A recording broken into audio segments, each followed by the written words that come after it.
All right. Are we able to download it yet? Or I guess get in? I assume it should be up by now. What up, y'all?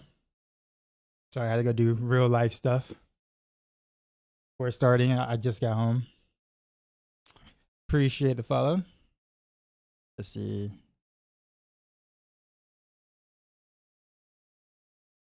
Also, the assumption is that the PTR vendor dude isn't until Friday, like usually.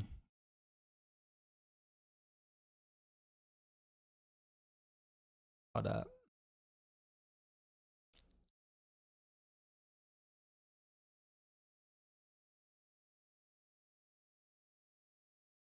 Wait, why can't I do the? There it is. All right, now we're good. What up, Ava? Also, Peacha, Machine, and Jaeger. Jaeger's been first for like in recent, man, like the past like month or whatever. He's been like he's been the first one here.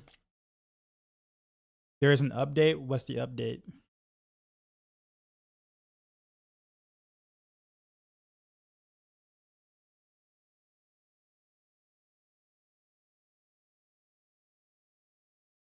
Oh, Masterworking stuff.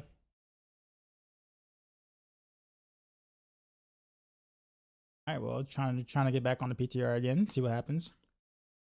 Masterwork. Oh, that thing. Yeah.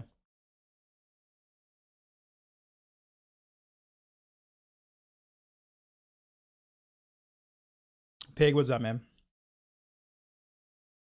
Also, Eric, what's happening? The thing that went asked by nobody asked for it.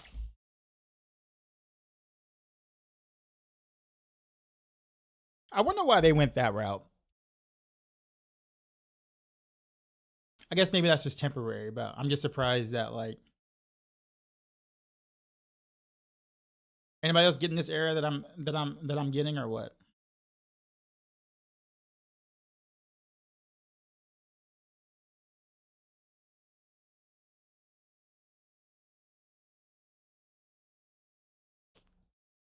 Try this again.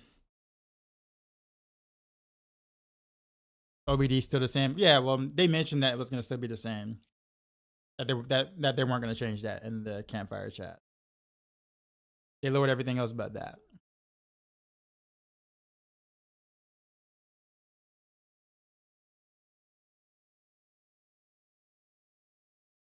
Unable to find a valid license.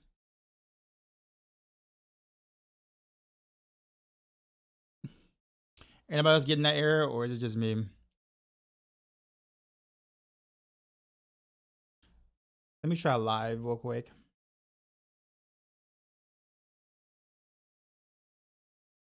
PTR, yeah.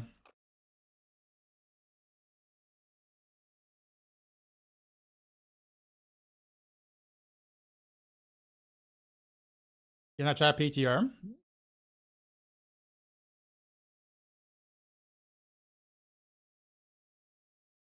Oh, gotcha. Working OT. Yeah, so I mean, I can get in for live game, but PTR doesn't want to.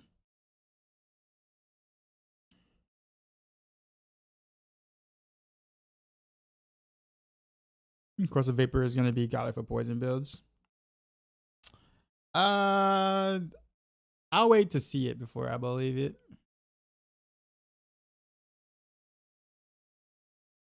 You've been saying some of the boss powers would be that way too, and it ended up not happening that way. So I'll believe it when I see it, basically.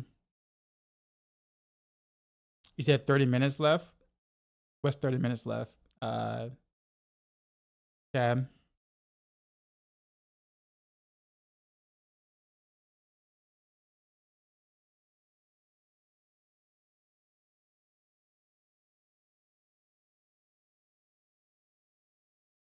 Yeah, is anybody else having that issue right now?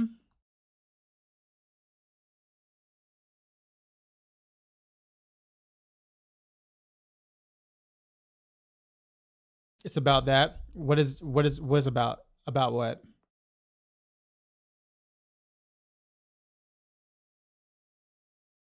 Am I to assume that PTR isn't up yet? Or the new patch isn't up yet? Is that what's happening? I guess always assume it gets comes out like around this time. So like I don't know.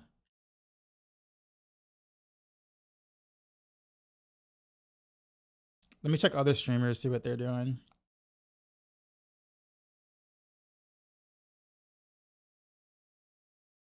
Yeah. So in 30 minutes it comes out. Okay, got it. Bearing any technical issues. Got it. All right. So I'm sitting there trying to log in. I'm just like, yo, why can't I log in? All right. Well, silly me. I guess we can just go back to planner stuff.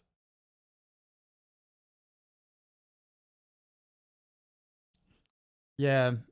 No, Cab Viking is right. He's right. Hopefully Helm isn't dead on arrival.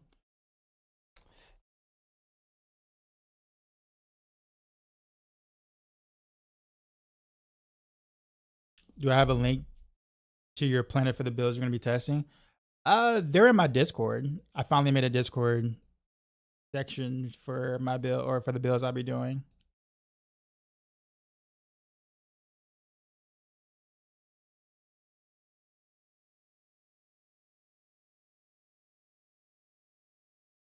But I didn't make like a Twitch link for it. But give me 1 sec. I guess I can do that now since I have time. Let's see.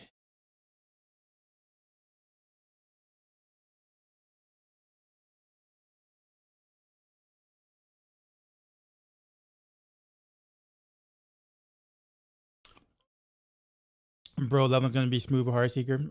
Oh yeah, yeah, absolutely. But I'm not gonna be leveling them today though. I'm going straight to Eternal Realm, or I guess Eternal without the seasonal or whatever. Because the powers aren't gonna really change anything that much. I mean, we'll do more damage because of some like stuff or whatever. But like, it's not gonna. I don't foresee it, really making like much of a difference, like an actual difference. So and I want to test how the builds feel without the powers, like I do every season. So I have a relative baseline point because I know like every PTR that I've done, I've always tested without the powers first. So like I have a baseline. This is what it did without the powers.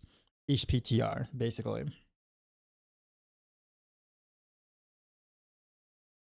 And man, what's going on, man? Oh, sorry for season 9. I mean, gearing is gonna be a little more fun than before. There are lots of changes across the board, so I'm kind of interested to see how that really plays out. But like my excitement is probably like a 6 out of 10, maybe, roughly. I so don't care about the heroic powers at all, but I am interested in seeing what the Nightmare Dungeon excursion, is going to truly be about.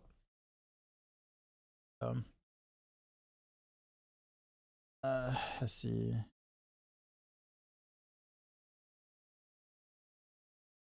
Let's see if I can just copy straight from my Discord if it'll allow me to do that. Should be able to just legit copy paste. But the stream elements thing can be a little weird. Doing a long stream today? Probably. Usually day 1 is usually the longest.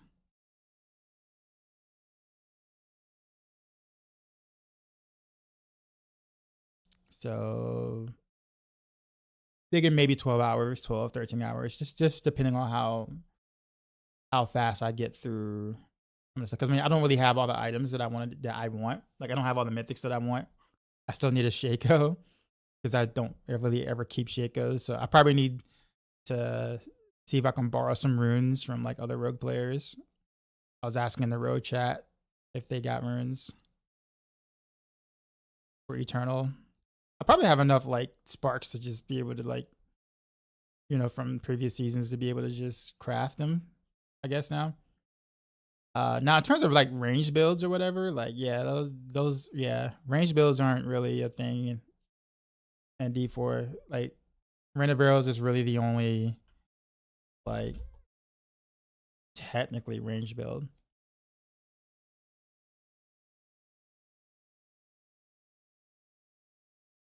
All right, well there you go.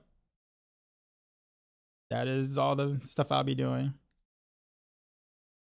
Although it kind of saved weird. Hold on. Let me see if I can fix that real quick. Don't you have an NPC that give you other stuff? Not until Friday. They always wait like 3 days before they do it, before they give you the NPC. So it's just kind of like, so. But I'm not gonna sit there and like, I don't want to level with the season or do it from scratch from the seasonal power like that because I just don't have the time to do that. Like if I was a full time streamer, then I'd probably start from scratch or whatever. But I'm not, so I don't have the time to pull a 15, 16-hour stream, for a couple of days to be able to try to test all things I want to test before the PTR vendor. Only Masterworking 1 to 4 got updated. I'm not sure. Where are you seeing this though, Peacha?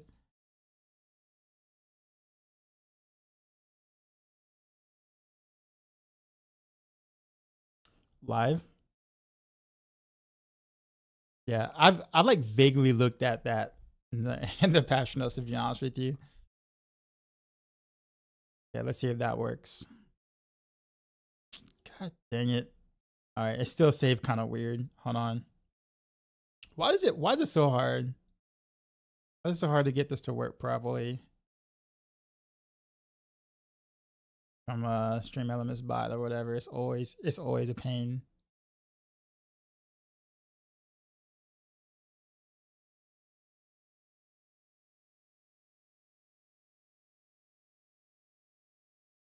See if that works now. Hold on. Also, I'm gonna also in the future be doing builds for everything. So not just the ones I'm responsible for Mastro, but I'll have a planner for everything that includes like Flurry, Twisting Blades, Poison Trap, Death Trap, uh, Dance of Knives. So I'm gonna do a planner for every rogue build, I guess you could say.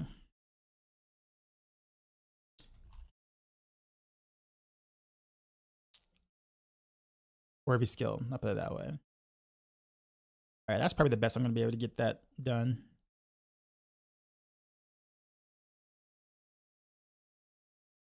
It just shows up so weirdly, man.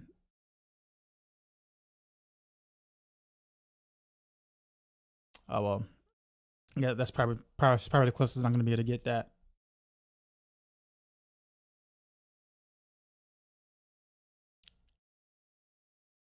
Be back in about 4 hours to catch up. All right. Cool. I'm sure enjoying cooking some awesome stuff. Just dropping to say hi. Bye now. See you, man. All right. Well, did I actually do the boss powers, heraldic powers? Because I don't think I've actually updated them in all the things. Yeah, I didn't do it. I guess let's do it while I'm here. Basically Glacial Nimbus. I don't see me taking anything else other than that.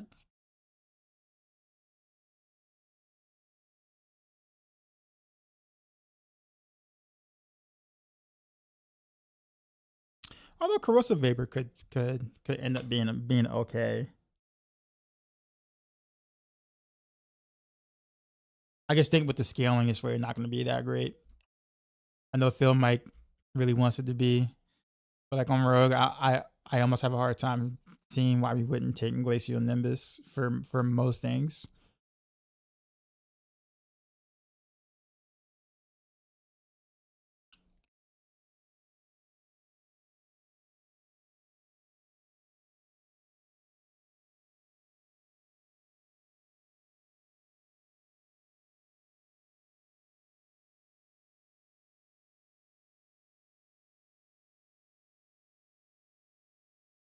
What do you think they would need to do to make ranged rogue a thing?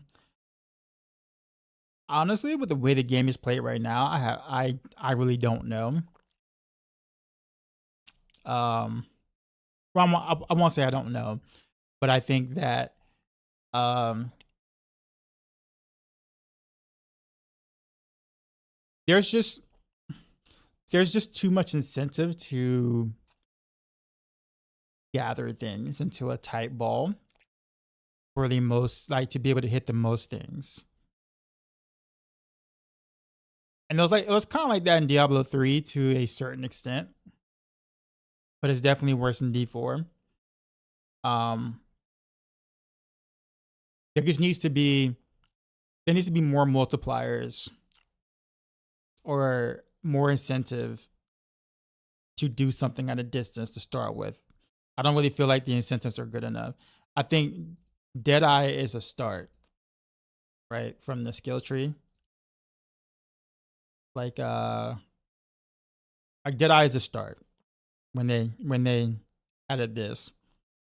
But a chunk of the problem is that most builds this current season played a lot better with close quarters combat, which doesn't really allow you to play range because close quarters combat, which is the best. And then of course you got like other things. Momentum was actually pretty decent. Exposure. Technically speaking, you could play Death Trap at range if you wanted like a mage build and take the 40% from Deadeye. So technically speaking, you could do that, but every other build pretty much used close quarters combat this current season, which gave you no incentive to play range because, close quarters combat. But yeah, I just think that the fact that everything is so fast and keeping the enemies away from you tends to not be an easy thing to do on any of the classes for the most part, especially with less crowd control that we have right now. I think it's just kind of difficult to really establish like true base range playstyles. But like, if there were more incentives, you would do so. Like Rain of Arrows gives you incentive to play ranged because you have an additional range multiplier on your amulet, and you're also taking like distant damage, even though it's additive, but still, like that gave you an incentive to play range. But that's about it. With that being said, though, I will say that a lot of the builds that I am designing for season 9 is to hopefully be able to do that at a distance still too. Like rapid fires will still technically be at a distance. Rain of Arrows is at a distance. Barrage can be played at either or going into next season because I'm gonna be doing it in a precision manner instead of close quarters combat.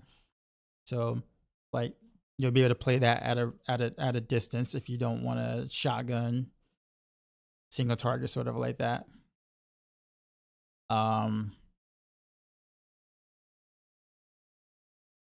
So there's that. So I guess Barrage would be like kind of like a hybrid. I play it kind of like a hybrid. But if you're talking about pushing or anything like that, yeah, range doesn't really exist.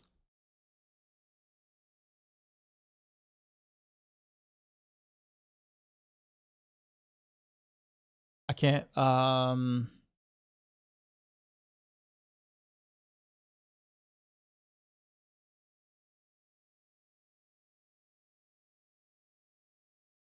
It's kind of hard to not take pressurized steam, honestly.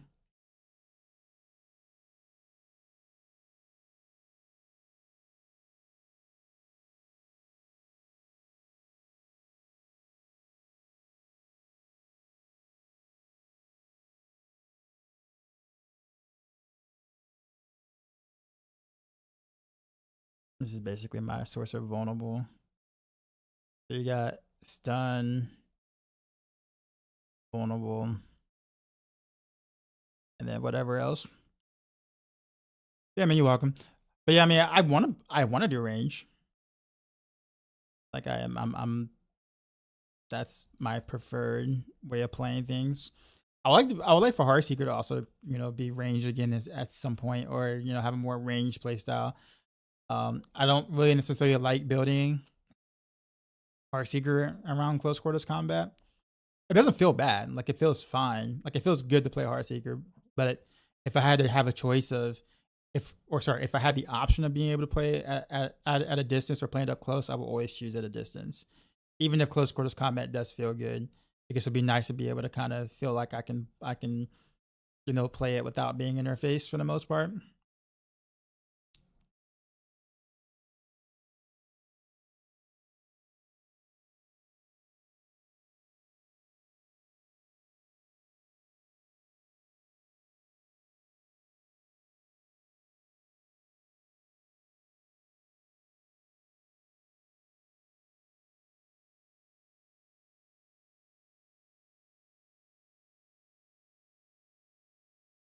I really want Pinshot to be good. I just want to cosplay a cannon. Yeah, well, yeah, Pinshot's not Pinshot's. Um,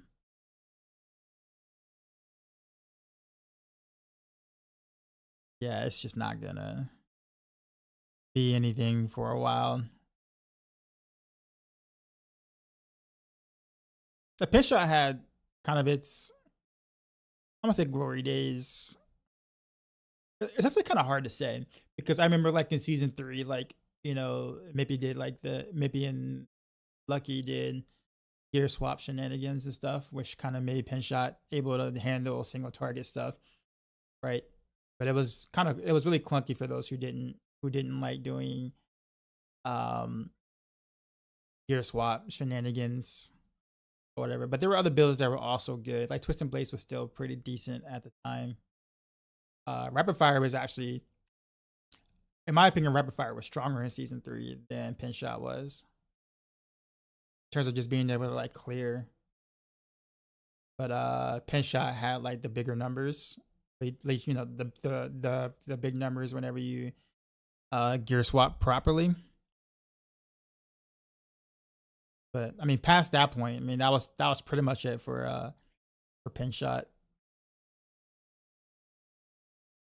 After that, Pinshot, I won't say after that. I would say Pinshot became a proc machine basically. I guess I don't really know. I guess freeze. I don't know. I don't really need to freeze.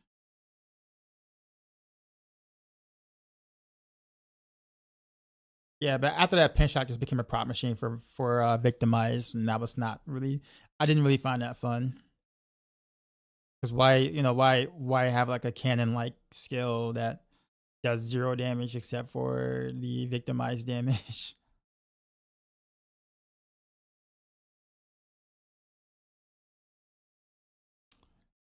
Stealth.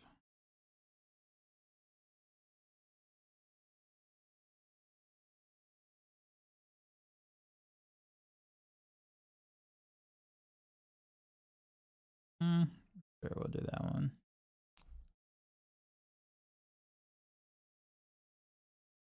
And we'll actually pick actual gems here.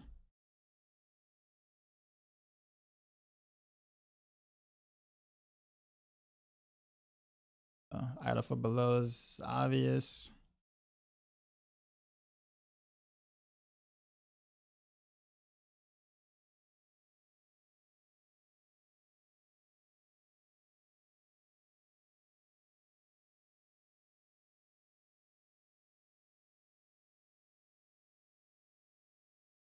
I actually didn't read the last part of this. Sorry, the first part of this. After you injure or kill an enemy, your summons are empowered, growing larger and dealing 30% more damage.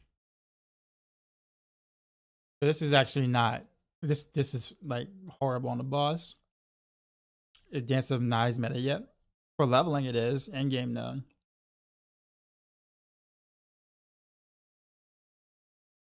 And it probably won't be, honestly. Gonna test the stealth power to see if I can recreate the Malao stealth tech. Okay.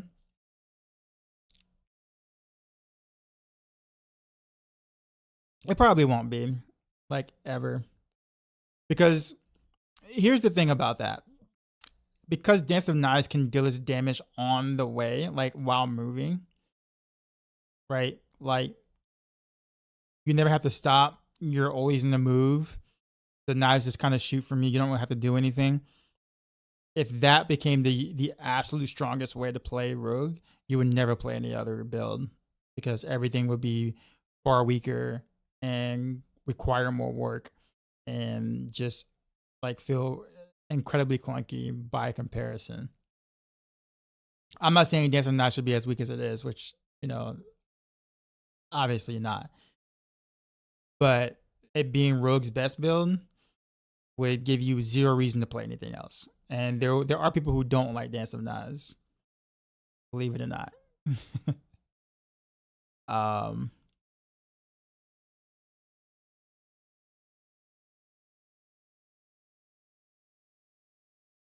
So yeah, that would be bad, honestly, because then you have, because the only way you could fix it is just to nerf Dance of Knives again, because you won't be able to buff other skills enough technically to put it in front of Dance of Knives. If Dance of Knives is one-shotting everything in T4, like you can't, because you have to stop and attack and then stop and attack. Whereas Dance of Knives is always, you know, on the move. So they have to be careful with that, which is I think why they're having a hard time, like, you know, buffing it per se. But I think that's the reason why we don't. They had, you know, it's as far as behind as it is. I mean, I don't get me wrong. I still think it needs a buff. It absolutely needs a buff. So, but just not to that extent.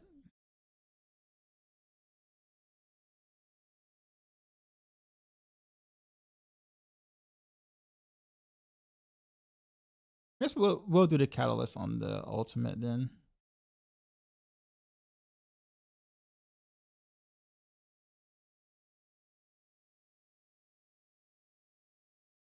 Kind of want to do this on this though.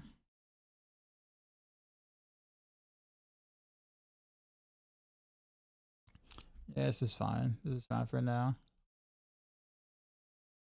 About Heartseeker, Heartseeker's gotten better.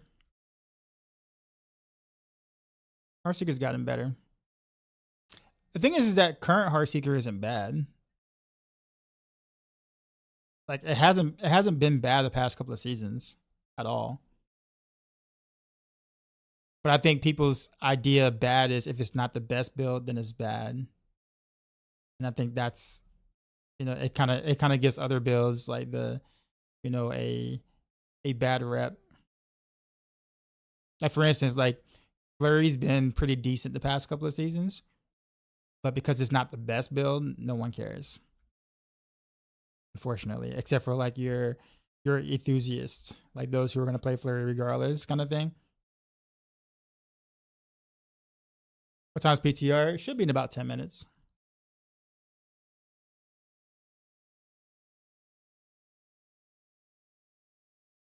But yeah, Heartseeker was actually okay this season. Heartseeker was better. Well, relative to the other Rogue builds, I think Heartseeker was better last season than this season, relative. But I think going into the next season, season 9, Heartseeker should be better than it was in this season relative to the other Rogue builds for sure. It's not gonna be meta, but it'll be good. Like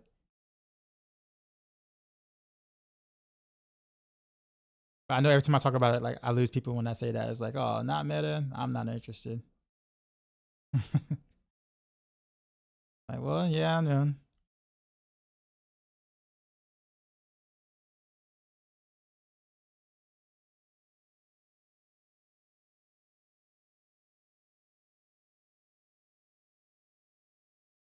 Oh, I forgot to put that on rapid fire. Actually, I think this would be really good on rapid fire.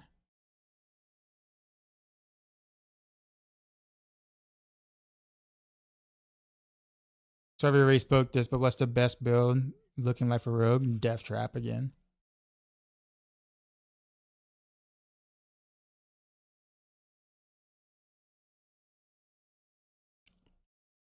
Looking to play Pinshot this season because I missed the OG Pinshot. Well, I mean, it's still going to be bad. Well, not bad.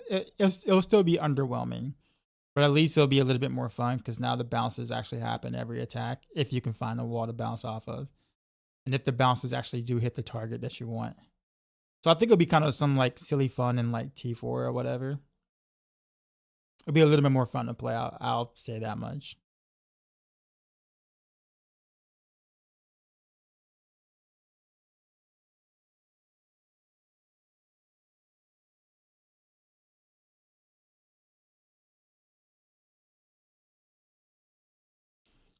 As long as you can clear T4, that's all you care about. Well, then yeah, it'll do that.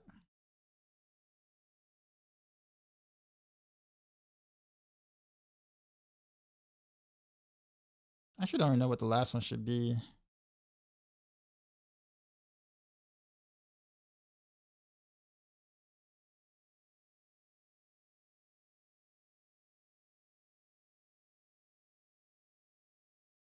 Yeah, I really don't even know what.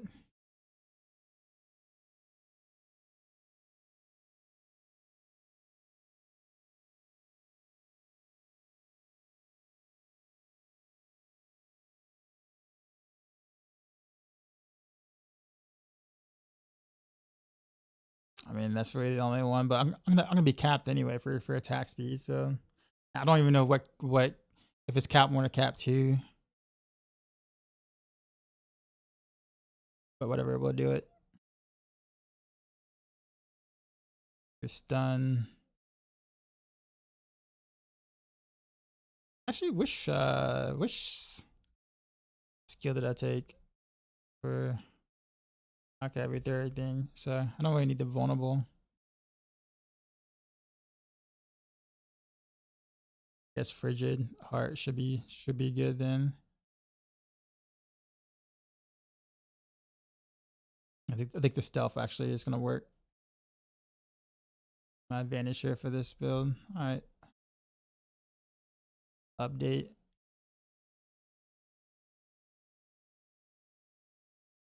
Go back to rapid fire though. I'm gonna pick a different thing.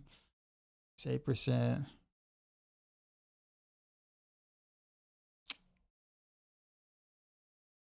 I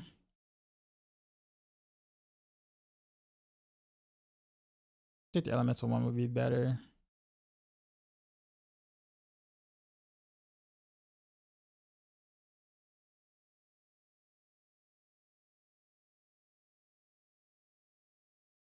Update here. Do Pinshot bounce off of Umbercrux? No, it doesn't. It's funny because someone else thought that it did, and they were thinking that with the new Eagle Horn change or whatever, that Pinshot will go up in stonks a lot. And I was trying to figure out why he thought that until he said that. He's like, "Oh yeah, Umbercrux, he just bounced it up for that." I'm like, "No, it doesn't work that way." It'd be cool if it did, but it does not work that way. That's a great idea though. Like that's a great idea to like, forward or something. Be like, hey, um, you know,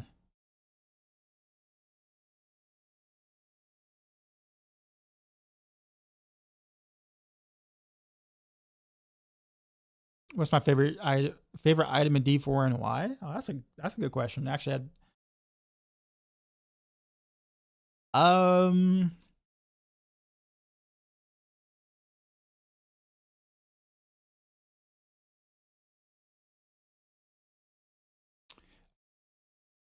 that's a good question. That's a good question. I'd probably say Crown of Lucian. I really like the Crown of Lucian, even if I don't use it often. I like it a lot. The reason why I like it is because um it basically it's one of those things where it gives you something, but it also has a consequence behind it. And I kind of like that. Like it's not just um I like items where it's not a straight up must have, but it's strong enough if you can deal with the negative consequences of that item. I honestly think we should have more items like that in the game, personally. I'm sure a lot of people may not agree with that, but it's like it will also just make some choices not obvious, right? Because it's like some builds can't deal with the negative consequences of said thing, so um you can't use that item. But I think if we had items that are strong, but then it has like a side effect, and it's like, oh, I don't, can my build deal with that side effect? Yes or no, sort of kind of thing. Um, I like things like that because it makes items a little more interesting. This PTR, in 4 minutes. We thought it was gonna start like an hour ago, but yeah. OKC to the finals because Julius Randle forgot he's a shooter. I mean, Anthony Edwards didn't do anything last night either. I mean, they both didn't, really do anything.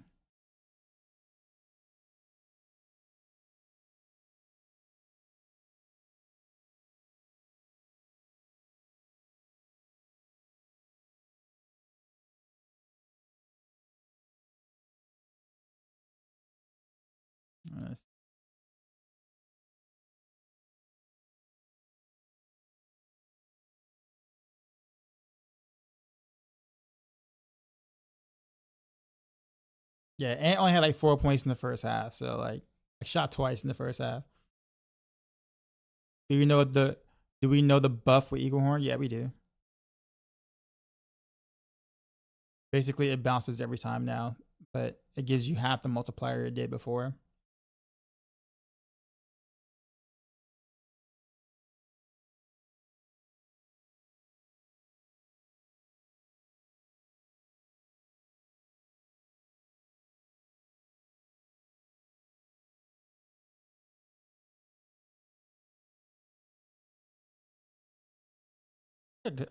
I could choose better catalyst than this.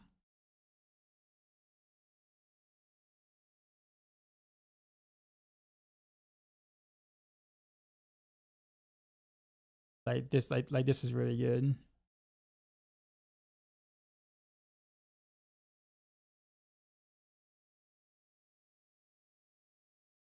And we'll kind of get rid of this for something else different. Probably the elemental thing. I didn't even select anything here.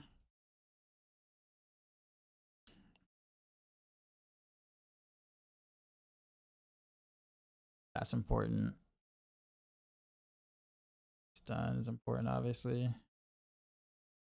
The vulnerable is probably there too.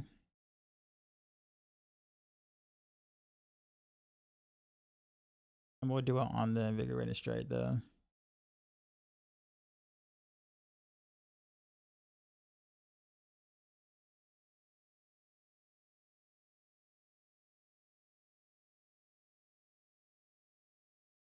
But 5.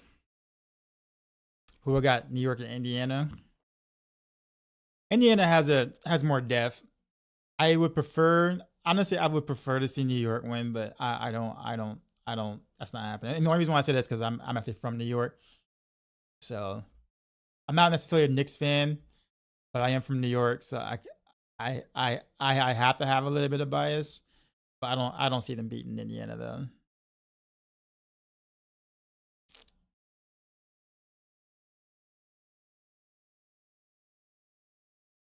It's probably gonna be OKC Indiana finals.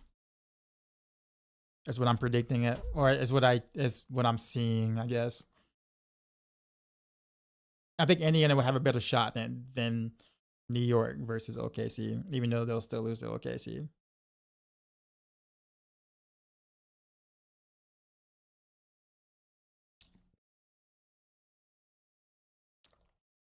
The games will be pretty. They say the games are pretty close. Oh, you mean between New York and Indiana?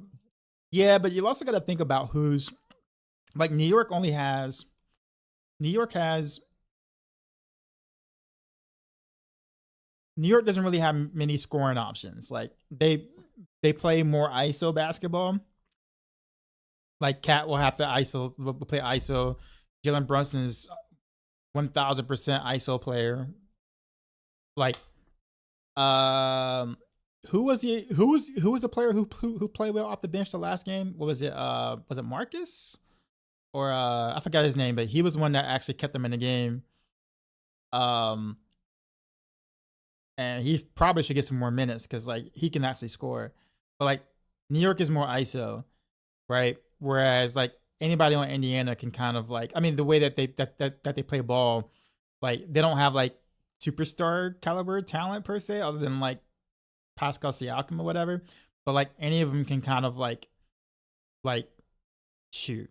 You know what I mean? Like any of them can score.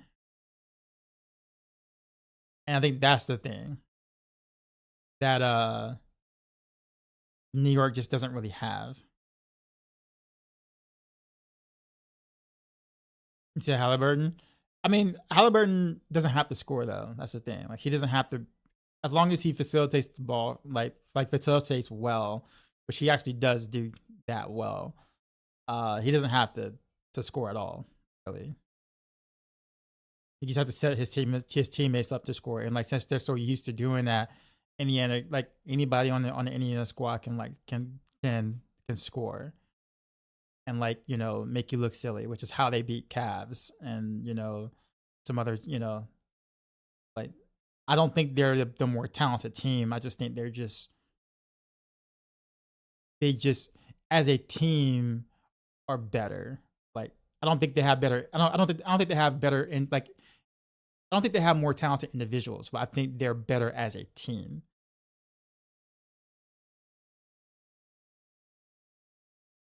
Right. Whereas New York has more talented players, but they're not nearly as cohesive as a team.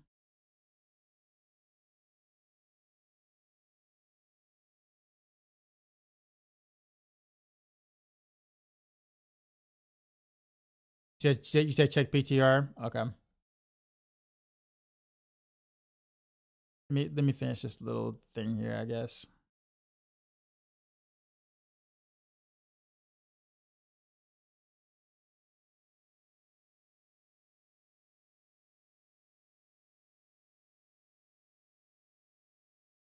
All right. Updated. All right, let's see if we can get on the PTR.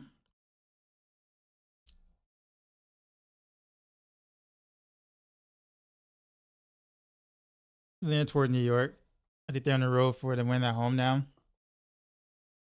Is a new season live? It's PTR, sir. So new season, new. So the new seasonal stuff is happening on the PTR. Team coordination is more important most of the time. Um, like pretty much.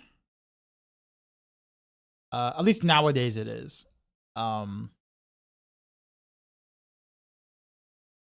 It's not like, am I gonna test leveling? No, not right now. No. Later on, yeah, but not now.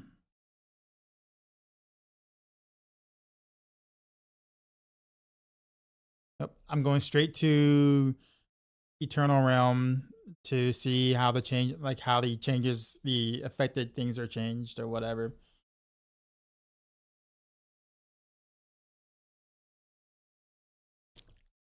When it comes to New York, I feel like them getting back-to-back wins.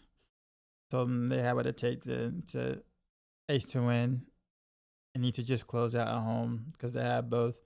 I guess that's kind of what made it very interesting for me with New York versus Boston, right? Because Boston is obviously the better team, like better team. But yeah, that was just interesting to kind of see New York take them out. Right. It's just like I'm still kind of in disbelief of that. But I mean,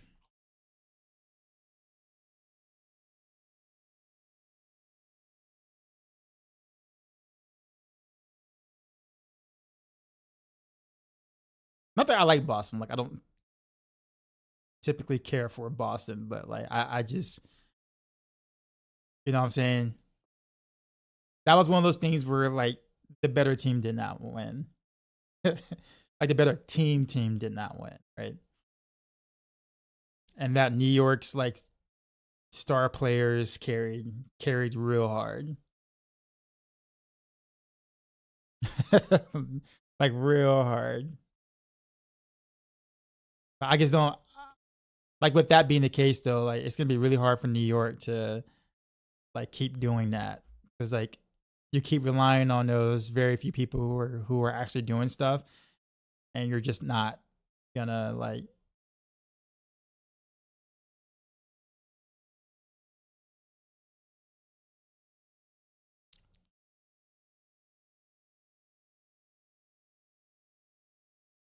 all this old stuff that I never seem to.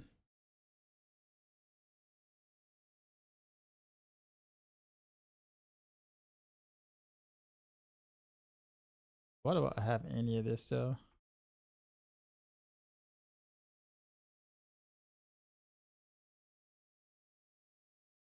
Actually, let me first put all this stuff into a tab.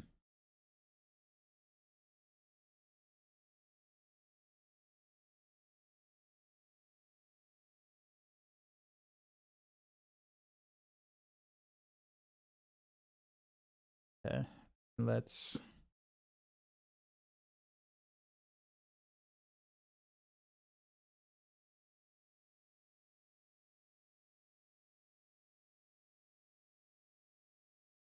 Underdog Moon always goes hard.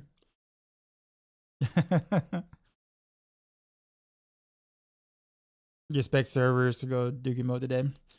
Um, the thing is that actually PTR servers are usually not. They usually aren't bad.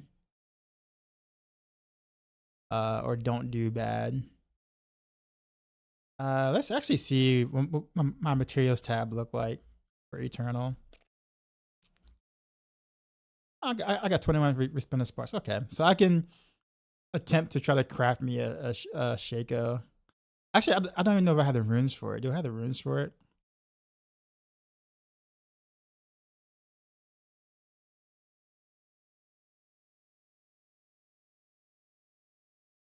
I don't know if I like kept my runes or like pull my runes over. A part of me feels like I probably did not.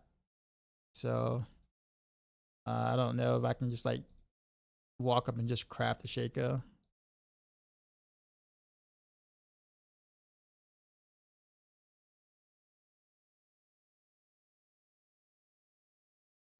Let's pull. Actually, what runes do I need for that? I actually forgot. Forge Mythic. Crafted, not Forge Mythic. I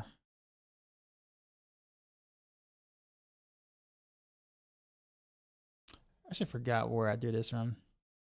Oh wait, I can do the crafting materials thing still. It's the Oculus, isn't it? You. No, it's not you. It's Jeweler. Or is it Rune Crafting? Yeah. Totally forgot. Alright. Pelicans Quest. Lactone.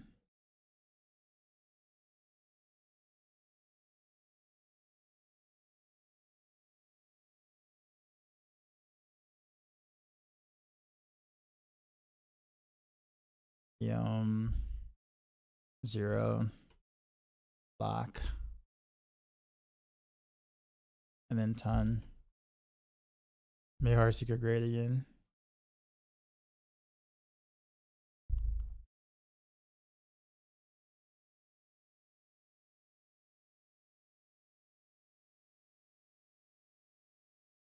Just hold on to that perdition down there.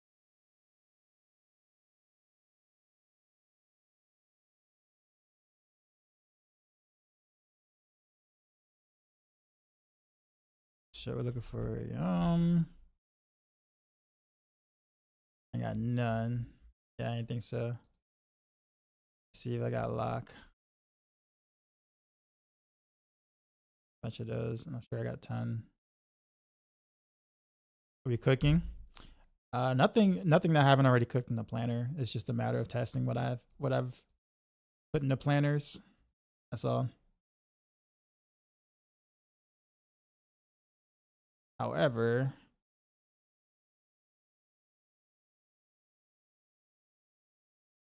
I don't have any EMs. I'm gonna play opening night next Friday. What's happening next? Oh, in the D3 season. Do you think Heartseeker will be any good in season 9 going out the Passion House alone? Yeah. I mean, it'll be better than what it was this season, yeah. But again, I think you have to, everybody's version of what good is different, which is why I have a hard time answering that question sometimes.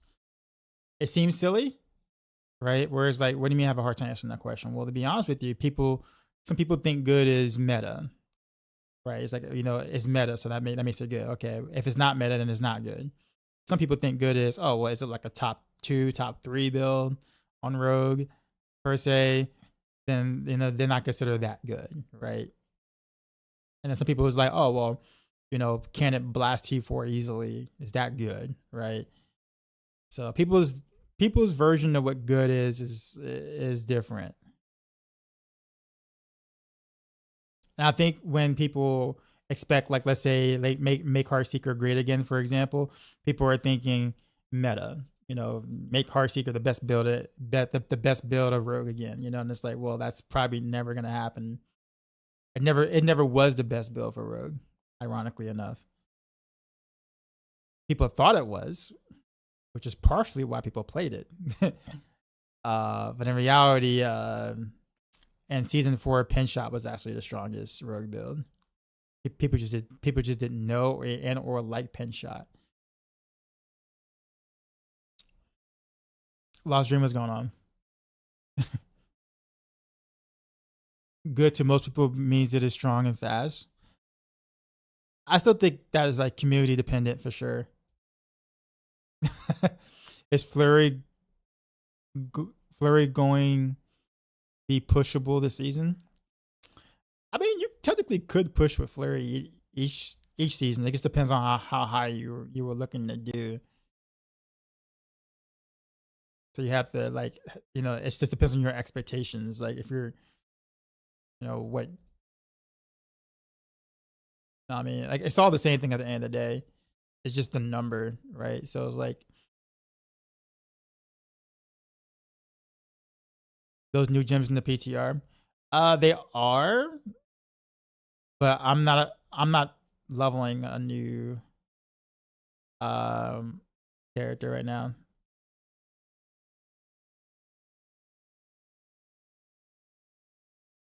Can they go Snoop Dogg high? No. I don't think any build can go Snoop Dogg high. Starting set as UE is made for me. Yeah, but I don't really like the theme though. I'm not a fan of the theme.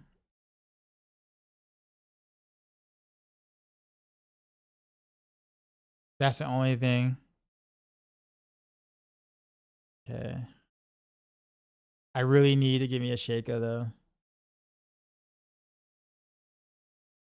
Stop giving me Perdition, which usually I would want a Perdition and not want a Shaker. In this case scenario, it's the opposite. God dang it. All right.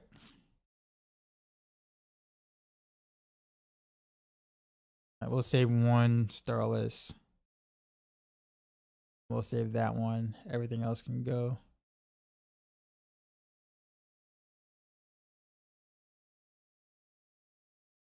Season 4, Heartseeker was goated. Technically speaking, it wasn't Rogue's best build though. Still, people thought it was, but it wasn't.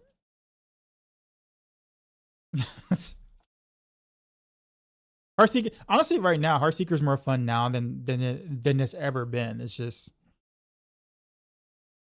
you can't really play it out. You can't really, like, it doesn't have nearly the amount of jinx, and it's definitely smoother to play now. And people would play it if it was Rogue's strongest build. That's the thing, right? Like, all the, like, actual Heartseeker enjoyers, or like basic build enjoyers who actually enjoy playing the basic builds no matter the season, will tell you that Heartseeker is actually it's in its best position than it's ever been in terms of functionality and damage and also just smoothness to play. The only difference is that like instead of like being a little bit more efficient, being up close like it was in season 4, you kind of need to be up close. So like that's the major difference. Right? But it's outside of that, it's actually better than it has been.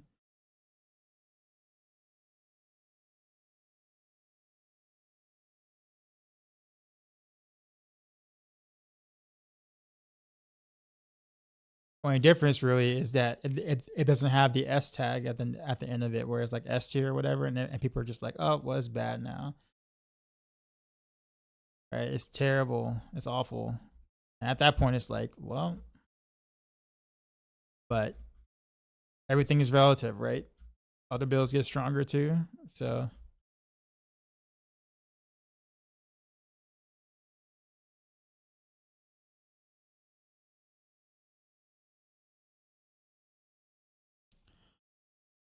Okay. What else is there?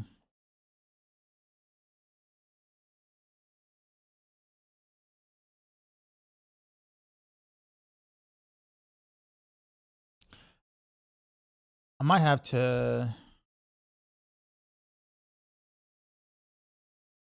check some other rogues.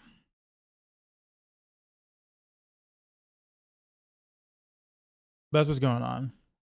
The helmet's just upgraded version of Darkslayer. Which one? Wait, what is all this?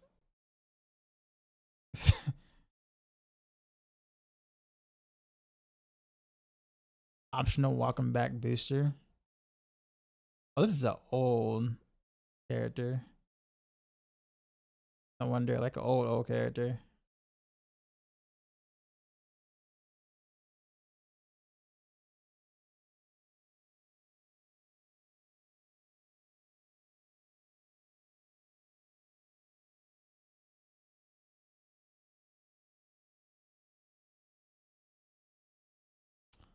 Okay, so I got some stuff I can probably salvage.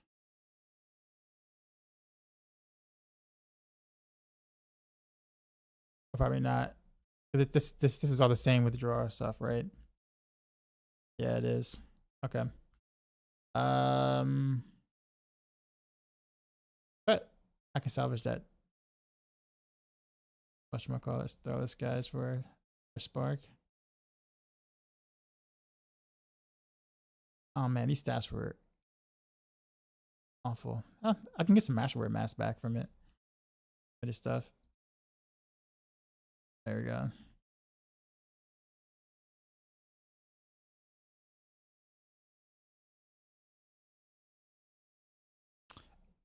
Actually, that's a 540 item.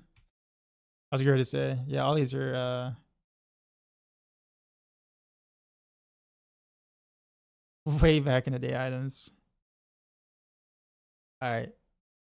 Can't use any of those, but I can get the salvage materials from that.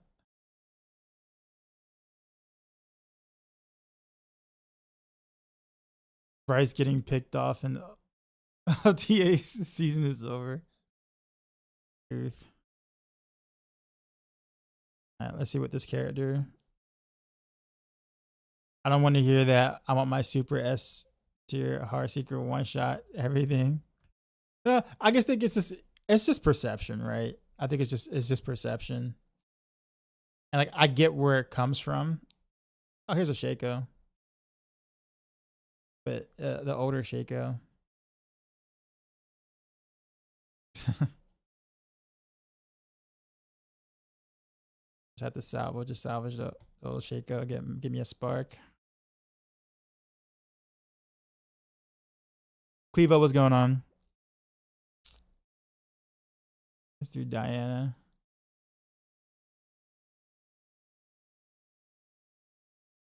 This is the one thing about not having Vessel of Hatred. I don't have any stash based runes. But you don't have to have stash based runes. Yeah.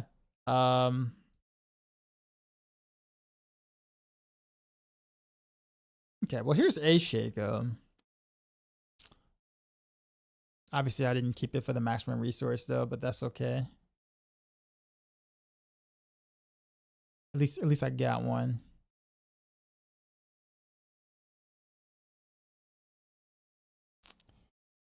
Okay, so we'll.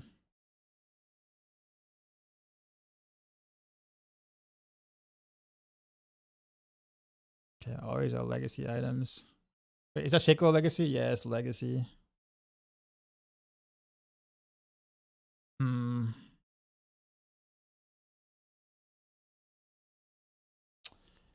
I don't know if I want to use that one though.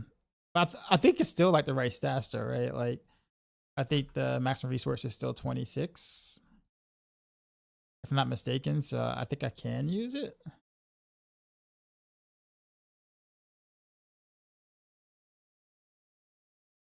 How's Tyrio's resistances looking?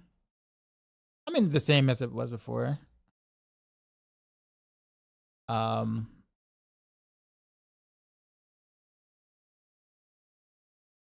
I don't know. It's not. I don't think any of the changes to the game is going to make you want to go for Tyrio's Might more than before. So, like that part's not going to change. I usually avoid PTR because of spoilers. Well, I'm definitely not playing any of the stuff. I wonder if the Nightmare Dungeon are the Nightmare Dungeon Excursion stuff. Is that already in the internal part, or do I have to start a new character for that?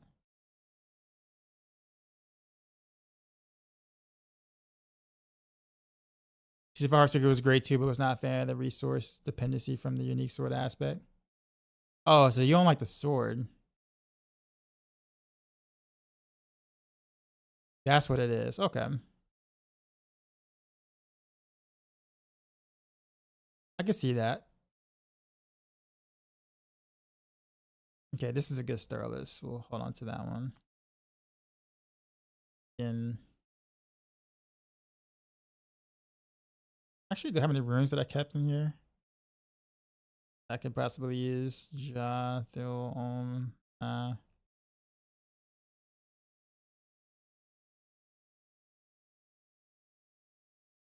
the Skyhunter is pretty dope though.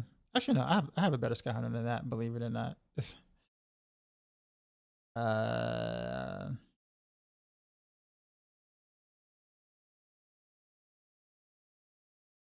but we'll get rid of all these though.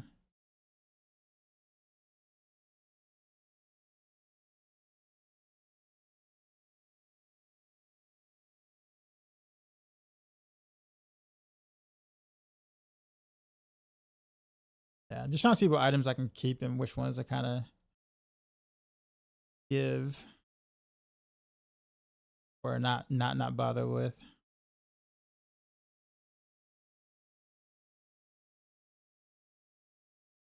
So I can get more materials to Masterwork. So I can actually like really test things. I want to keep the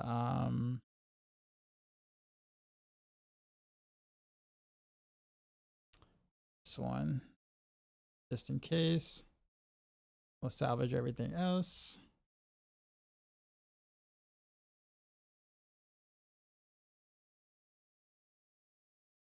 You big fan of the outfit? He said, yeah, not big fan of the sword. Okay, I got you. Can you tell me what about the sword that you don't like? Is it the fact that it spends your resources, or do you just have a hard time keeping up your resources because of the sword? Is that what it is?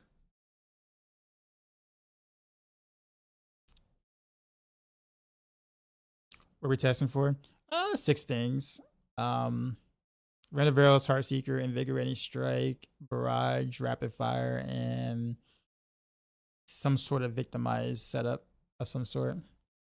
I won't be doing any of the poison trap stuff, but Matthias is if you want to go look at that. I think Ava might be too, but I don't think he's streaming.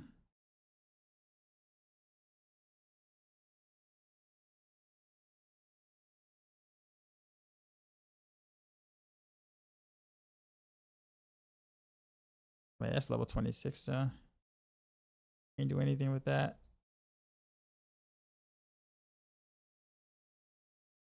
Use some old characters.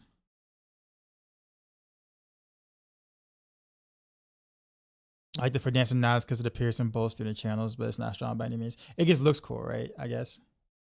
Yeah. The chest is just too good, man. That's the problem, really.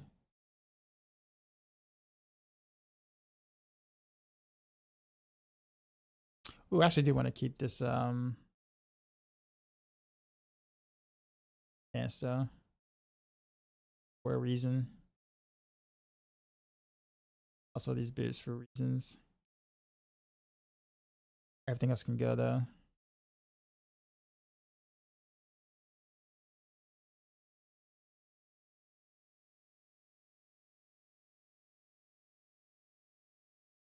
Ooh, actually this is a good glove. On to that. Salvage the rest.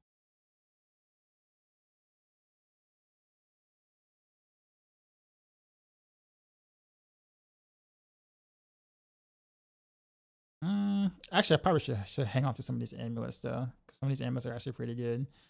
I might need to. I might need them. That's also pretty good.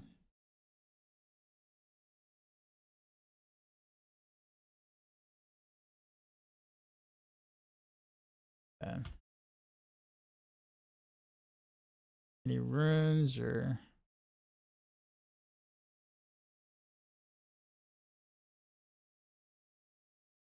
I got to grab some of these from other characters. If that's okay.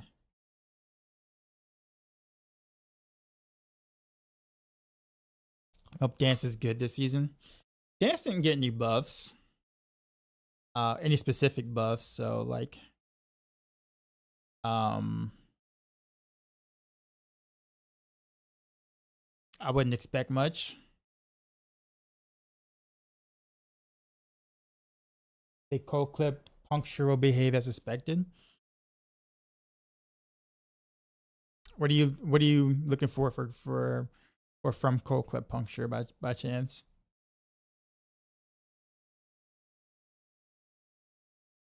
Oh, it's old. Nah, this character's old. Like real old. It got nerfed though.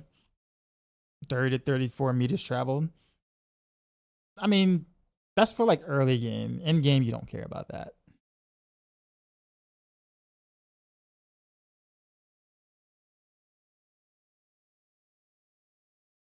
Like you're gonna be at maximum regardless in end game, so you're not even gonna notice that happened.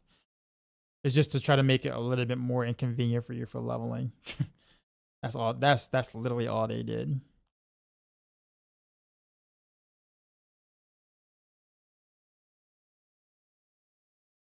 It'll still be the best leveling build.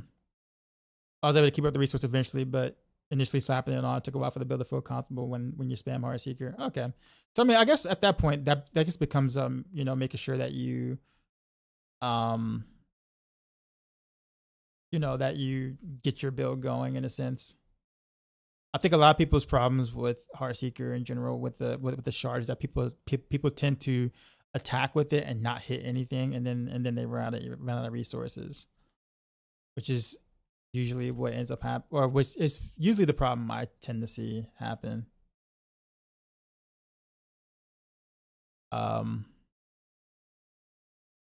And that feels bad when that happens, for sure.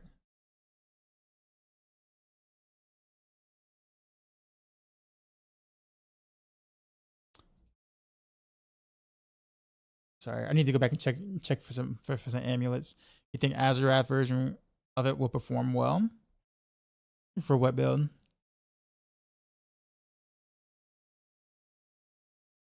As opposed to Andy's puncture. I don't see Azarath doing anything on Rogue, to be honest with you. I don't think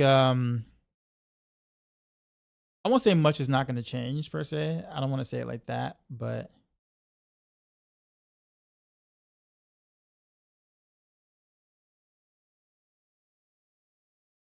you're going to notice that when you reach 14 skill points, when you pick dance in this part. Well, yeah, but I think the thing is that K9 is that like, you gotta remember, Dance of Knives is like by far the best leveling build in the game.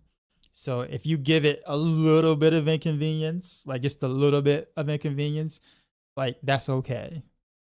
It's still the best leveling build. Like people aren't gonna go, oh, I'm not gonna play Dance of Knives now. Like you're absolutely still gonna play Dance of Knives. Right? You're absolutely still will play Dance of Knives regardless. I think it's okay that it gets that you have to kind of like work a little bit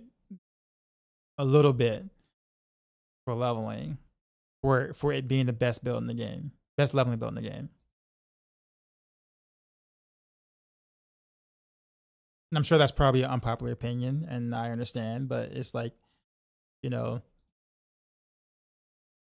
all they did was kind of making you have to work for being the best, just a smidge.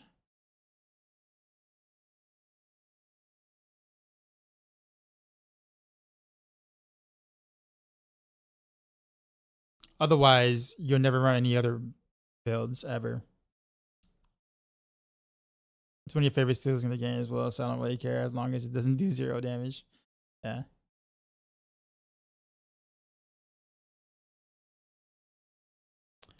Okay. There is a shard of Arathio I've gotten before. Oh, here we go. No, this is not it. I don't think I kept any of my other shards. I wish I did. I don't have a resource shard of Arathio at all.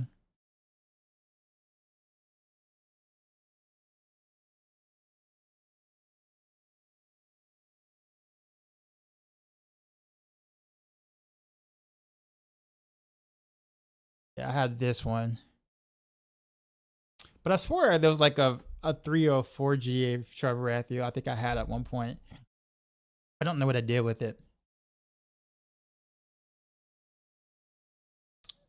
So I'm not gonna really be able to truly test Invigoration and like Heartseeker the way I would like.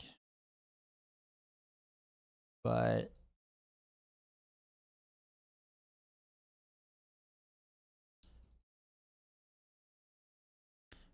let's see if we can get a better shake-up.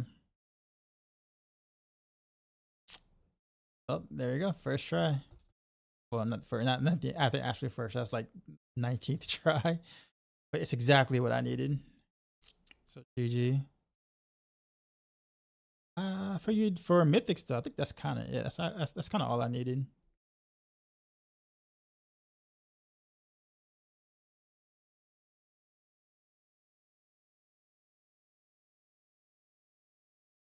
Okay. And it looks like my armory was already set for Heartseeker, so I guess we could just start with Heartseeker. I was gonna start with Arena of Veils, but I guess we could start with Heartseeker. A bit of work is not bad. Currently playing Dance of Knives, as Fist of Fate, or Grasp of Shadows is better.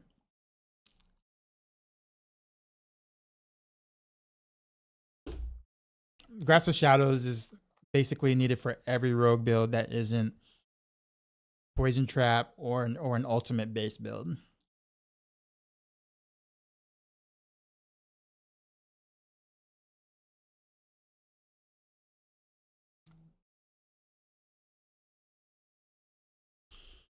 But I did already like purchase all these, so I guess I might as well just open these then. Oh, that's actually a nice one.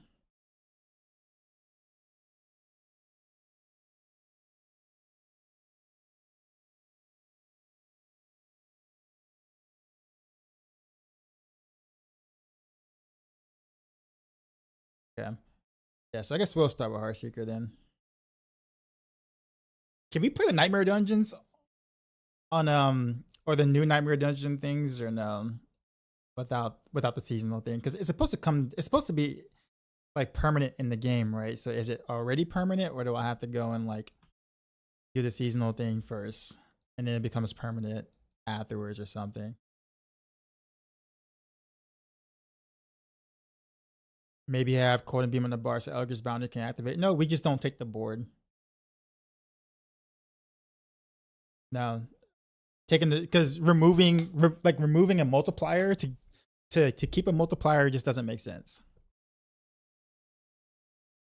But we're just not going to take Eldritch Bounty at all. Period.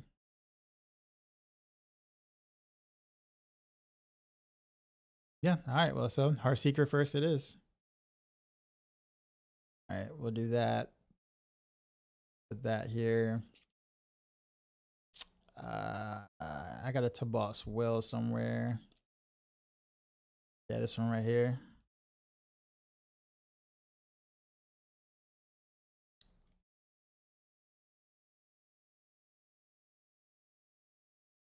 Man, I pretty much will keep most of what I already have. It's just that all this is going to be all stacked with uniques. Mythics.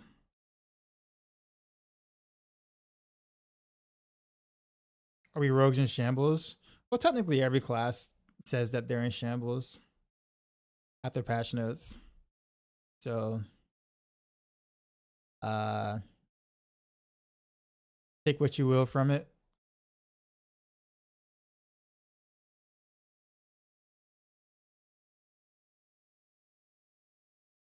Except sort.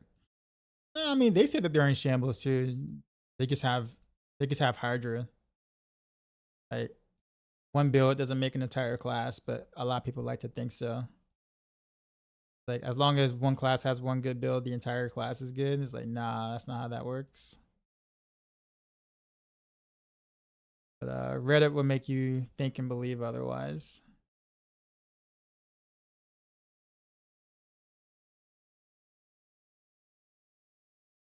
But yeah, Hydra would be really good. But as I stated, the rest of the class, interesting.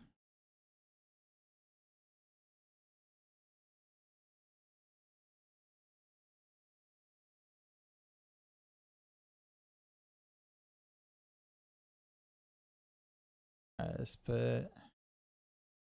That's right. I have no armor. I guess I can just make gems.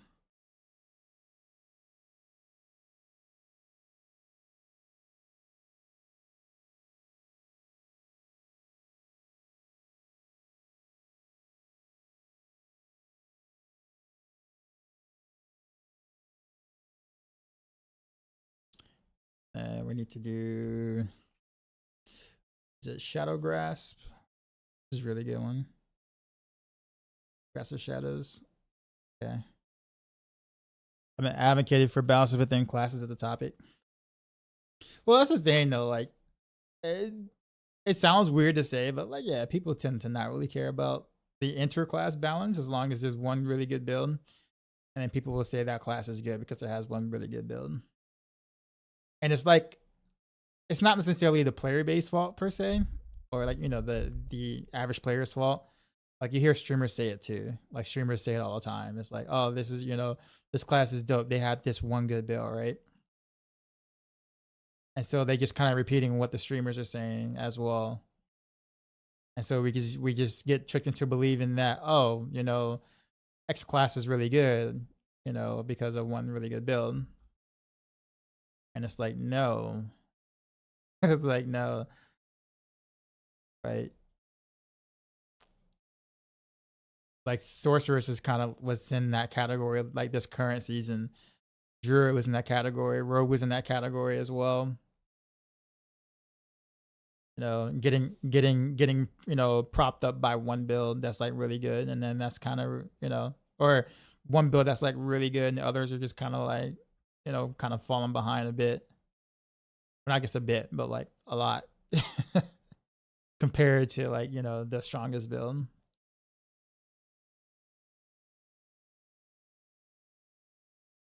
All right, so we got close quarters combat. Most of the stuff here honestly doesn't, like, build wise, doesn't really change. No, actually it does, because I have to wear Dark Shroud now. And we gotta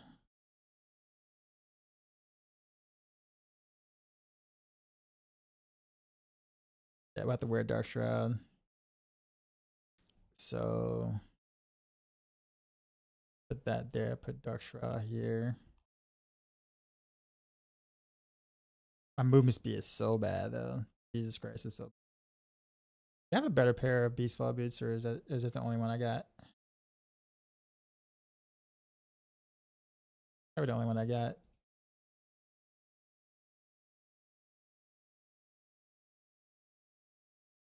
So I ain't got no movement speed that we can.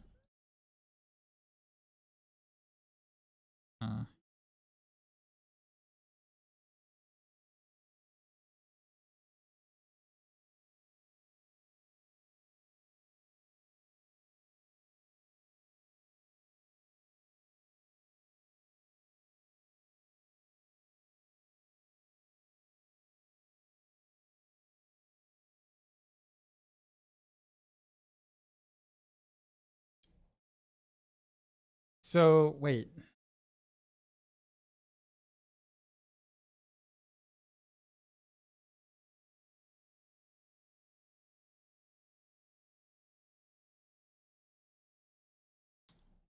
Look, I'm missing something here. Something is off.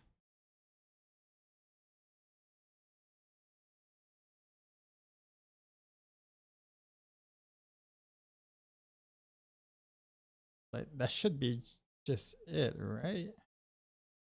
Here to here. Take some. We'll take haste.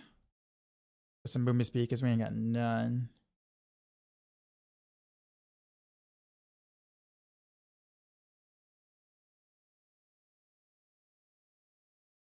I mean, I guess that's fine.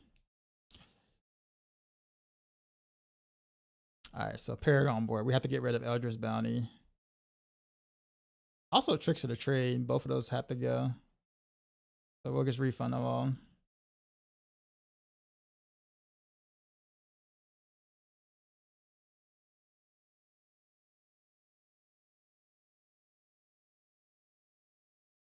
Oh, that's right. This character doesn't have all the max glyphs or whatever. I probably should go on my other character that has all the max glyphs already.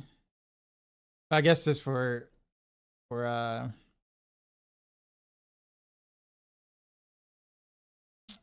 guess this is fine. All right, let me pull up my planner so I can get the right Paragon board for this.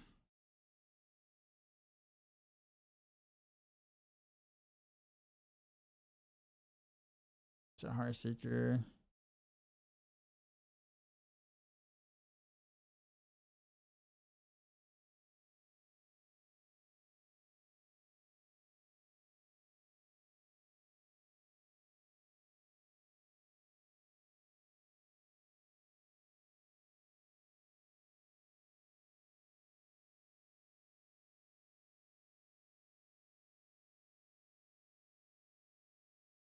Okay. Also need to get rid of that so you guys can't see that. There we go. All right, so Heartseeker.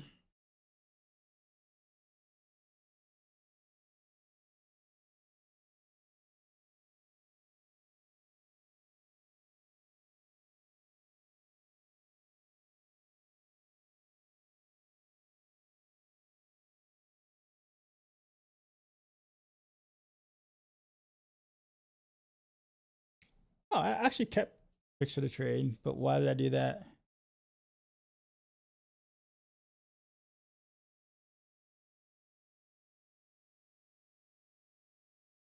Oh, because I thought the thing was gonna work.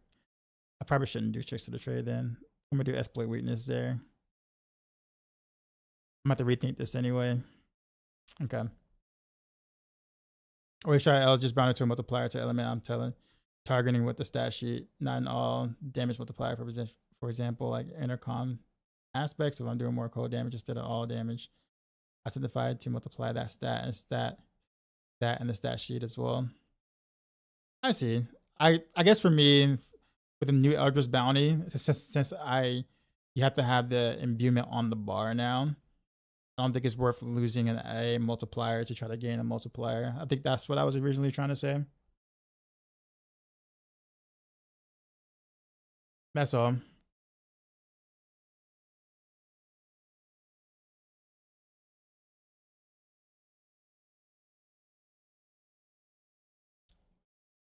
Let's see.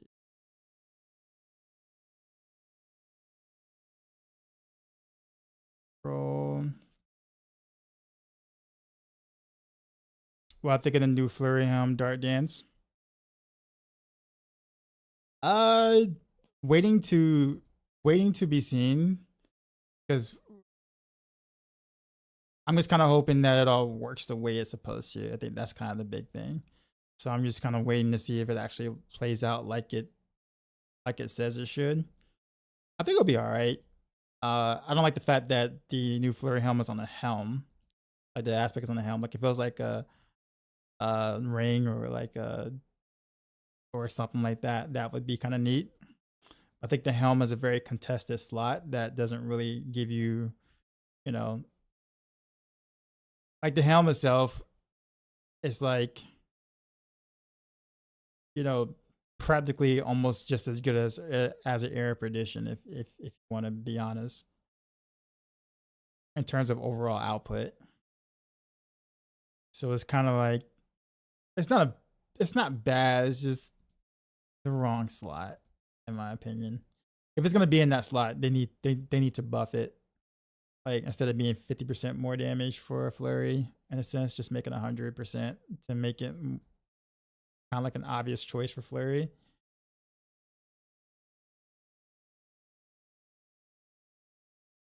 So I just think the multiplier is too low to be in that slot if it's gonna remain as a helm, which of course it will. They're not gonna change the slot.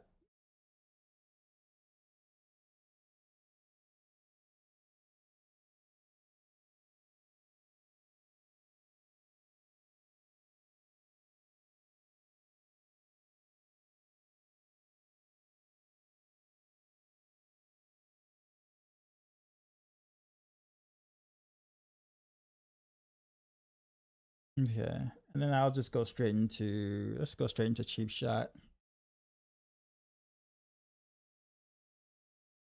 Now do exploit weakness last. I think exploit weakness last, right? Because we got exploit weakness last.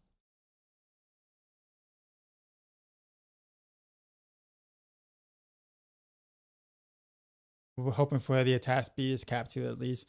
I think all flurry players are for sure. Fingers crossed.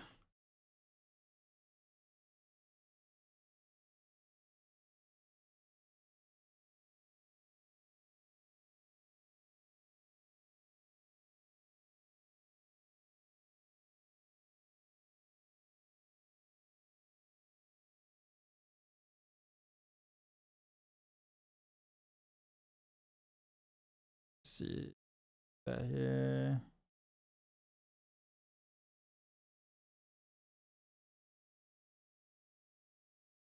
Have your headhunter.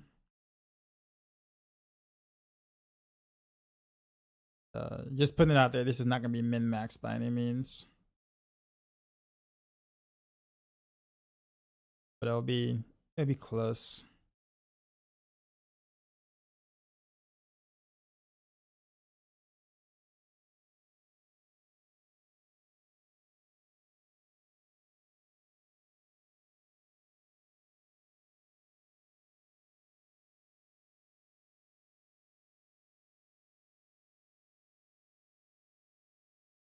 A few more decks I can take somewhere.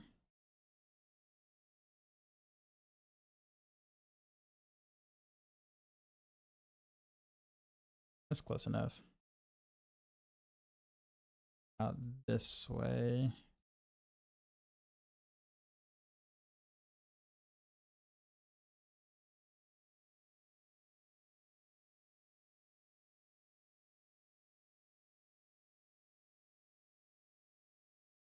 We go dance. I guess we could go daily ambush too, but I should prefer Eldridge over daily ambush.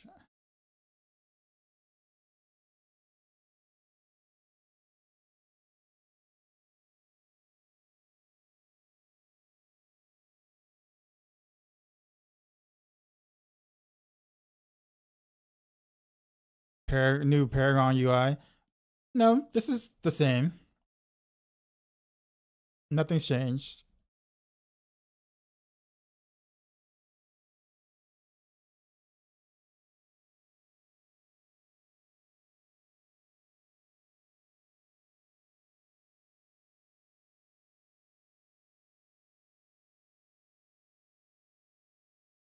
I'll put versatility here, but I think I'm gonna do Annie. Or actually, what was the other one I could do? It's also fluidity. Oh, devious.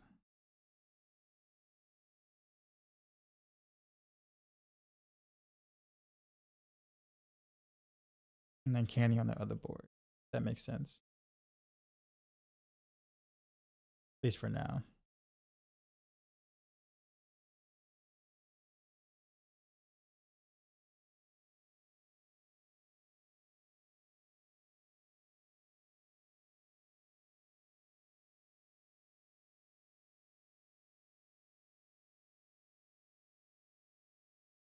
Other close damage stuff here.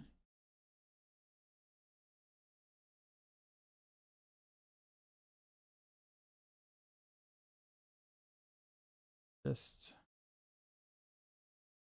life.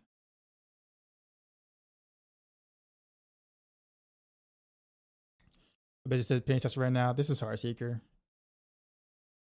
I already had it up already, so I figure I'll get ahead and test that first. Usually I would do random rails first. Kind of work my way down from there, but Heartseeker was already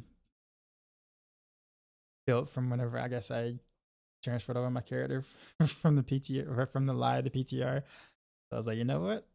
We'll do Heartseeker first then. We'll do Heartseeker first and then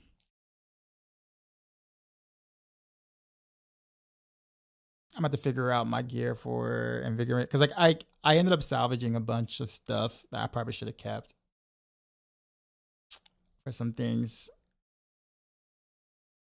So I might have a hard time with some of the other things to test, but we'll see. Of course, I don't want to wait till Friday. PTR vendor to at least to test the stuff without the powers.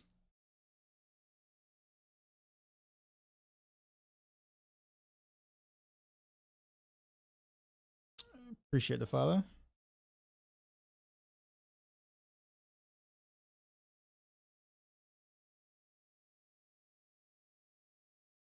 Yeah. Also appreciate the follow. Enough. Just kind of go out.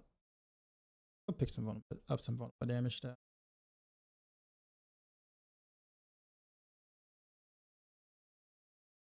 It's over here. Oh yeah, armor. We do need that.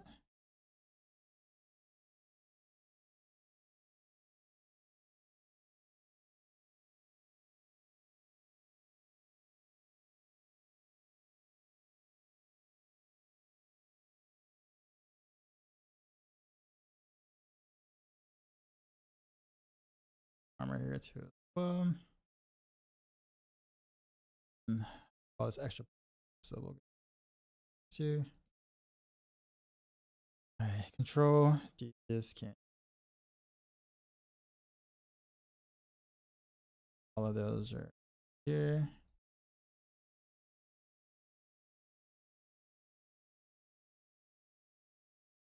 Does anyone know if the Nightmare Dungeon stuff is in the Eternal Realm now as well? Or nah?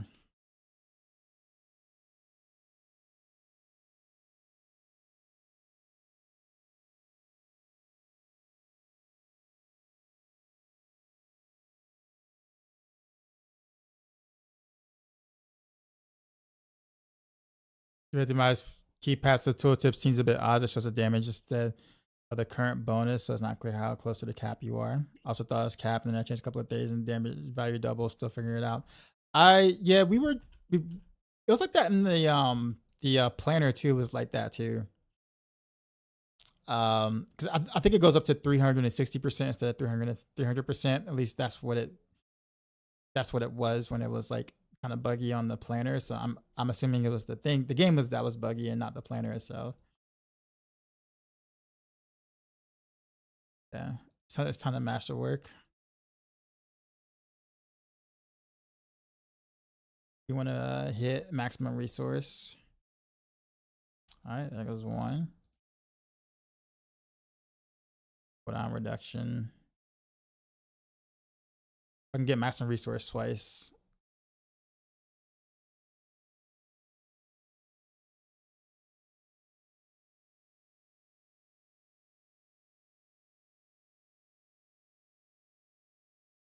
Yeah, we've seen the full screen like that. Oh, okay, gotcha. Yep, there's a button for that. Believe it or not. Resource twice. All right, we'll go from there. Armor, that's fine.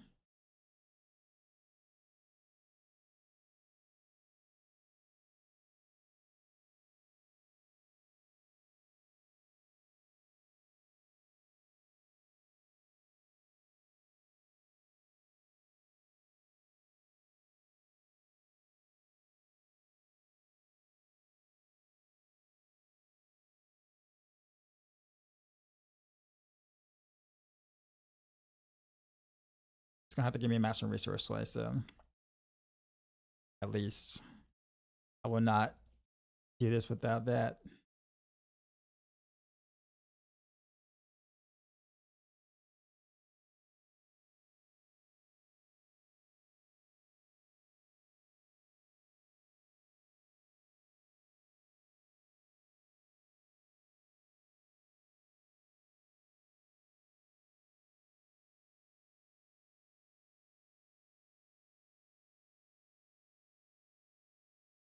I'll stash. You know what?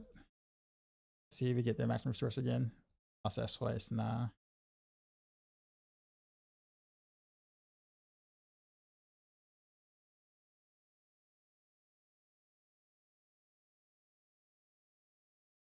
You posted an angry Reddit comment about the UI. You Paragon UI. What was the issue you had with it? What didn't you like about it? Was it because you couldn't do full screen? Is that what it was?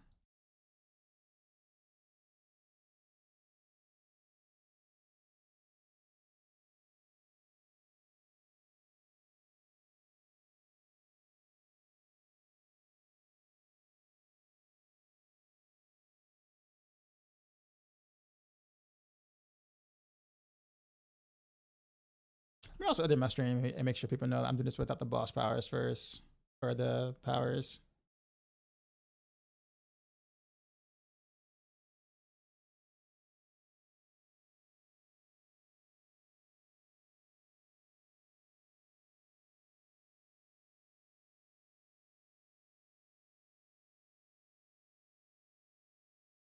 There we go.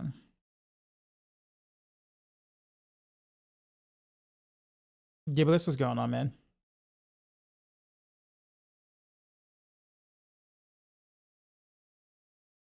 Oh, whoops.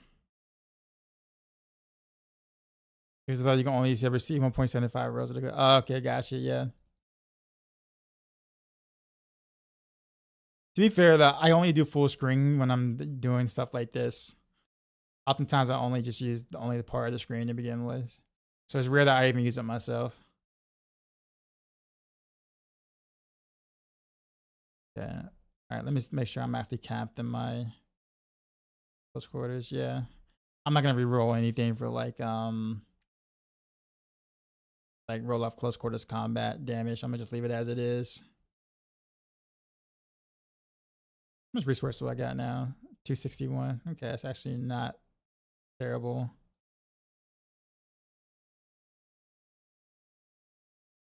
It's just that doesn't have a GA on it. That's what hurts.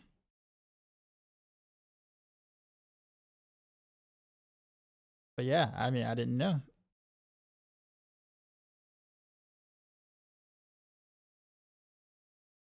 Appreciate the follow.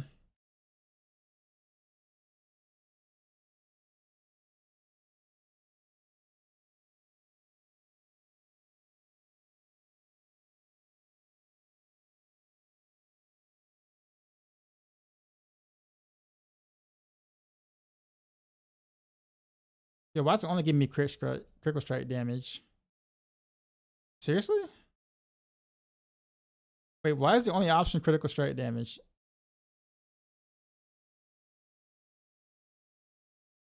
Is that normal? That's not normal, is it?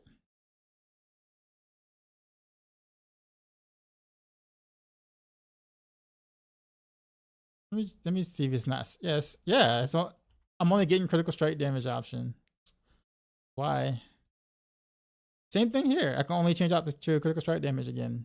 Why?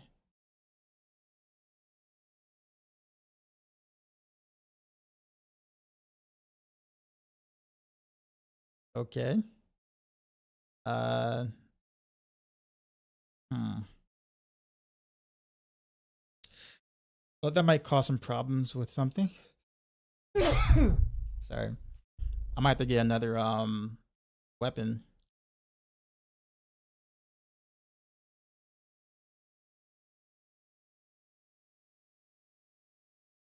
Yeah, that's not supposed to happen. Yeah, I might have to like retemper. Actually, let me make sure I can do this on this weapon first before I do it. Before I go.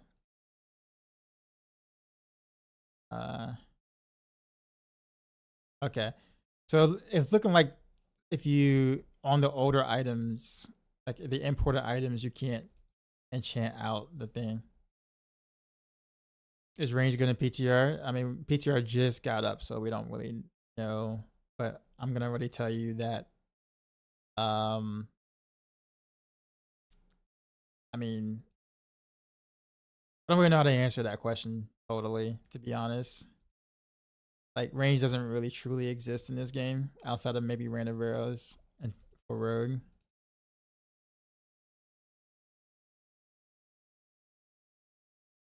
What are you looking forward for it to being ranged, Chidori? As someone who really likes playing range, um, we just don't have much incentive to do so, unfortunately.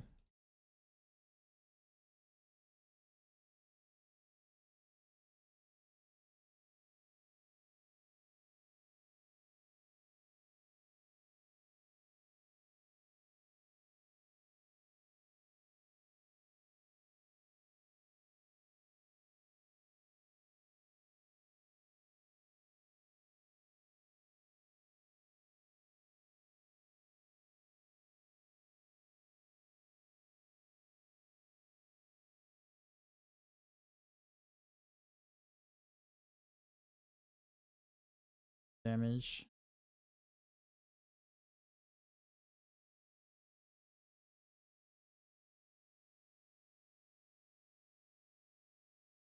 Okay, I'm still capped, so we can go. Damage production.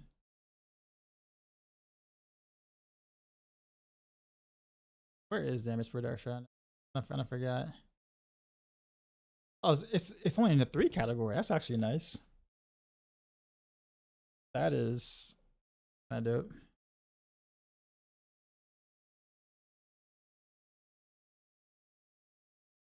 Maybe a masterwork something.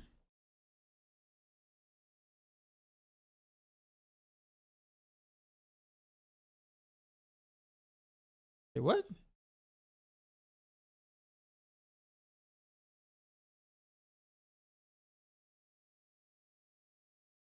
Okay, now that's weird.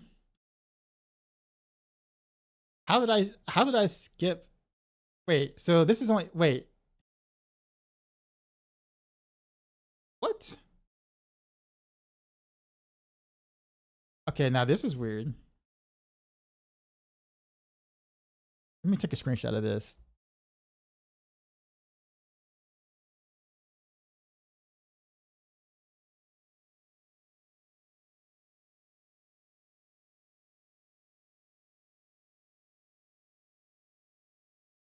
Because this says that this is masterwork fully, but I've only masterworked it once. So why do I already have like? Oh, let me keep going and see what happens.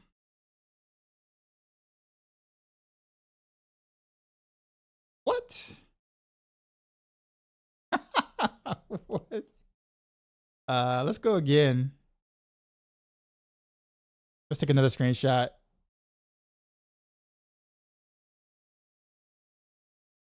Yeah, this is a bug.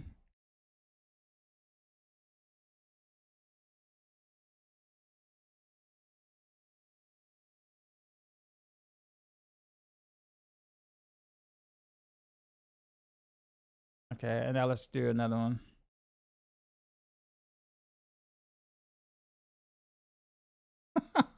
Okay. Yeah, this isn't supposed to happen.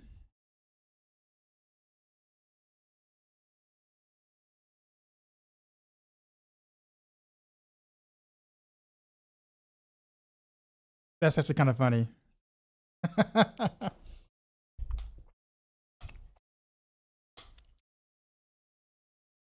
I want to know if the changes to Eagle Horn make viable. No. No. All they did was just make sure that it has a 100% chance to bounce versus 1 in every 4. But I mean, that's not going to change the way you play Pinshot, though.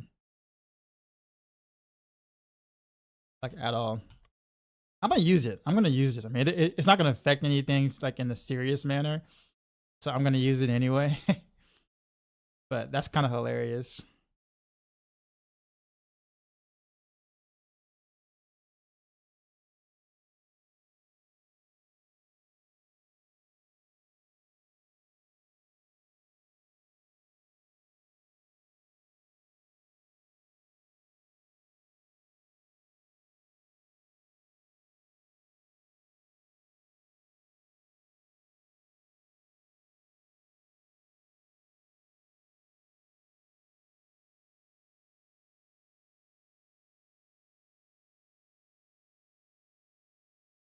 So we're gonna do what's it, Behemoth.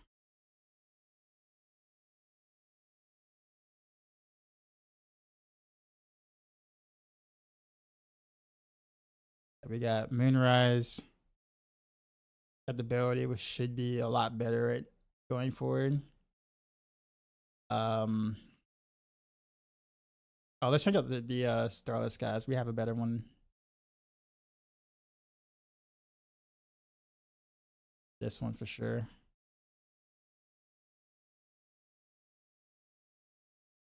I think everything else is looking all right. Behemoth, Moonrise, full clip, ability. We're looking good so far.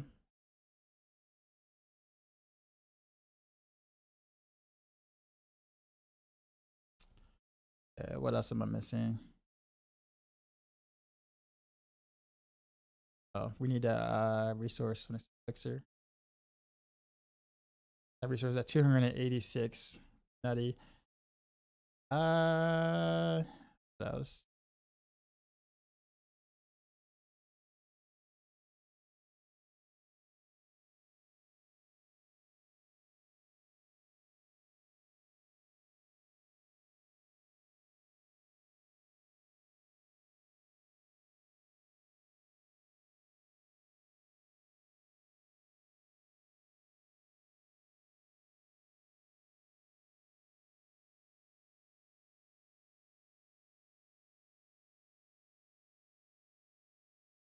Okay. All right. We need to go to training session real quick, and then we're gonna test this in the real world. What are you starting with, Sword? You're surprised. What class did you expect them to start with? What up, King Titan?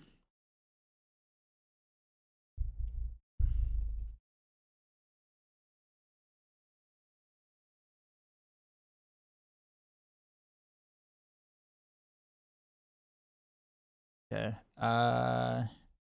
Seems like my controls wasn't saved.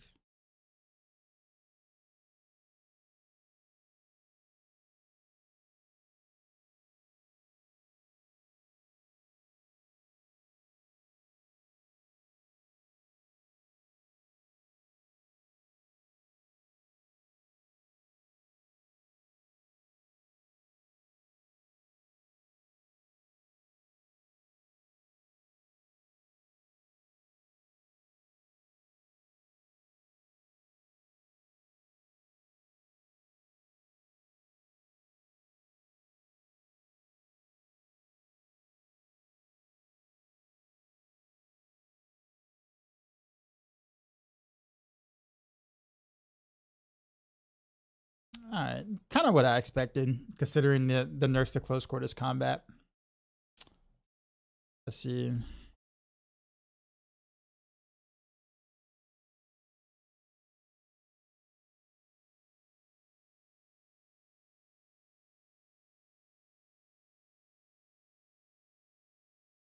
You know, both knows Woody's a rogue main. I do know, but have you not been hearing him complain about how much he hates clone? So that's why I don't really see this being a surprise.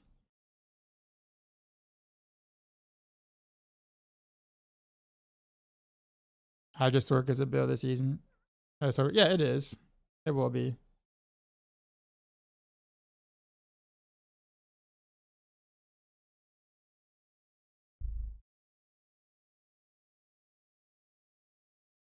I'm gonna re-imprint the previous aspects just in case.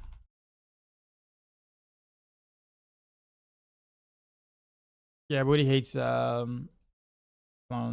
So basically, any build that you would be able to play on Rogue. I mean, Death Trap obviously got nerfed a lot, but it's still Rogue's best build. And then everything else is clone related, unless random arrows. So he's really not enjoying Rogue right now. Period. Anything an early Rogue favored? I literally haven't tested anything yet. I just finished putting this together. I just finished. But I also got to take into account the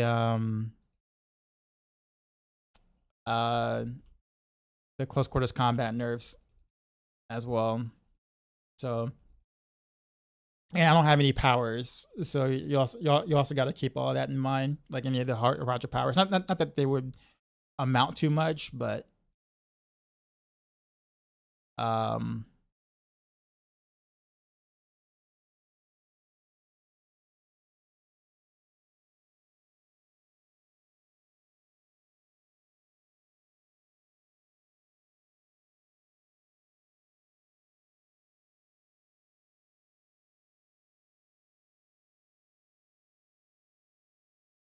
okay. So then wait. Okay, so this has Horagic Materials Reserve. Equipment Delve.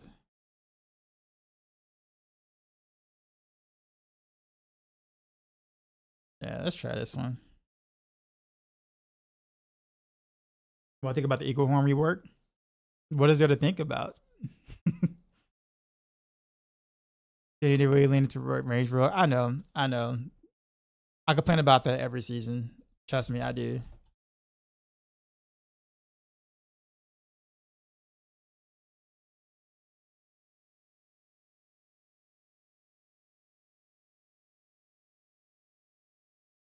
I forgot my runes. I don't have Cax on.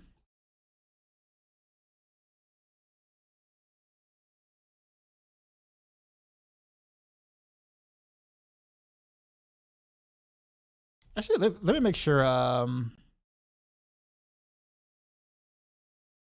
Actually, didn't test to make sure that close quarters combat is actually being propped by the clone from an actual distance. It might not be, but it should work because we got that buff, right? So that's there. That's there.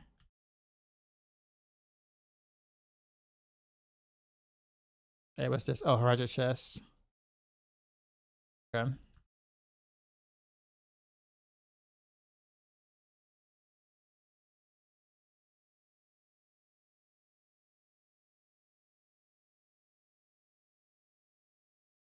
Yeah, I mean there really isn't anything to think about for the Eagle Horn reward. Like when people ask me that, I always wonder like, what are you expecting when you saw the unique change? Like, what do you have in mind of how you think it might work? How you think it might work out in a sense.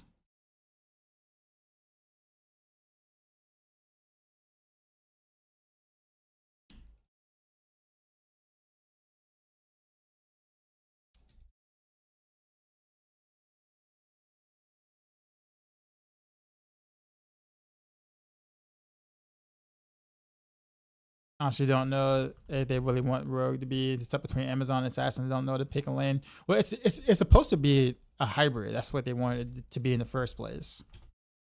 Except we don't really do any actual hybrid stuff. So like, you know what I mean? Like,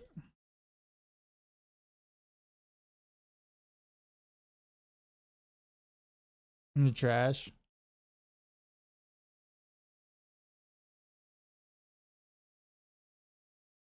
I'm asking you sarcastically. So okay, so what they okay, so what they did with the Eagle Horn is this. They um they basically made it from where it would bounce once in every 4. Decoy was up. Um they made it bounce from like every fourth shot to bouncing all the time now. But then they have the multiplier from the bounce. So like when you think about it, what was the problem before with the Eagle Horn? Right? The problem was you didn't care about the bounce because it's so situational, and even if it did bounce, you're not expecting it to actually hit anything more often than not. So if it bounces every time now but does half the damage, then what are we expecting it to be? Right? Like the core issue is still there. Like the core issue is still the same. Right? You didn't change anything. The issue is you have to find walls. You have to, and then play around trying to bounce off a wall. And over half of your content doesn't have walls. So if all of your, if over your content, over half of your content doesn't have walls, then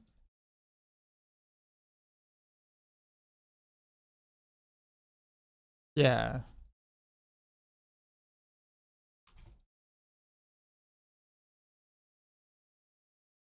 So it doesn't matter how good they make the bounce effect, it would never be good.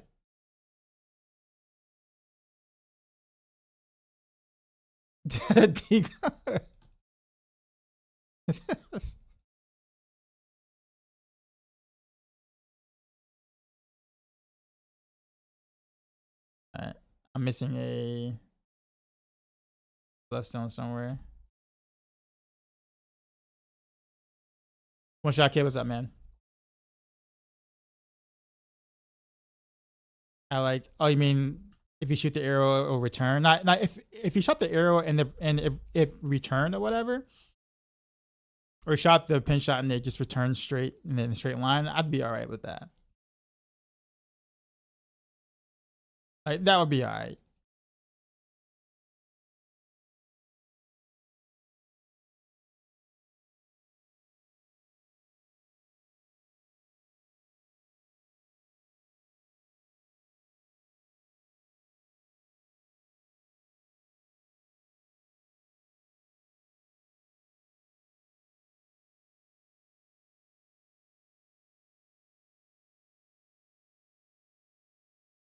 Okay, so that was a nice.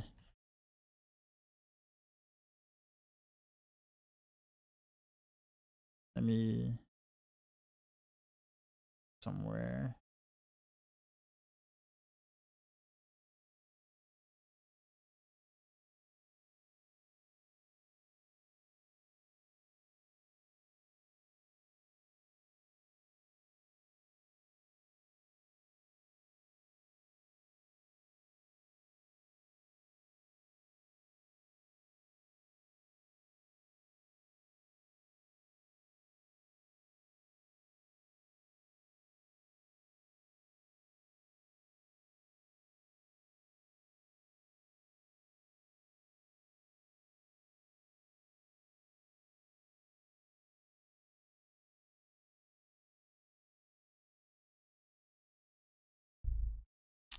Ask a question to the team.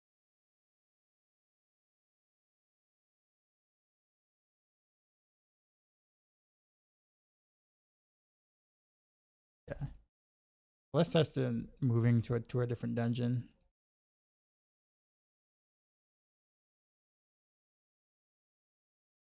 Endless gates, I guess.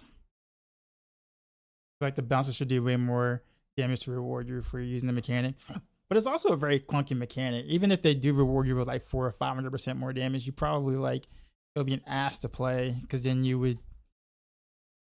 I mean, literally, you wouldn't do anything without like trying to push everything into a wall and only play certain content that has a wall. I just feel like even if they made it worth your while, kind of, it still would be it'll feel awful to use. So they just really need to just figure out like, you know, like a rework to the item to be something completely different. Instead of it doing half, it should do extra damage. Well, I mean, it does do extra damage. It's just extra damage on the bounces. But it was half of what it was before. That makes sense.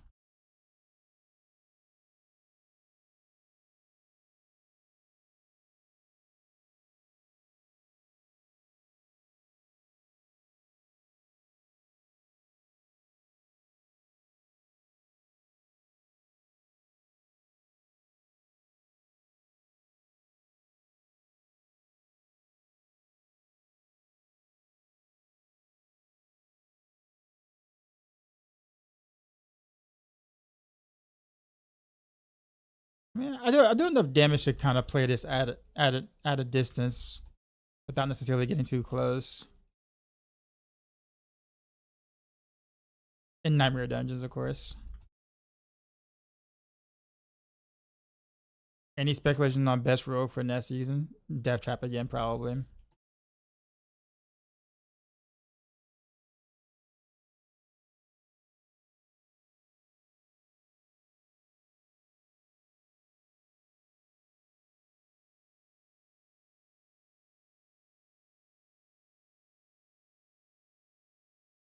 Think Heartseeker will be back at all? Heartseeker never left. I don't know why people think it left. I mean, it was never Rogue's strongest build, but it never like left either. Like Victimized Heartseeker is not back, but Heartseeker itself never left. Why did I get an Ancestral Axe?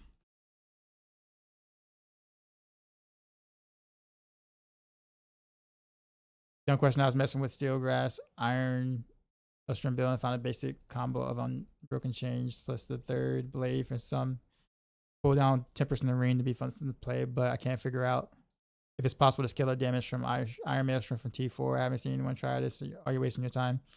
I honestly haven't seen anyone try it either.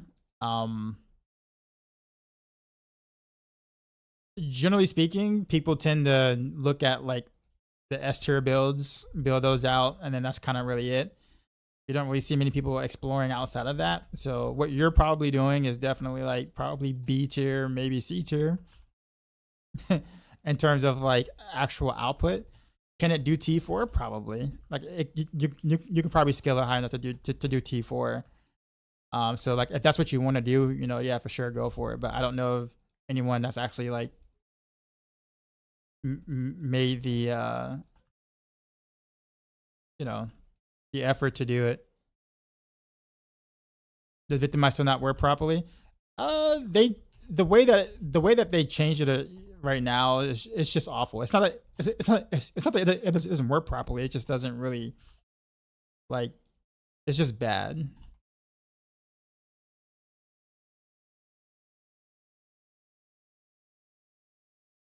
In general. Mace Conjurer's Kiss grid again. Honestly, I hate that ring. I'm gonna be honest with you. I really do not like that ring's effect. The fact that it doesn't work well right now, I'm actually totally fine with. I'm not even mad about that.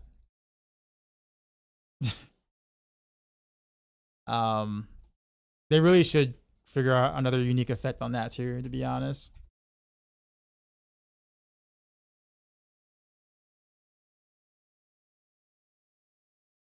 Am I gonna try Chronos Odyssey play playtest on stream. I'm not really into MMOs, to be honest with you. That's an MMO, right? I've never really been a fan of MMOs, but if the combat is fun, then maybe.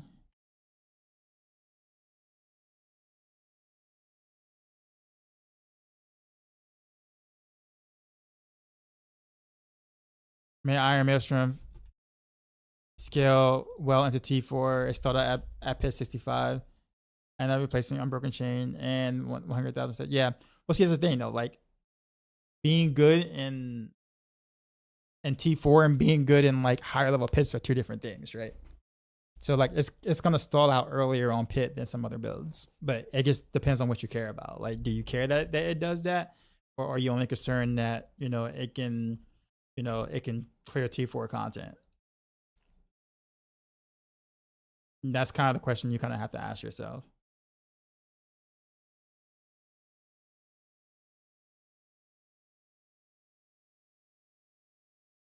Actually, where Eaglehorn will be good in the pits? No, it won't, because in pits, what you want are open maps, not closed maps, because you have to pull things in order to really be able to make serious progress.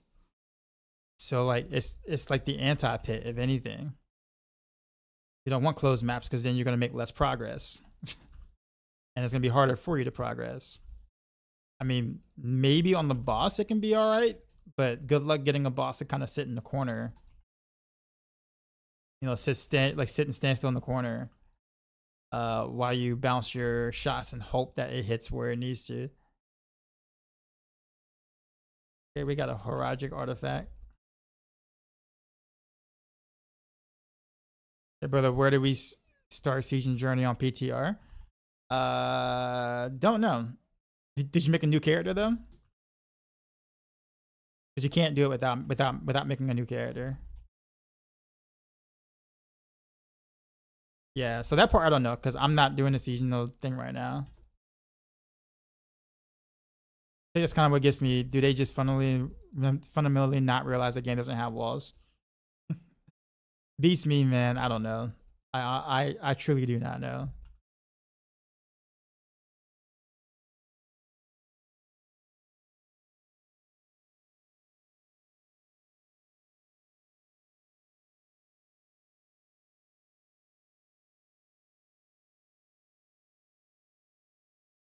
Then why do PTR? Did they change road talents? They changed quite a few of the classes stuff. Is this your first PTR, Cope? Because generally speaking, a lot of people tend to. Okay, so that's why you don't know. Okay, that's fine. All right, so in PTR, there's this PTR vendor that happens usually on Friday that allows us to build anything we want. We can sit there and get all the mats, all the gear, whatever like that. Masterwork, everything, temporary, everything, with infinite gold, infinite mats and stuff. So we do that. Most players tend to do that on Friday when that vendor is there, because then we can test everything we want with all the stuff without having to farm for all that stuff, right? But until then, between now and Friday, they don't give us that vendor. So that means that if you start the PTR now and you do seasonal, you have to farm for all that. Now, I know they want you to do that. They want you to do the whole leveling process and all that progression things to kind of get in that, like, a feel of how the progression is for the new season. But it makes it impossible to test any new builds because you're not going to have any of that stuff. So yeah. You said vendors already there?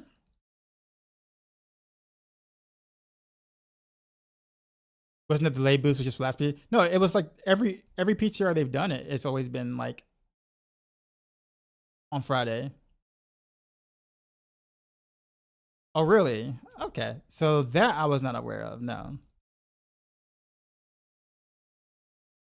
Interesting. I wonder why they did it differently this time. All right. Well, I guess we will go and go to seasonal thing, I guess. Because you said you guess they wanted to test leveling last time. They did it for season 6 and season 7 and season 8 PTR.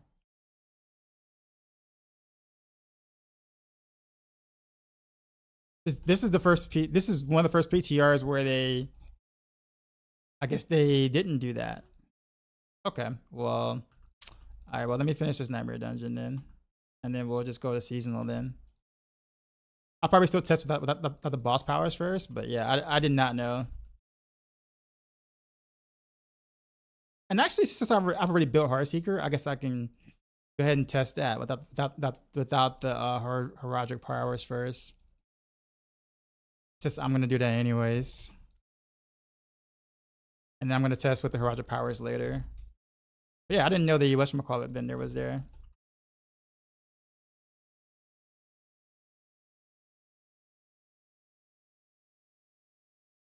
We got purples all over Kyovashad.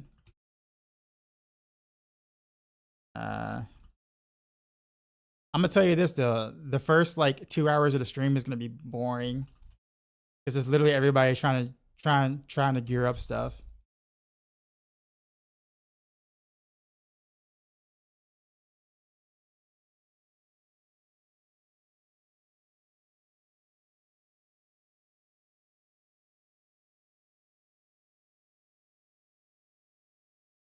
Trying to find a perfect shroud.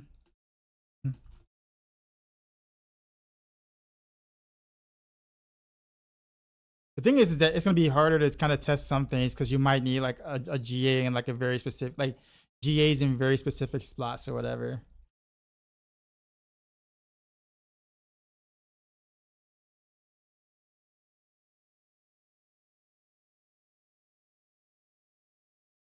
But all right, where am I going?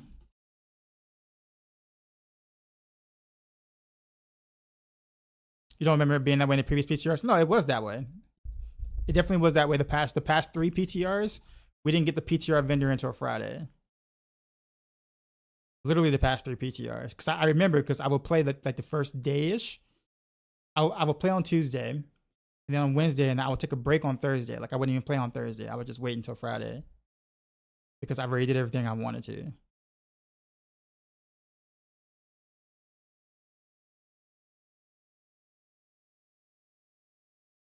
I guess I'll try to see how high you can get in the pit.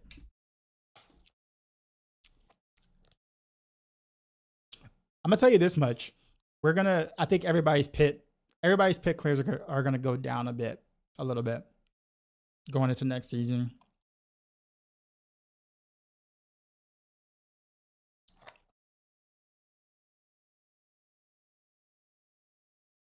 Because of like the rebalancings and stuff.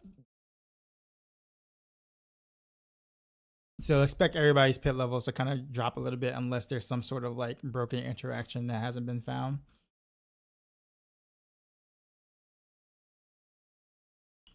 I think Shroud should be removed. I don't like Shroud either, to be honest with you.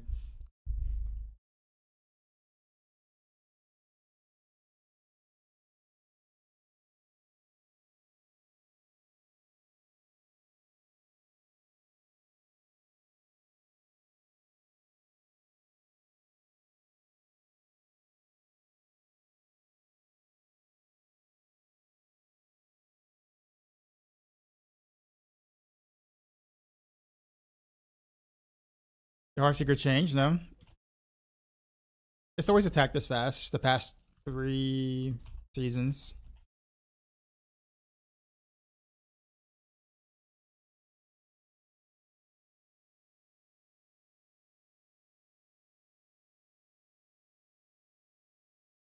I also don't have the right runes on right now. I keep forgetting to.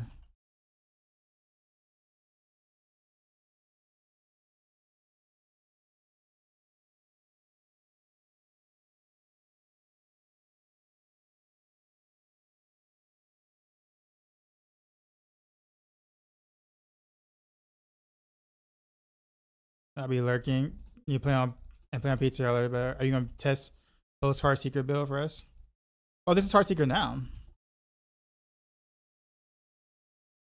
I mean, what you're looking at is Heartseeker. I will be doing it with the powers later too, but yeah.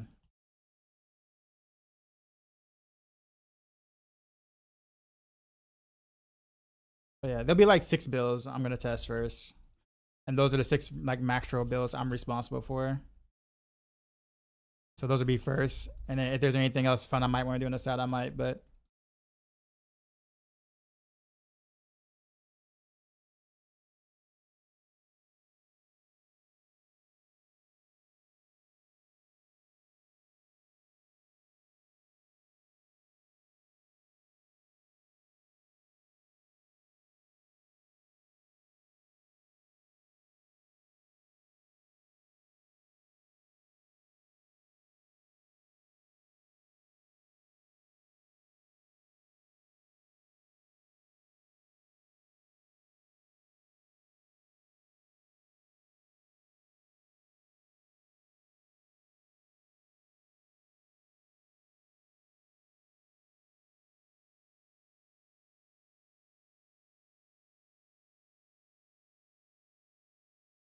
I guess next couple hours is me making the build a backsmith and vendor. Yeah, pretty much like everybody's doing.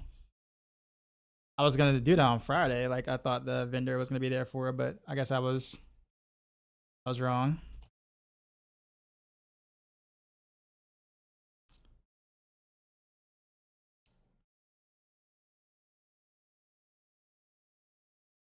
Let me get the correct runes on them. Do I even have an Ahu rune?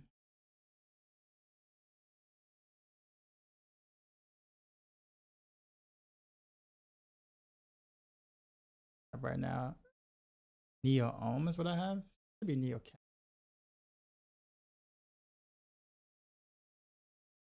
To my stash.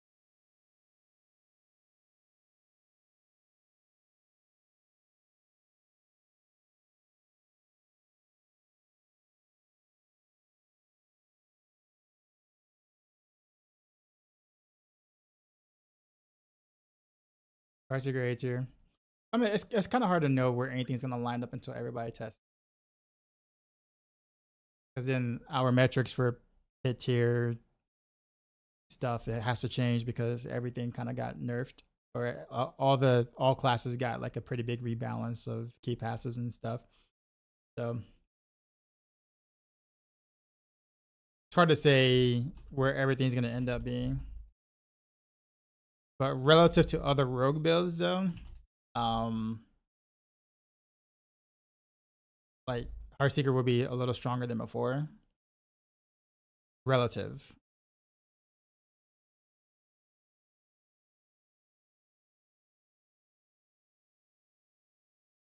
I think now we're getting to the point where I might have to go poison trap. Extra damage here. I just want to see if Neo Cax still works the way I think it does.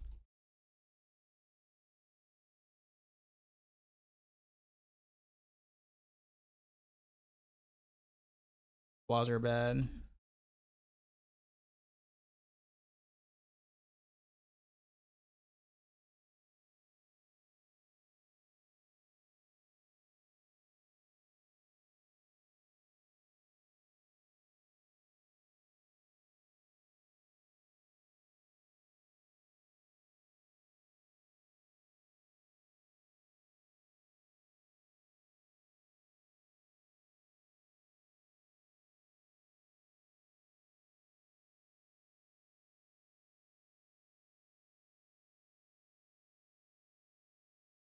A tier pit 90.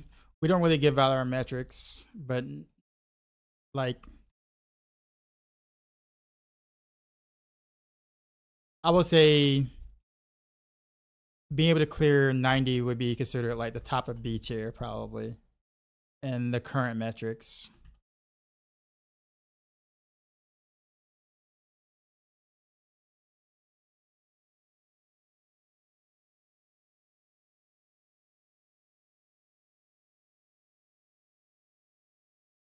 When the role player gets hit 60, what build do you recommend for you?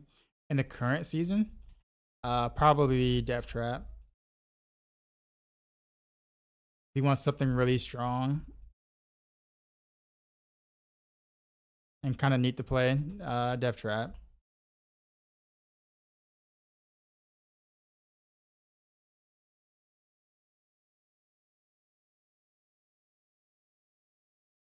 All right, so with that Heroic Powers,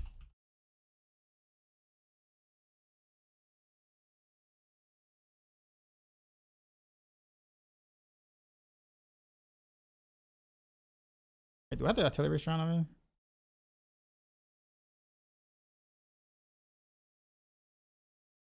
Okay, there we go. Let's get rid of Sid. How are we gonna get glyphs to 100? Little by little. They changed the. I mean, you can pretty much level your glyphs all the way to 100 at like 69, like hit 69 or whatever. It'll just take longer, but you still have a chance to level them.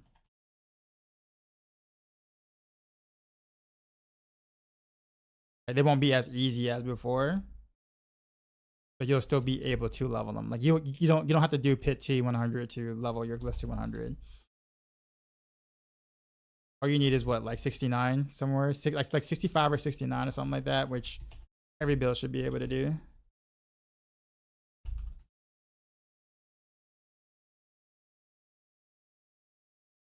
This is a really bad map.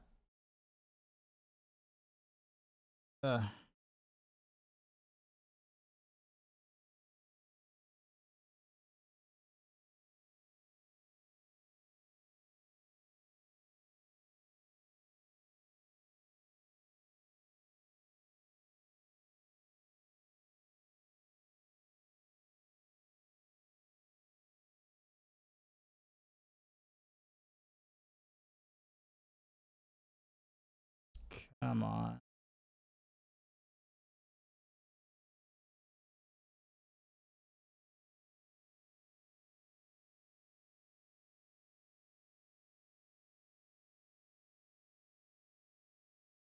They really need to remove damage reduction mobs from pit. It feels so awful. Just a pit PTR so far, different goal to progression plus road changes. Well, how do we test progression in an hour, sir? Rogue Yolio. PTR has been out for an hour. How do we test progression?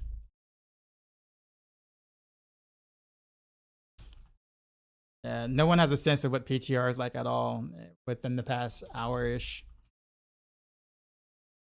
Hour and a half.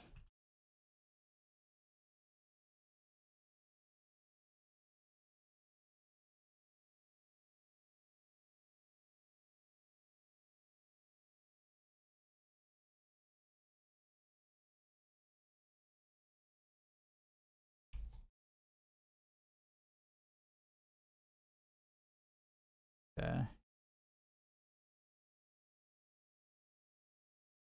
Didn't know how long you were on the PTR was on.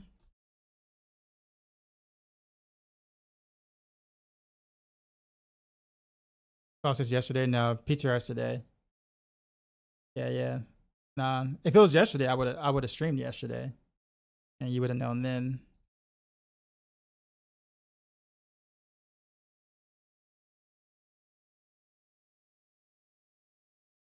All right, been shot way better than you thought.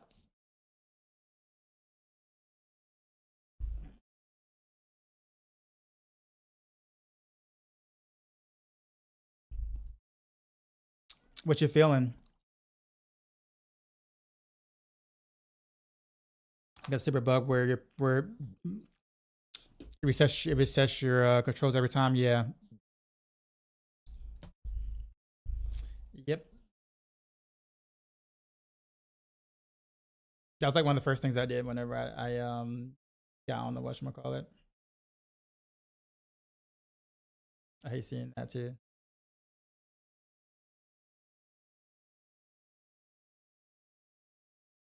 Hearing 80 and 130 in the PTR. You would have you would have it geared up already? Pinshot?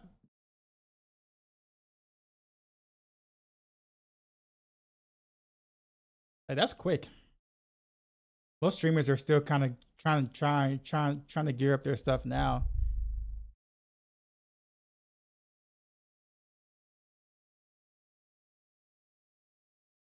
It's gonna be a while before I get the pin shot. But at 80 and 130, is that with the Horagic powers or without Horagic powers?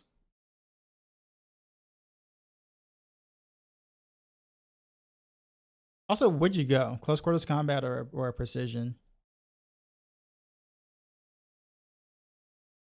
All right, let's delete.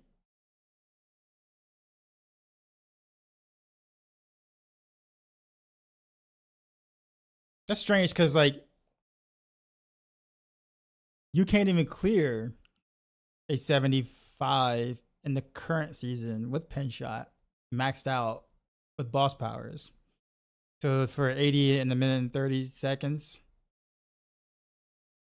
I'm gonna have a hard time believing that because nothing about Pinshot got buffed and the key passives got nerfed, so it should be doing less damage, not more. So, and then if you put together just a random character without like without min maxing, and it's like maybe a bug.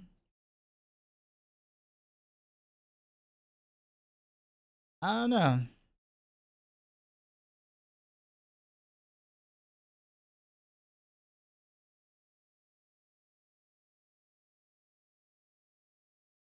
We know when season eight ends. By the way, I am not sure to be honest.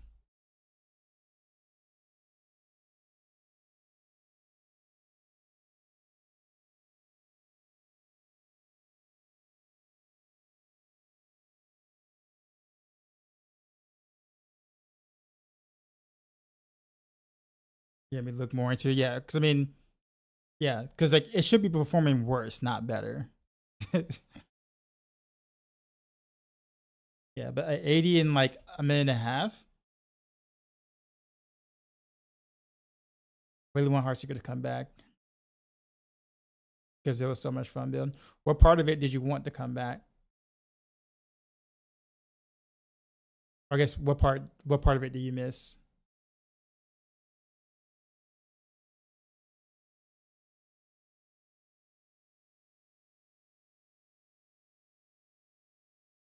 You randomly one shot things with no damage numbers. That sounds like a bug. Do you have your damage numbers turned on?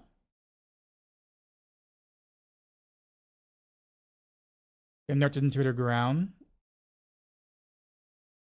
I mean, not really. Have you played any Heartseeker in season 6, 7, or 8? Ironically enough, Heartseeker's gotten stronger and stronger every season. It's just that other builds have also gotten stronger. Because I play and make Heartseeker and write for Heartseeker every season. That's someone who actively plays it every single season. Like you played the season before they nerfed Victimize. He said it's not even the build. So before they nerfed so the season before they nerfed Victimize. Oh, you mean season 5? Season 5 was Heartseeker was good in season 5. In fact, I was actually people dubbed me as the one who brought back Heartseeker for season 5. It was Rogue's second strongest build, season 5. Just like it was Rogue's second strongest build in season 4. I remember that season because you played it with close quarters combat instead of Victimize, and it was actually still like good. And season 6, 7, and 8, Heartseeker still has gotten better over time, but it's not. But relative to other Rogue builds, obviously, other Rogue builds have gotten stronger, but they didn't nerf Heartseeker. They did kind of kill Victimize though. Victimize did die a pretty horrible death. That is true, but Heartseeker itself did not. I find it interesting when people say that because I'm just like I don't know because I remember season 4 and I played primarily Heartseeker in season 4, but I played it every season. I've also played that build as well every season after that, whereas most people haven't. And I'm just really curious to see how people think of it.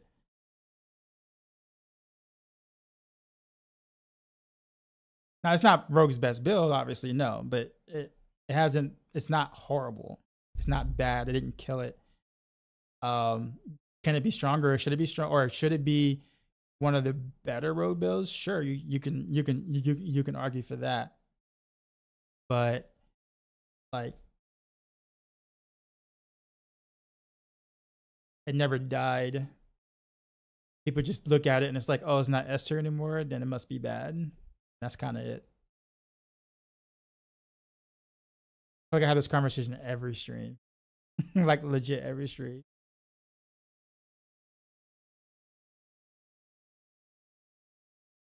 All right, this is gonna take a while trying to get stuff. What do I need? What do I need to try to get?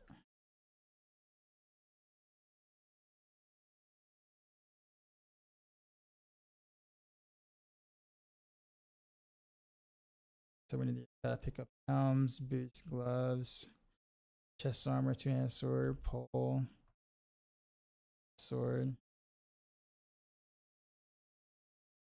Rogue number 1. I have more fun playing A tier builds than the meta for a couple seasons now. I guess it just depends for me. I play what's fun, not necessarily what tier is in. But I will say I liked Heartseeker in the previous season more than the current season. Being honest there. But Heartseeker is gonna be better in the next season, like season 9. It's not gonna be S tier by any means, which means that people won't play it. But it'll be a solid build.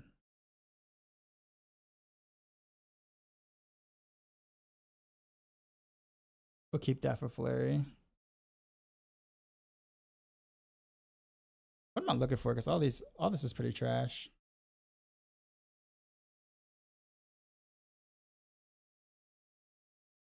I really don't want to do all this, right? Like, I was not expecting to do all this, like, sorting through garbage for stuff right now. Yeah, this is hella boring.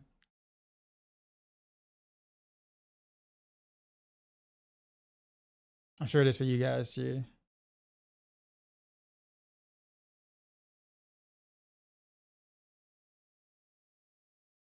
Guess we gotta Starless Skies with that. I ain't gonna lie, I was playing Heartseeker every season 8 though. It's Heartseeker, Death Trap, maybe Rest and Rain of Veils, but definitely between DT and Heartseeker. Yeah. Yeah, technically speaking, our Heartseeker is as strongest as it's ever been in season 8. It's just not victimized anymore. Would I prefer it to be victimized? Maybe. Or if we can use it with precision, that'd be cooler, because then I can play it as a range build, which I would much rather prefer.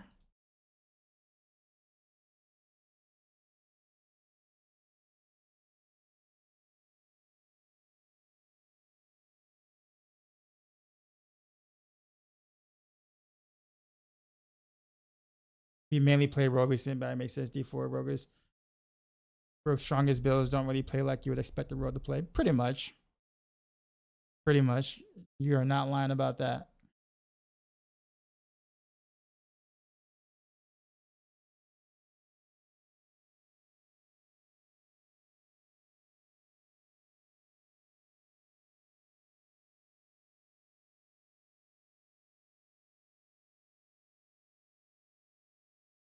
Or Death Trap is my second best Rogue build. First will always be Heartseeker. So I mean, I'm a fan of Heartseeker too, sir. I just think that people have a nostalgia feeling about Heartseeker in season 4 for what it was. And I get it, because in season 4, it was Rogue's second best build. It was never Rogue's, like, Heartseeker has never been Rogue's best build, right? But it was, Heartseeker was brand new, right? Heartseeker was brand new, and it was exciting to see a basic attack actually do like something good. So I get it. But like, when you think about all the jank that came along with playing Heartseeker effectively, all the double dips you have to make sure you do, cow traps not being able to be thrown, you have to get in their face with the cow traps. And Victimized Heartseeker was you dealt a ton of damage or you dealt no damage type thing. And that felt bad. Like, it didn't feel like a good build to play in the higher pits. It was fine for for like regular farming or whatnot, because then you can just shoot an arrow off screen and stuff would just die. Right? So that part felt great. That part did feel good, right? But like, if you want to do any efficient pits or whatever, like, you had to do quite a bit of jank to kind of make sure it worked. So I'm actually glad most of that jank is gone. Like, it's the smoothest it's ever been now. And granted, while you can't play it technically at a distance, it deals more damage than it did before. Like, Heartseeker was dealing what? Like, we were lucky to kind of see like maybe 3-4 bill victimized hits. Sometimes you'll see like 6-7, just depending, right? Like in season 8, you know, Heartseeker was hitting for like 100, 160 billion at the high end, which is way more damage than it used to do. Now, granted, compared to the other builds like Death Trap, 160 billion is like peanuts, right? But if you just look at Heartseeker's progression from season 4 to season 8, Heartseeker itself has been a better and stronger build since then. But there have been stronger rogue builds as well. And that's the thing you have to compare it to, right? If you look at Heartseeker by itself, it's gotten better every season. The only difference is there's not an S next to Heartseeker on a tier list, so people don't play it, right? Because it's not as strong as Death Trap, not as strong as some of the other S tier builds, obviously, or even some of the A tier builds for season 8. But by itself, if you are a Heartseeker fan and you like playing Heartseeker itself, mechanically or just like the skill itself, then yeah, it's actually more fun to play now than it was then, because you're not worried about all the crazy double dips or triple dips you have to sit there and force to happen. It's a smoother experience than it was before. But I guarantee you, in the current season, in season 8, if you just added 3 more zeros to Heartseeker, everybody would be playing it right now. Everybody. It'd be like Death Trap, what now? Death Trap does what now? Nope.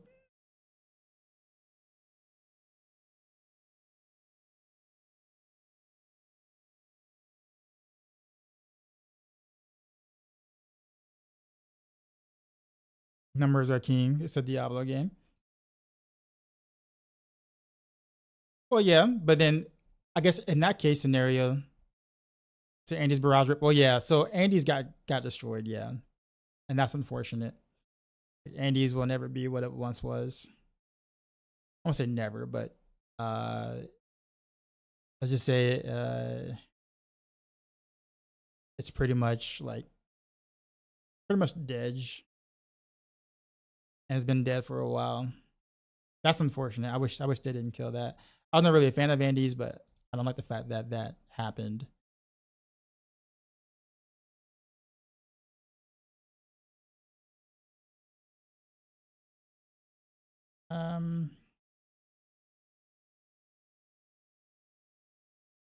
Then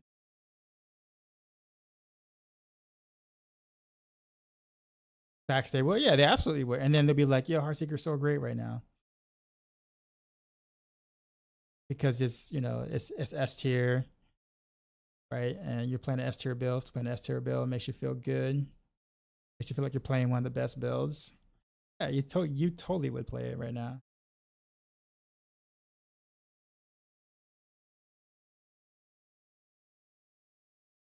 This isn't to say that people should play like bad builds, like builds that can't clear or anything like that. But I think what I'm just trying to say in general is that like, just trying to get just trying to put perspective on it.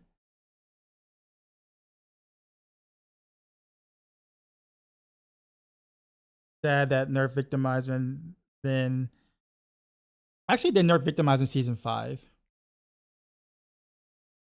Season 5 victimized was pretty bad as well. So even before the expansion, it was already on his deathbed. It was just worse in season 6 with the rework that they tried to do with it.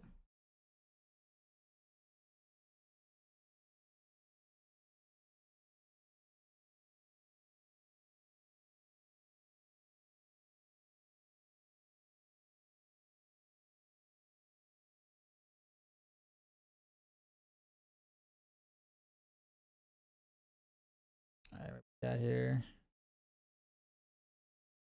So I guess the builds, I guess the stuff that we'll be making, it's gonna be with like definitely worse gear, worse off gear. I guess I'll resource helm actually. Actually wouldn't be too bad.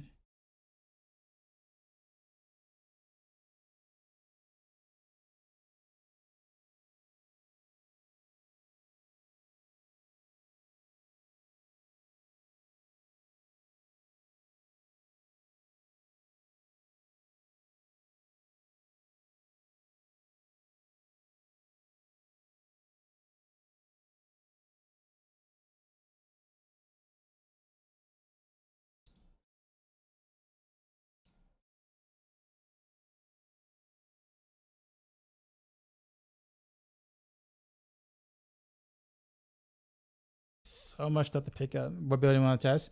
I got like 6 of them I'm gonna do. Most of them are like marksman related though, because those are the builds I do on max roll. So Renovails, Heartseeker, Invigorating Strike, Barrage, Rapid Fire, and some sort of victimize shenanigans just to see if I can see if they actually made any mechanical changes to it. I can't believe that when I'm looking at it that they really made it that bad. Right? Like, it can't be that bad. Can it be? It looks like it is, but part of me wants to like live on some copium and be like, nah, it can't be that bad. Even though it probably really is. So I'll be testing that too.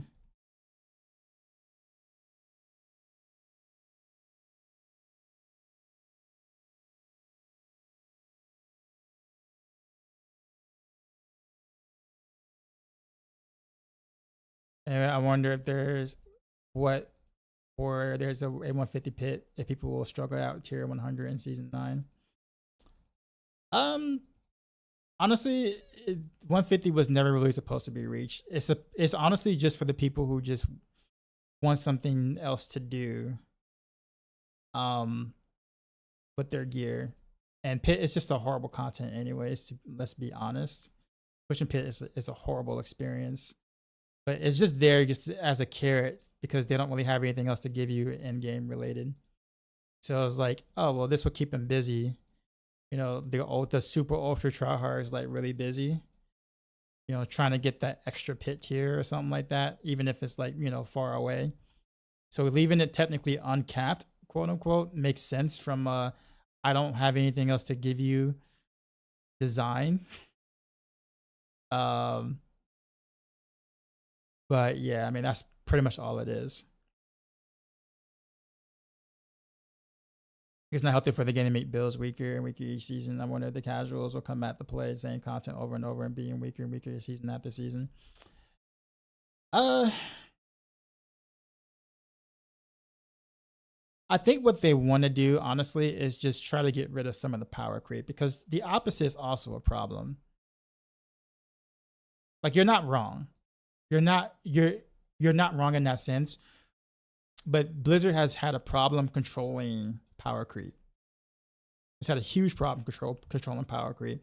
So this is their way of trying to reel back some of that power creep. And it feels bad. It feels bad when they do that because no one wants to play, you know, a season where you are weaker. And you're right. You're right with that.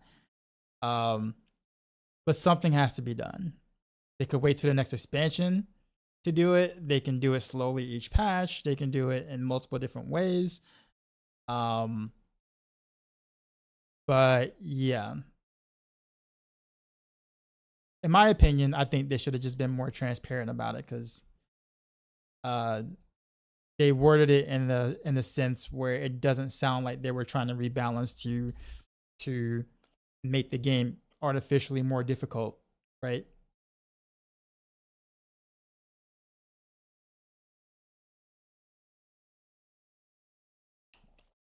So let's go back to season 0. Is forced for aerial build? No.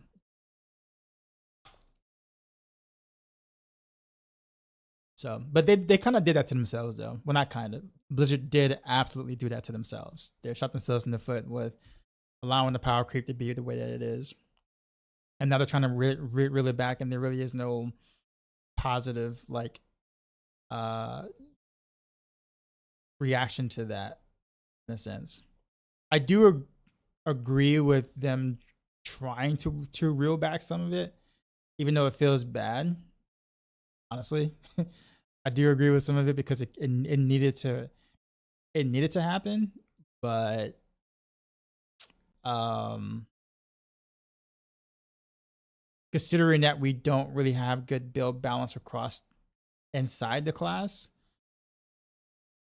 like that can feel bad, like really bad. Because then we're back to playing or people are back to playing one or two really good builds that can skip progression because other things got nerfed as well, and then you kind of just rinse and repeat the whole cycle all over again.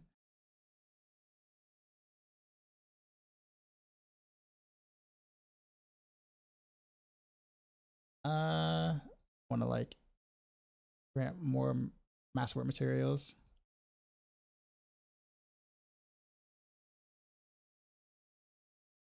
I'm gonna do this a bit,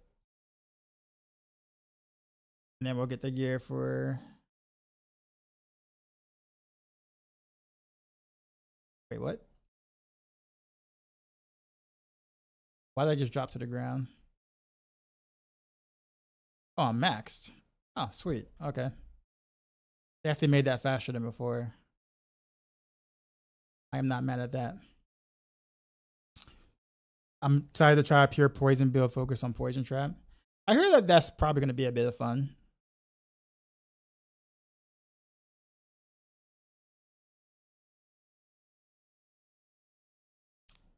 Oh, the escalation nightmare dungeons now. Okay.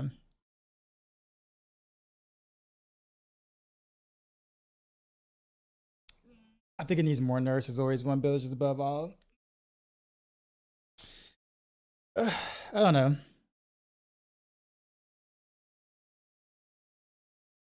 They did kind of kill this the Spiritborn. I'm not gonna lie.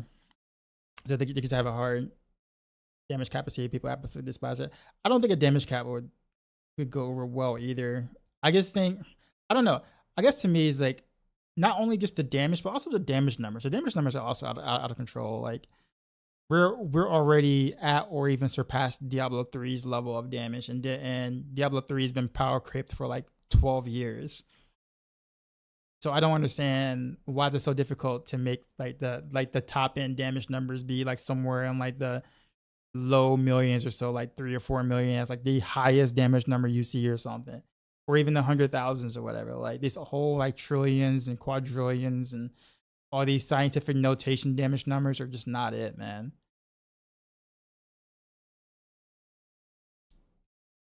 It's just not it.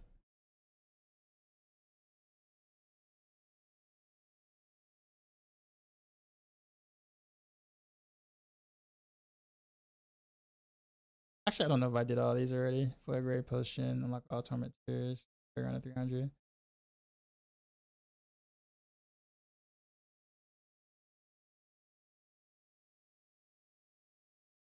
These more biodiversity.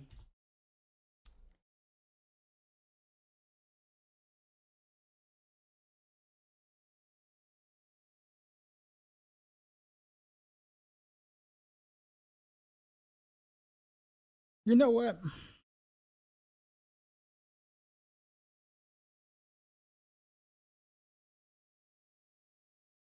Let's do all uniques first.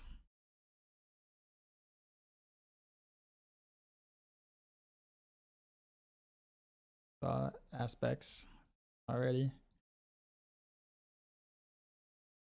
And more uniques.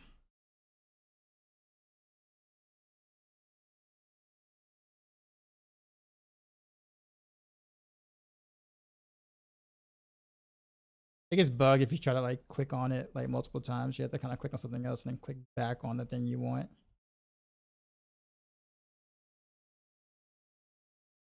I think Spiritborn is dead even with the change to poison. No, I actually think Spiritborn might be one of the stronger classes this season, believe it or not, because of all the like across the board nerfs to the other classes. Spiritborn didn't get hit nearly as hard as the other classes did. So by comparison, actually Spiritborn is probably looking kind of okay. Relative.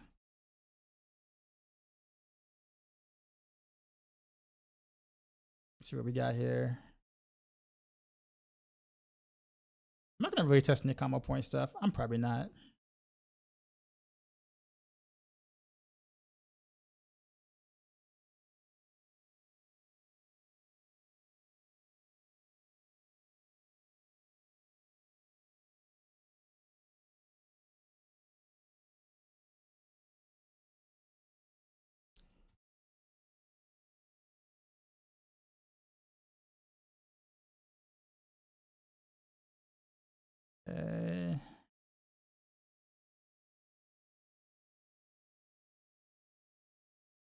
Nice. None of this I'm gonna keep.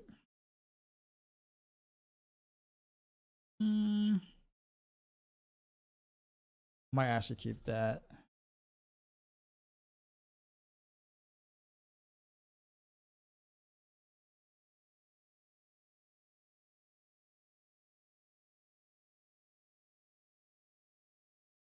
Season 9, full of Spiritborn Hydro Sorcerer.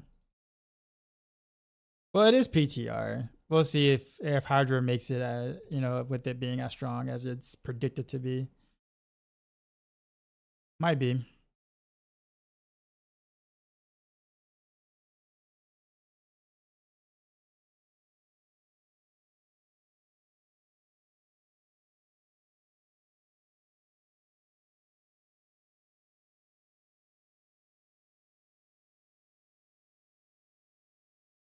That's actually, how many uniques did I already keep already? Mythics, ring,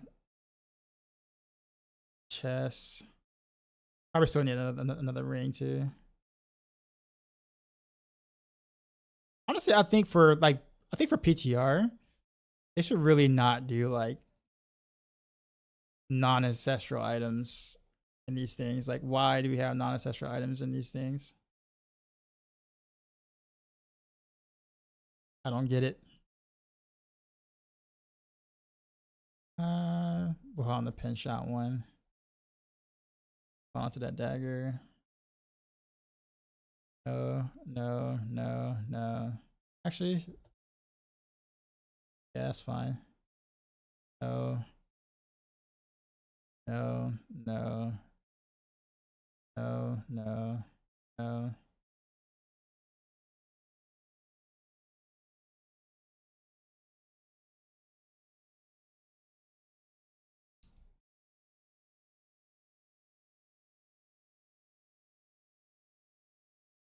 Wind Force plus 5 to barrage. Nah.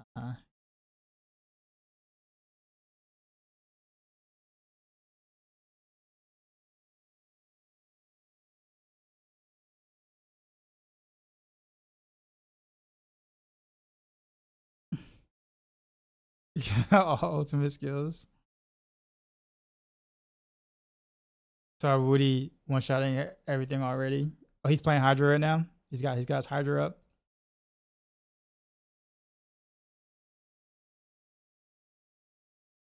Yeah, I think Woody's kind of done with Rogue until Clone is no longer like carrying the class outside of like Death Trap / Renoveros. Which I don't blame him, honestly. I honestly do not blame him.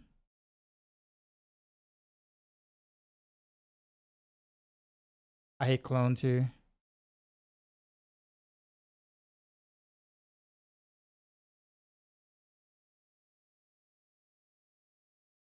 The sea pants.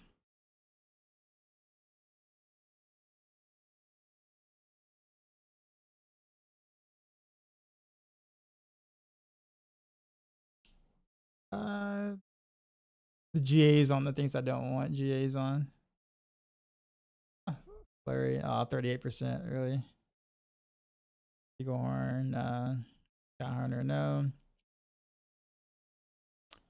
God, that's so bad.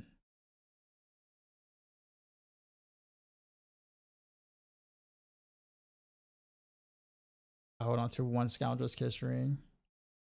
This one. At least die in 2 hits. What content is he doing?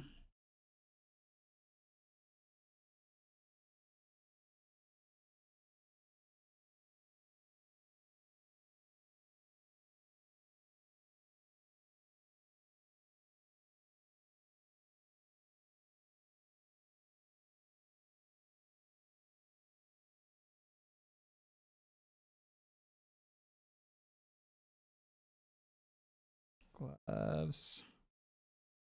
It's it.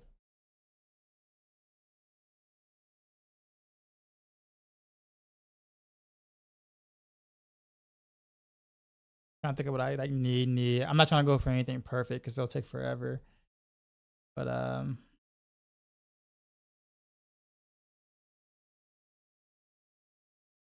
Okay, so this would be good for rain. Sky Hunter.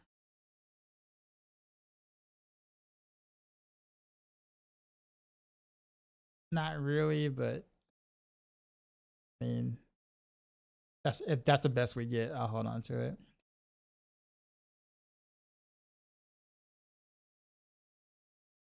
Okay, yeah, for that.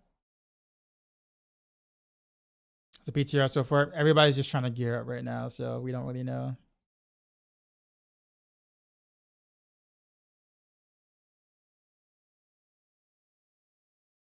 It's like purchasing a car, right? Or you're gonna buy a car and you got done like test driving a little bit. You're back in the office done at paperwork, and someone calls you and say, "Yo, how's a brand new car?"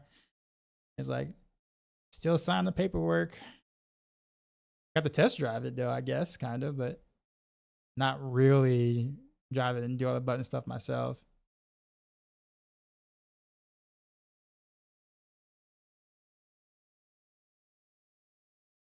He's in pit 75.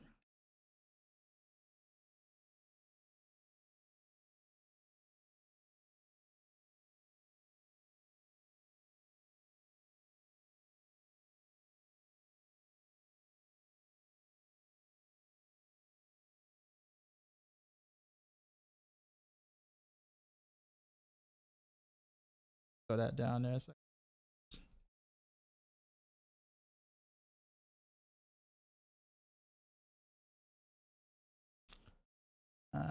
double damage. Got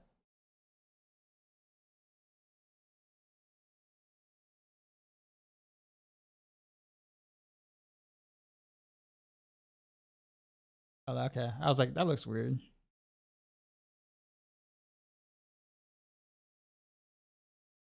Pull down still, so no.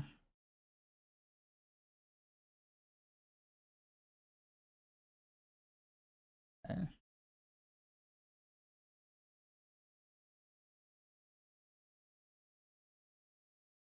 Anyone having trouble changing the new fix of the Oculus and the PTR? Just give me the same options. Yeah, it's a bug. If it's already tempered, it'll do that. So you have to like not temper it first.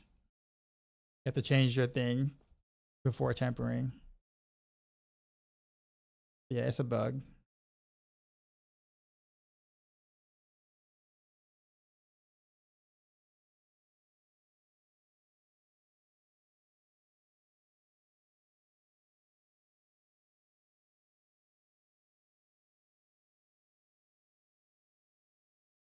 I cannot get okay, this is a good test one. Hold on to that.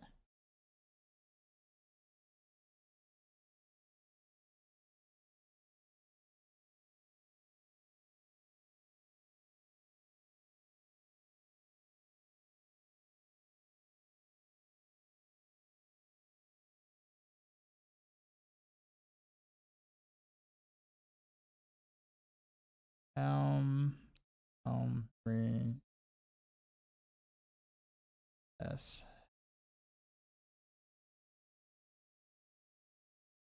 That actually, you know what?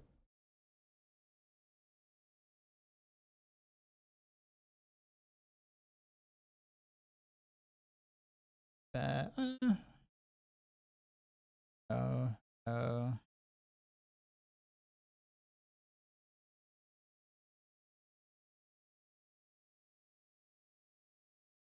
GA home, 2 GA home. Maybe we get lucky.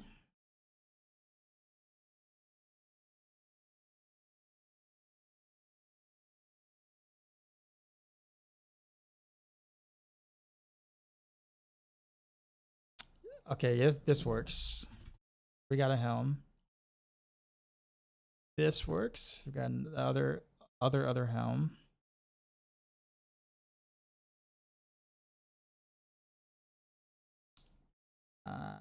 Guess the rest is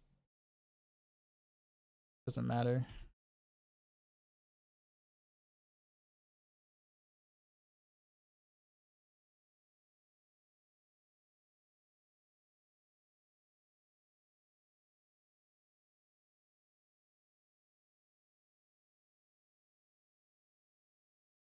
Is that be easy way for them to this and this? I mean, for PTR testing, yes. PTR testing should be a bit easier. Should be a bit like brain dead. Should be. It's really the only time where I feel like, you know, complete brain dead mechanics should really exist.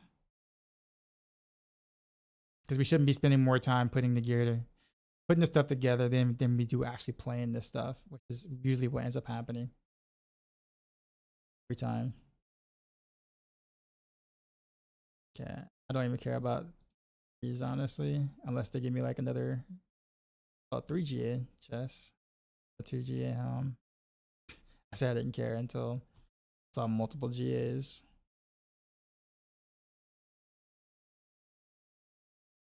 I'm just getting rid of cash. Yes. Looking at and my armor and maximum resource. Actually, I might prefer that.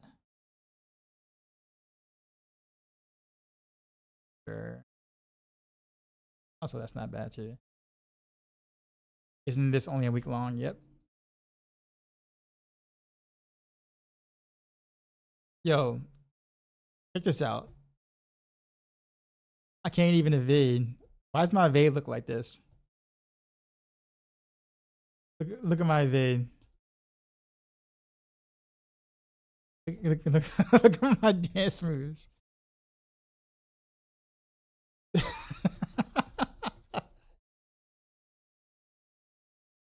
Someone clip this real quick. This is me trying to evade. Like I can't evade.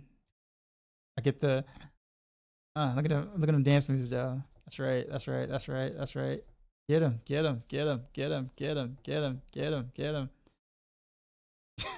Popping and locking, yeah. Yeah, somebody clip this. That's funny. I'm gonna lie, that's funny. I wonder if that was on purpose. Actually, no, because everything is gone, actually. Like my stash is I can't click on my stash. I can't do anything. Because there's too much there's too many items in the ground. Yeah, the game is ripped. Is PTR crashing? Yeah, PTR is crashing. Dude. I can't even leave the game. Alright, we have to exit Diablo completely.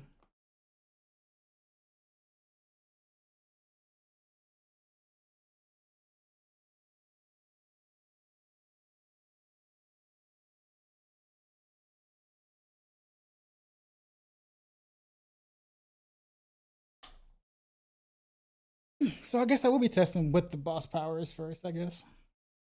Or harder powers first, and then I'll do it backwards, and then I'll do it with, and then I'll do it without, and I'll do every build that way. Looks like we're gonna have a longer day than I anticipated. Just because we had the PTR jank vendor here, which I didn't know we were gonna have today. Thanks, Decoy.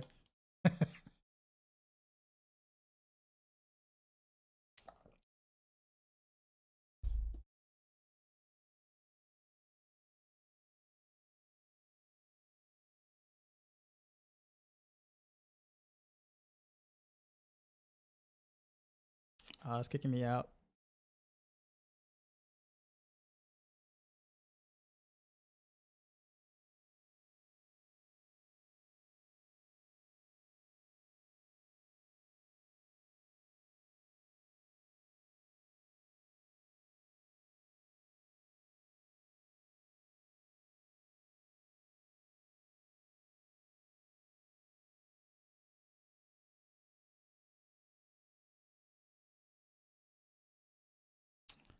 Send that to my Discord, to Super Secret Society Discord.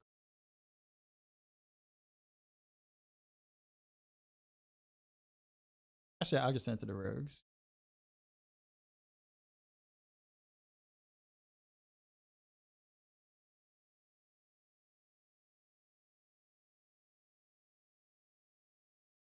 Try to get back in.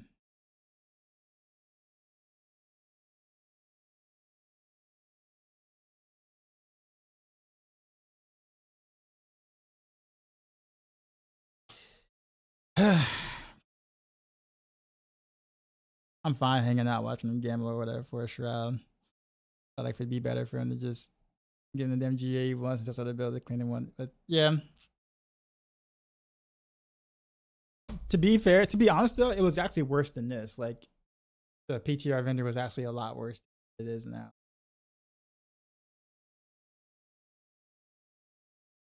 It took significantly longer to put something together before, like I don't know, like 3 seasons ago, 3 PTRs ago.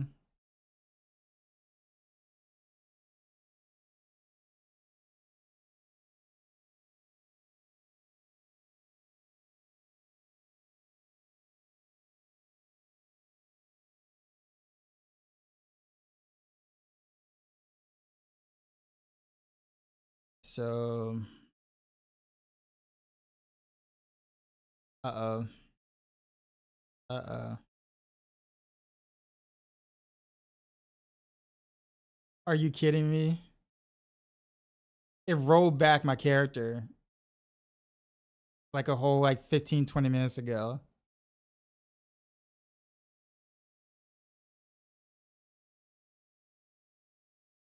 Really?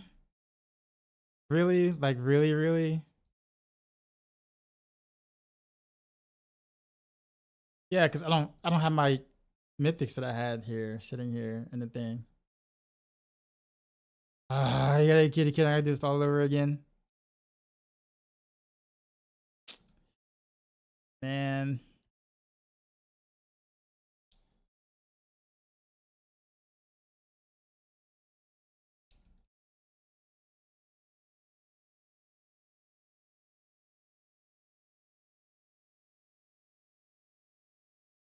Oh, it even rolled my character back before I even saved my whatchamacallits.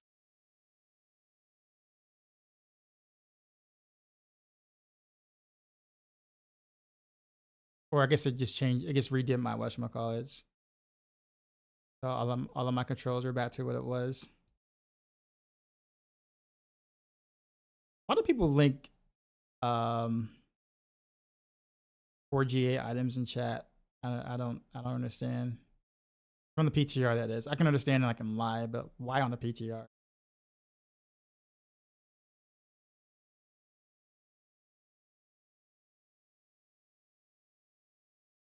They found the best item. Got a front. Yeah, yeah, from the PTR bag.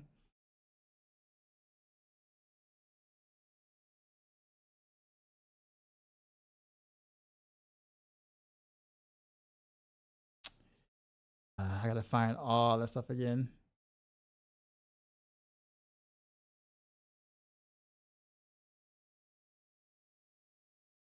I was scared of one. I was like, how did I get the shout out for it before I even seen it? What up, Ghost? How's it going, man?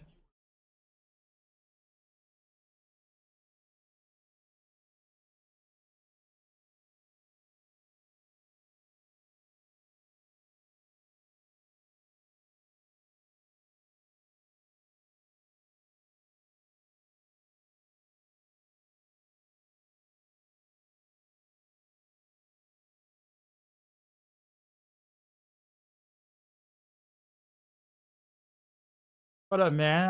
How's it going? You're reading that kind of early, aren't you? You didn't want to play any PTR stuff or nah?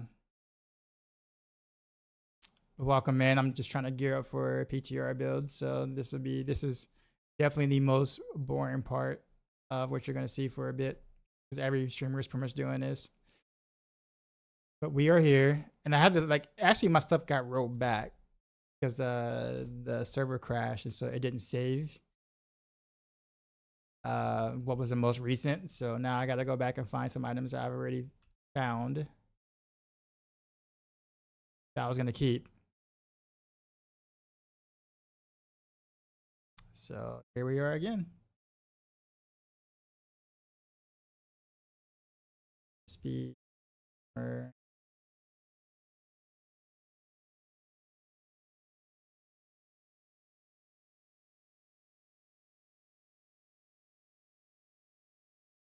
know what we should do?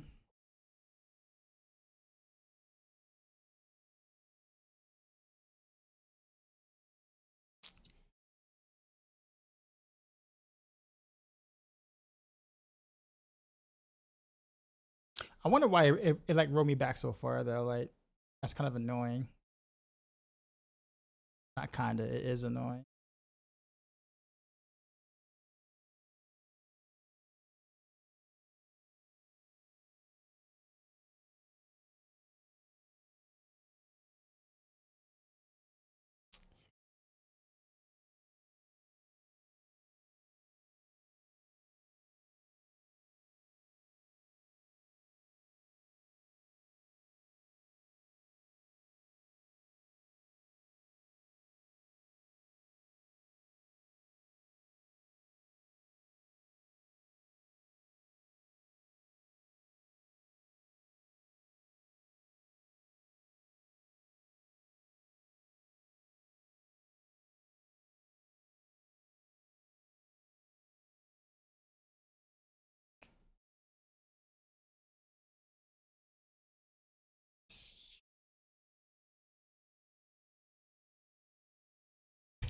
Ring.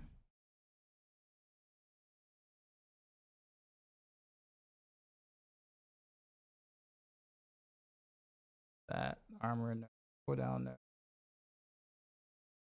At that.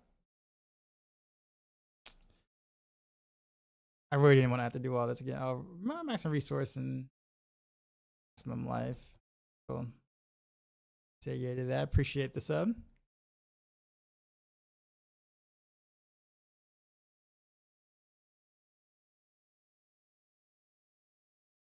Chest. Attack speed. Starlist. I'm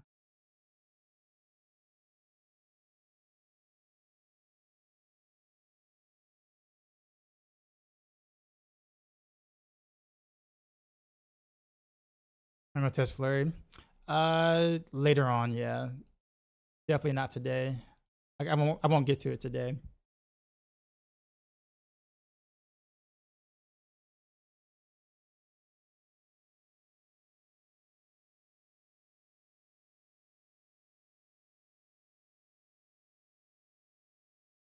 So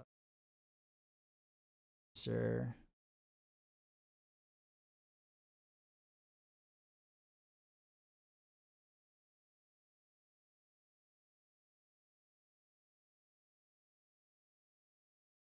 Oh, all my runes are not there either. Yeah, they've really reset my character pretty far back.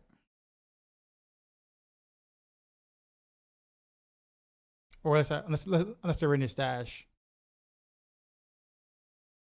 Okay, no, they're in his stash. Okay, at least we got at least we got that far. What build I'm gonna try out? Several. So for those who may not know, I write guides for Maxroll. So the ones I do write for are the ones I need to test first for obviously for the audience who follow the guides. So excited to see his poison trap is real. I mean, it is real. Um, thing is that chances are is that death trap is going to be the best build again, most likely. A poison trap shouldn't be bad.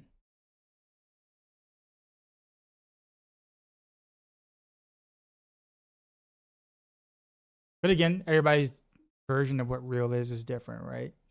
Real is like, is it the best? And I don't think poison trap is going to be the best rogue build, but it will be decent, at least according to the numbers.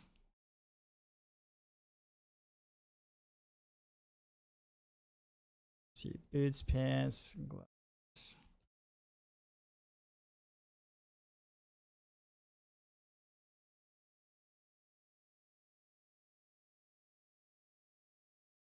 Death trap is still viable. I mean, it is. I mean, it'll still be Rogue's best build. It's gonna, feel weaker than last season, obviously, or current season, but it'll still be Rogue's best build, at least from the numbers.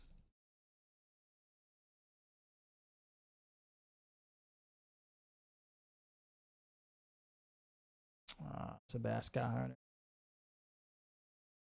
Of course. Take that. That's pretty decent. Not a good flurry helm.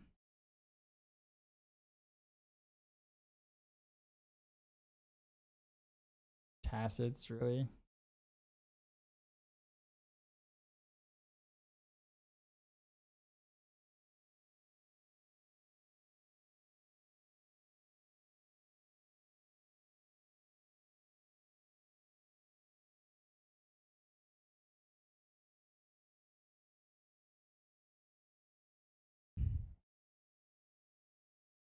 Trying to decide between DT and Hydro Sword. I'm pretty sure Hydro Sword will be stronger.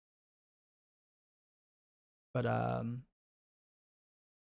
if you don't care about like which one is stronger, but more so just having like, you know, maybe the play style or whatever, then if you really enjoy Death Trap, then why not go Death Trap?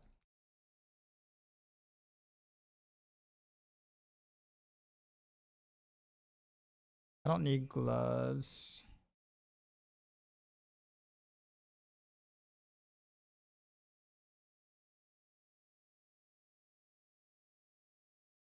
Let's see.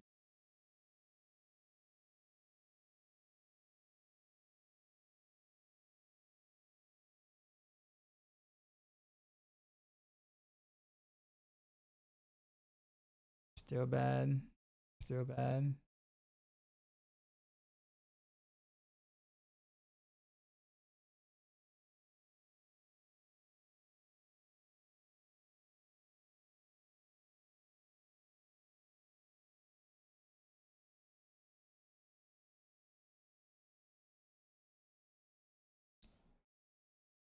What's happening? This is PTR.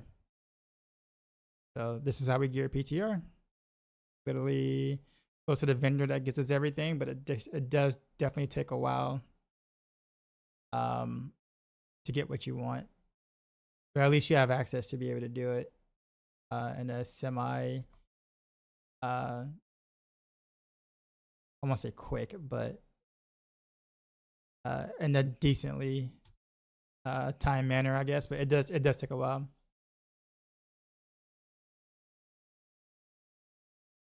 Yes, I got an attack speed one.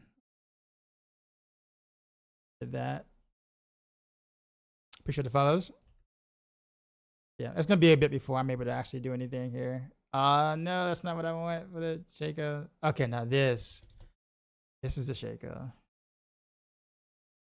That is a Shaco. Okay, cool. So I guess we're done with the uniques portion of this.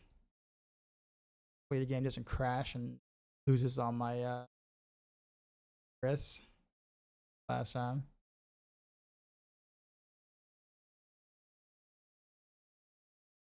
So what do we need for uniques? The aspects are gonna be harder to get than uniques.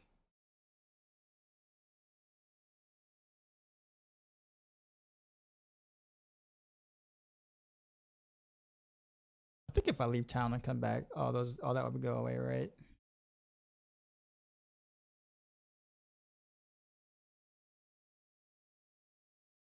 Yeah, all right. Refresh again.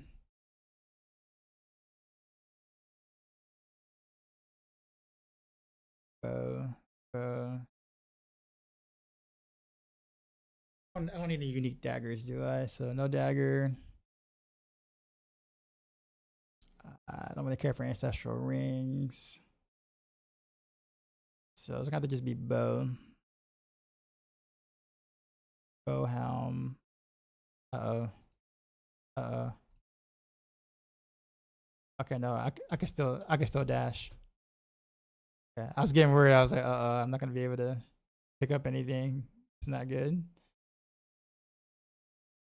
So ring.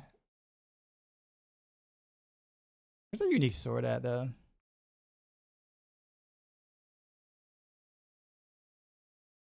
Ancestral.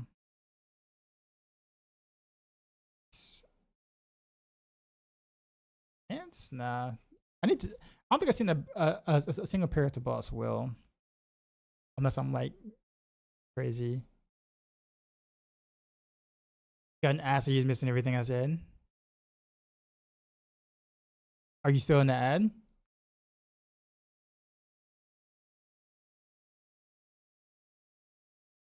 Guess we can keep that. Skyhunter, rough. Still bad, still bad. It's close to okay.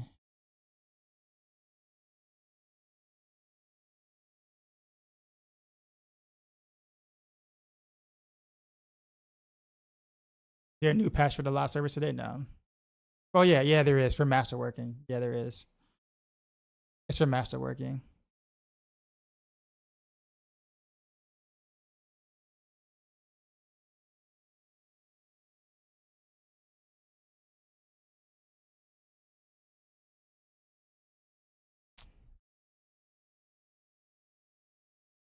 Trying to be selected to what I get.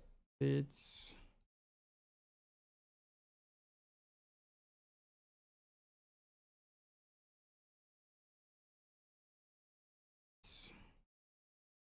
uh uh um split.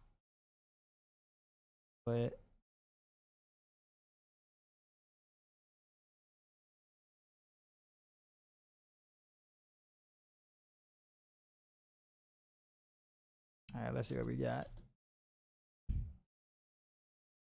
Password package a joke. Well, I mean, they kind of already mentioned what they were gonna do.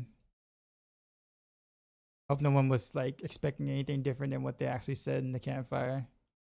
That's kind of how I was just like, oh, okay. No, everything but maximum resource. Are you kidding? There we go. All right, we'll deal with those boots.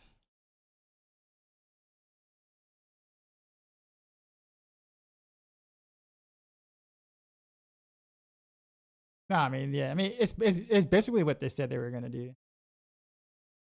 Like, if you weren't upset before, then I don't know. Or if you weren't like kind of disappointed before, then it's not the patch isn't gonna change your mind. Like the actual patch.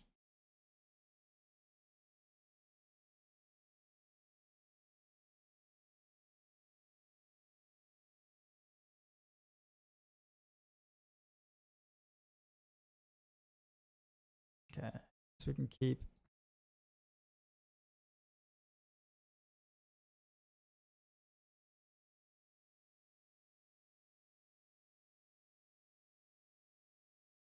You guys hoping for a real rework?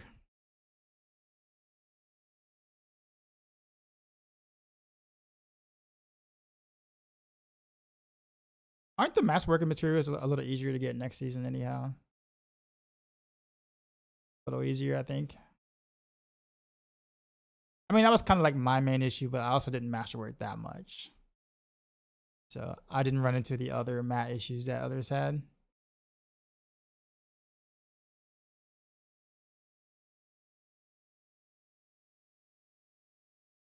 And I've been playing your Rainbow build. Love it. Good change from DT. It's gonna be a little different this season for sure. But yeah, I guess what you see me do right now is just building on PTR. I'm just trying to get the stuff I need. It's gonna take a while. But I'm trying to do it all in one stop. So like getting all the gear that I need first, and then I don't have to worry about like going to the vendor again for anything. I can just go from build to build to build, even if it is just tempering, putting things together. But I think right now, it's important to go ahead and get everything.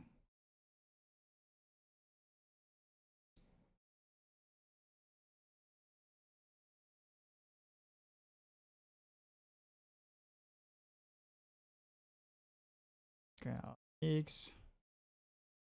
But yeah, the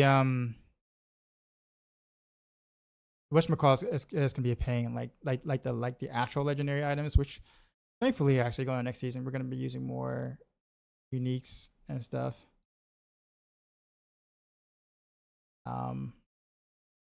So a little easier to gear for in the PTR and in live, I guess.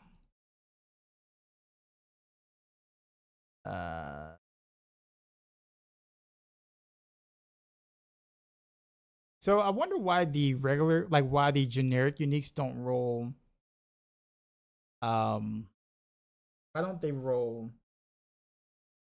automatic ancestral? Like, why is it? Because that really makes it hard for me to get like a to boss will.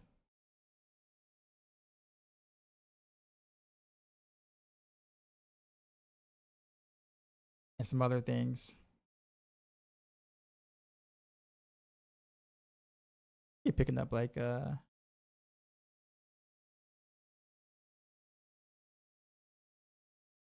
actually I got a sword now. Stats.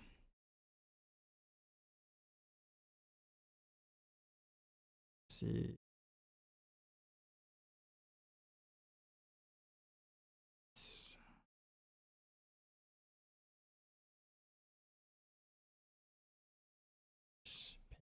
I guess it's gonna always be eyes in the dark because this is the whatchamacallit cash. So I should probably start picking up whatchamacallit too. I don't need boost from Nest Cash.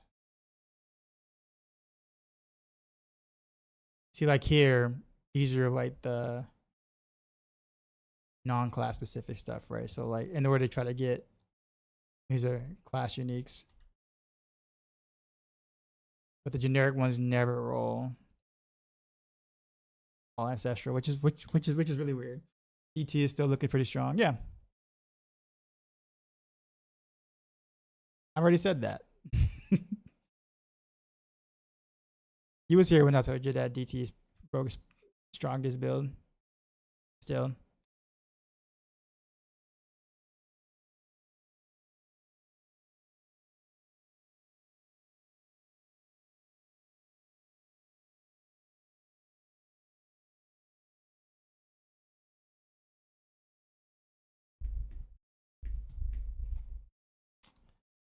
Yeah, let's see. Pants, ancestral gloves.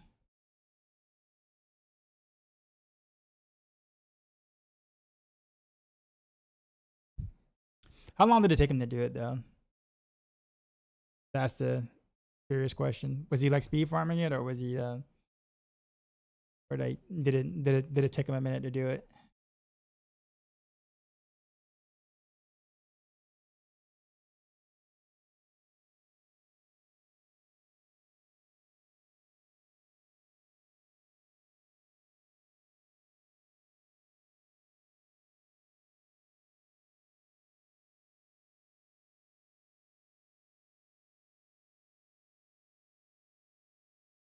I don't want to keep picking up daggers.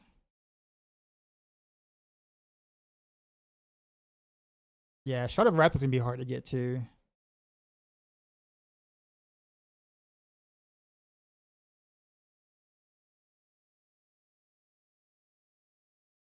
Gloves, ring. Guess I'm full now.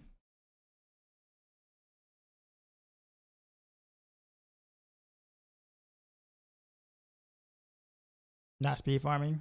How long did it take him to do it though?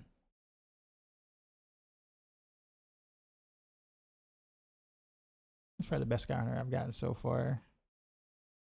Sadly enough. D5 out yet? Almost. You're almost there. I really need a Geo on the marksman projectiles, honestly. I can't really take anything lower than that. Going into next patch. All these like Gs and the critical strike damage like we used to is like no longer a thing.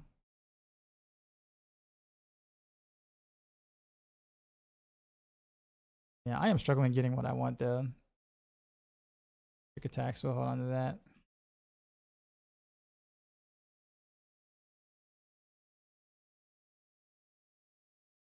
All right, so we did get some things. Let's see. Do that.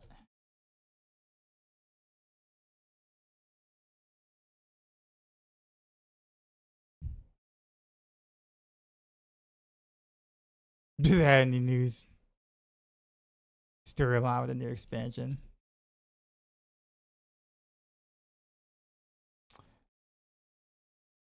I literally just know there's a D4, especially for D4. Yeah, I mean they added a new campaign.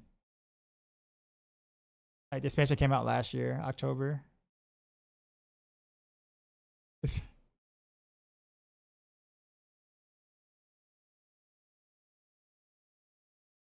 Come on. So I don't need. I still need a helm for Flurry, but I'll wait for that. At this point, we're gonna go for bows. That's kind of it from the stash. Bows and amulets. Let's see, bow, rain, ancestral rain. Uh,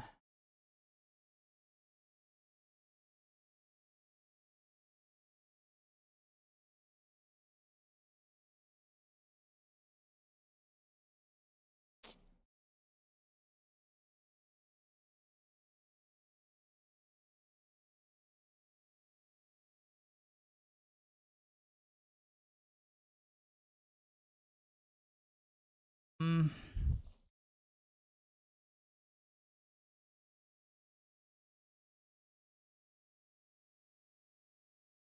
go ahead and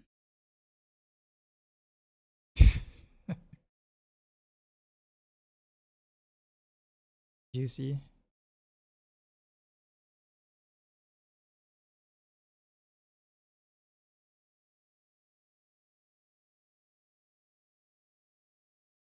Got for bow again. Marksman, thank you. That's what I needed. All right, can roll with that. Be okay.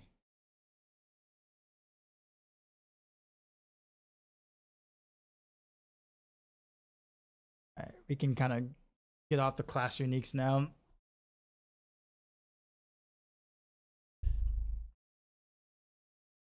But getting a shard is gonna be hell. The boss will is gonna be hell too.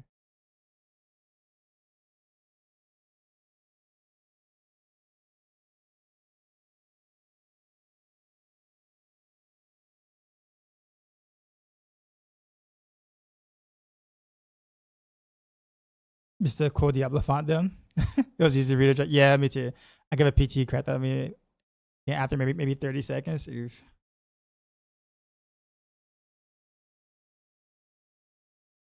Yeah, I was having some of those issues too, man.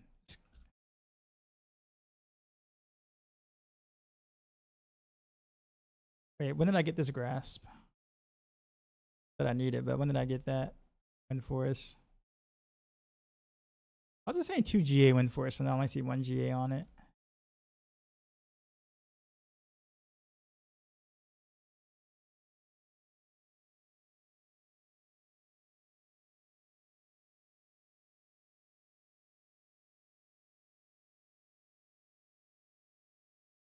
All right, I'll be right back, y'all.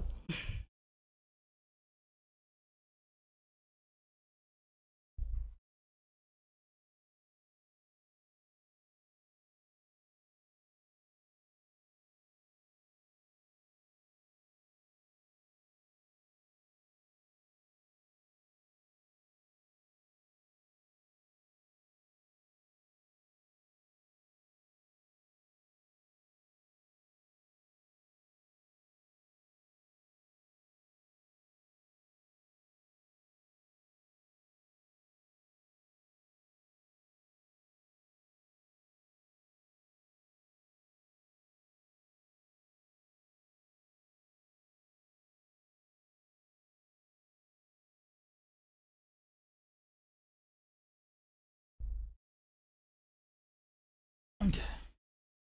Sarah Foster generally hard to read on a computer screen. I agree.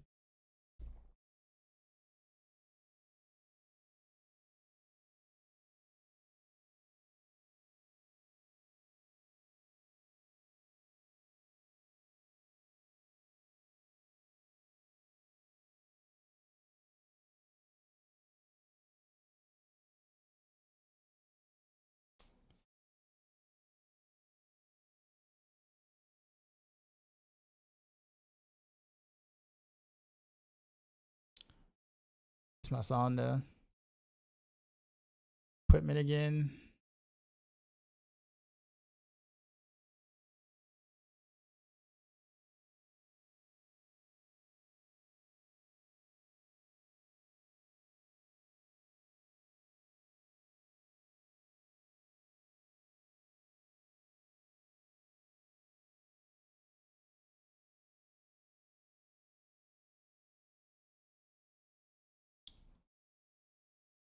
Okay, equipment again.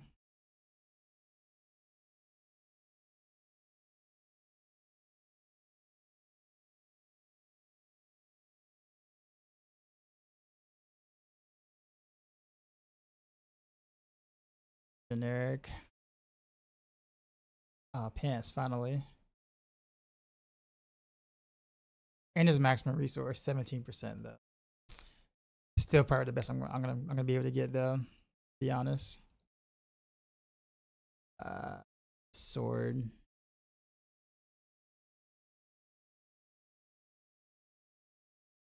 Any 2 GA? No. Alright, we're getting to the point where now like I can be a bit more finicky.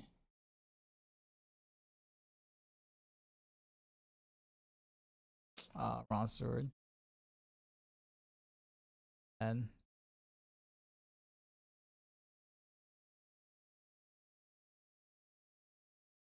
on a 2 GA I'll pick it up, but nope. With minutes to spare, you clear 80, just clear 87 with minutes to spare. Your minion bill is climbing. On PTR.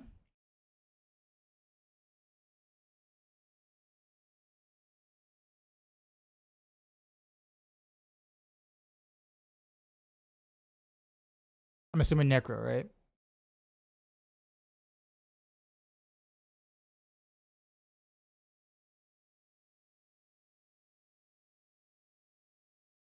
Four GA glove, okay.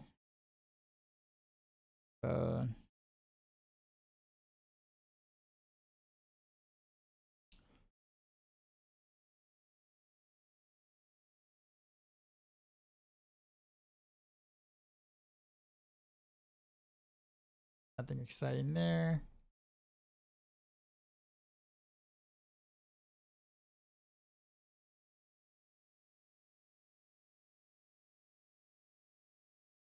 Exciting there.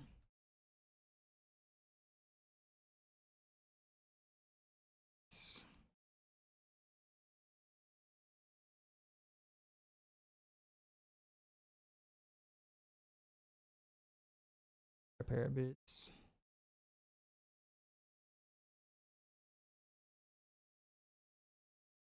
Pants.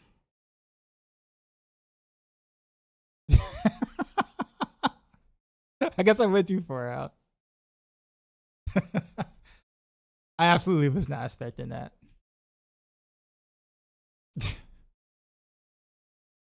Being a necro trying something with the new army. The new army. Are you going live? Okay.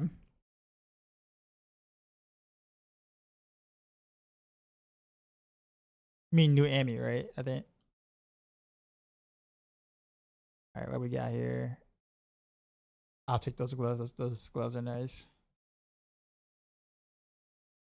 It's a better Starless or better Sky Hunter. I'll take.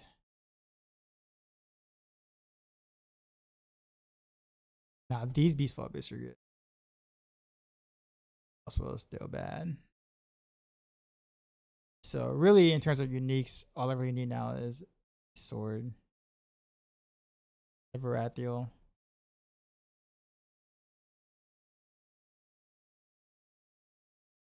But it's got to be pretty decent though. That's the thing. It's the hard part. I wonder if they like made gambling any better ish.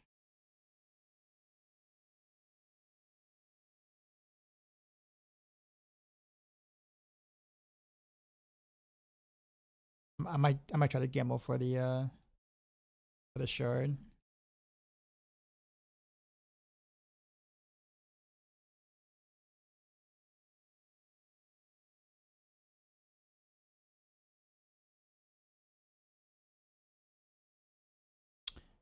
Right.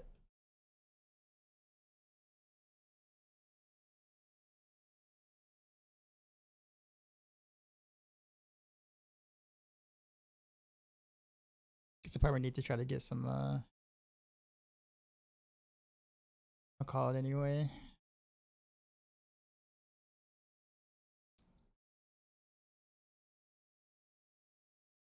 What have you learned so far in the PTR? Nothing.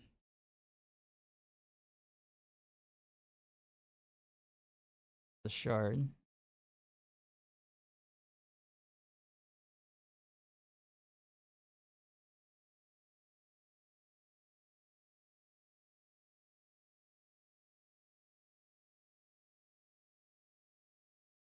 equipment. So grant all uniques.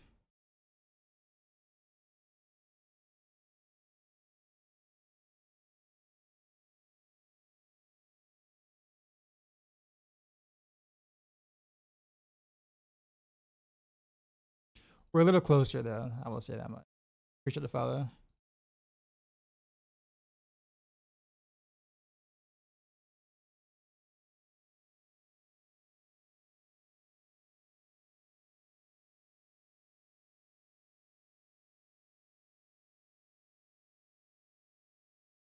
It's spring is that? Yes, why not?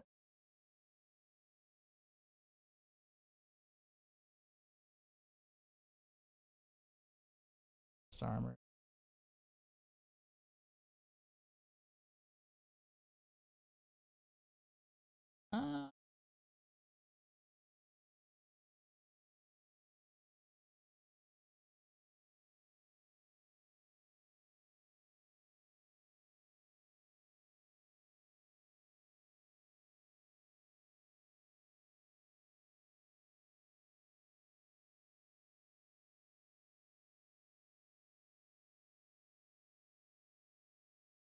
I still don't know why they didn't make the generic cache.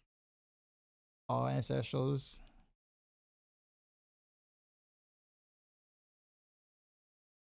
Part of me thinks that like, they just literally just forgot, which sucks.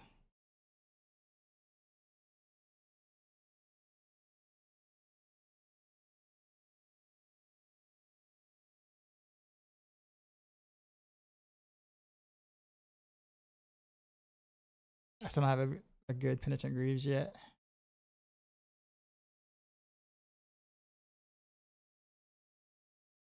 And what this helm is? What's this helm?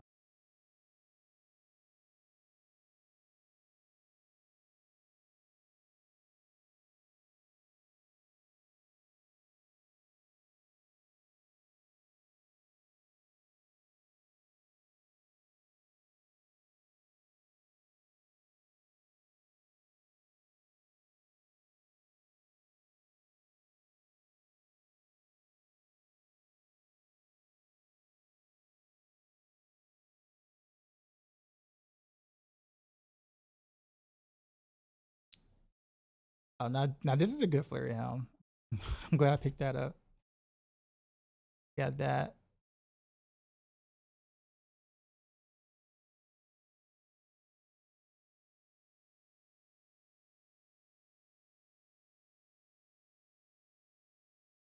And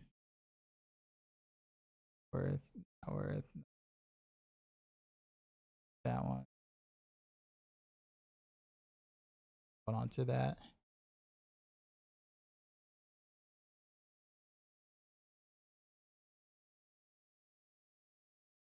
Short is so important for like 2 bills, 3 bills actually, so I kind of need it. Which is unfortunate.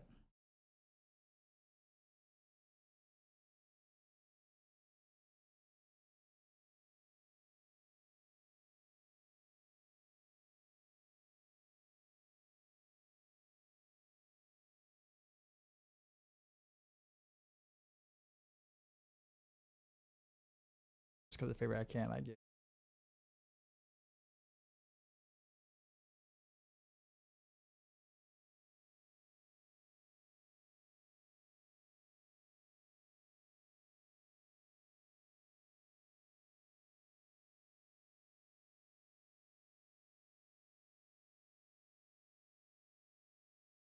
At least the gear itself is now all ancestral. That's a step in the right direction.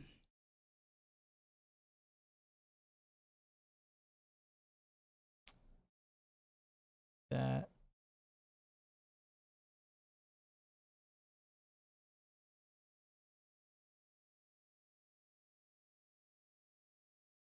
core skills. Which build am I doing? I'll be doing like 6 different ones.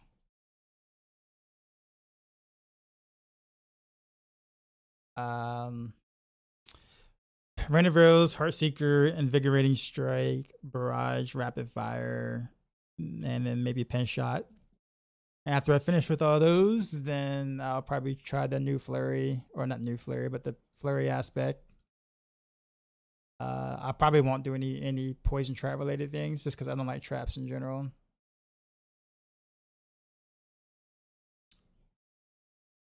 Yeah, those are the plans.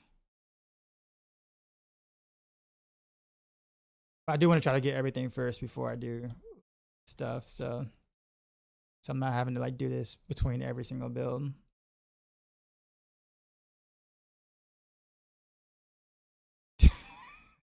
I'm big. All right.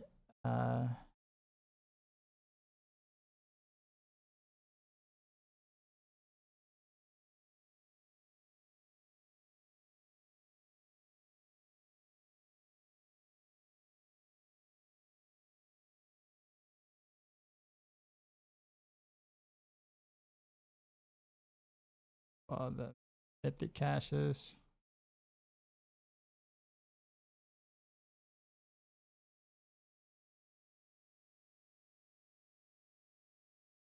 Single GA.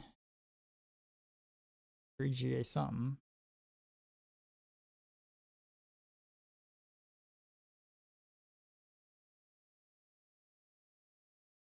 Was a Sky Hunter. Bad though. Oh, I said wrong. Wrong sword.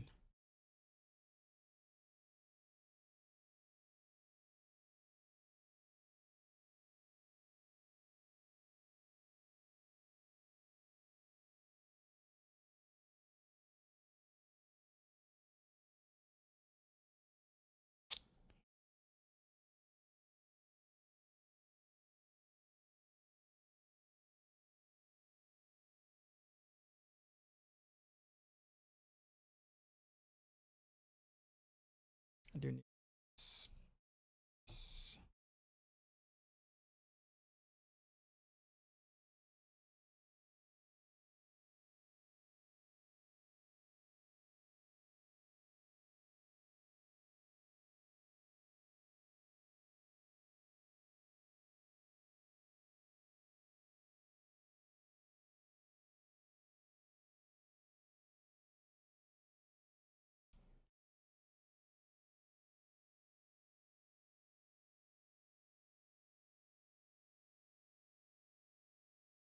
him.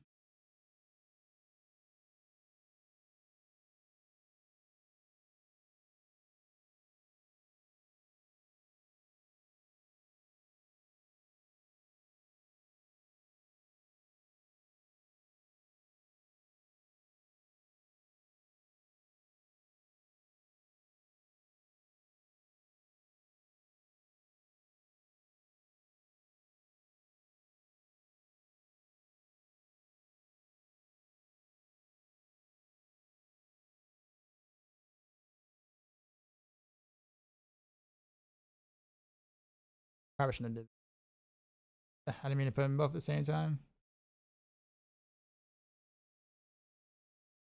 Let's see if I can find the sword in this.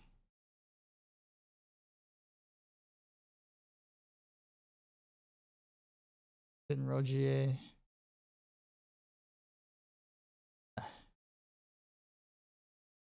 I hear.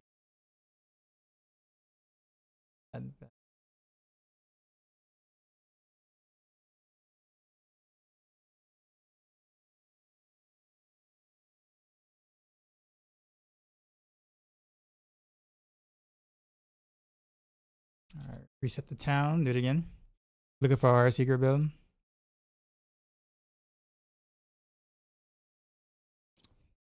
It'll kind of be a little similar to how it was in season 8, to be honest. Well, no, I lied. The gearing is definitely going to be different for Heartseeker. As well as Invigorating Strike. So Heartseeker and Invigorating Strike would be a little stronger than they were.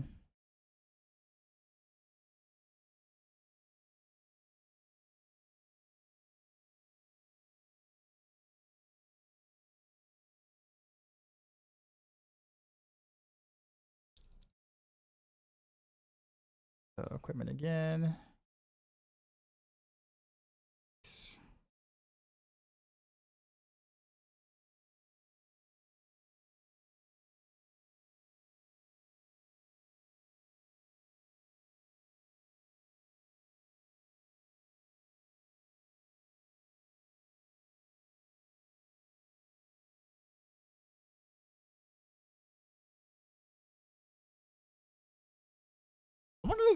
I wonder if the reason why we lag in PTR is because they put so much effort rendering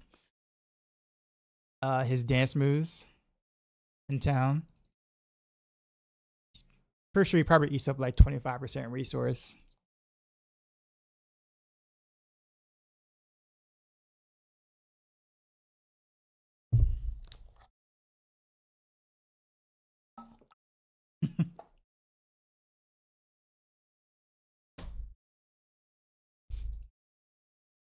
It's a rock PTR.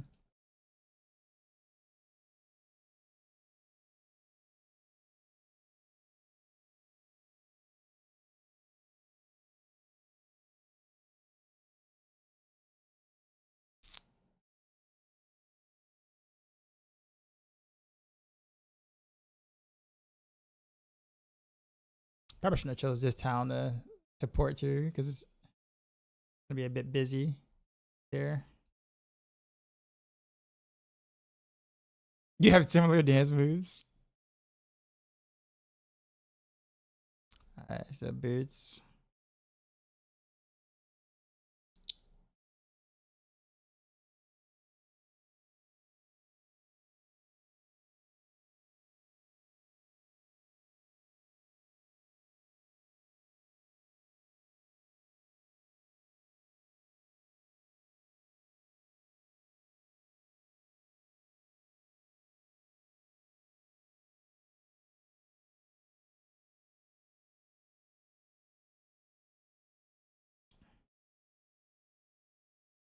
I'll do it. Yeah, I'll pick up 2GA if I find it.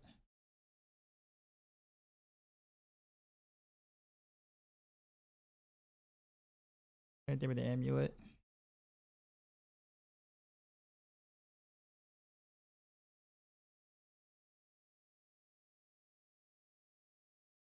Sag.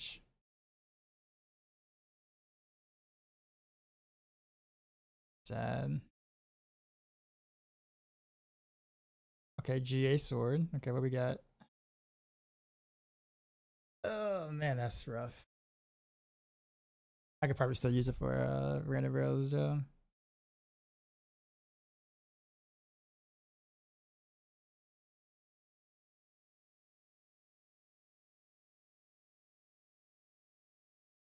It took a while for it to actually roll Ancestral though. Wrong sword.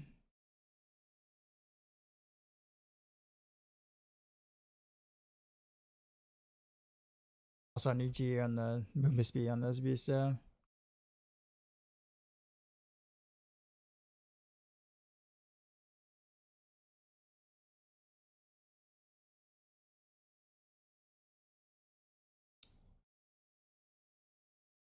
Okay, sword GA. What we got? All stats, really? Actually, I would have used this for it. That would have rolled maximum resource. Maximum resource.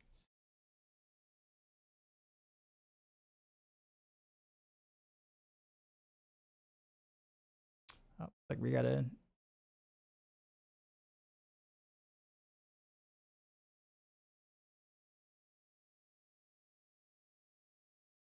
I gotta get some generic rings and some generic bows too as well. I suppose. Gloves, I guess too.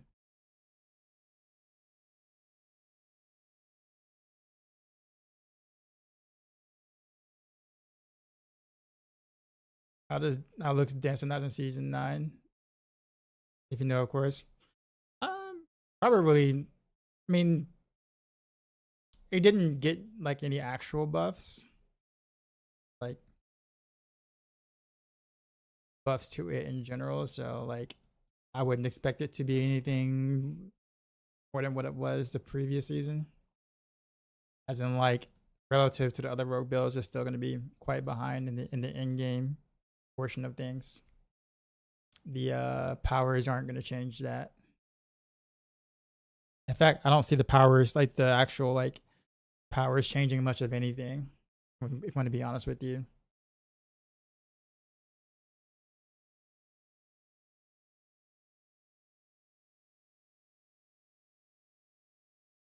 You okay with Team 4 farm and viable? It actually really wasn't even that this current season. And I think it's going to be worse because everything kind of got hit in terms of the key passives, unless you build it for momentum key passive instead.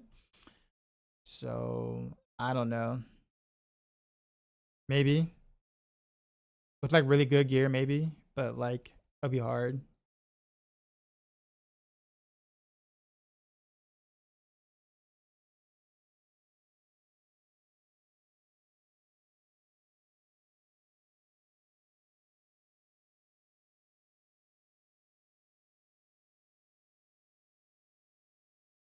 Yeah, I think I'm at the point where I'm just gonna do just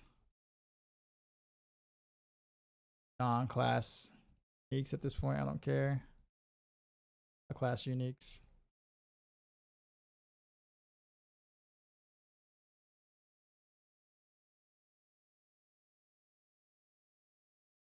I gotta get that shard though.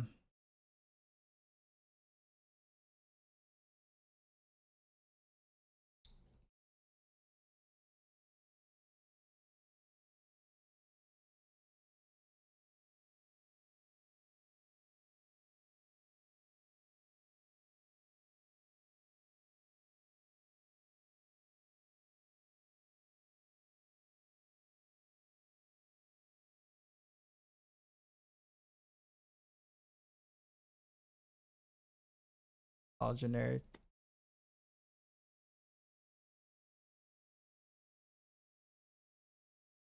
Let's go to a different town.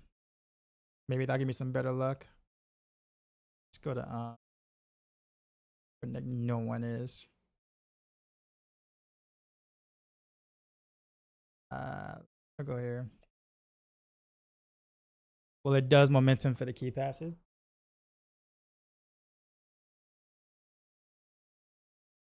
The pay he did in 7 to 8 minutes. I used to maybe for the for Death Trap. Like 9 minute, 7 to 8 minutes roughly. Sorry, 7 to 8 minute 90.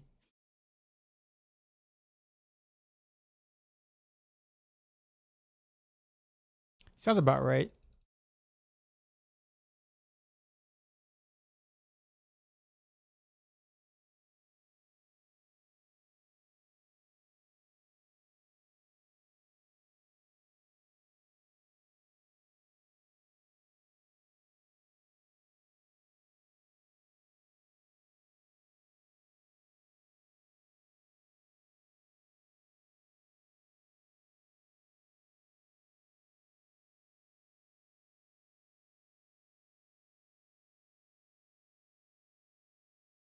Only thing I like about the powers is I can use the prop poison damage since I can't use runes. Usually I go with the poison smoke grenade anyway for most of mine. I got the maximum resource, but the basis goes 85%. Are you kidding? I mean, I'm not looking for perfect, but it's got to be a little better than that. That's just bad.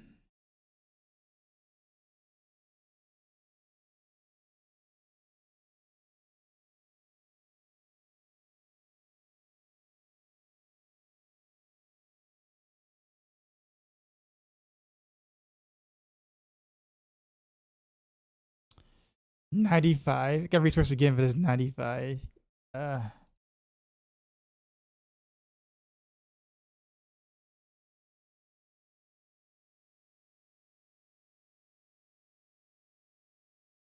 game wants to troll.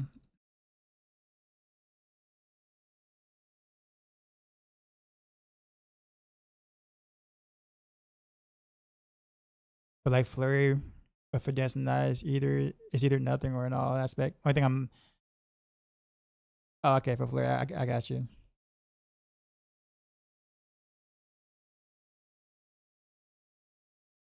I still think like the seasonal power. I mean, sure you can. Those. I mean, that's possible, but man, it's still kind of boring.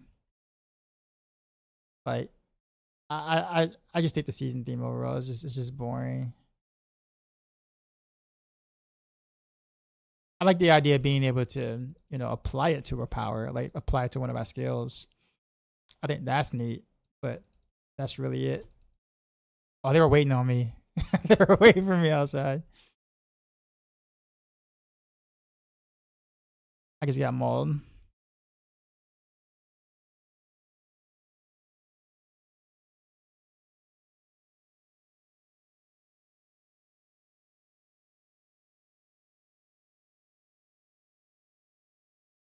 Oh, that's another one of those.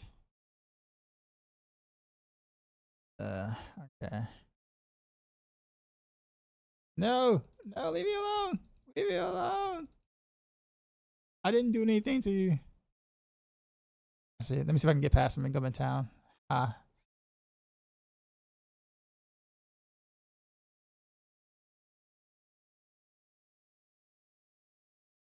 All right, we're gonna do one more round of these. Hopefully, I'll get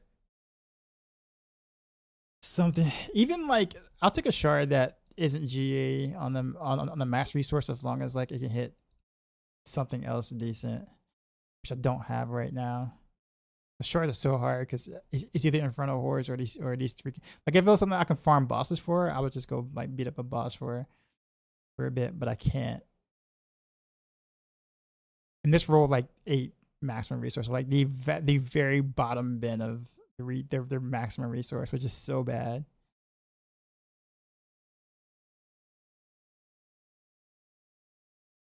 Like it's like not even okay. It's not even like halfway decent.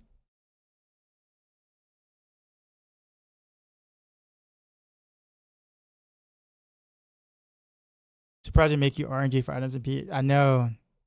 I know.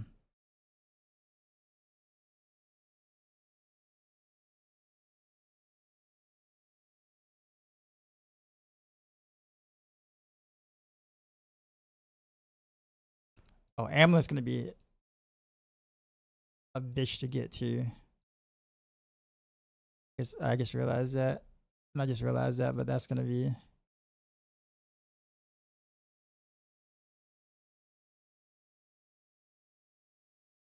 Also throw down flash uniques.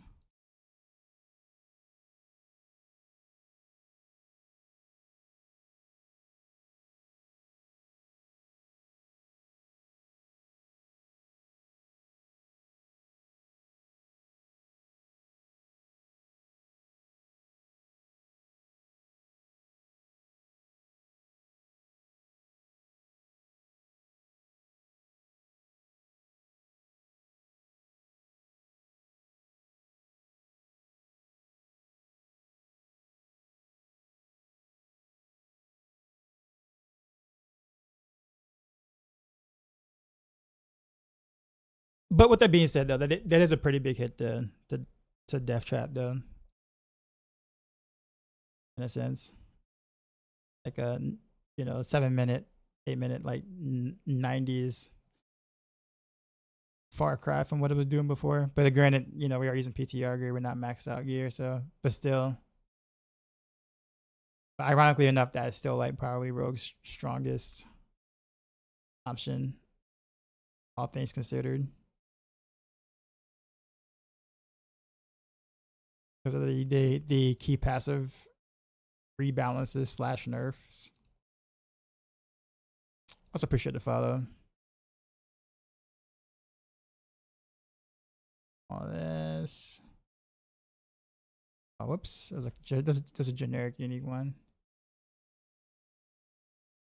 Yeah, I'm not gonna find that in that. All right, time to go to a different town. Let's go to Gil.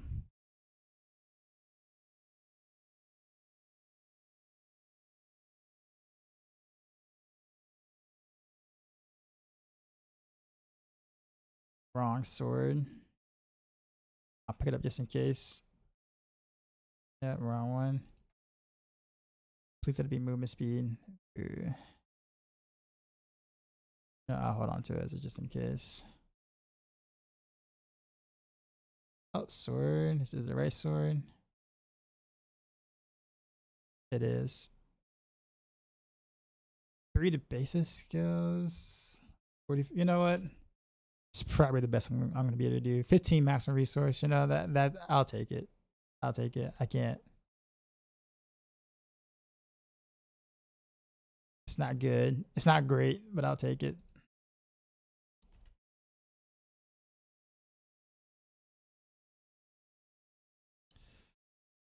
Let's open up the rest of my bag while I got it, and then we'll go for it. Gear now. That's extra.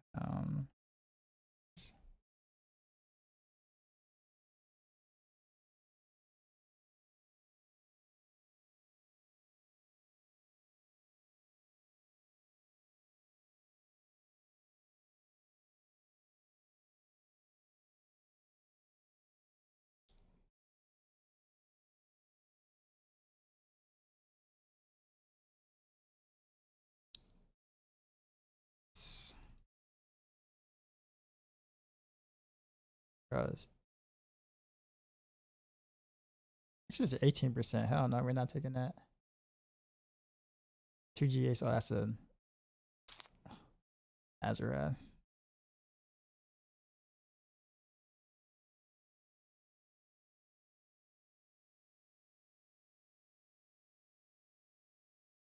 We got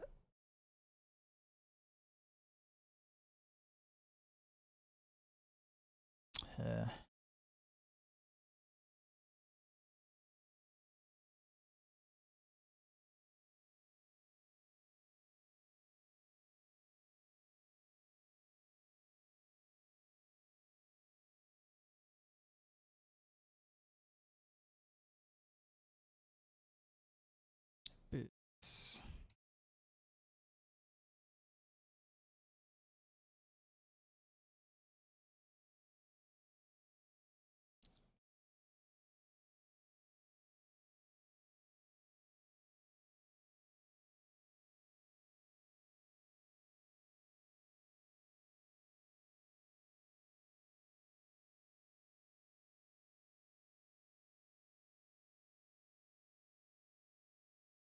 Okay. All right. No more unique bags. No more. We got a usable shard.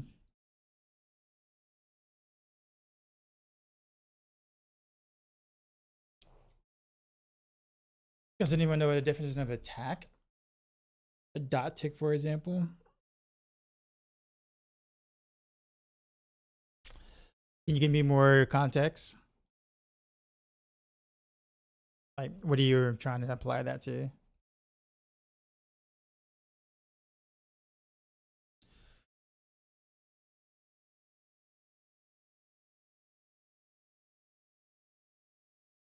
Okay, so now we need to pick up legendaries, I guess.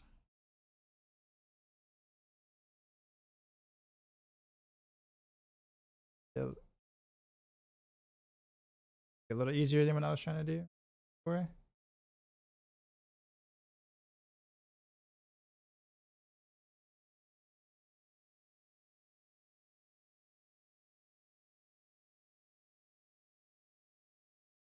Oh wow, I think I'm a little too full. I probably shouldn't have did that.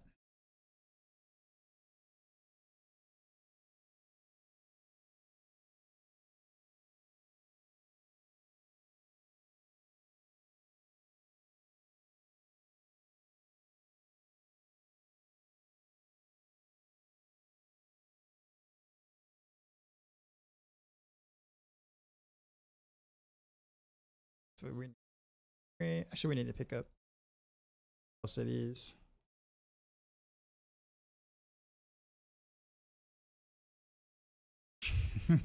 That's actually a baller helm for a build.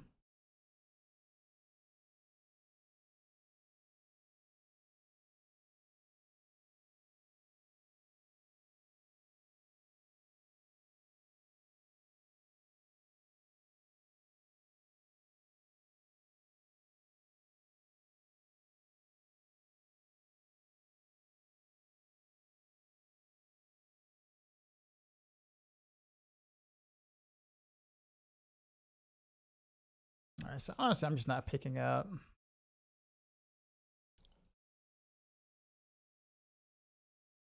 I don't think we need to pick up any gloves or daggers. Swords or daggers. Gloves. But I don't think we're using any regular boots going forward. I think. So it's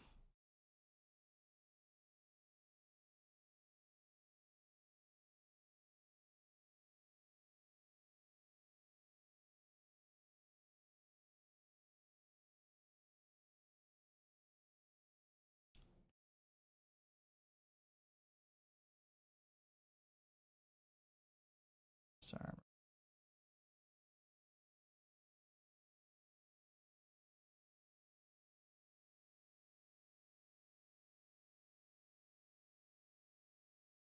I like overstuffed myself, but that's all right. And but sword.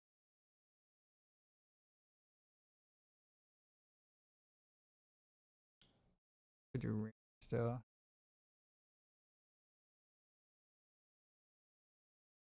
It's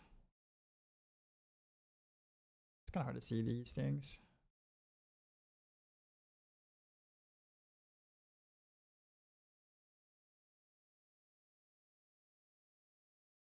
Some of these are I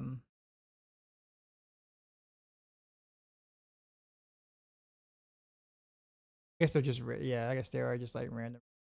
Okay.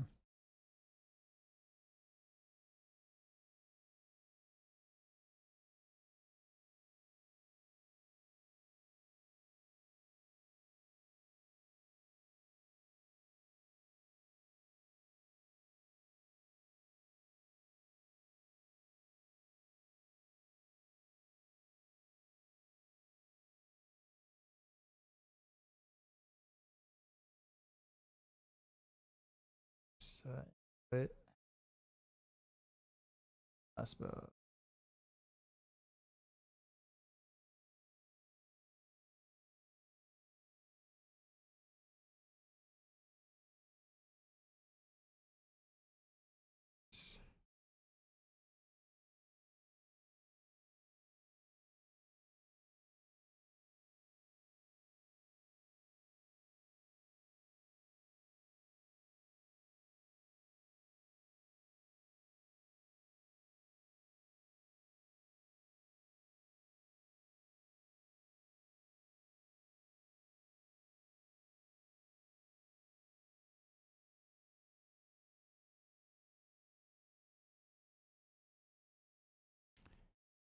See.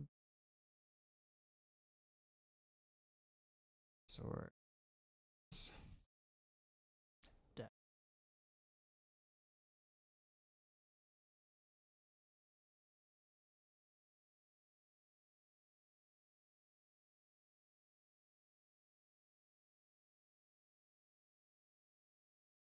Actually, what do I need?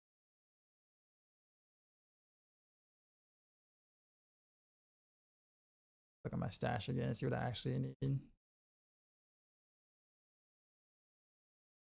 So I can roll this stuff out.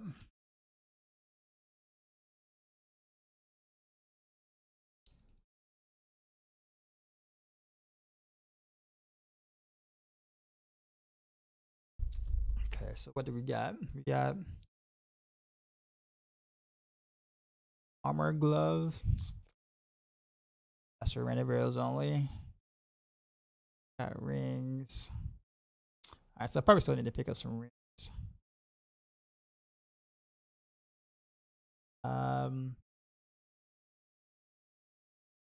Still want to use this as a just in case backup. I probably need to get a crown of this in at some point. Actually, no, I need the crown. I do need a crown. I don't think I have one.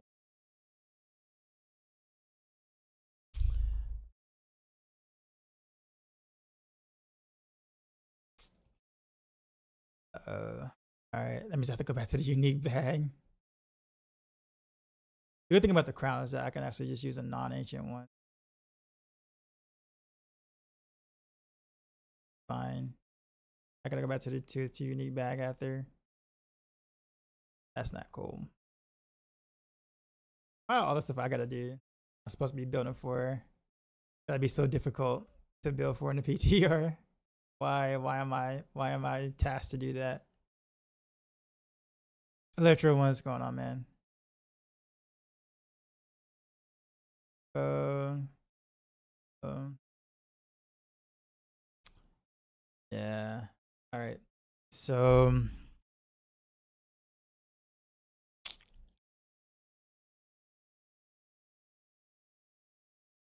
I guess the thing I really need to be looking for right now is just amulet, and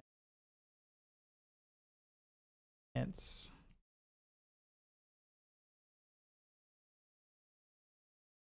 If I see a 2J, I'm gonna take it. But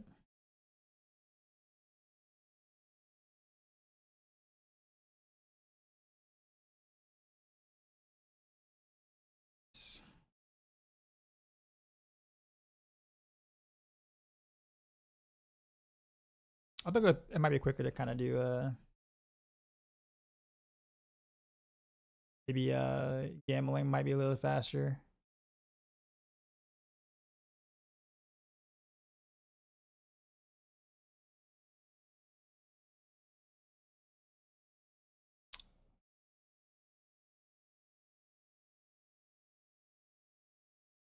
Yeah, let's do it that way. Let's gamble. Let's speed.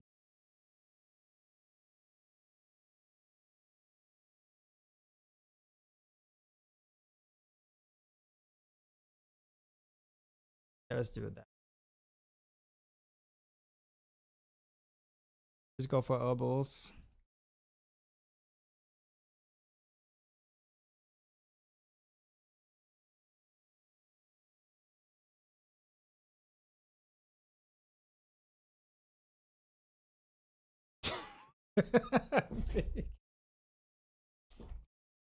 These chests should be the best. Should be in the base game.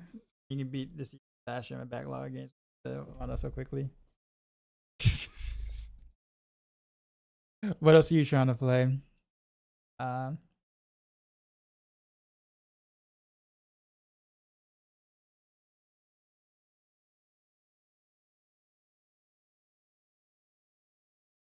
wow, Max and Opals are actually quick.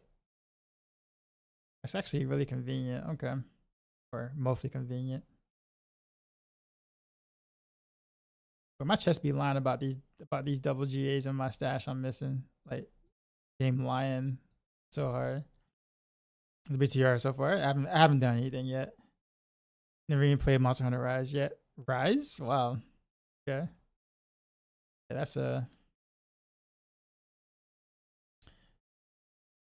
What do we really need? So we got to be an amulet, right? Amulet and pants. Let's do pants first because I think pants would be a little easier to try to get. I need pants for whatever else too. So yeah, pants.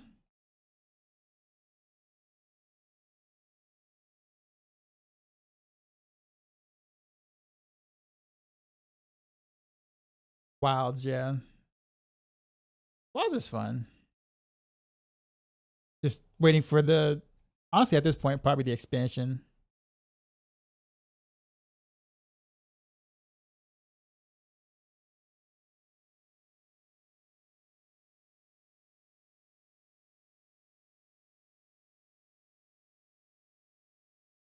Because I don't think the game will be challenging enough until then. Until they add like another.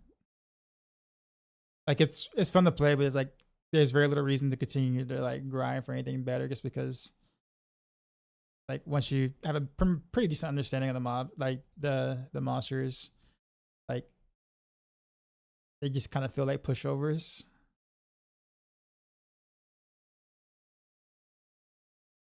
So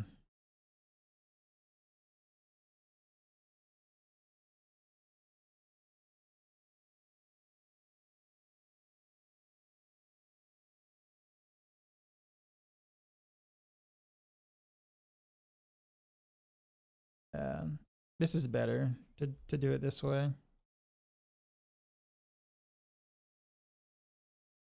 And I hope that you get something kind of okay-ish.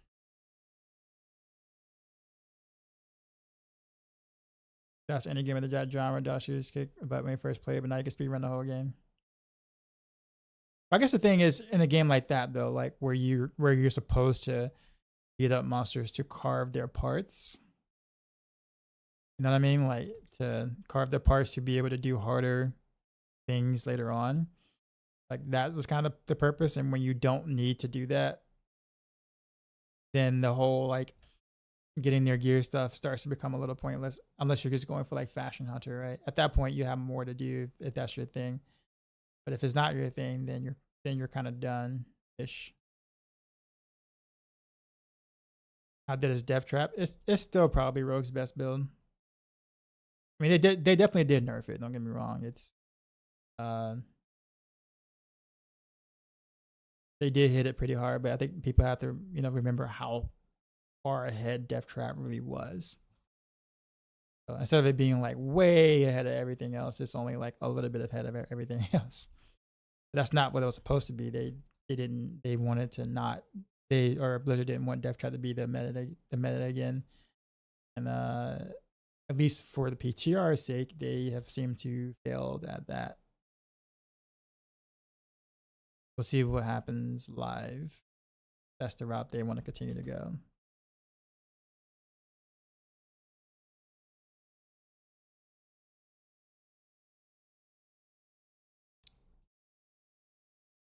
But good news, I guess, for you, like for now, for those who do like Death Trap, you still can do it. Still feel strong relative.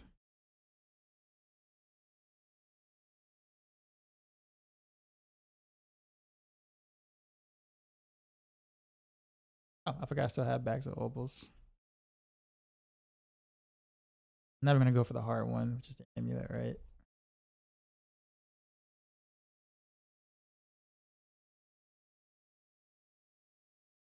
A few GAs though. Ready? I'm looking for anything perfect, but GA Dex is a very good start.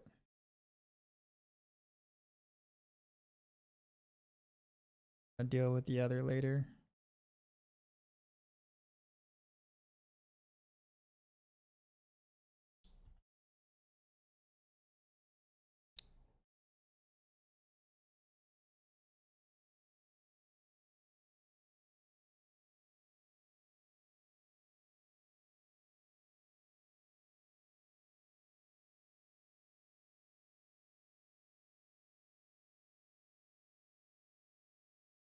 Only one GA.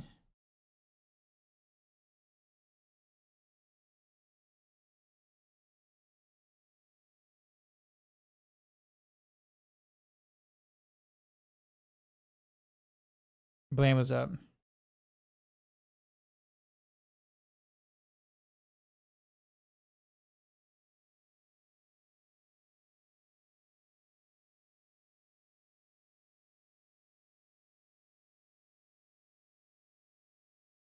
Okay.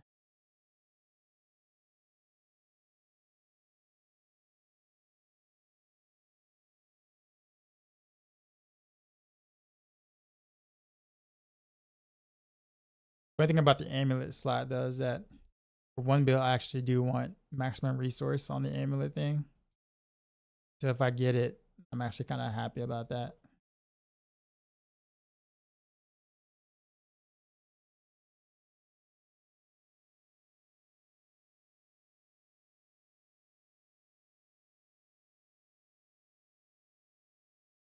I'm gonna just go ahead and put all this in the ground so I can just pick it up and gamble.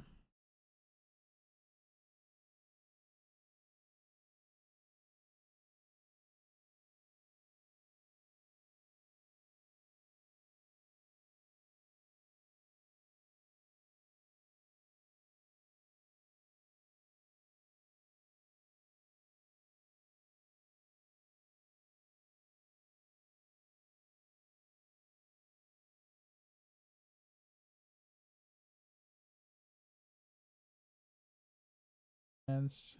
That is.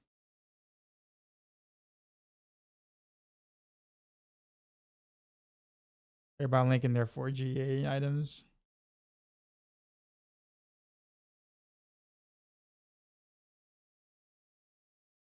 But this isn't bad though. The whole gambling thing. +1 to Fridge Finesse is probably the best I'm going to do. That's actually a good amulet. Relative.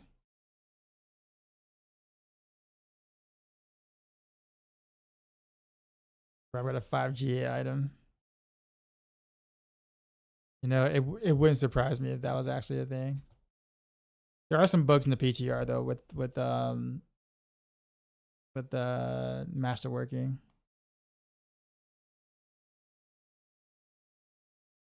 Faster on the stat. Yeah, well the stats is showing 1 more GA than it's supposed to, so it's still 4 GA, but it shows us 5. It shows 1 GA higher than than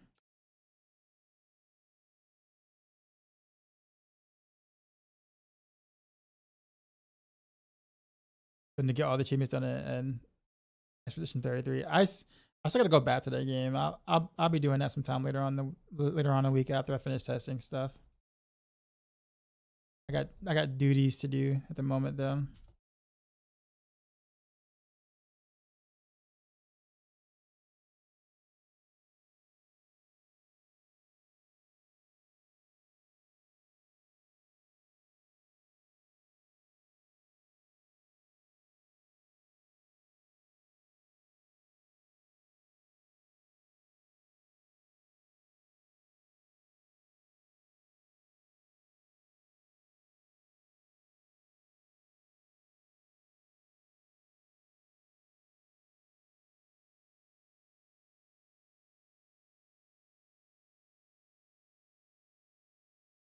Jeez, not a single one. Also the first what a Hakan I've seen too.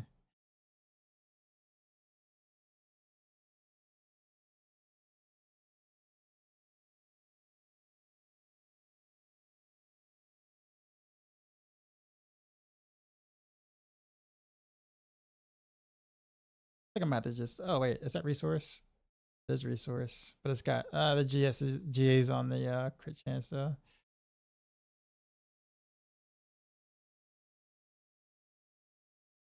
We'll do a couple more. And then I have to get me a Crown of Lucian. I don't have a choice. That's me hard to get. And then we can finally start building something. At least the first of 6 builds.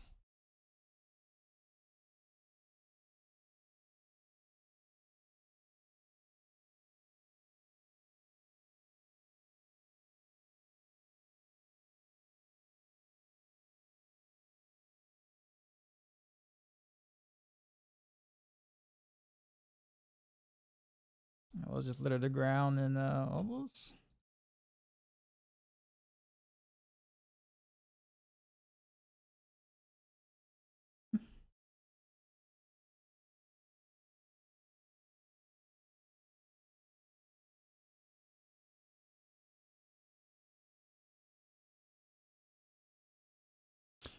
The majority of Shroud damage comes from the all stats and +1 passives.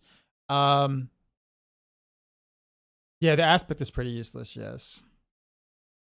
It's really about the +1 all passives. The stats, even the stat, like the stats are okay, like health is okay and stuff, but like really the primary reason why you wear that chest over anything else literally is because of the +1 to all passives. If that didn't exist on that chest, we would not be wearing that chest for most builds, most classes. I really don't like that chest. I really despise that chest, to be honest.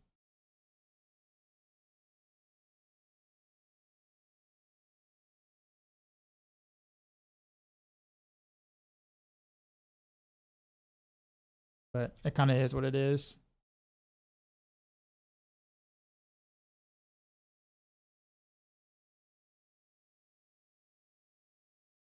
I think I lost some obols on the ground because I be kind of careful.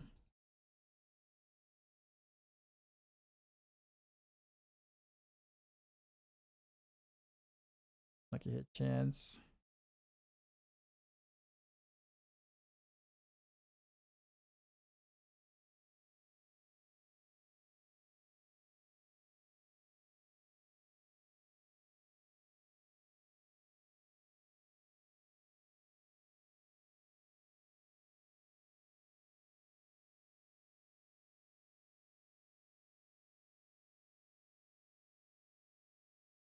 Funny, like I don't really. I think maximum resource is actually a pretty uncommon stat.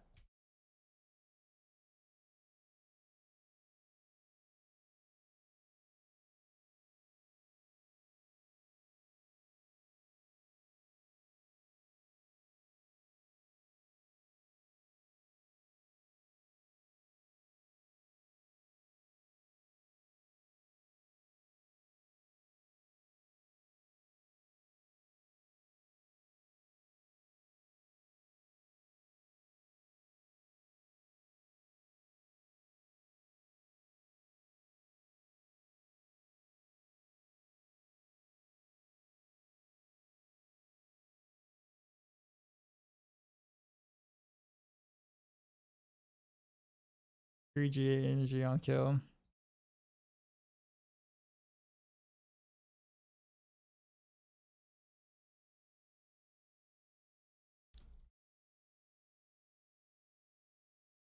If you got it.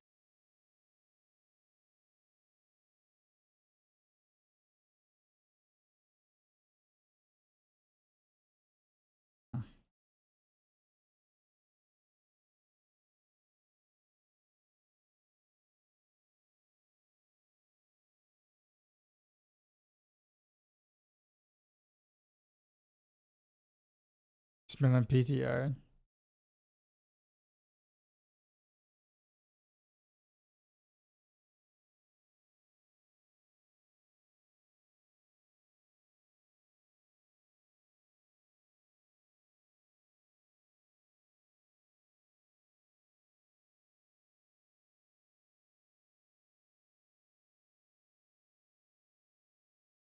I should put on some boots. Just for any random boost for movement speed so I can move faster in the vendors.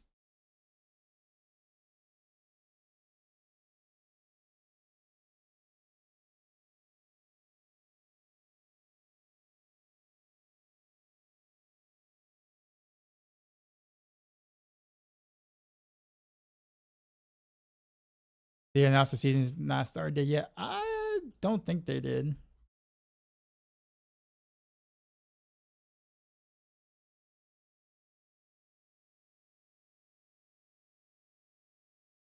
I see a lot of GA decks and then maximum health afterwards. It seems to be the theme.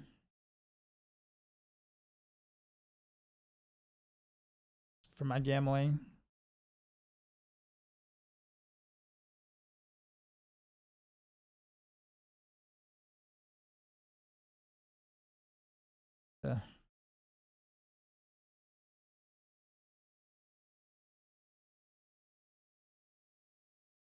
It makes me feel some kind of way.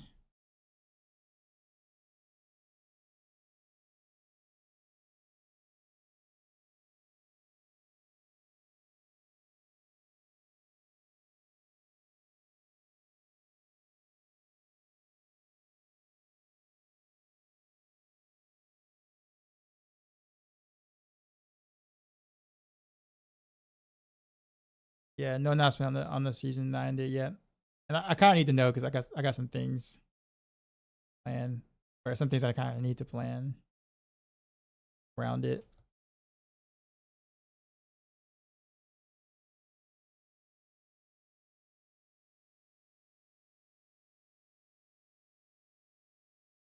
I'm assuming it's probably like early July though.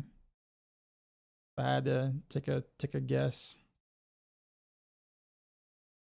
Maximum life.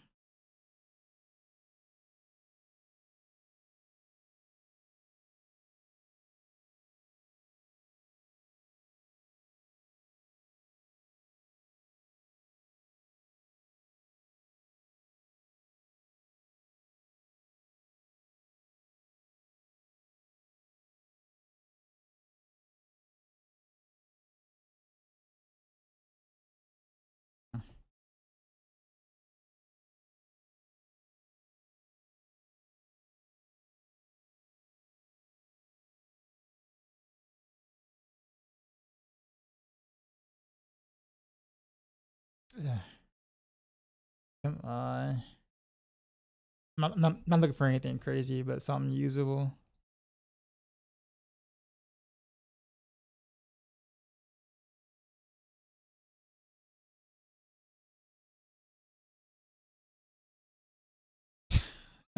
The GA on everything but malice.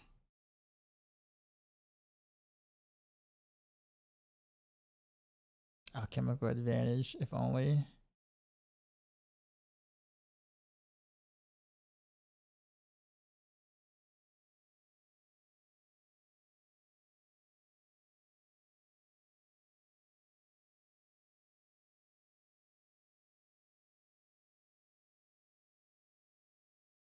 Still no.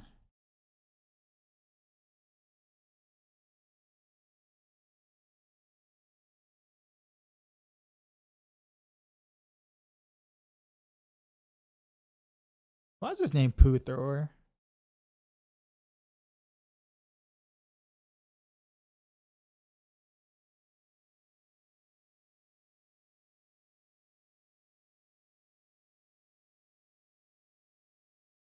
Less energy. Davis, I appreciate the follow. And Sora with the sub, appreciate you. What you been up to? Oh, I guess he sees me. Oh, you are Poo. That's you. Poo Thrower is you. I was like, who's Poo Thrower? I'm still trying to gear up, man.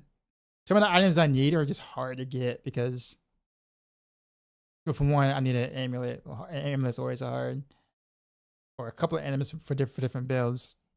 But then also like the Shard of Aratheon crown and stuff like that. Like all of those aren't guaranteed ancestrals from the unique cache, the generic unique cache, which makes it nearly impossible to get what you want. That's kind of been my life right now. Poop wave thrower. I was literally asking. I'm just like who would do that? China gear.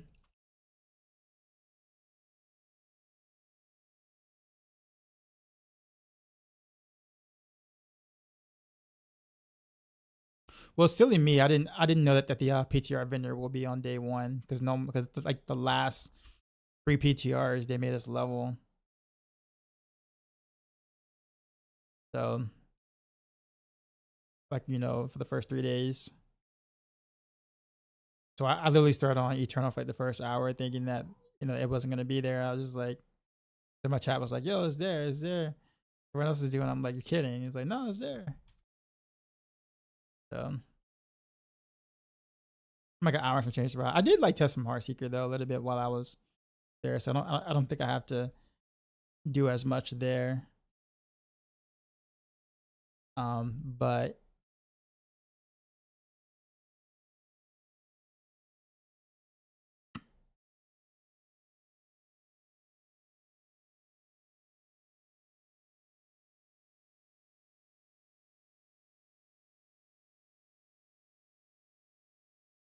seems like maximum resources is a rare stat. My amulet, or one of the rare ones.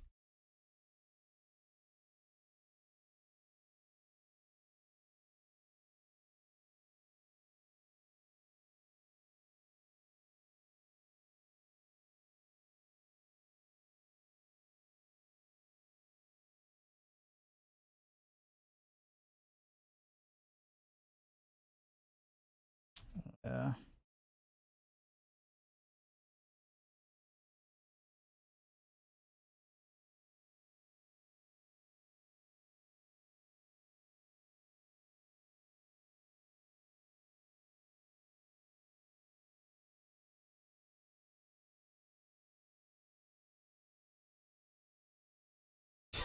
Actually, this one actually does have maximum resource. So I guess what I have to do is test the basic build first, and maybe like roll that maximum resource or something else.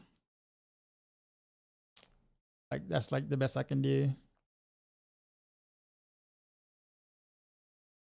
But I would have to change. Actually, no, I don't have to do that because I don't really need to roll close quarters or those kind of things, or close quarters. I can just roll damage per dark shot and use this amulet for everything. I guess I don't have to really worry about it, just as long as I don't break the amulet. However, we don't get the scrolls, do we? Unless we do like the Infernal Hordes. They don't give us scrolls. Let me see if I can get a helm real quick though.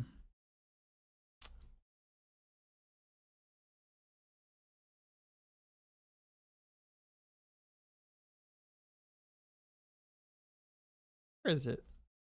I mean, this boost cap. It's called cap. Right. I was like, bro, I can't I can't find the helm.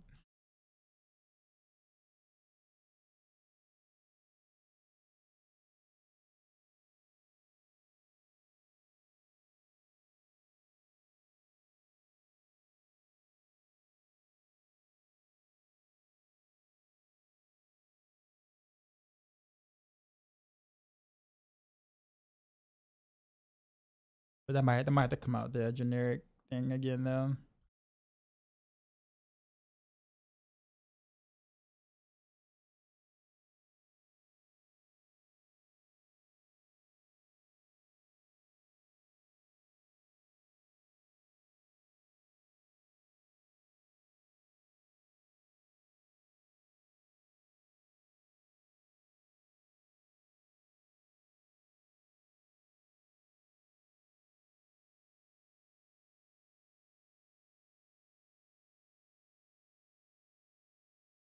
Okay, yeah, we're not gonna do that. We're just gonna go by equipment this time.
Yeah, it does not have to be ancient or ancestral, sorry. Just needs to roll 15% basically though.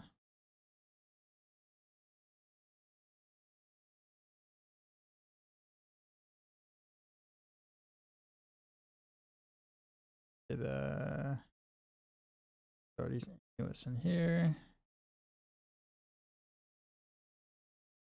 Go to a different town, open stuff. Here.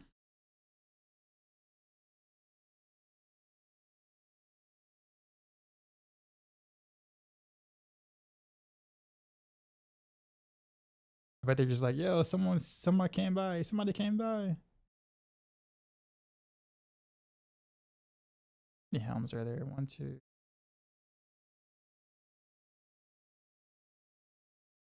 Brown and Gosler, I think are the only two, right? For helms.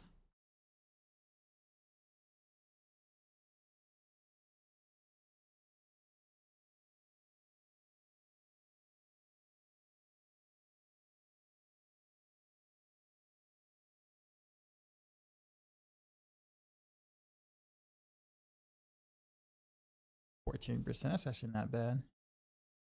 Finally, movement speed 20%. I guess we can deal with that.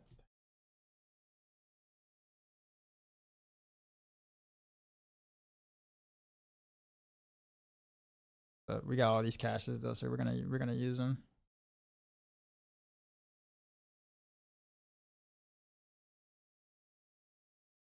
This guy here has got Haven't tried Heartseeker yet? Not yet. Not yet. Haven't been able to. I'm trying to like get all the gear for everything first before I do anything. I don't have to return to this process.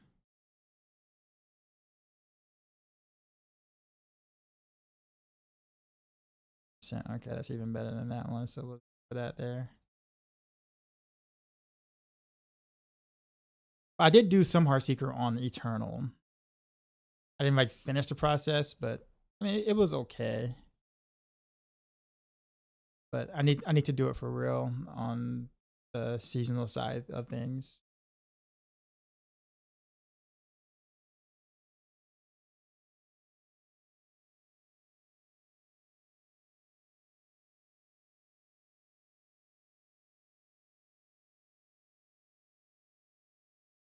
That's one of the only builds looking forward to this season.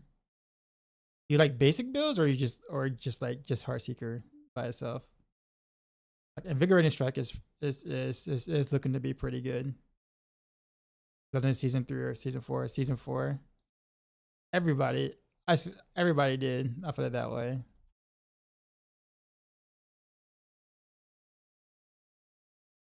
Like including myself, I'm in that category.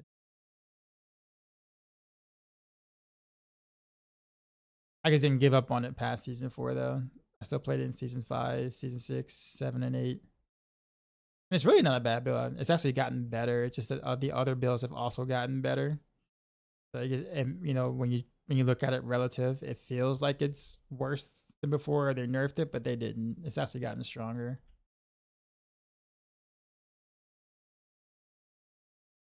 But yeah, but it's no longer victimized though. So that's another thing. I don't think is unless they added some sort of new mechanic I don't know about. For the PTR for victimize or whatever, like super secret tech or something, then chances are victimize is still dead. And then of course Heartseeker will still remain close quarters combat, which doesn't feel bad. Actually, it actually feels good as close quarters combat. But if I had a preference, I would like to play it at a distance and not so up close the entire time.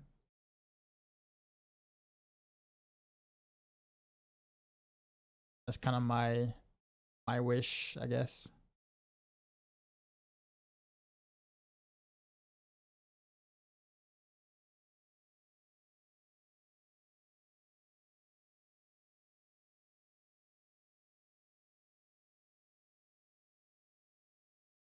%.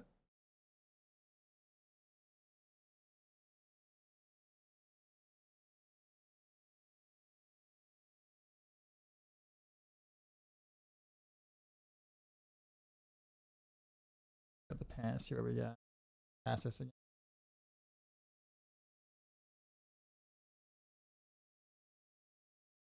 Pants. I got a 15 crown, so I guess I can't be mad. Even though it's like non-ancestral, but it doesn't need to be ancestral.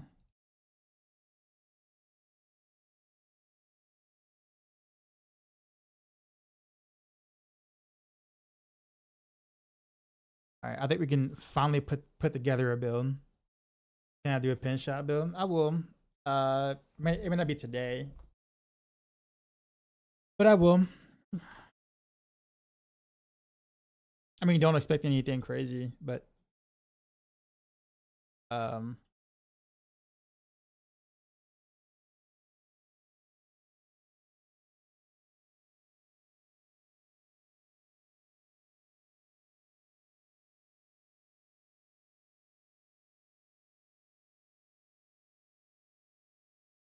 150 clear today. Someone found a bug.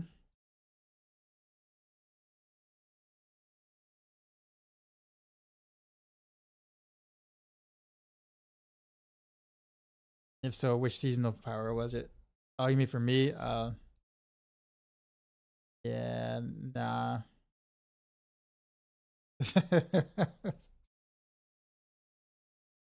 Let's see.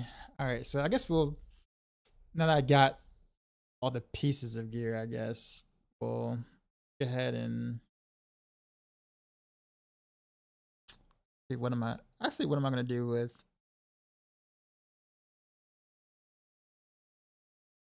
we'll go, dang it, do I have to go double ring? Oh, what does my planet look like for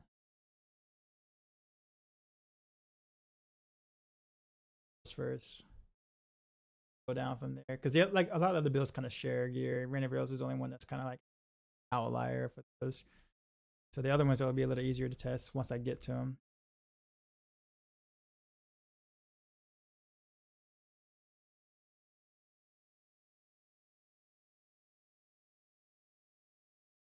Let's see.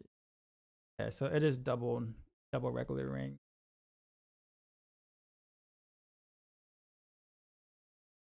I wonder why I did that. Oh yeah, I know why. Because we gotta go shard. That's why. Makes sense. All right, be right back, y'all. Let me go stretch and then we'll put together a build finally. Heartseeker, yes.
Okay.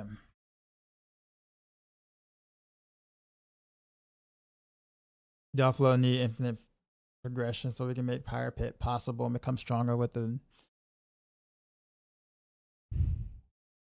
So we can make higher pit possible, become stronger with the Lufine. So the drop rate, make the drop rate pretty low. So you're saying we should have more power creep so we can do the higher pit numbers right now. So instead of seeing numbers in the trillion, billion, like trillions and quadrillions, we need quintillions and stuff because that's what it's going to take to be able to hit the higher pits. Like damage numbers that literally don't exist in like in like a normal fashion. No, please don't tell me I'm logging out or I'm lagging out. No, please. I just found a chunk of my stuff.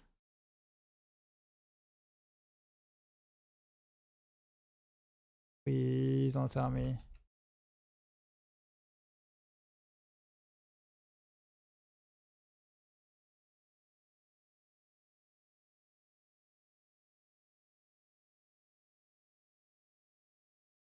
It's gonna log me out. Watch.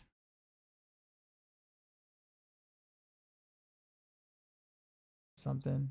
Maybe if I change zones, maybe it'll fix itself. Maybe I don't know. Copium. It's not working either. Come on.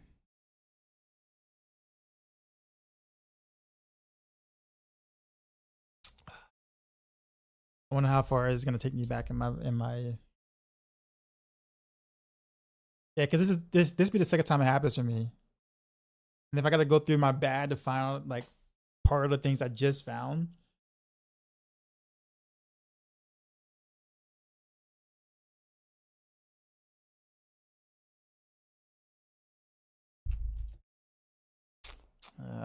Come on.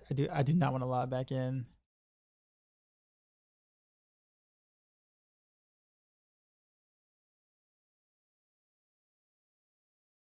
Literally, I went up to stretch thinking I'm like done with my stuff and I can go ahead and like start putting things together and then this happens. I can't do anything.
Let's see what happens.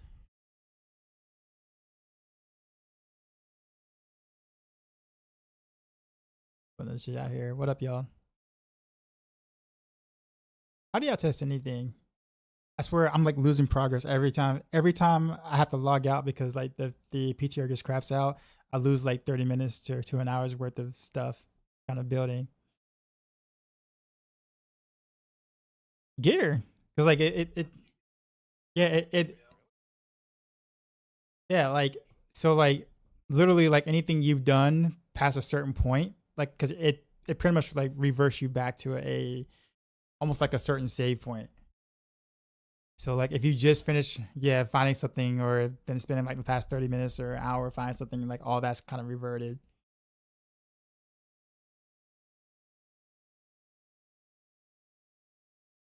This must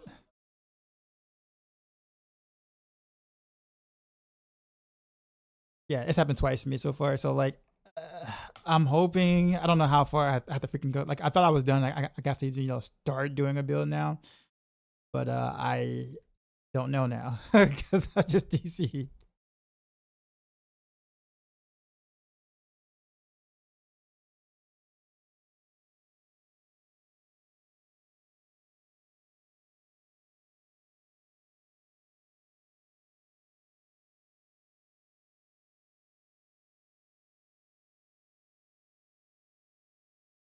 See.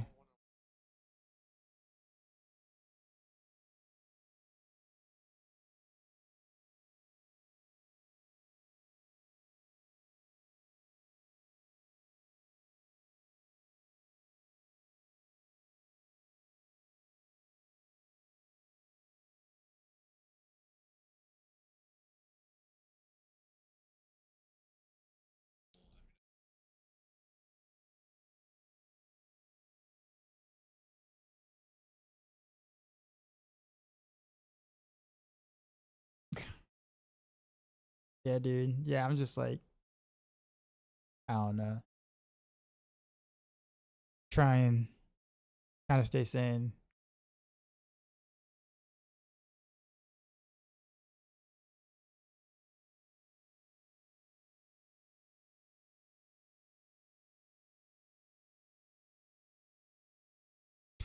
Bro. The bills I have to test, man, and they don't have like the generic uniques don't, aren't automatically like ancestral. Like why? That sucks for me so bad because shard is so important. I'm like 4 builds and I can't do them without without an okay shard, at least a decently okay shard, or even a crown, which is in the same thing.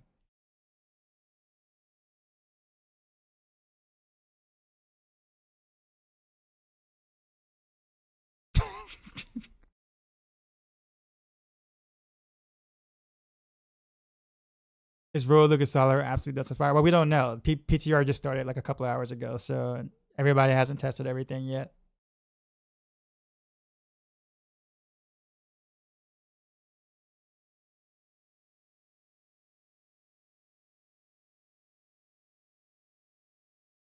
Oh, he's crashing. See, I knew it. See, yeah.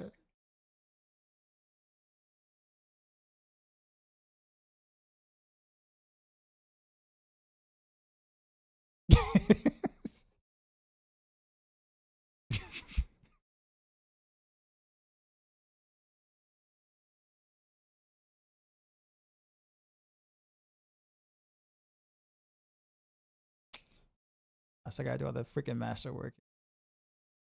Damn it. Yeah. Yep. Wait, where? Where? Who got? Oh, beat dropper. That's for you. Cause yeah, you do basic stuff. So yeah. All right. Yeah. All right.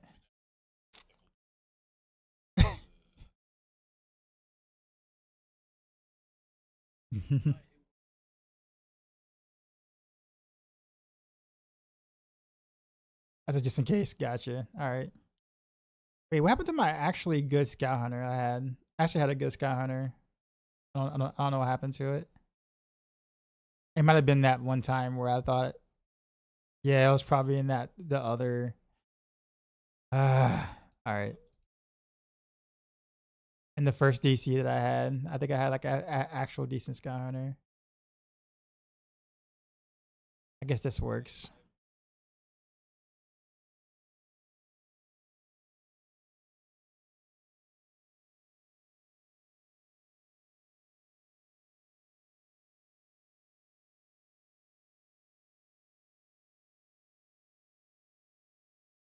Did you do it on Eternal?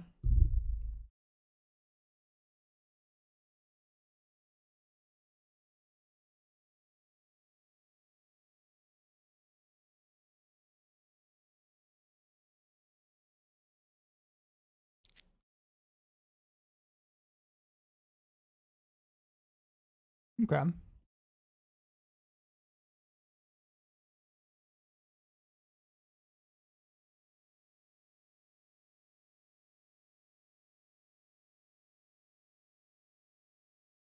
Mm-hmm.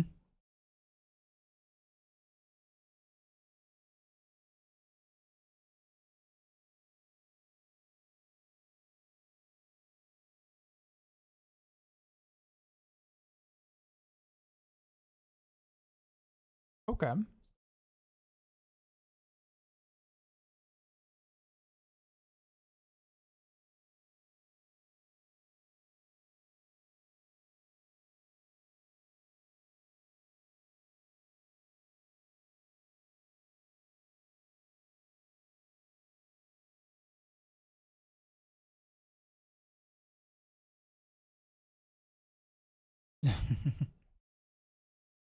Good to hear.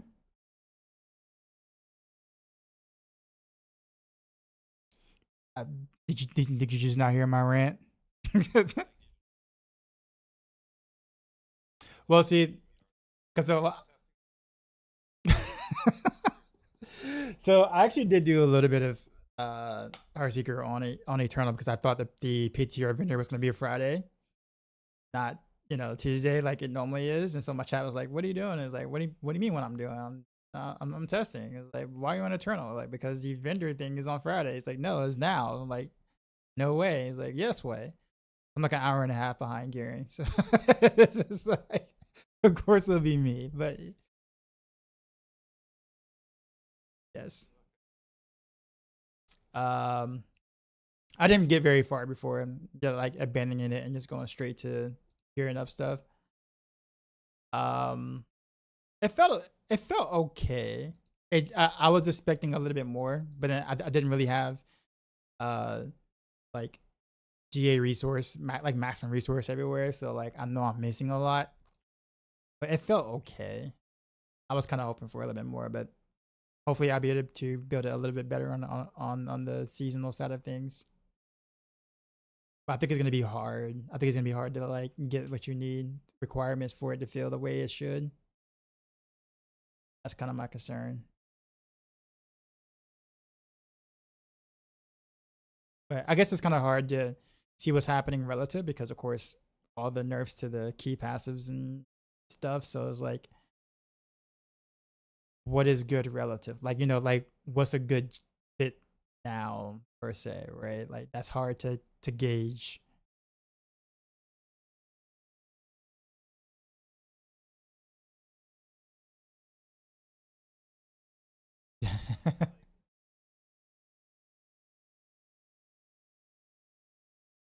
So what was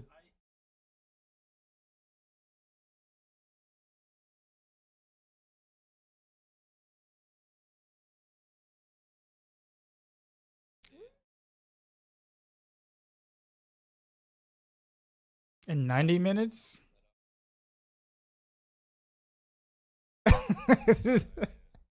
I mean, no judgment or anything. Just, this is like, I was like, so they actually did nerf DT. Okay, so DT is actually 90 minutes. All right.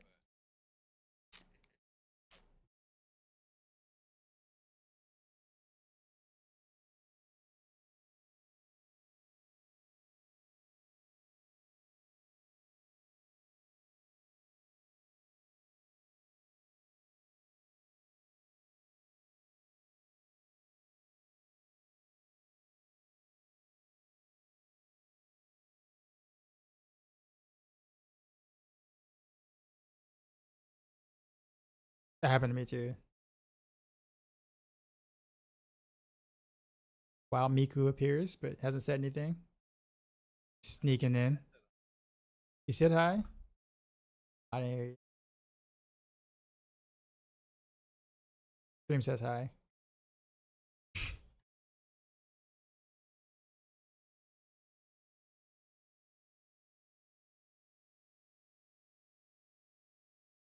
Isn't like the damage reduction mobs like usually they're the culprit there for that?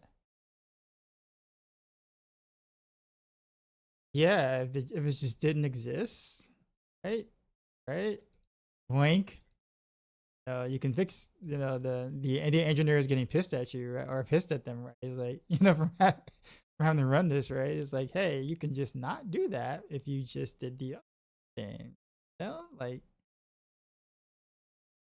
you know.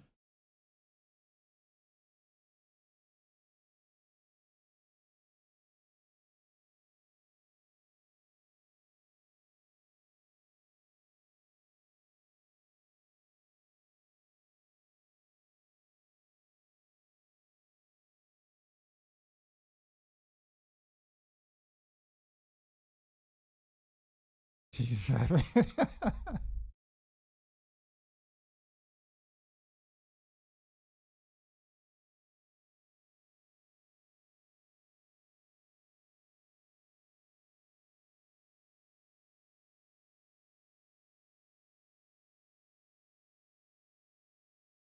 Coming out with the big brain information, saying like it is.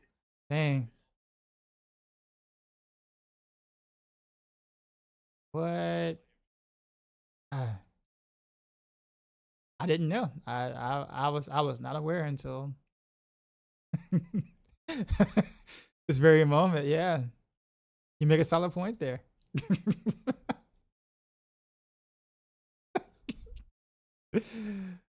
uh,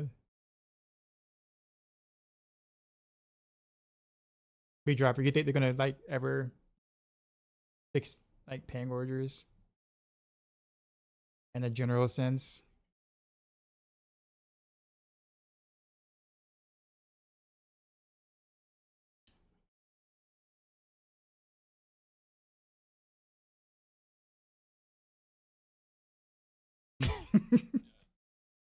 Nah, but I mean,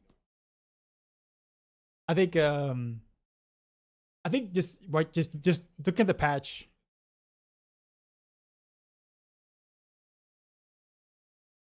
I mean, the fact of the matter is that like it got the gloves got nerfed without any mentions in the patch notes about any bug fixes to the glove, and it's just kind of like, wait, what? Like why? Yeah, it's just like what? Why did you? Why? Why is this?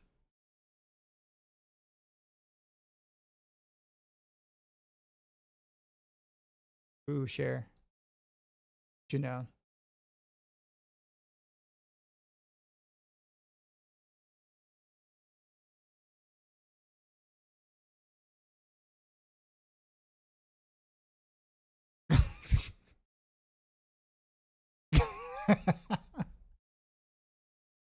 Well, hello there.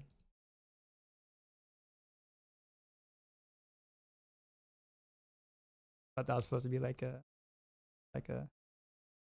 square filter or something that was like 3 seconds later. So.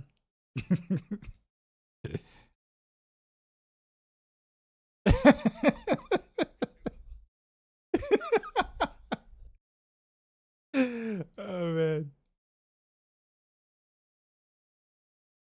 All right.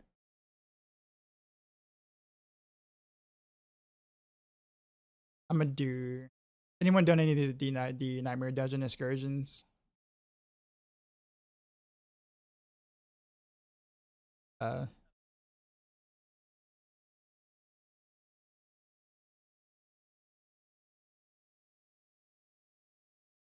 yeah.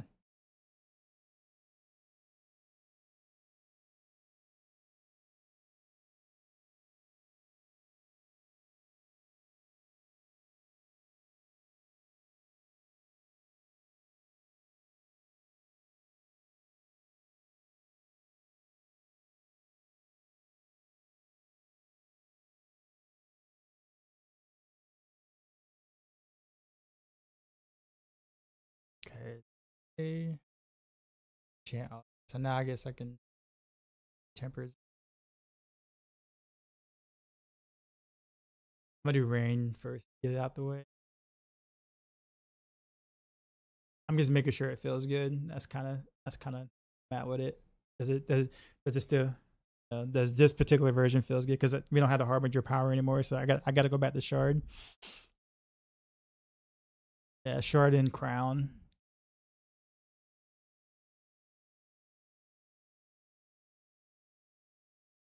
It's really not that bad though. Just because like it's really not that bad though. Just because of the fact that with precision being capped, you no longer care about the tempers and the crit damage that you would lose on like a regular sword anyway. So it's actually like nice that that slot is no longer like, oh god, I'm missing out on a bunch of stuff because you're not. But that's really it though.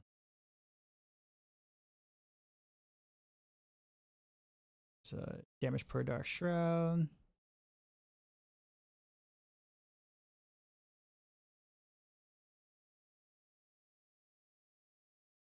Oh, you said it's a what now? That's good to hear. I know you were like really concerned about that for a bit.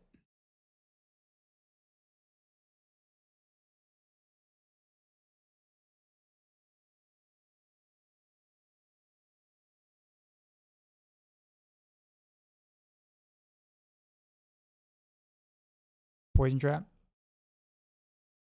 Uh oh, you mean oh, okay, I got you.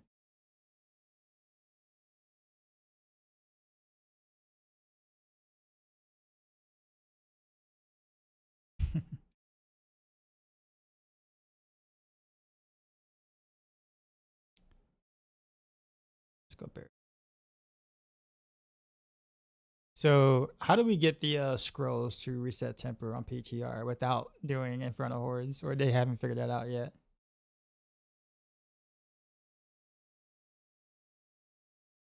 Oh, they're that bad. Oh man.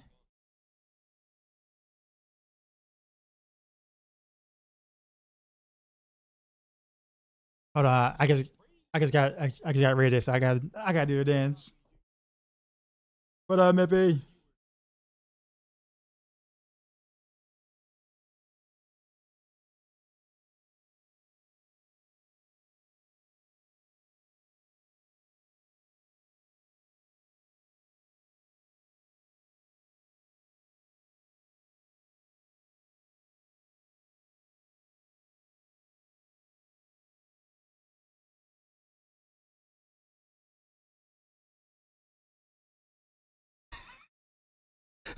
You guys are right back. I'll meet y'all for a second. That's right. What up? What up, Mippy? Back out today because bad internet. I haven't done anything yet, honestly, because I lost progress twice because I disconnected, and of course, when you do that, you lose. Like I lost like an hour's worth of like build progress, and then I started a little like about an hour and some change later to get into the actual seasonal stuff or whatever, or building it from the seasonal thing. So literally, I just finished like getting the gear, and now I'm actually trying to put something together now. So trying, hoping I don't break anything in the process. This was really hard to get. The actually wrong helm. Getting a shard and a crown was hard to get because of course the generic uniques didn't, they don't roll ancestral, so that's been a chore. All right, man. You have a good one.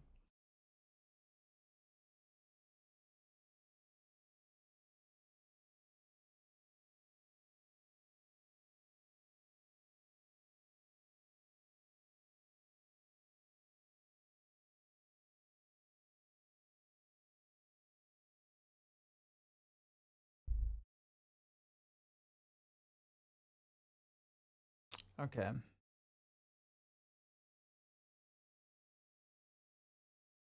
All right.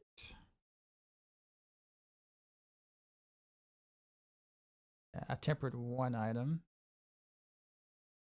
Mm, yes.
I feel like maybe some of the Q like quality of life stuff didn't shift to the, or the Pete. I don't know.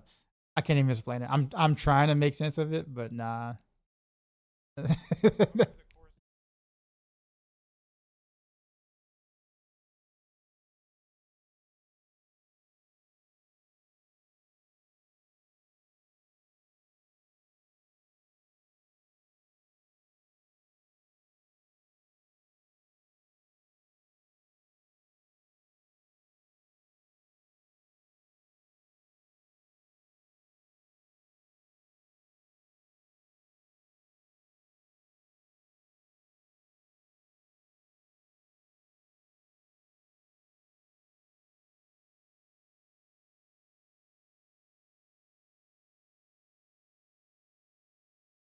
Okay, damage per dark shroud.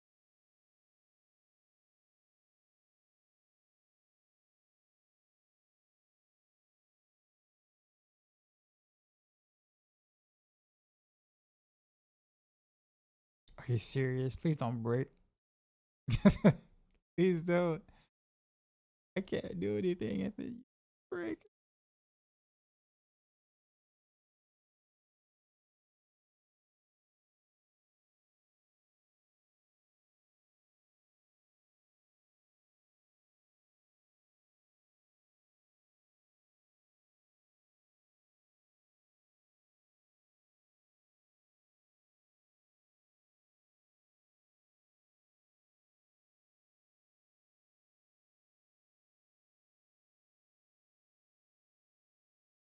Okay, what just happened? I feel like I lost a temper.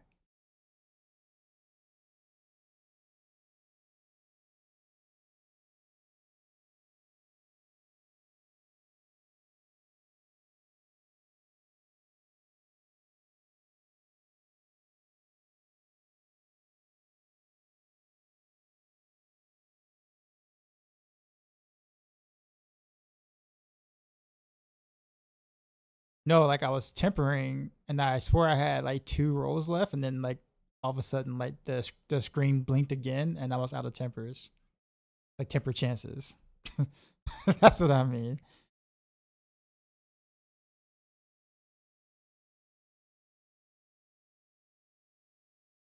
Oh, so that visual bug is actually like a little bit more than just a visual bug. The extra GA visual bug. Oh, okay, I see. That okay, that okay.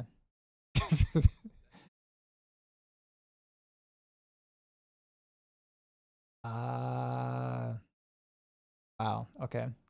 Um yeah.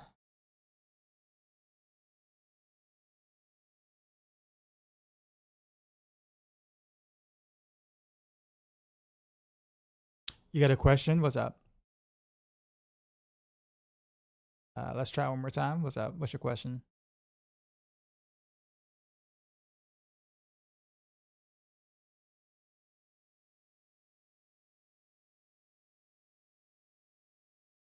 I don't care what this rolls because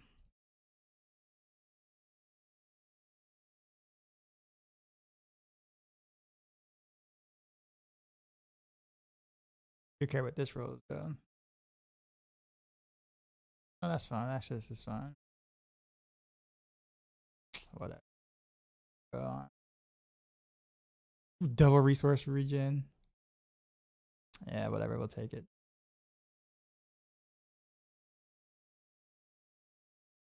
Does Barrage Bill have a chance to get past pit 70? Yeah. Yeah. Or Barrage will get past 70.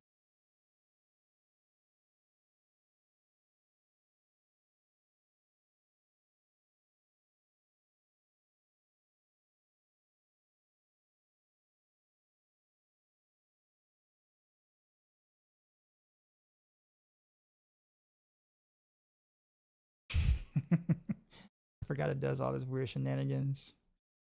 All right. I'll take it though. I don't even care for PTR. Makes things easier to test when I don't have to sit there and focus on the masterworking if they're going to all act like this.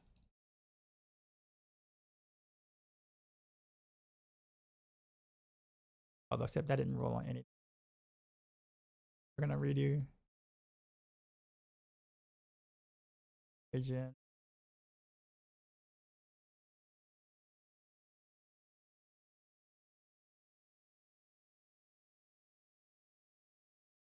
I'm assuming it's not going to. Oh, no, it can't roll on the. At least get one dex roll. We're going to actually do it.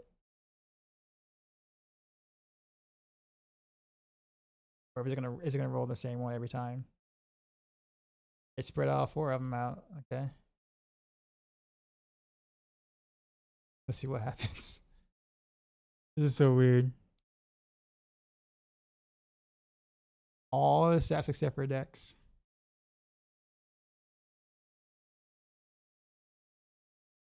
What?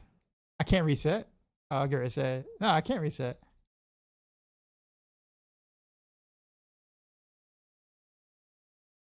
All right, so I know like Masterworking is like broken right now, but are you guys able to like reset the Masterworking?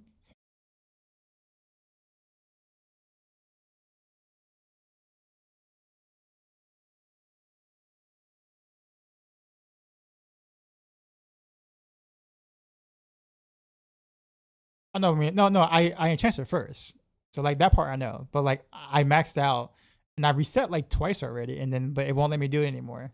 like after after the third time or after the second time, yeah, I can't reset. It won't let me. It legit won't let me. I wonder if it's like the servers are messed up. Oh, never mind. It's the servers. God dang it. Yep, I'm disconnecting again. That's what's happening. Uh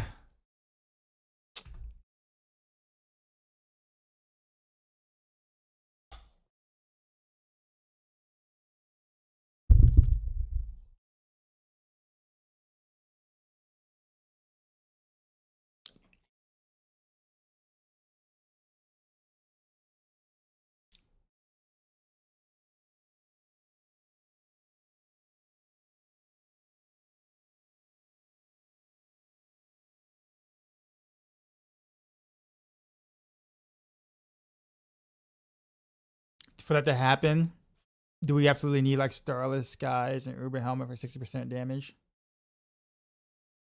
Um, no. Um, Calvin Nameless would be fine for Barrage. So Calvin Nameless would be fine for Barrage, and you don't need a Starless Skies ring. No.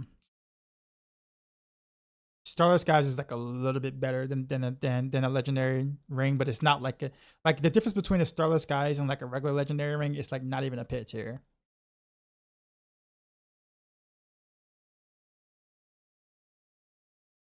What happened?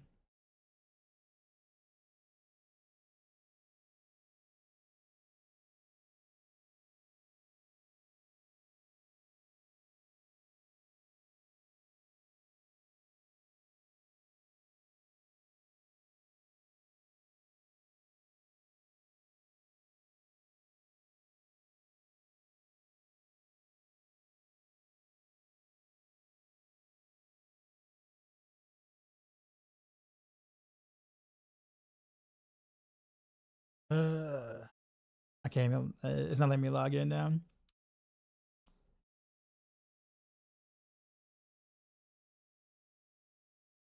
It's giving me that your character has not finished being saved message.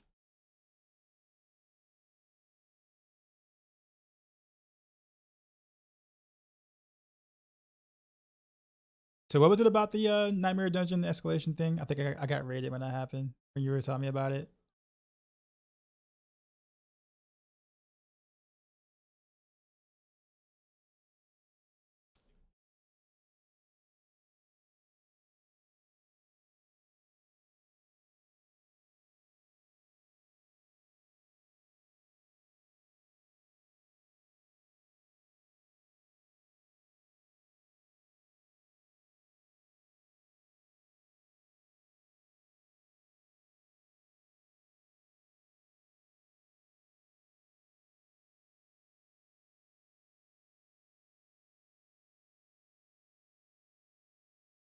It was broken.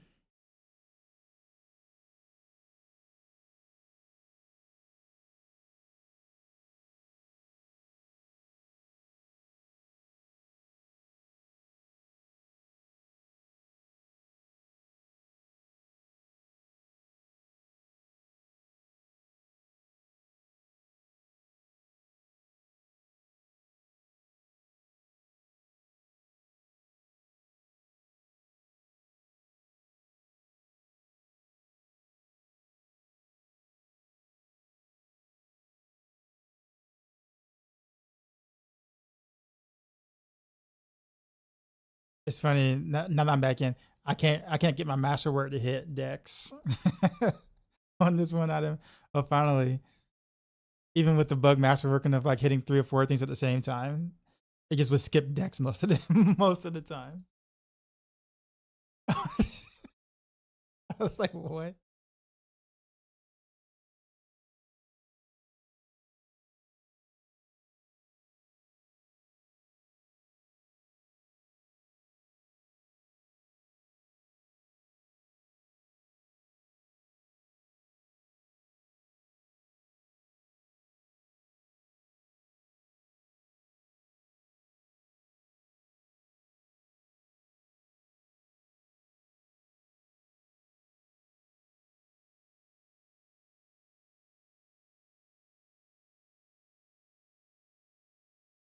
Core resistance. Whatever.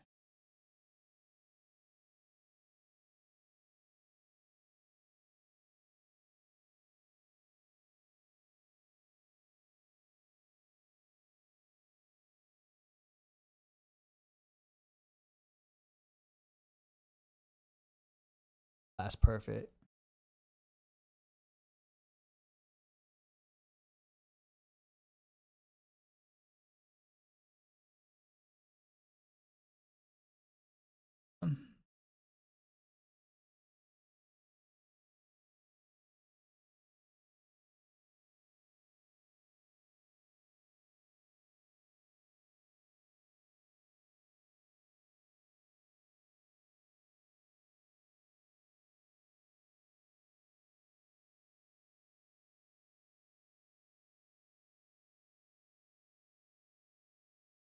You got a you got a new monitor. 3440 by 1440p. That was actually I actually kind of missed that monitor.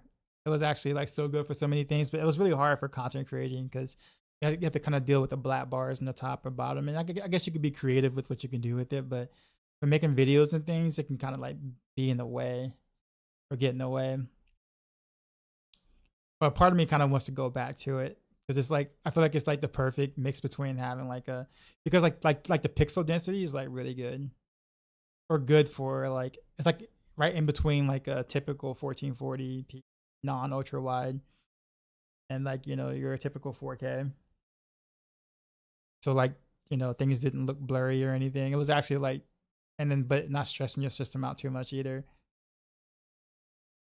Part of me would love to go back to an ultra wide.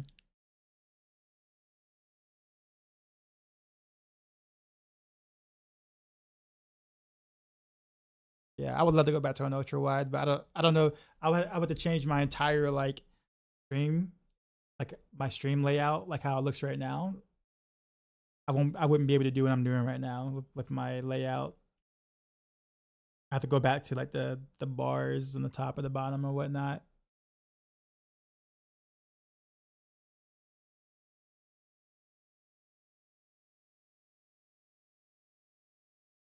I don't know.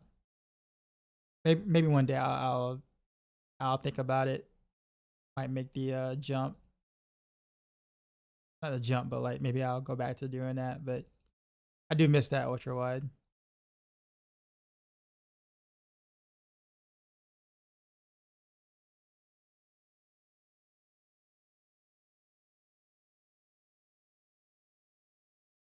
I don't worry, need to create any here, create this anywhere specific.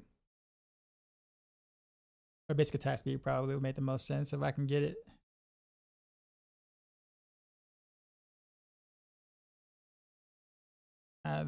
That's good enough.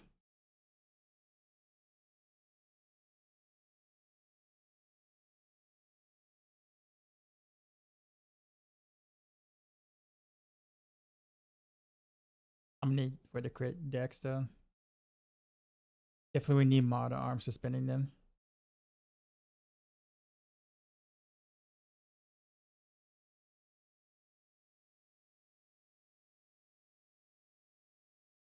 It's not gonna hit decks, is it?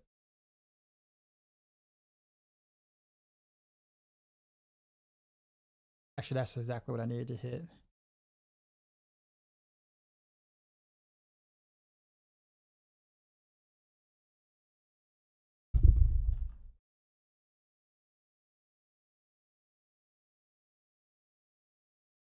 Super secret, super secret stuff. Well, everybody's streaming. Yeah, exactly. No, no one's streaming. What you talking about? Nah.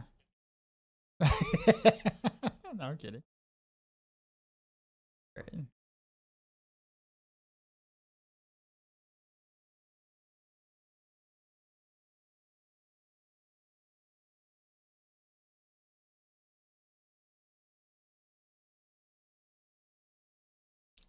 Roxy says, I dream of victimize, bro.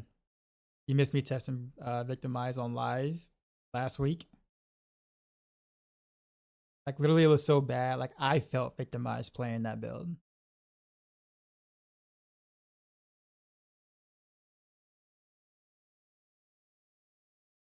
I legit felt like I was the victim for putting it together. It's that bad.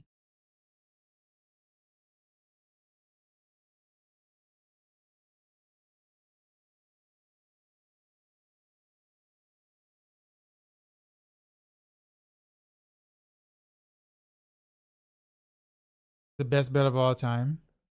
Well, I would kind of disagree with that.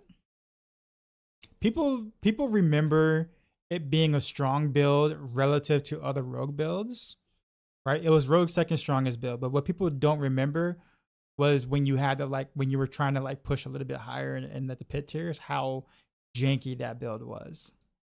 It was awful to play in the higher pit tiers because while it was strong enough for you to kind of just do basic world content without having to do any buffs or anything, you can just shoot your arrow and stuff dies. Um, if you didn't properly do all the buffs, where you would double dip a bunch of things that wasn't supposed to double dip, you either dealt a lot of damage or you dealt zero damage. There was no in between. So I would get a lot of DMs saying I can't get damage out of this build. What am I doing wrong in like the pits or whatever? And I'm like, did you, are you like, do you have the correct double dips happening? And it's like, well, what do you mean? He's like, well, do you have this going off, that going off, this going off? You also got to be close to do most of that stuff. And the answer is usually like, no, well, no, I don't have all this. I'm like, well, that's why. So it felt very janky to play at the most efficient way to play it. It was very jank. So while I do like the victimized explosions, I do agree with that, right? I do think right now, the way it is right now, is definitely feels a lot better to play. And it's stronger than what it was. Like Heartseeker now is stronger than it ever was back in the day. However, the only thing I don't like is the fact that it is close quarters combat, so you have to be up close no matter what. So I'm not a big fan of that. But I will say that Victimize had its own problems. That build had problems. People just forgot what they were because it was like, oh, well, this is Rogue's second strongest build.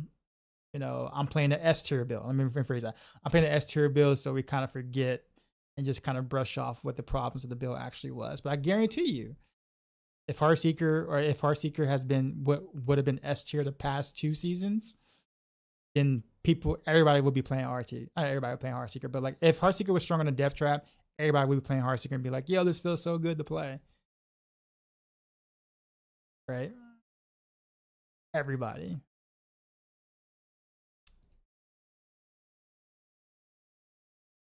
But because it's not an S tier build, most people just typically just don't care. Understandably so, but I'm just putting it out there.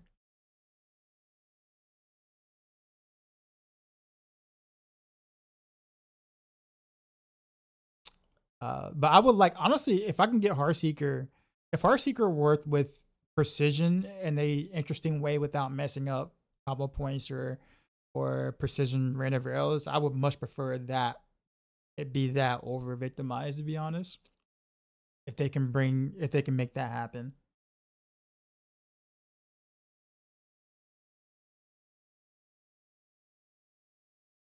I would prefer that over victimized for sure. But but yeah. But with the way that victimized currently is, they ruined victimized, which is going to ruin anything that was actually kind of strong to play with victimize. So we're kind of stuck with what they did.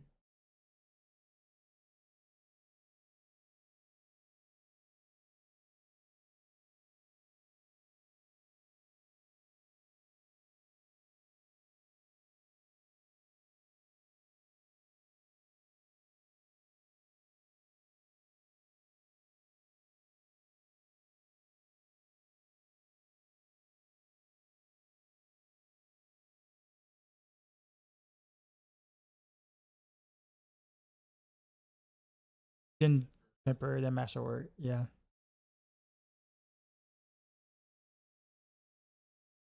Yeah.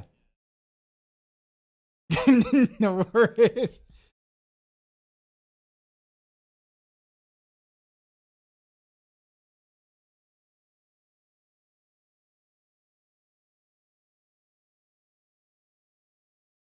I mean, realistically speaking, it kind of.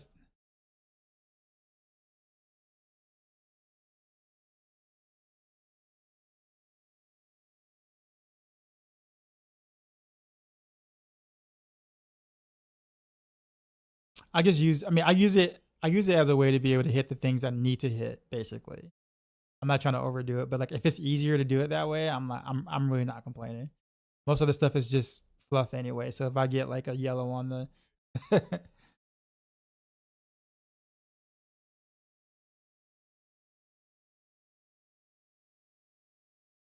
yeah.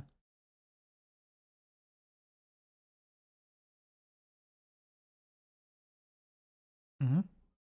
Yep. I have on my pants. I have two blue, one orange, and two yellows.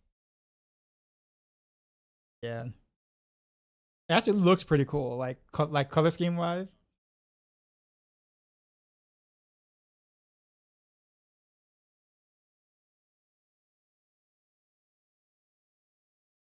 I haven't finished the build yet, Quigs.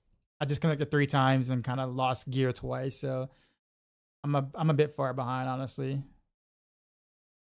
Trying to do, but yeah, Stabby Rogue will be tonight. Heartseeker will be as well. Brand of Arrows is, and we're gonna kind of go from there.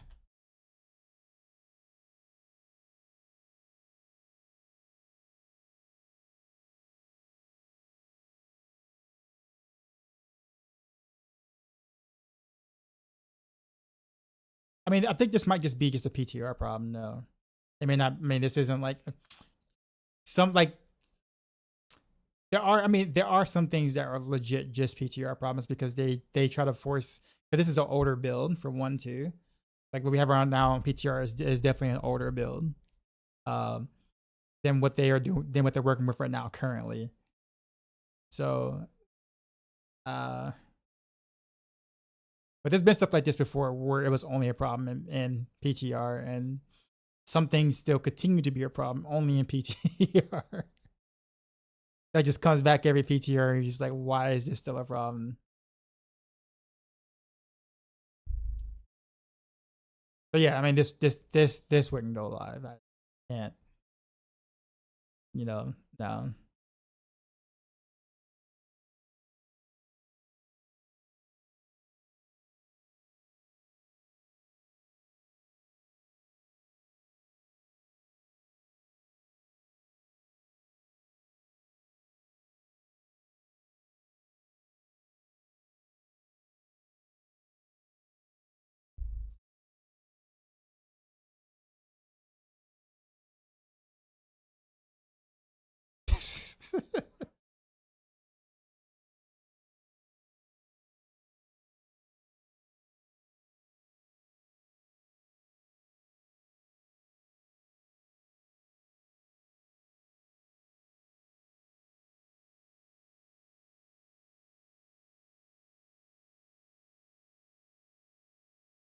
I'll mute them for a second so you guys aren't just listening to them the entire time. I gotta test this without the power.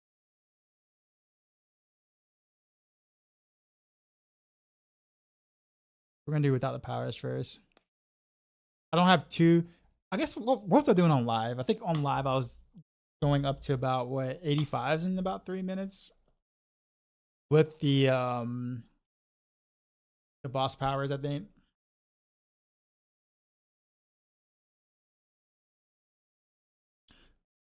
the nerf to precision is gonna. I'm assuming maybe we drop down about 75 without powers. It's like 75 in 3 minutes without the 100 powers and the nerfs. That's my prediction.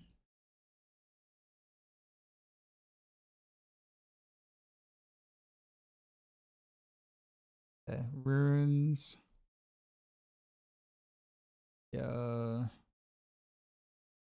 X.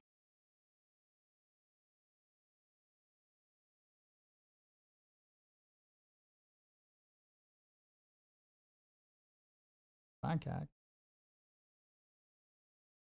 There we go. That might feel a little weird though to do, but we'll see. And then we got cervix.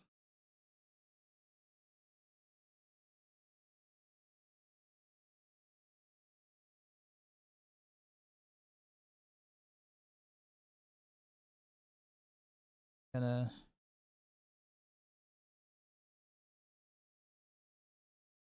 have way more armors than I'm supposed to. I'm probably still not even. Oh no, I am in tournament 4. How am I already capped without without putting any Paragon on?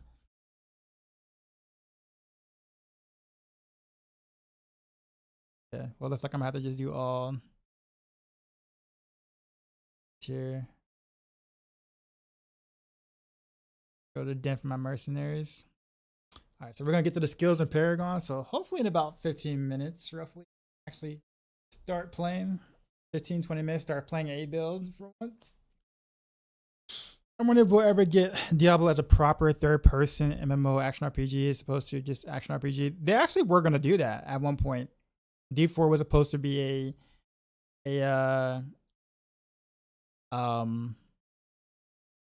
initially it was being designed like as an over shoulder type game initially. I got to build. Wait, do I have to build rapport with him?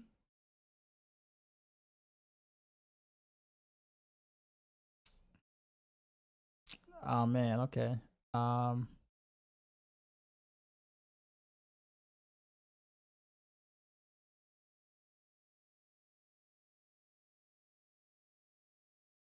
not gonna worry about that. So we'll hire you still, but we'll get you as reinforcement.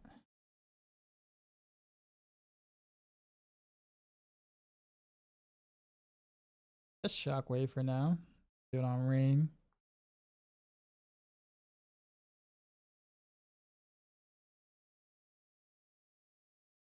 Assassinate skill. I think it's a boost mercenaries. I'm seeing that now. Yeah. I was gonna say they have no idea what they're doing. I wonder if there's some future Masterworking temper code changes that got incorrectly shoved into the PTR build and broke everything. Maybe.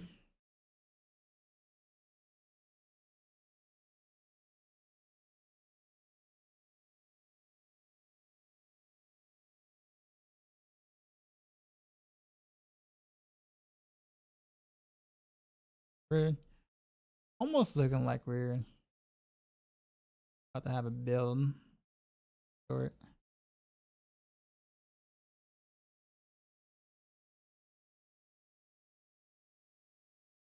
I wonder if I'm gonna be able to sustain my energy enough though. That's gonna be like the question.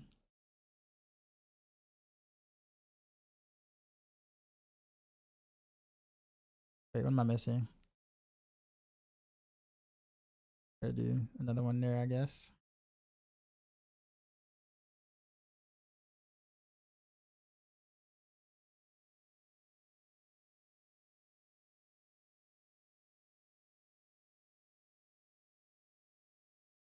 Smoke grenade.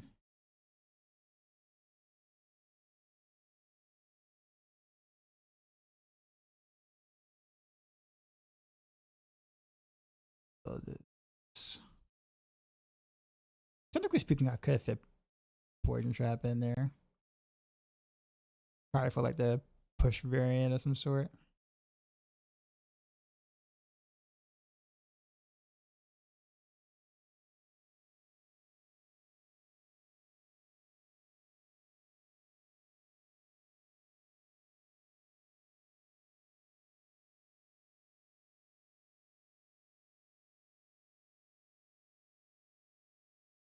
I was like, oh wait a minute, I don't have no crit damage. I was like, oh yeah, that's right, no Paragon yet.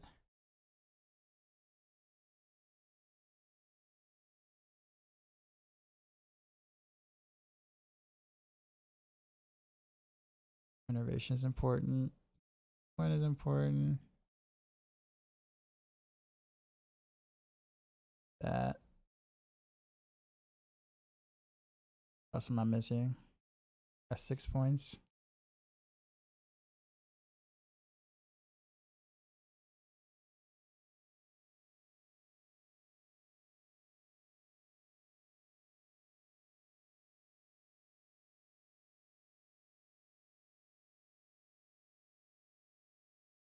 Dash.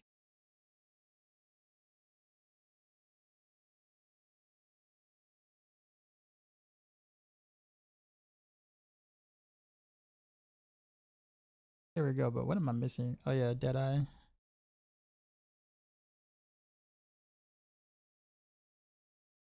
Misfortune. I think Aftermath actually might make the most sense though. Put a point in there. Oh, that's right. Alchemical advantage. Forgot about that. Although I don't think I'll need that.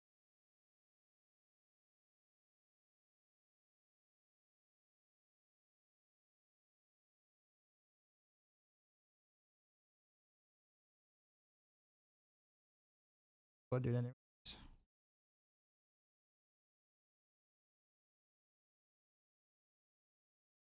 Skills are assigned. Now it's time.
Roll.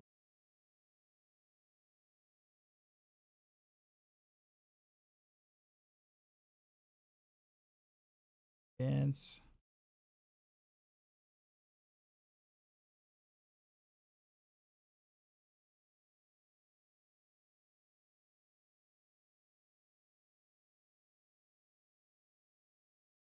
Oops. Throwback gym.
Let's see.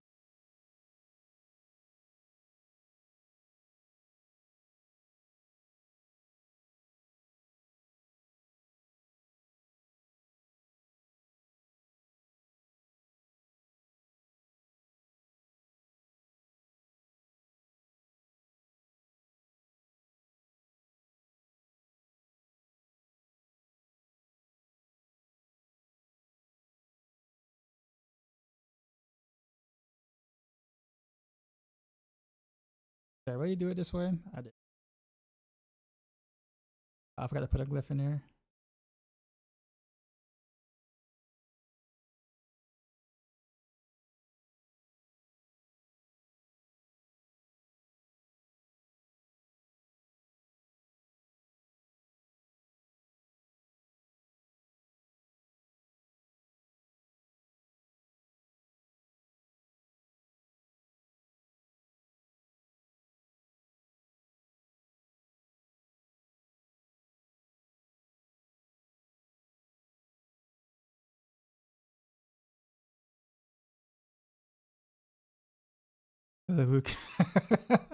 Army, what's going on?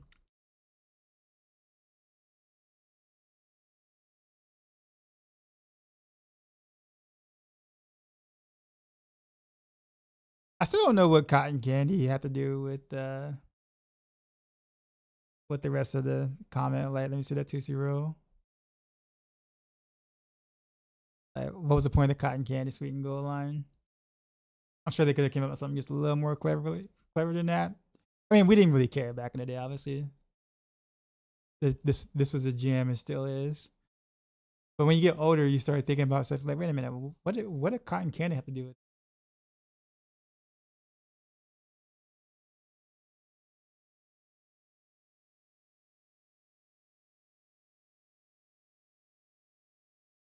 Unless like cotton candy is supposed to be a reference to something else. If so, I never got the reference.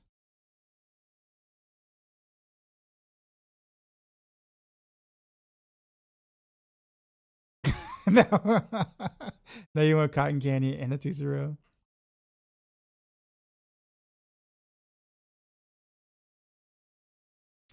I'm like legit curious if like anyone knows like if cotton candy was like an actual reference to something that I just never knew. So I'm thinking to myself, I'm like, what would cotton candy be a reference to? Like, are we talking about like body parts or a certain body part of a woman or something? Or like, I'm thinking to myself, I'm like, I wouldn't relate any of that to cotton candy though.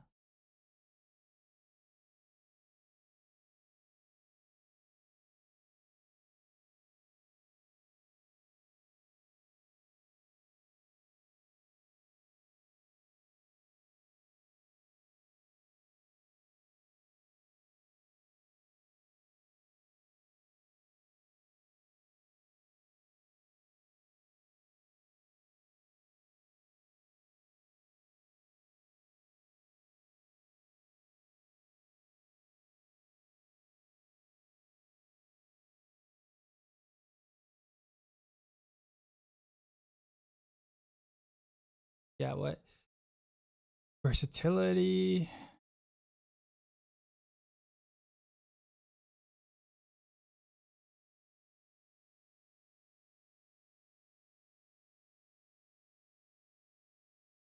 That therefore like weakness.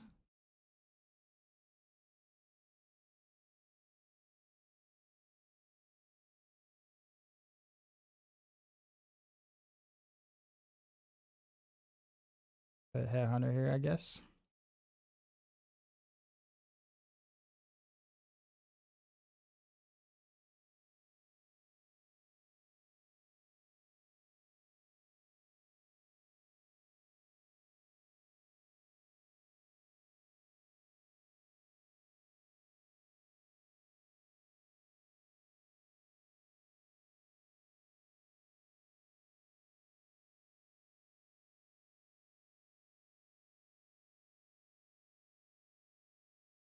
What am I looking for? Oh, Headhunter, right? Yeah, H.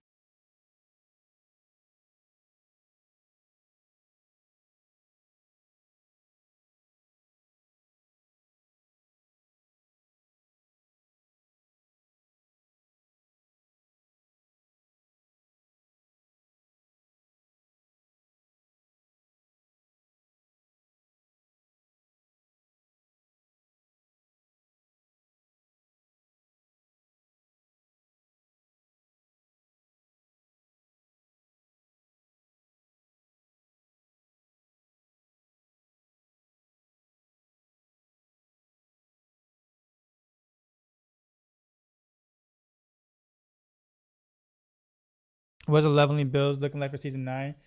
But this one will still be the strongest. I don't think that's gonna ever get dethroned ever. Just being honest, until maybe an expansion. Um, However, like there's some huge stonks for Heartseeker leveling because of the base damage increase, especially. So like Heartseeker leveling is gonna be even better. It was actually already still pretty good. Like it was already pretty good, but like it's gonna be even better. It's not gonna overtake Dance, obviously. Yes and Knives, but it will still be good. That could be like a good solid choice to take if you don't, let's say if you don't like Dance of Knives.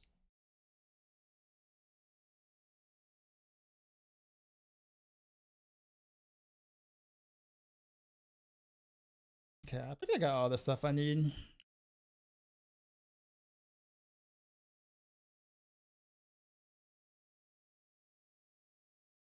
Let's see if my rain is capped. It's not. Huh.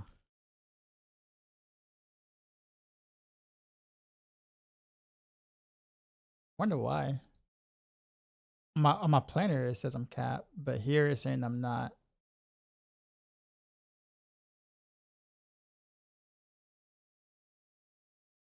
I actually might have to roll a temper. Like 1 damage versus distant enemies temper somewhere.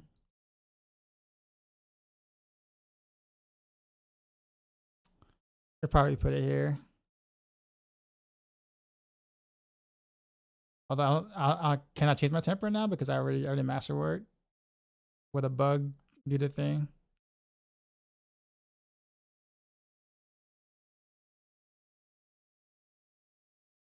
I have 2 remaining. Okay, this is gonna be bad.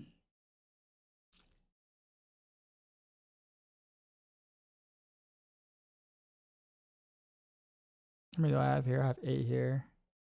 So we'll change it here.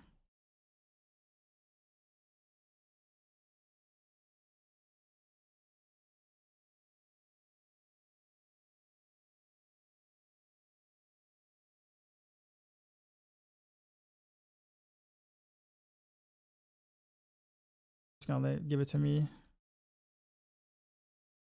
Don't. No. I don't have a better glove either. Freaking.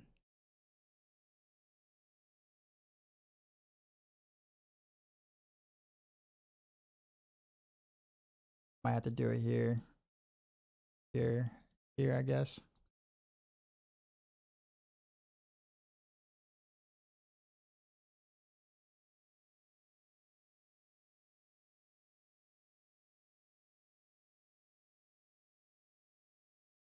Happened again. God dang it, game.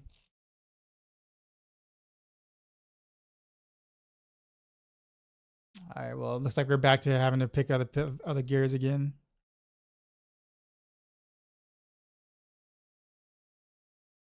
Can't do it without maximizing that whatchamacallit. So looks like we're back to oval gambling.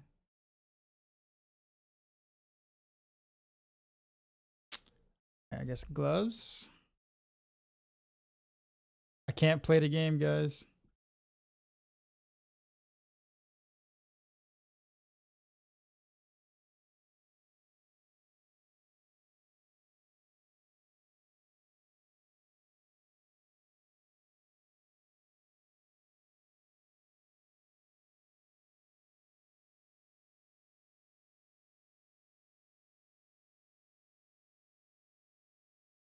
Surely one of these are going to be all right or good, right? Okay, we can deal with that one. A Pinshot glove. Well, actually, no, I saw a clone right now. So,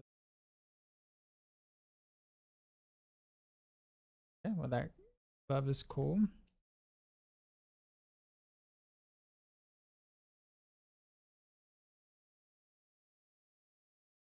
Not a new ring that has.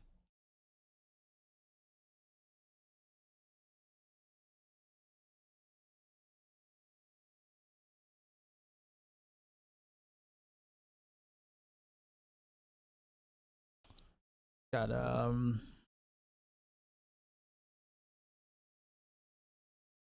my aura is looking light right now.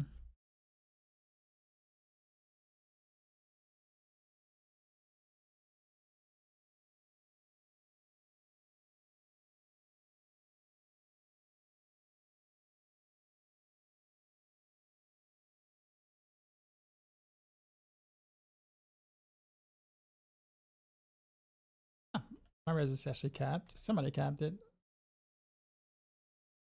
Remove this and see. Oh, okay. That.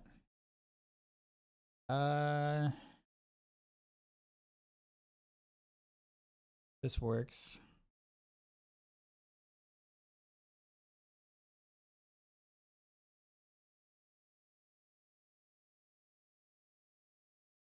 We'll just pull a random ring, it's fine.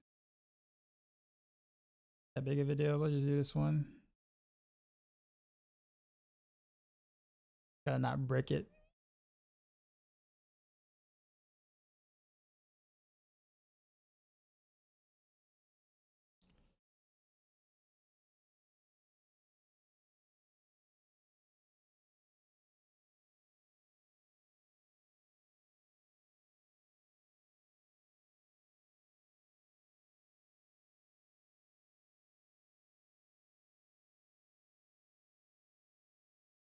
I probably do want the crit damage. And if it is like additive at this point and I'm capped.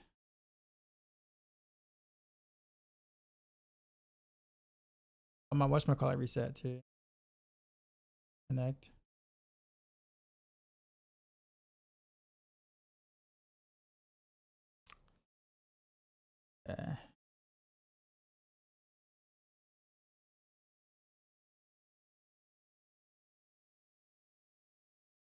Temper on a new glove.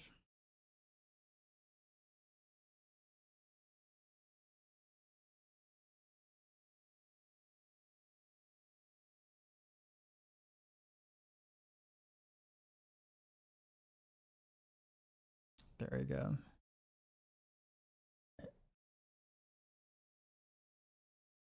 Actually, we'll do something different. We'll do upsets here. Hit it.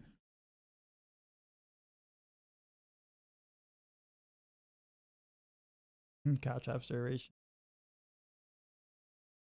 Size in the last one.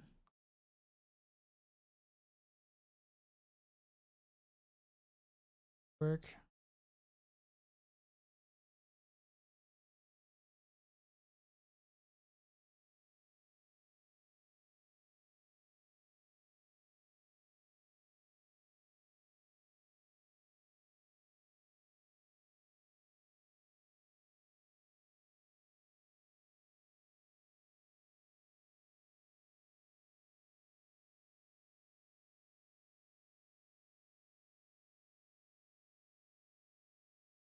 Actually, wouldn't care. It's gonna roll on crash off size anyway at some point, but I like to start with decks. If I can. But it must roll everything but decks. I had this problem before.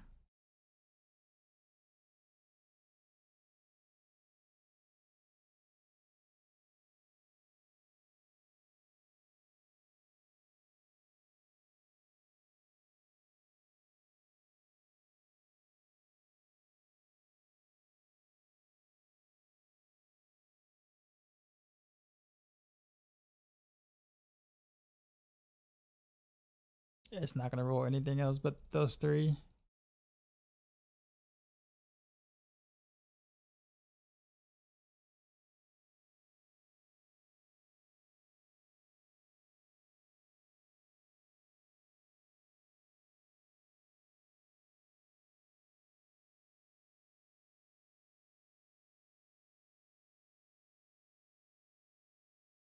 It's not gonna roll the other ones. Being stubborn.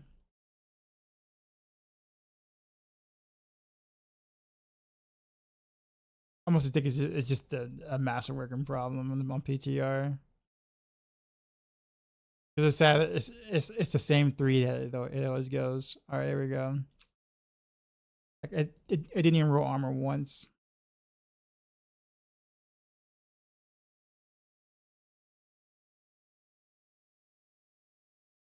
Okay. I'm gonna just leave it at this.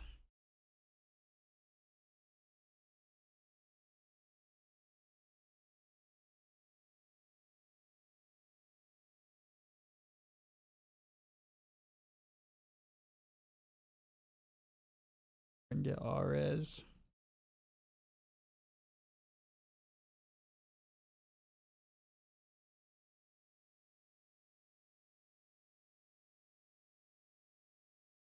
Actually, no. We'll just do. We'll do crit damage.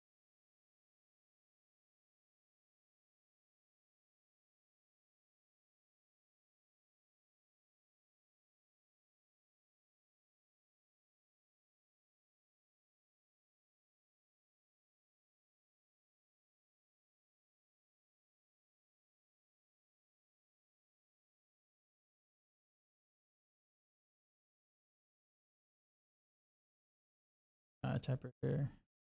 Oh, and we have +5 to innovation here, man. That was nuts. I'm not gonna get that again.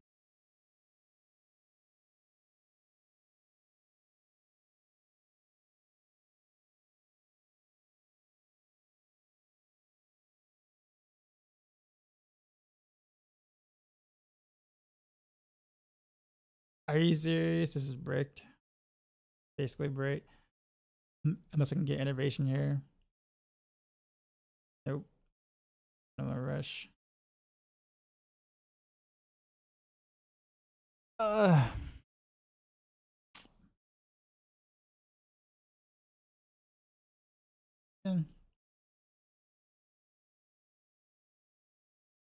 Um, I forgot the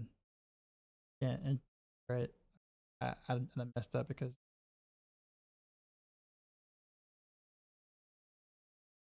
yep. Crap. Freaking bugs. I gotta play around the bugs.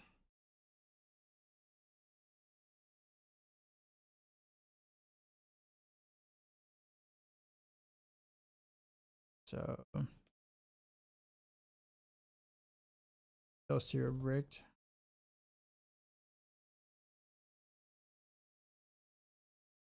Go again. Chan first.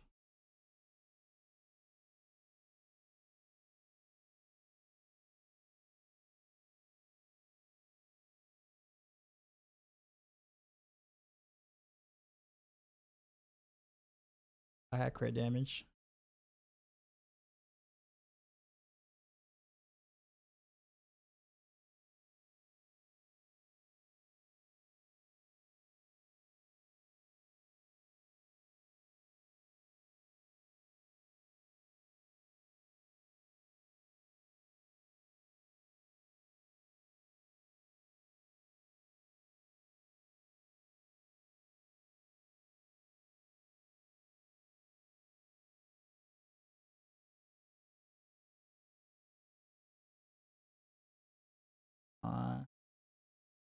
We're gonna have to leave it at that.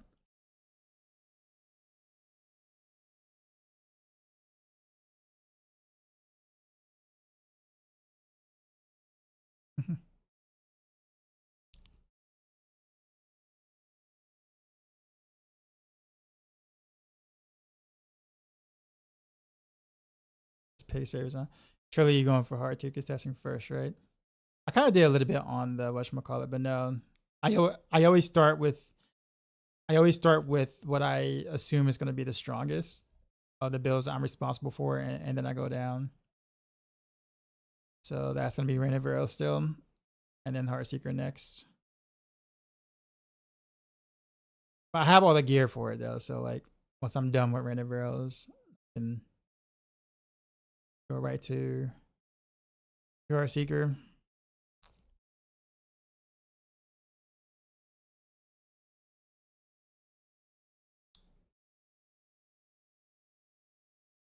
So now I can salvage these.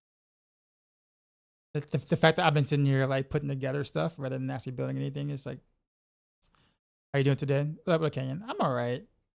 I'm just ready to play. I'm tired of all this dealing with the bugs and stuff for the PTR. Trying to put things together.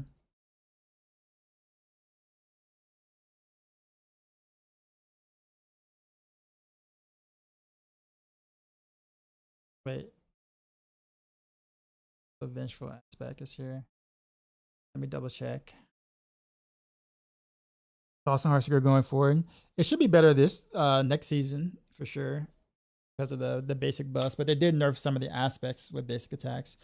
But that ability aspect The fact that it can be scaled makes Heartseeker gearing quite a bit different than it used to be. That's gonna be interesting how that plays out.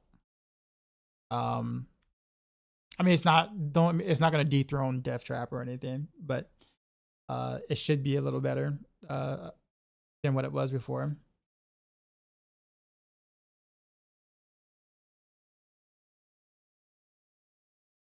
All the gear, assuming you don't break more things. Yeah, about that. It's looking like I got everything.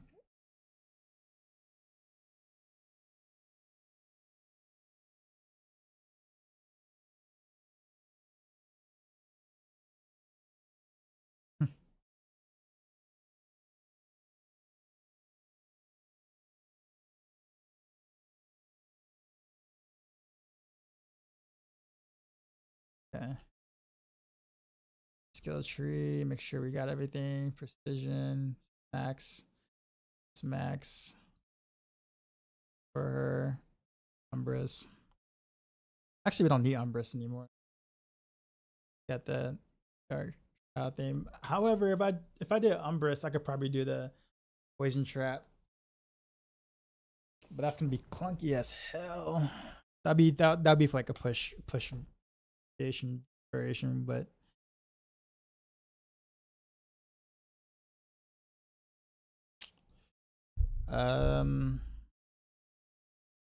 we'll go with Nebulous instead. Or what is it? Not Bruise, is it Bruise?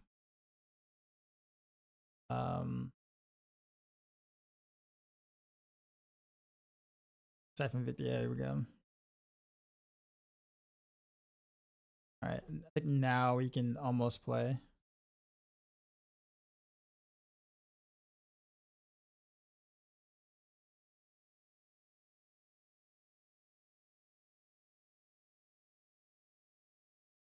Hopefully I have the resource to sustain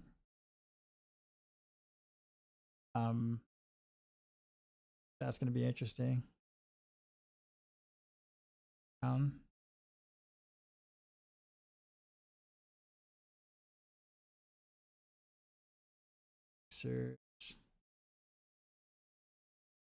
Source these.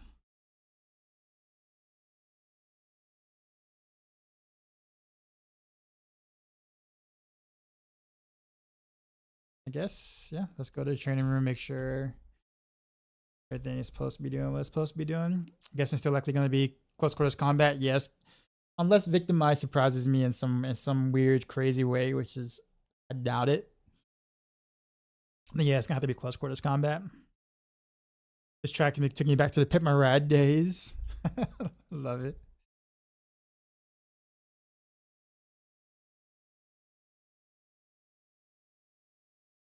Oh yeah, I forgot. My controls changed again.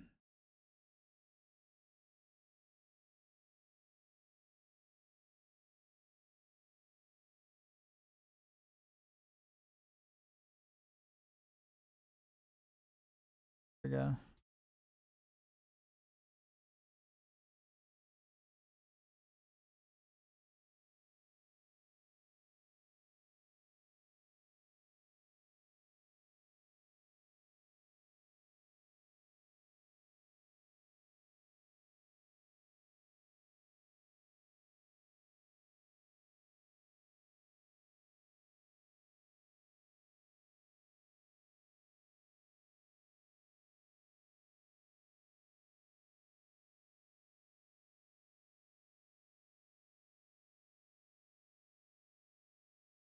All right. So definitely a little challenging energy wise. But I also break this ring. Don't have an innovation racer, so that's a pretty big thing.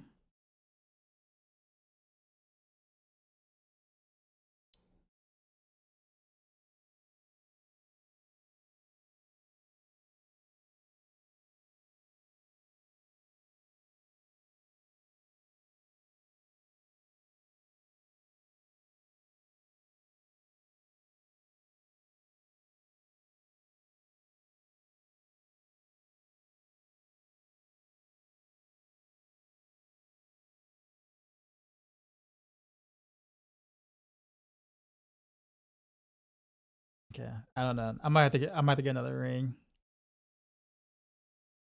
That's gonna be difficult. A little difficult to get the energy, but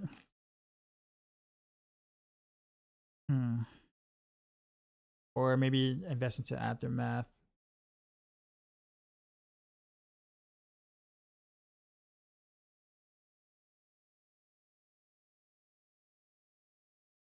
Where can I pull from realistically though? I don't really need alchemy.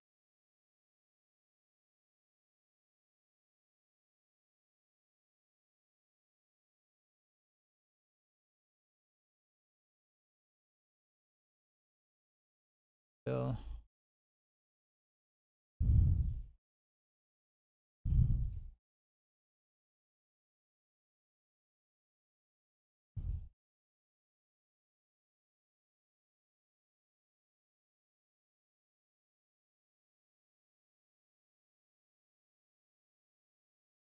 That's gonna be there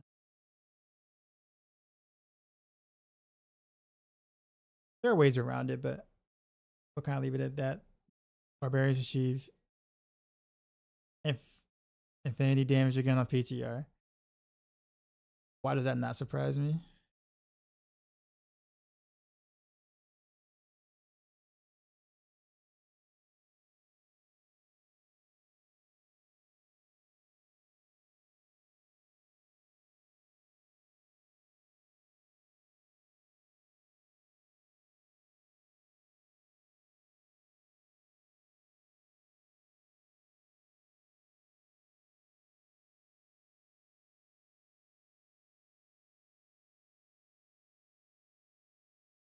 Let's try some of these escalations.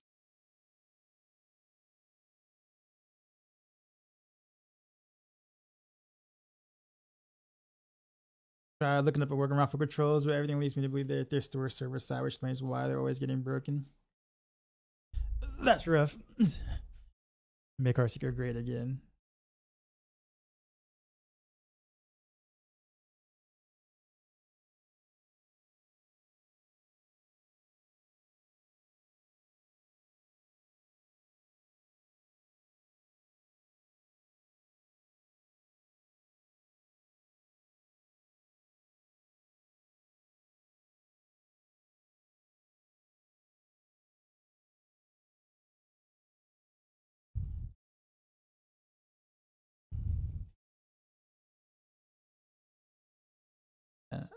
That feels a little difficult to do. We might need to go primary or seeker.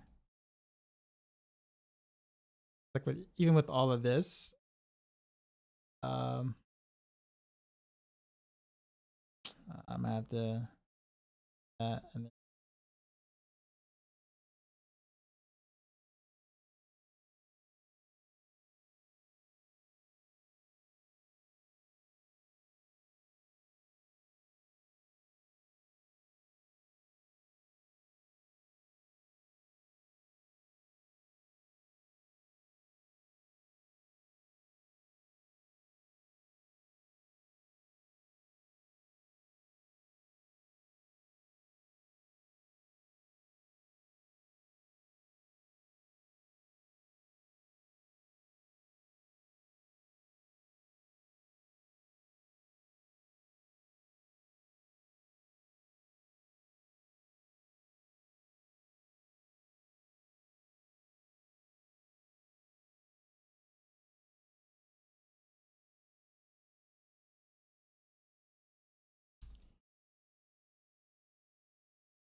you know what I think it actually is? I think it might be Cax.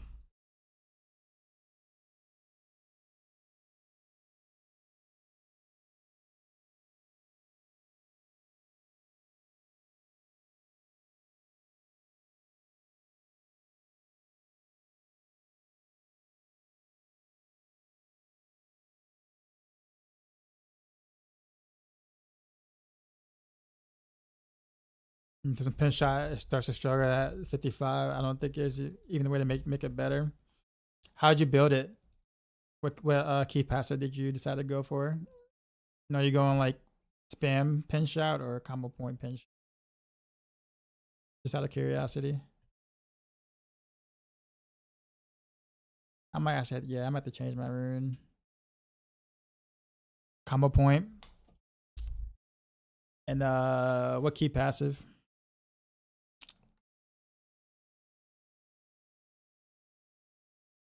Assuming precision.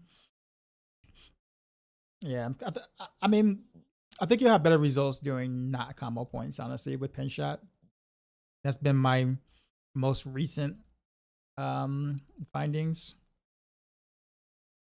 But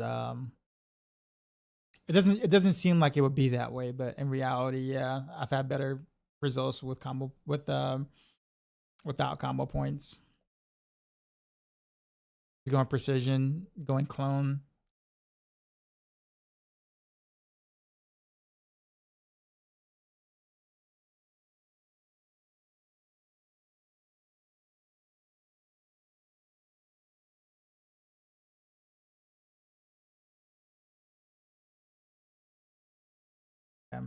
Um,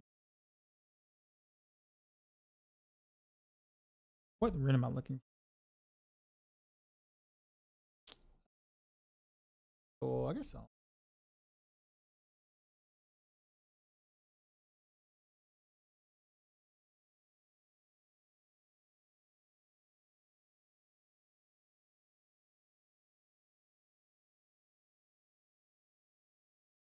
I'm gonna need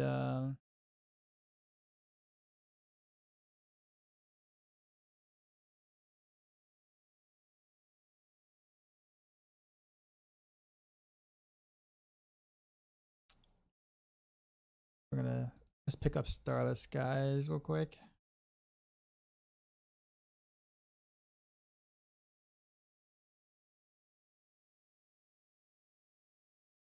Something to switch to real quick. Well, the Aerostorm things would be bad, but I just want to know. I just wonder if I can actually sustain while doing Starless Skies.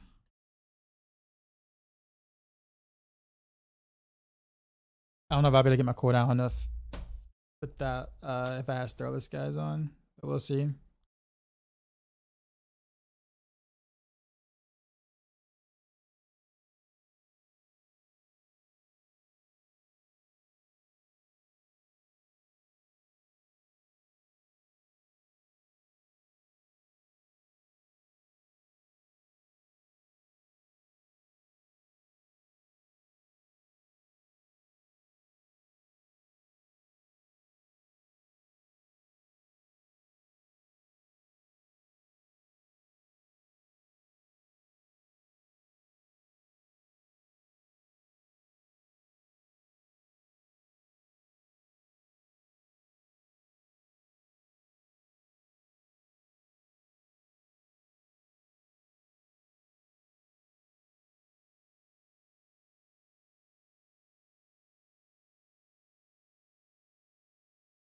Still feel like I'm kind of losing out on some. Actually, no. Before I do that,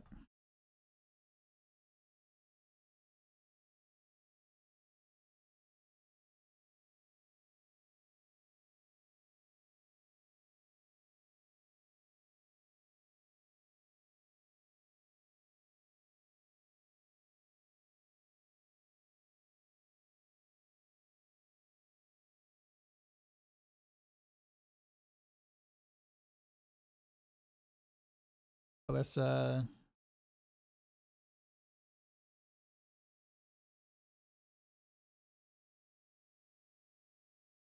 don't have any other elixir, so I'm stuck with this. That's not good. I can't override the current one I got unless I go back to town.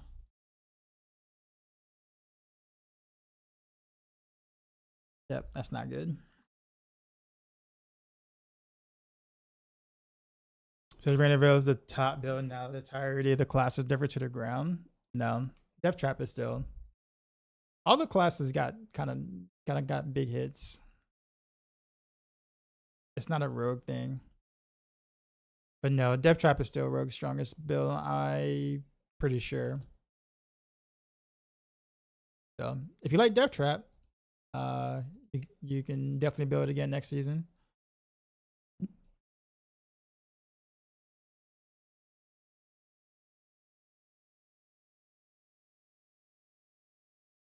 $99.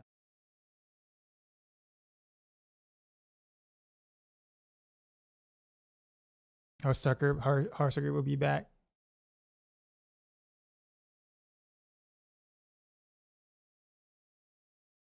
Which version did you like, amigo? Which version was that? If you don't mind me asking.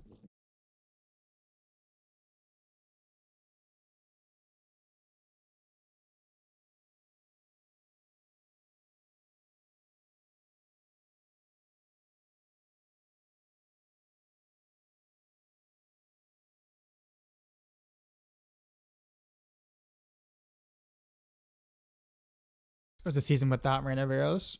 There's been a couple of the last two seasons didn't have Rain of Arrows with it. Season 7, season 8 both didn't have Rain of Arrows with it at all. It was just pure Heartseeker with the Shadow Clone.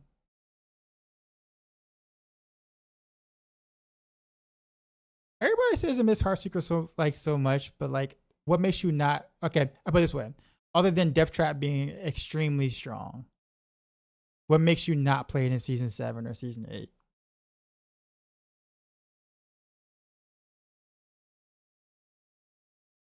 I'm like legit care. As someone who's played it every single season since I did in season 4, what made you not? What makes you guys not want to do it anymore? Other than like Death Trap being godly this season, and then last season Rain of Rails was godly instead. Because as someone who's done it every single season, Heartseeker feels better now than it ever did before. But obviously it's not like top 2 rogue build. But technically it does more damage now than it did before. I just want to play the strongest build of all time, to be honest. Well, even Heartseeker wasn't the strongest build in season 4 or season 5. Heartseeker was never their strongest rogue build at any point.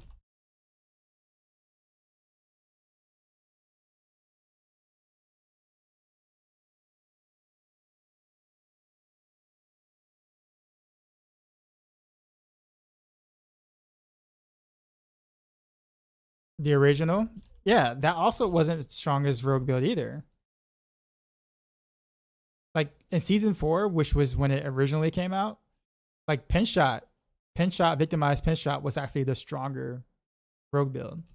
People just didn't like Pinshot, so people play Heartseeker instead. But technically speaking, Heartseeker was still like Rogue's second strongest build, number 2. And I will almost argue that even Rapid Fire was actually very close to that.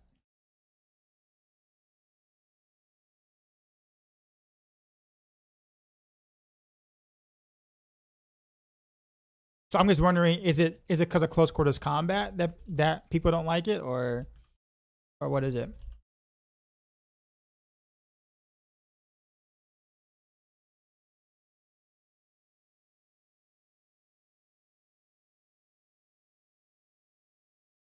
Or is it, or was it the perceived, or because Heartseeker was considered S tier in T4 in season 4, is that why? And it's no longer considered S tier, so like people think it's dead because it's no longer S tier.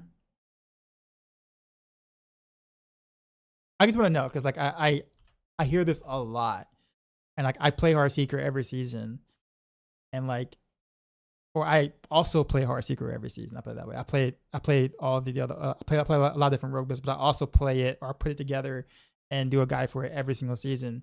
And as someone who's put the build together through all the changes, it's literally in the strongest iteration at right now than it's ever been. But it's close quarters combat, and I'm wondering if that's the reason why. Like, is it just because the key passive change and it's not victimized anymore? Is that the reason, or is it because it's not S tier anymore?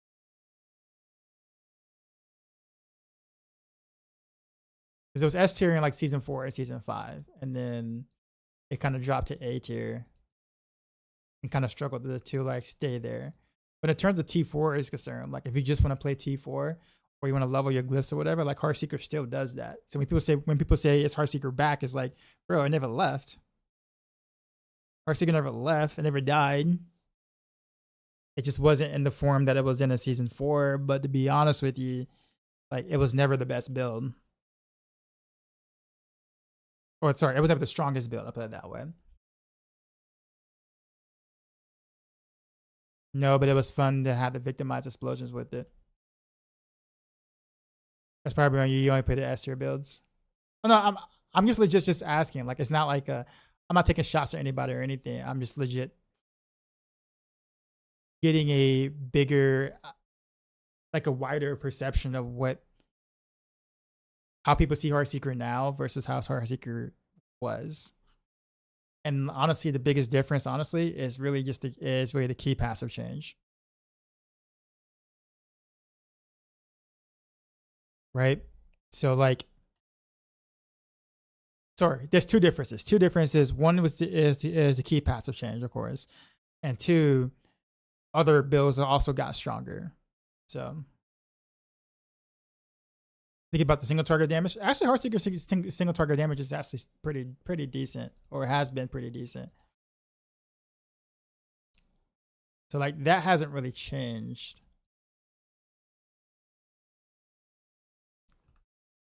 All right, so I am having a little bit of issues trying to upkeep my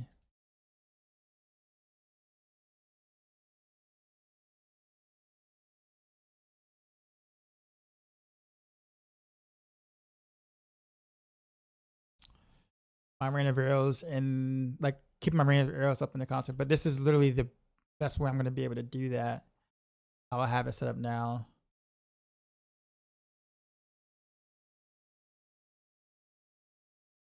So I'm a bit concerned about how it feels. Anything else?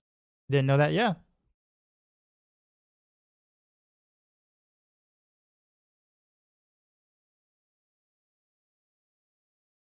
Got the 110 pit off here. I think last season mid 80 so far in this one. Well, yeah, I mean, but the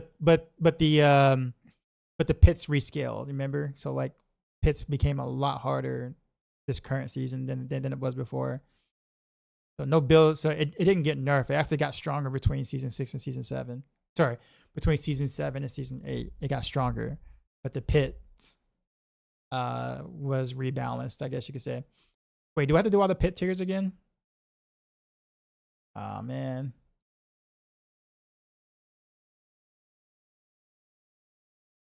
You're playing Rapid Fire season 5 or season 6. The Heartseeker was just super chill. Honestly, Heartseeker was more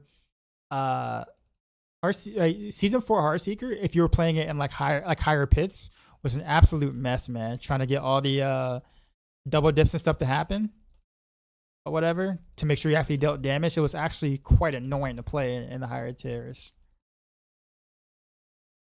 It was chill in like normal like farming content, right? But so is current Heartseeker. But when it comes to like the higher tier pit stuff like that, like season 4 Heartseeker was anything but chill.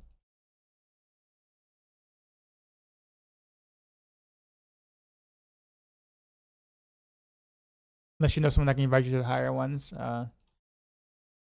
Whatever, I'll just do them. But I can't get my energy back because I keep one-shotting them, so I can't really. I almost can't even play the build.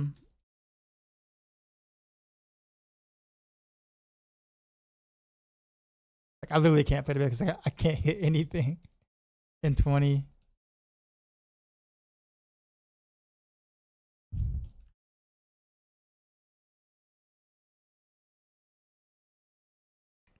How do you do? I heard it's a good place to be. It's a chill place to be. And if you like rogue stuff, fairly informative stream in that aspect.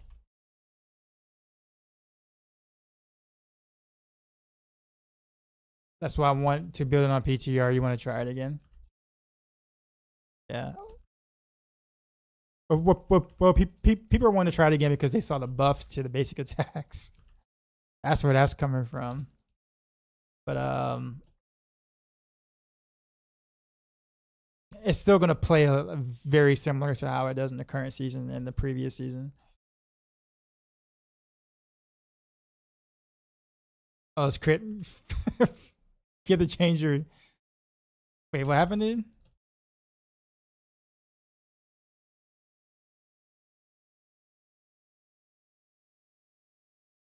I'm gonna have to like level all these pit tiers up again. That's so annoying. You say unless I'm the someone who can open it up. That's fine. I'll just run through them. I'd rather play the game right now, anyways. I'm spending too much time putting things together.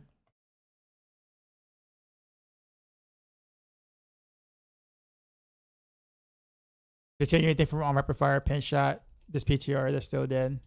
They're pretty much still dead, honestly. Although I got a pretty fun rapid fire build I kind of put together, or I put a plan like a planner.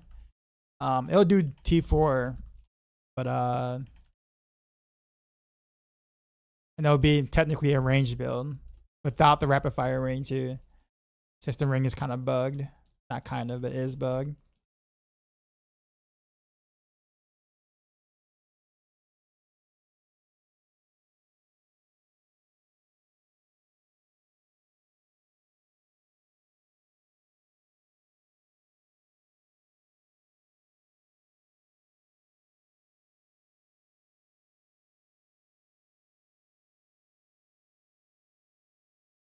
I think what keeps me like building like Renovaros first usually like on live season is because it's really honestly the only range build Rogue has, like the only like actually range build Rogue has.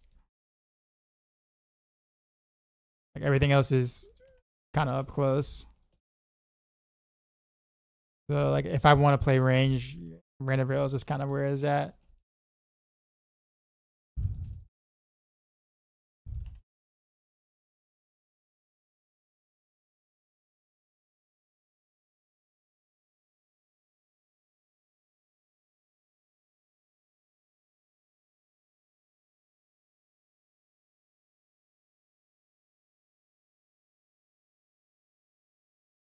Good changes. I mean, PTR just start. It's kind of hard to like get a grasp of all the changes so far, Zeal. Um, 6 hours might seem like a long time. It really isn't, especially having to try to gear stuff with the very buggy PTR. And looks like I'm in the infinite loading screen now. A7 Indian at the moment.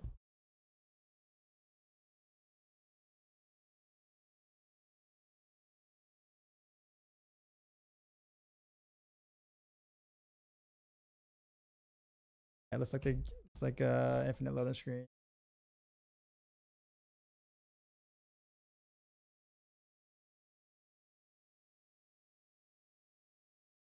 Uh, the usual PTR shenanigans.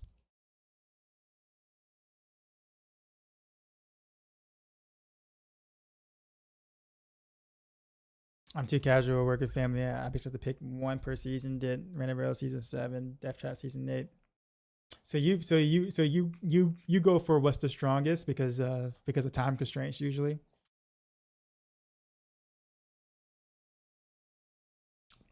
Whatever's S tier at the moment. The Eagle Horn buff must be a April must be an April Fool's joke. If Blizzard thought it would be Pinshot back, I don't know what they're trying to do with that, man. Like I saw that change and I was just like, really, bro? Like, bro, Joseph, really?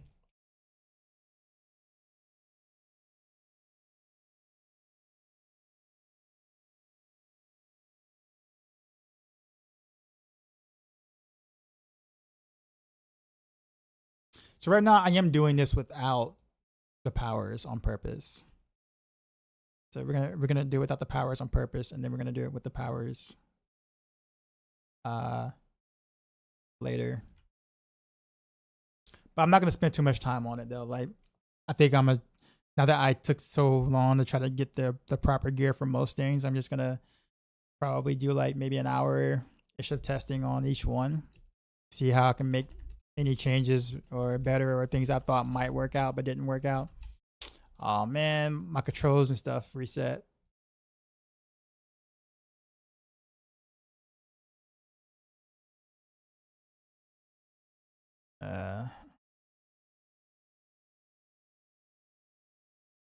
Because of the thing.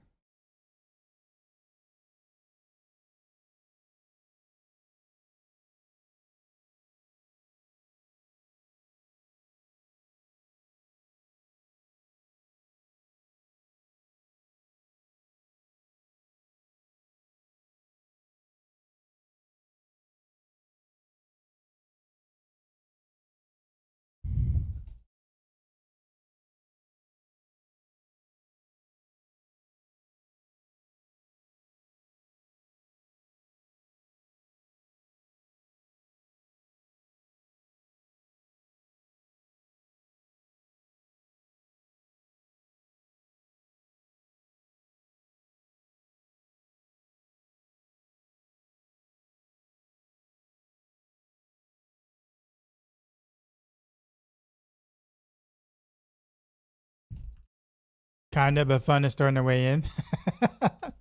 I think that's kind of the most important part. Whatever is like more fun to actually play.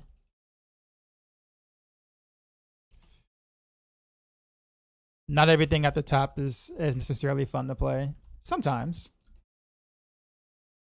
right? But also it just depends on like different people too. Like for some people, it's like I don't care how clunky or clanky it feels mechanically, as long as it produces really big numbers and puts me into the higher pit tiers, then that is my fun, right?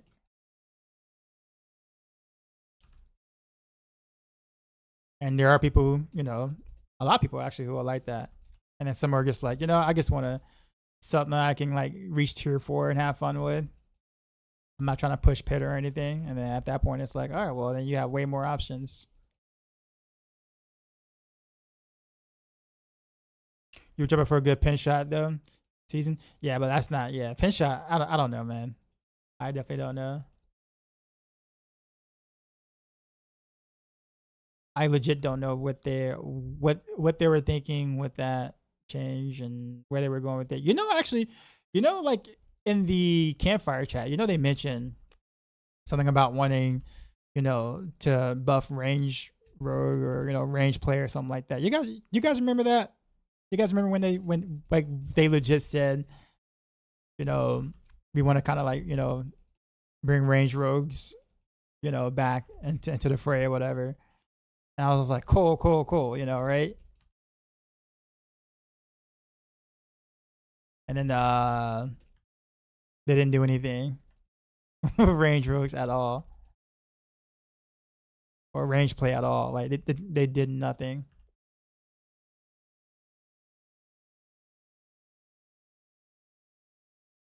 I'm lagging again. Really? At the boss? At the boss, the game wants to disconnect me?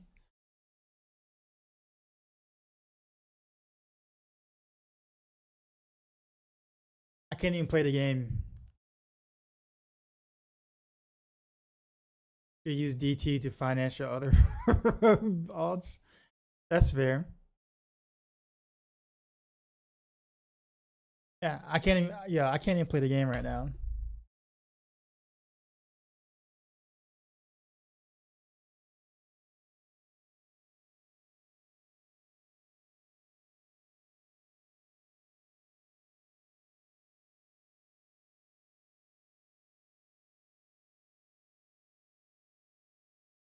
Yeah, I got back in too, and then I crashed again myself. Well, it wasn't immediately, but I like it crashed me on the boss. So I have to sit there and do that pit level again.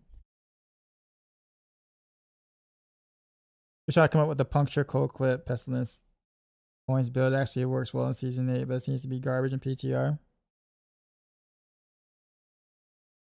What key passive were you playing? The time Zeal. You're bugged out. You bugged out too.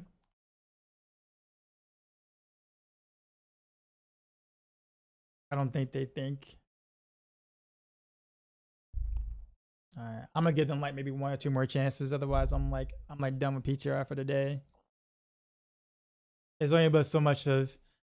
I can't even finish playing one build in like 6 hours. Or Nitro, appreciate the sub. CQC is all crit base. Crit base. CQC is close quarters, as close damage base. Shouldn't be crit base.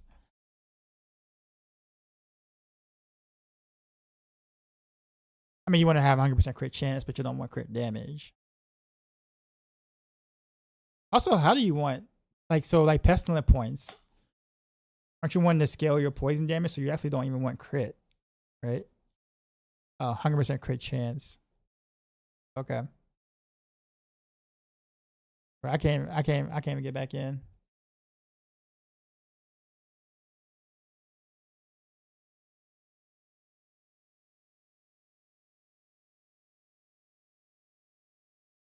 Nah, I'd rather play a smooth player that lets me in the pit 70, 80s.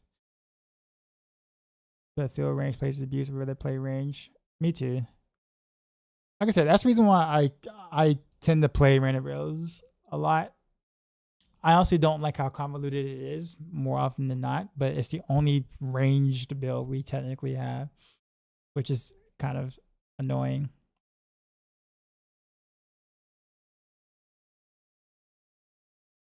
But not kind of annoying. It is annoying.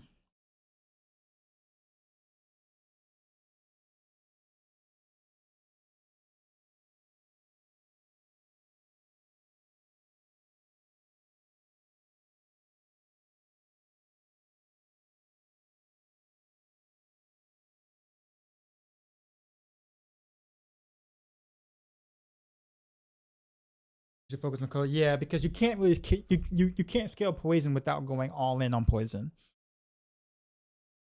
So like if you're not gonna go in all in on poison with pestilent points, then you might as well just do cold clip and just make it just the direct damage build. But if you're gonna do pestilent points with that, then you need to go like poison focus, like like corruption, all those things.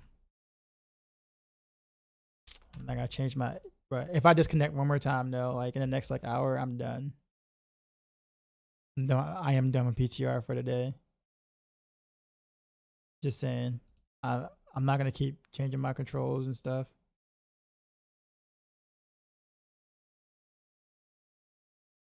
Having to redo pits or whatever.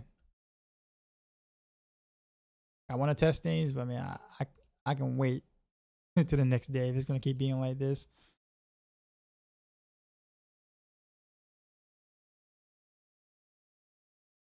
Yeah, see, I couldn't even kill the boss. I was at the boss in the 30.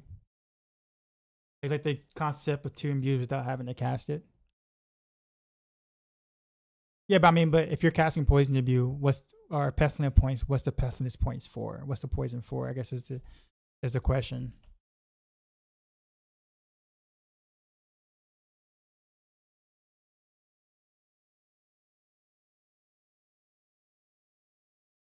Just curious, how does Blizzard gather feedback from PTR testers, and do you ever get one-to-one FaceTime with the devs to share your feedback?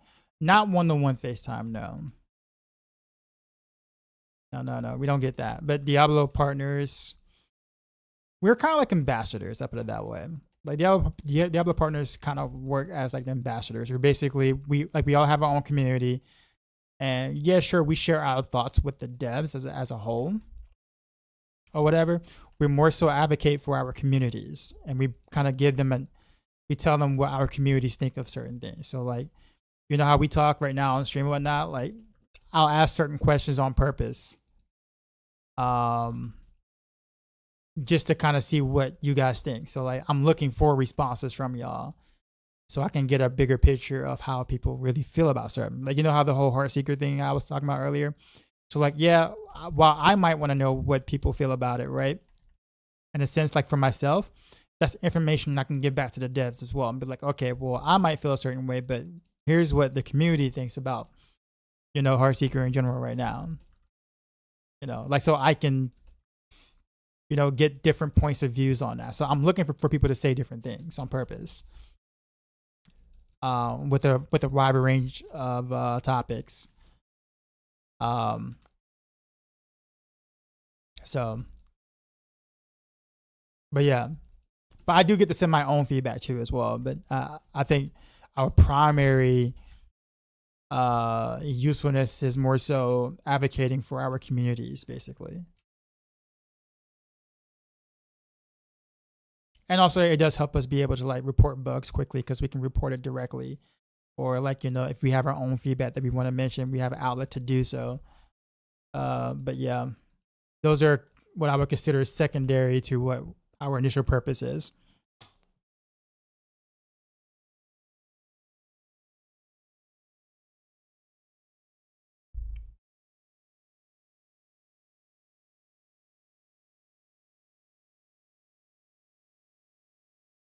You agree? You felt victimized, Heartseeker was more range. So for anything other than pit pushing, it was. Right. It was, for sure. And I think actually this season you can kind of focus more on it being ranged. Like in Torment 4. Because we're not scaling close quarters combat as big as we used to. So we're not taking close quarters combat everywhere, like close damage every single where. So we can actually get away with kind of playing it at a distance for a little bit. After we proc the close quarters combat buff though.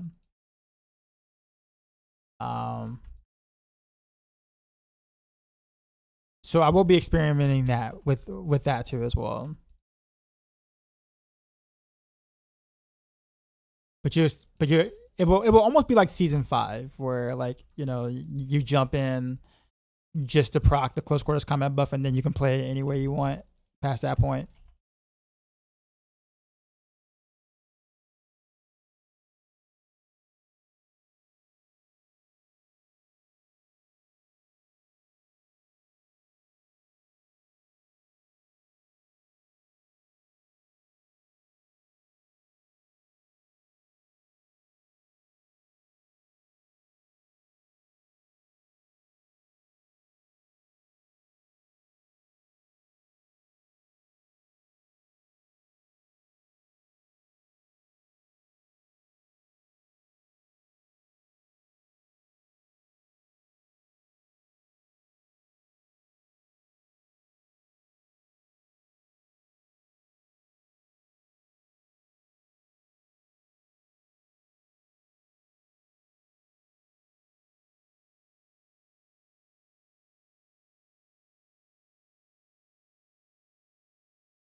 And it does take D4 take that feedback and implement it 5 seasons later when everything is different.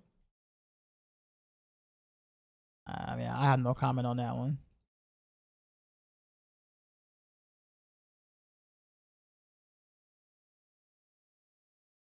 Because partially you're not wrong.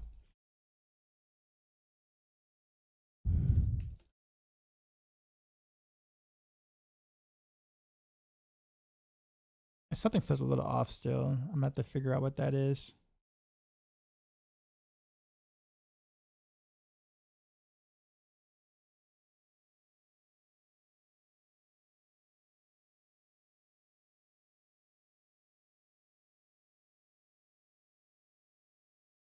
Mm.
Like I'm getting stuck. Like I can't cast sometimes.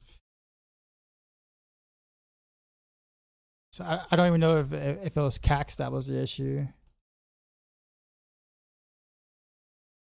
I guess assume that it was, but I don't think it is.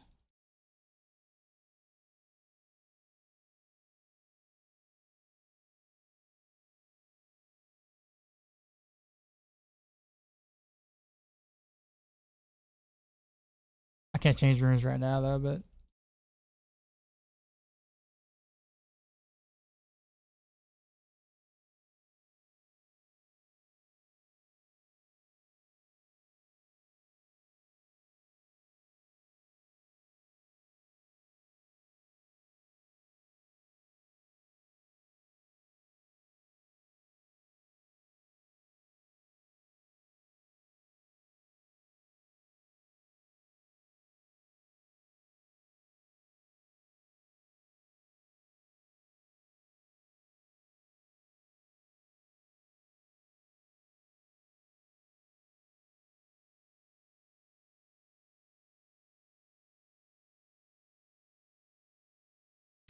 I wonder if Grassless Shadows might feel a little better or over regular glove.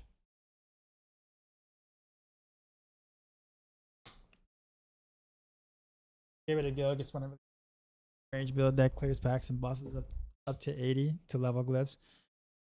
So you don't actually need to be pit. You don't have to actually have to do pit 80 to level glyphs now. You know that, right? Or if they change that the way the glyph leveling is, you can actually like literally do it at like a what 65 or something like that. You can still have like a 4% chance to level your glyph. Obviously, the higher you go, the slightly higher the chances go up. But if glyph leveling is the thing, you should be able to do it on any build now because they actually did mention that as a problem.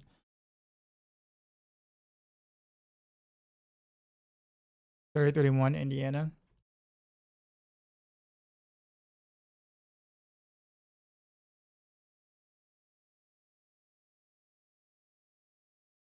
See how I feel about this.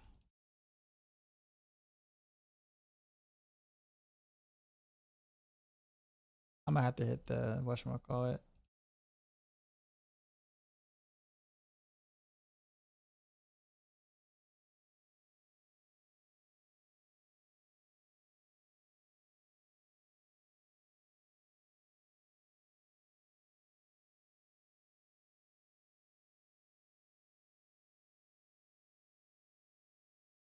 But yeah, I mean, Heartseeker will definitely clear up the 80 though.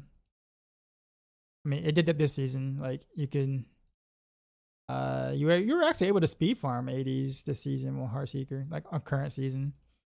Like with really good gear, you can definitely do it. Like 3.5, 4 minute 180 or 4 minute 80s roughly.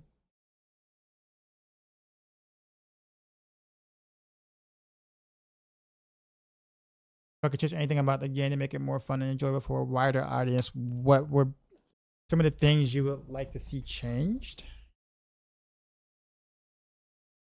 80s in 2 minutes and 45-second average for mid master Heartseeker. There you go.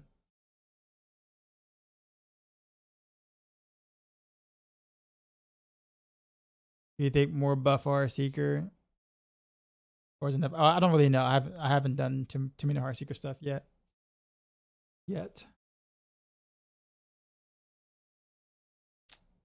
If that's right, my armor dies if I do this. Whatever. We'll do it anyways.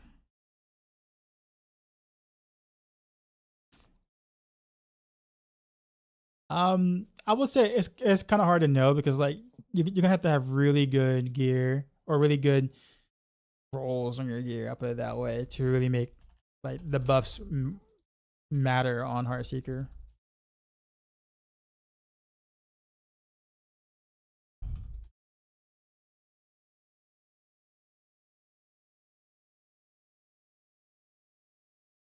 And invigorating strike too. It's all about stacking maximum resource now for the basic builds.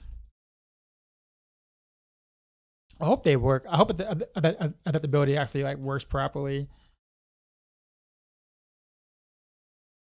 Because when I was doing it on Eternal Realm, it felt a little off. And I had like 280 something max resource or whatever.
Hey, what did they do with my Starless guys?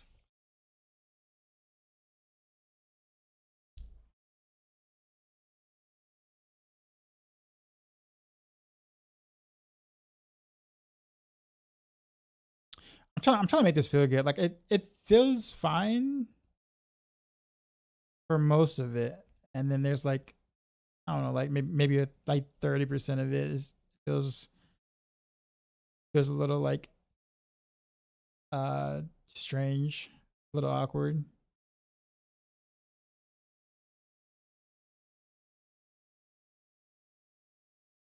I'm not a fan of me having to build it this way in the first place, but I kind of have to. And if I have to, then it needs to feel good.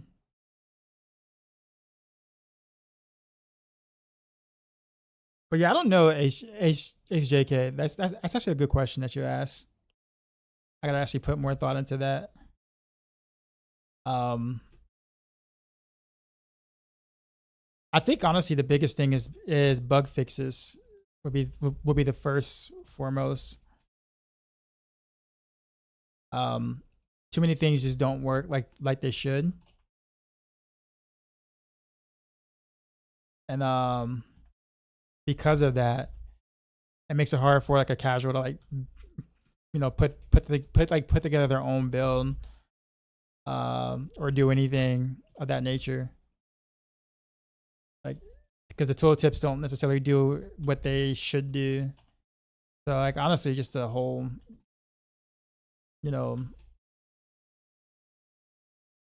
fixing as many things as you possibly can. That's bug that affects the player's ability to be able to do things or understand things in this game. 43-35 in the first quarter. 43 points at the end of the first quarter.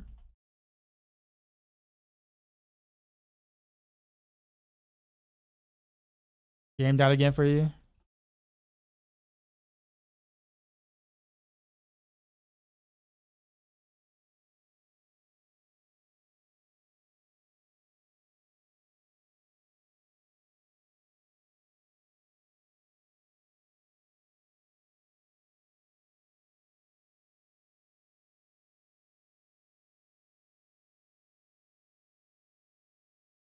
Here's that. Appreciate the follow.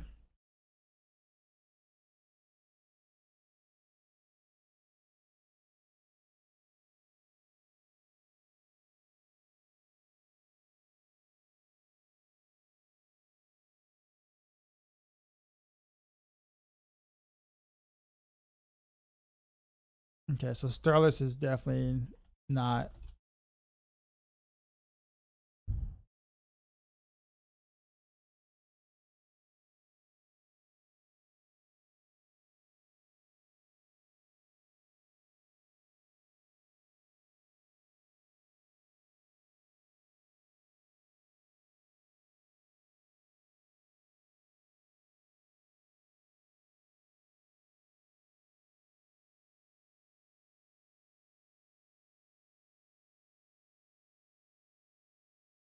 That's insane so far. Was the Eagle Horn buff enough to make Pinshot good? They didn't really buff Eagle Horn, in my opinion. That's not really a buff.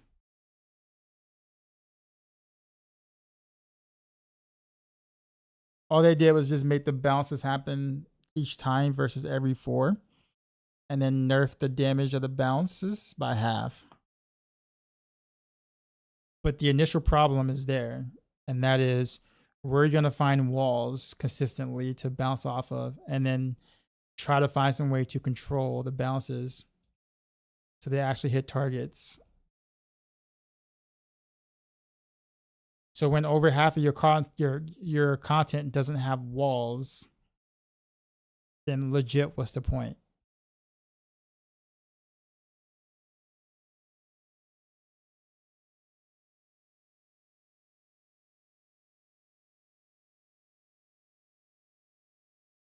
Yeah, the unique is fundamentally flawed,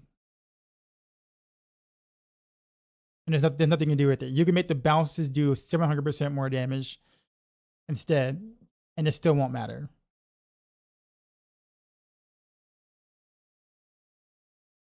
Because it's just fundamentally flawed.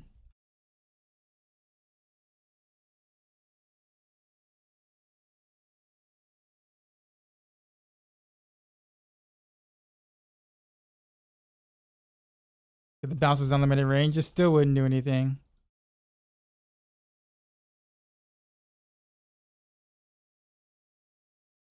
Ricochet per mob sounds better. No, because then why turn Pinshot into Heartseeker?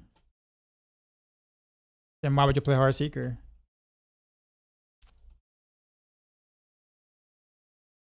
Or Barrage for that matter. And we have too many Ricochet like skills anyway, or too many Ricochet aspects like that. Like they need to do something unique with it.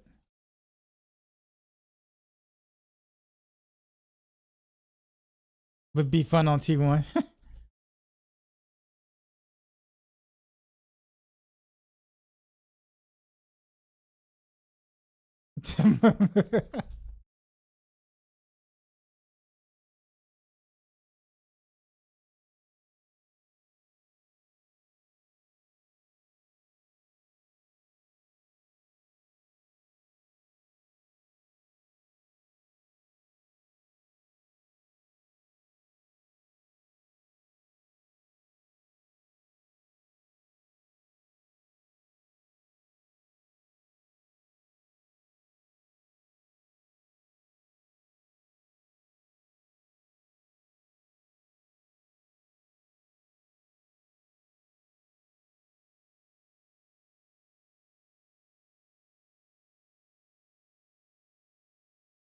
The cool they did the pitch out they did to what the unique ring does to rapid fire.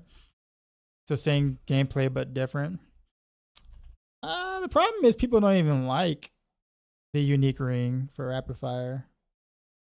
I certainly don't, and it's also busted, as in like not busted, but like broken. Like it doesn't like work properly.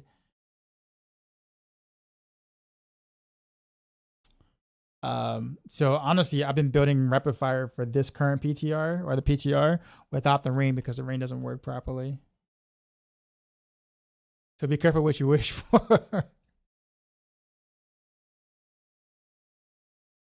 But yeah, I didn't like the ring to begin with though on rapid fire. But yeah, I mean, I get what you're saying though. Like it something it needs to feel different or make the skill like feel different in some form. So I agree with that part. Yeah, guys, I think I might be out of. I'm feeling like I'm going to be out of options for how I'm building rain or how I have to build rain this season.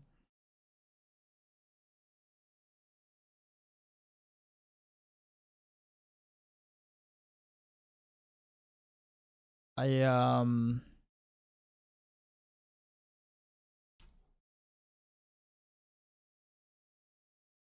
what was I gonna do? I was gonna change something. Oh yeah, my potion button isn't working. because I forgot it changed my controls again.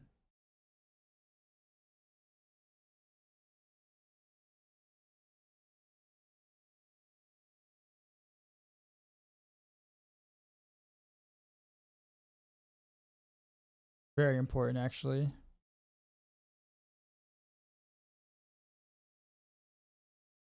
They hit again. Yeah.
Miss Alice Cora making dinner.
I'm finally getting to a certain pit level where I can start getting some resistance to see how I'm like how this feels.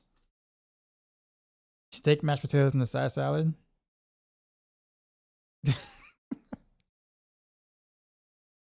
And pig.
How bad's the death trap now? It's still Rogue's best build.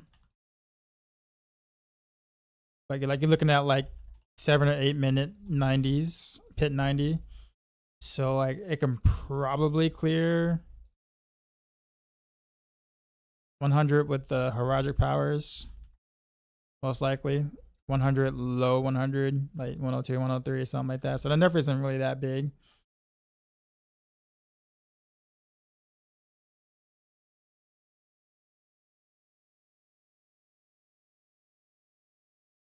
Oh, what up, Matthias? Just saw you there. Have I tried the Eagle Horn since they announced the changes? No. There's nothing to talk about with the Eagle Horn. Like, what am I gonna try out when the unique hasn't changed? Like, the problem is that they made it based around bouncing off of walls, and guess what? It still bounces off. Like the whole premise of it is that it bounces off of walls. So the core issue of the unique hasn't changed. All they did was just make it happen more often. But when over half the game doesn't have walls for you to bounce things off of, then it's a fundamentally flawed like unique.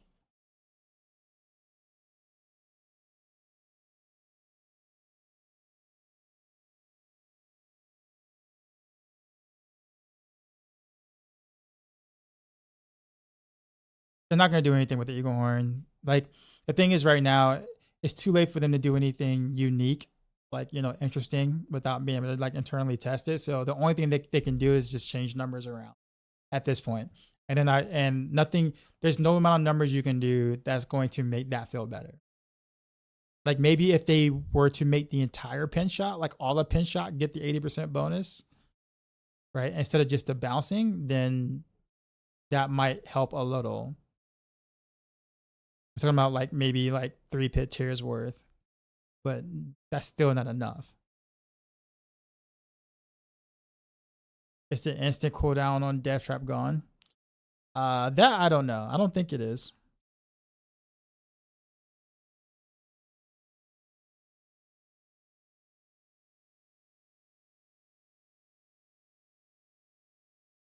What Rose you want on Eagle Horn Malice? No, you want to do Malice. Malice is by far the strongest because you're gonna have so many ranks to pin shot anyways that you're gonna want the Malice ranks.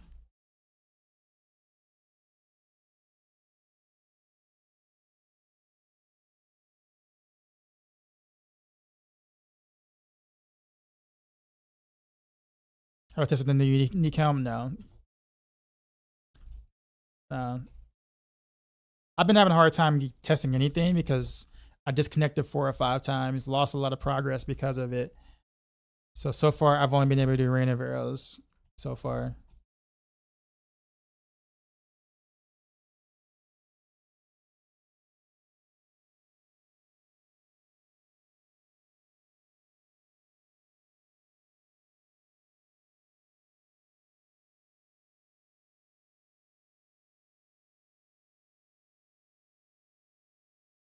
Yeah, the 3-to-1 using Crown does feel a little clunky, man. It doesn't feel like it felt because I have to spend energy. So if I don't hit something, or if my Heartseeker hits a wall because game or whatever, like I don't get energy back or whatever, and I can't really do the 3-to-1. So I got to be very careful.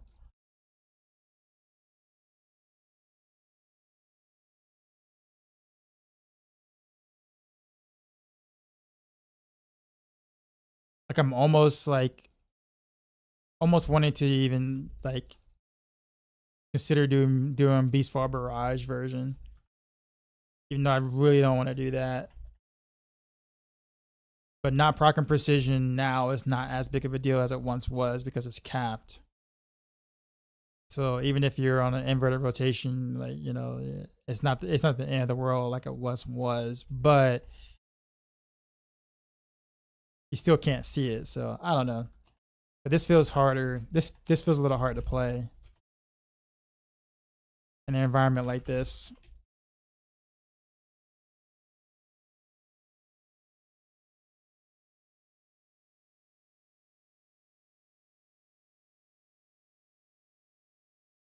Are you using boss powers or heroic powers, Matthias, on your builds?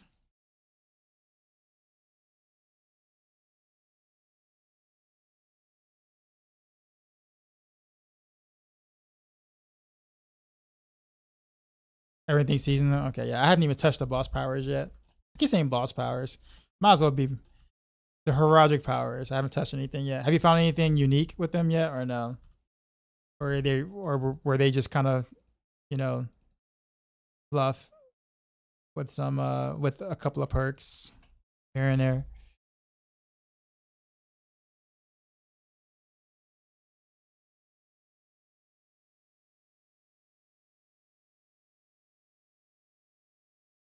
Worse damage than boss powers? I figured.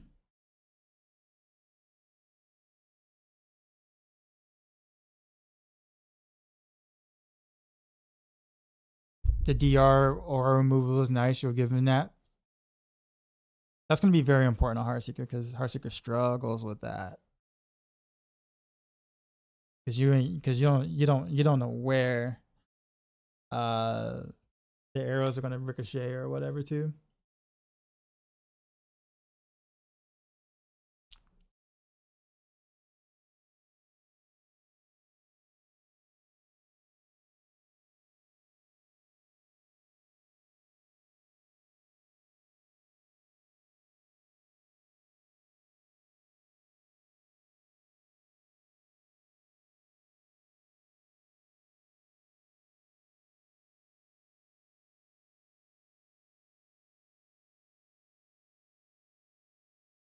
Be right back, dinner. You're good. I'll be here for a bit.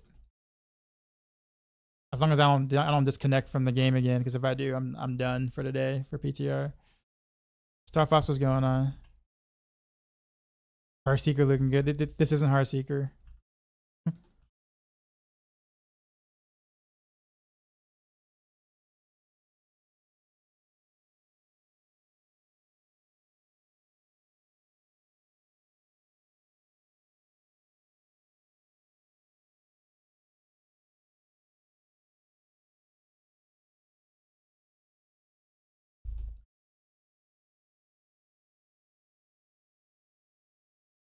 I wonder if I can use the boss powers to make this feel better, but part of me is feeling like that may not be the case.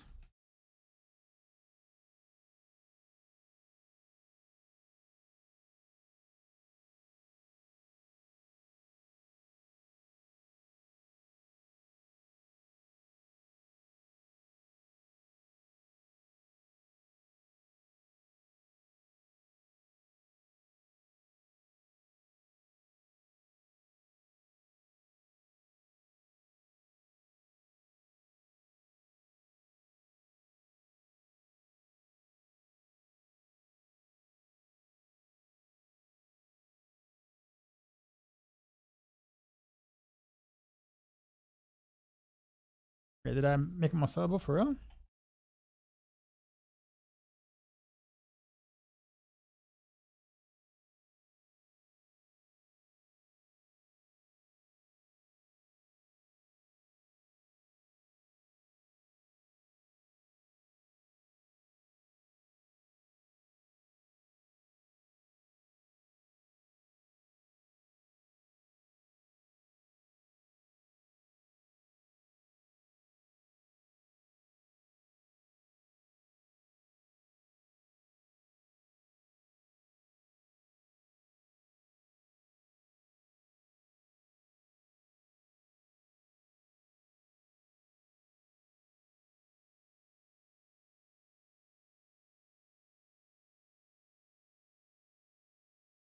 Okay, so I think 75 is kind of where I want to stay at for testing purposes, because this is actually now when I'm actually can make them unstoppable or whatever.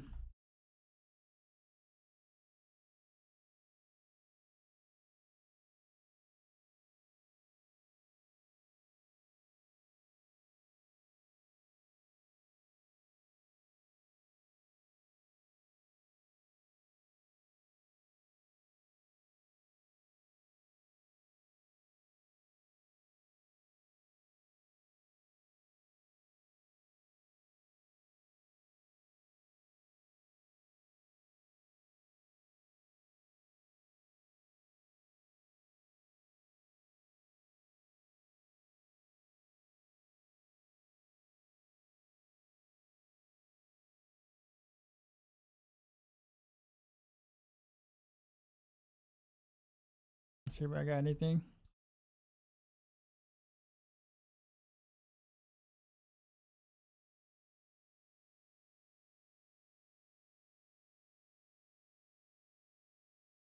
Hold on, what's that?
All right, I'm back.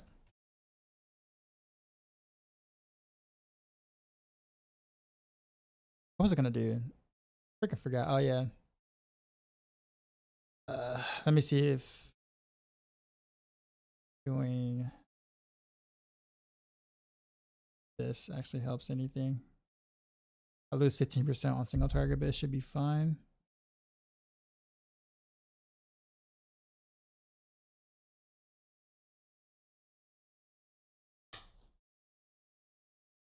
Can't believe it didn't change anything with DT except lower the damage. Like that build does it all. Maybe now it's a bit worse, but I bought him. But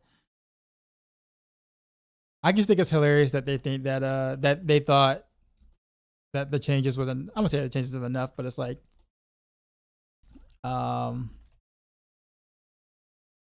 yeah. I mean pretty much yeah.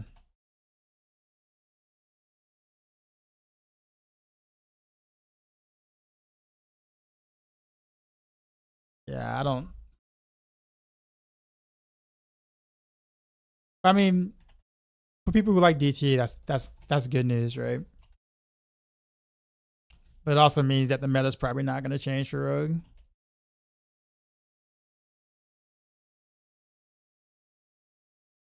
Because it's looking like Death Trap is probably like still far enough stronger than the other builds that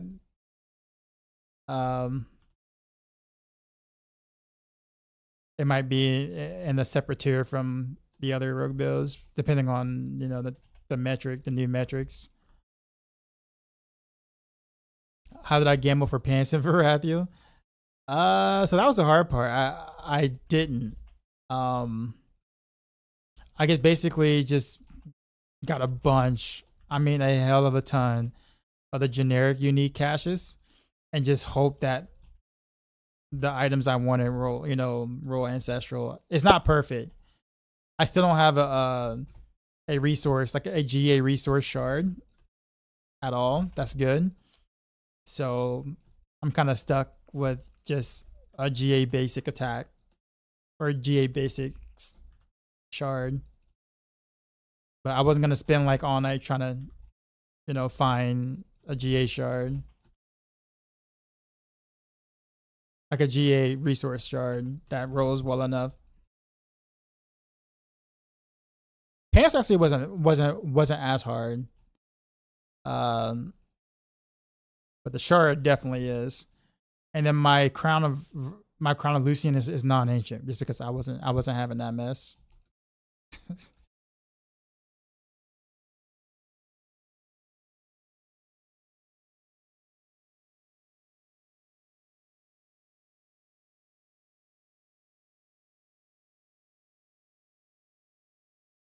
Yeah.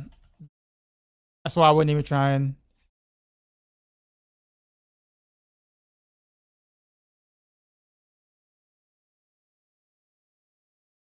Alright. I'm not gonna finish this. I don't like how this feels.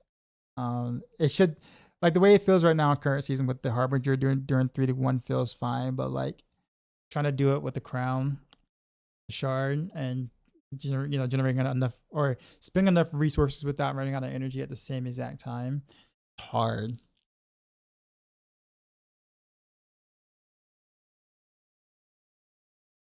It makes sense on paper. I put it that way. It all makes sense on paper, but in practice, if it feels hard, like overly hard,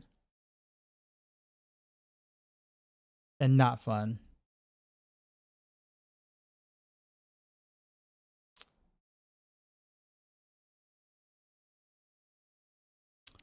So I wonder if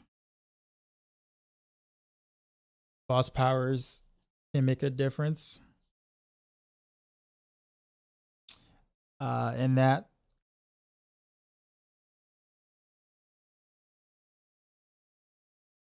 not boss powers. I keep saying boss power. Heroic powers.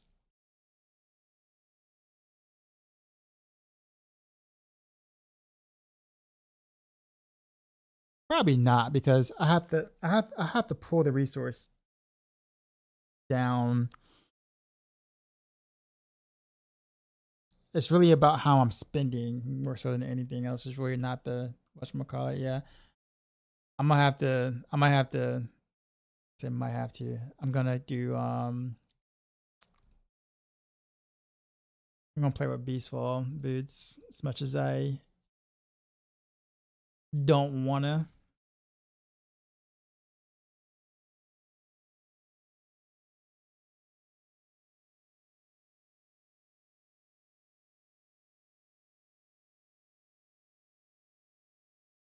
And may also give me another sword.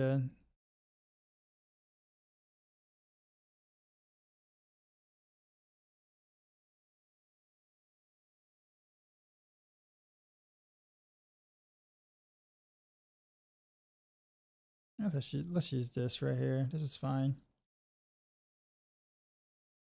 Temper.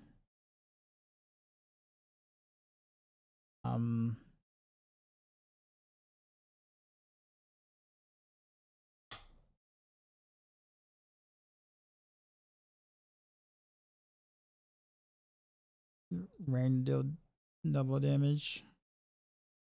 There you go. And yes, damage per dark shroud. D4 and a good set to combat to. Depends on how long ago you left the game. Like if you left on like season 2, then yeah, there's a lot that's different, mostly in a good way. Still got some ways to go for sure. Like definitely some ways to go. But compared to like season 2 or season 1, yeah, it's a massive difference. Or even season 3. But if it's like if you played last season and you're coming into this season, if you didn't like last season, you're not gonna like this season, etc. Not enough has changed. Some quality of lives are good, sure, but not enough for someone who didn't like it last season to feel better or good about it this season. What am I doing?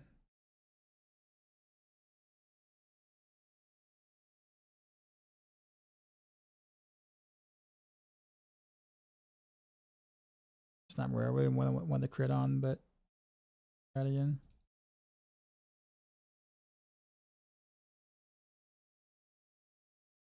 Whatever. Oh, it's gonna take out the equation yet because it's gonna go past 60 with 2 minutes ago. I'm surprised New York is able to hang on.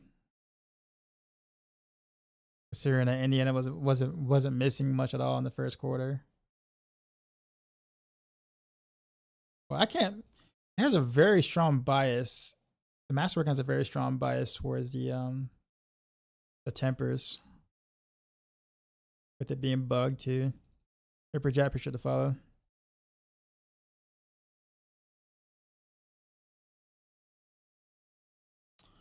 Okay, so now this gives me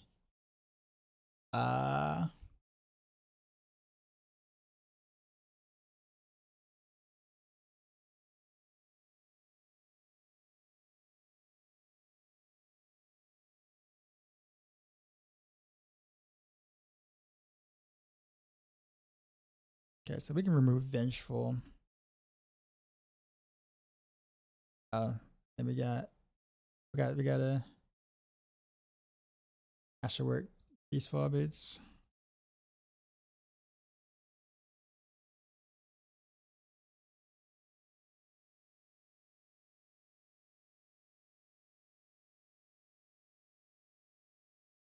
Kind of do want to hit the Masterworking on the maximum resource, but not for this build. For Heartseeker and other things.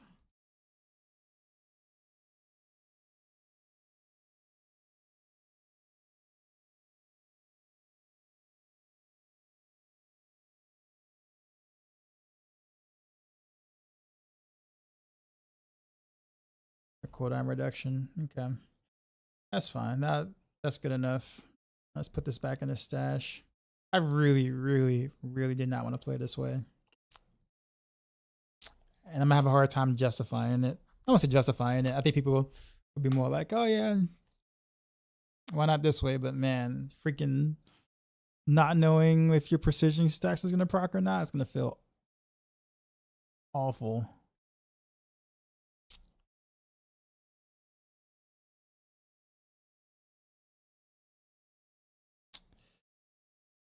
Uh,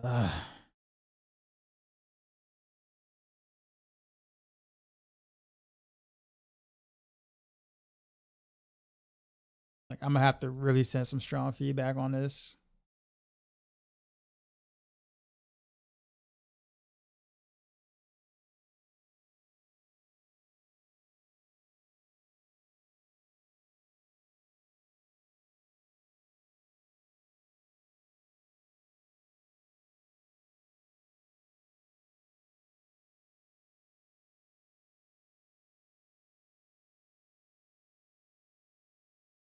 That cool.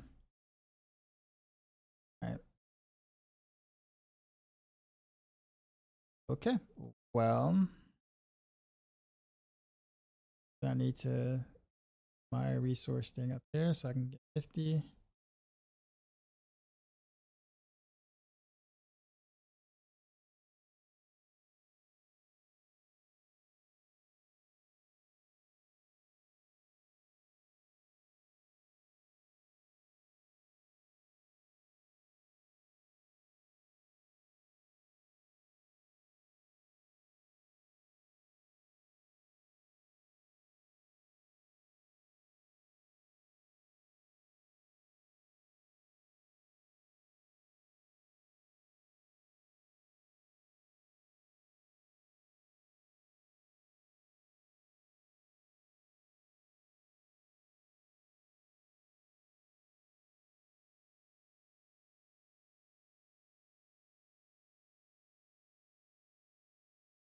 Yeah.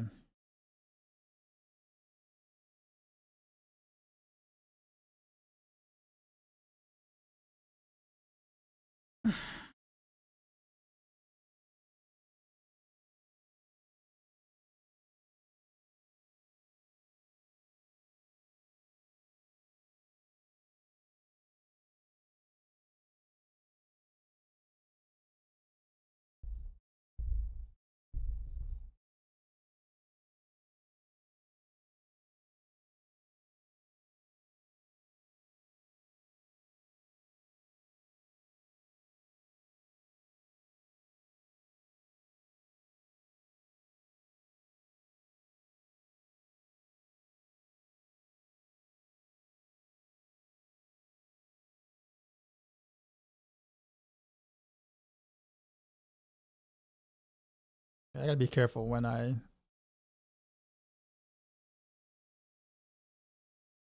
see right now I'm not proccing precision.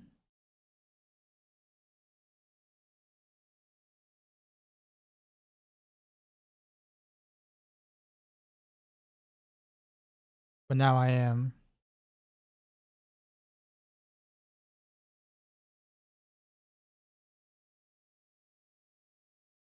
What are you playing, Don?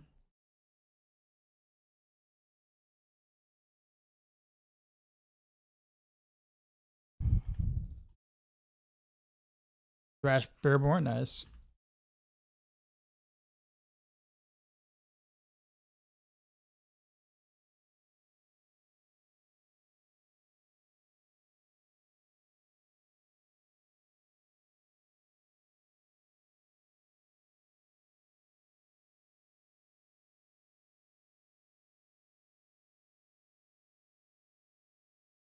Basically triple the damage of it.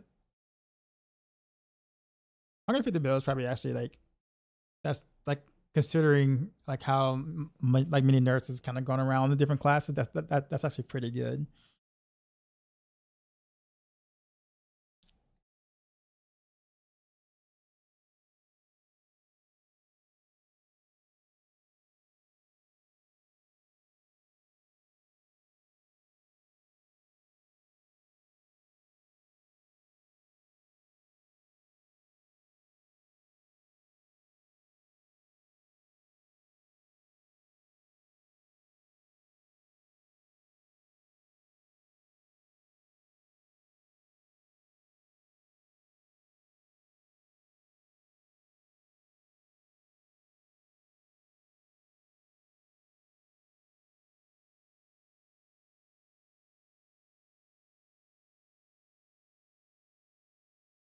See, I didn't prop precision at all.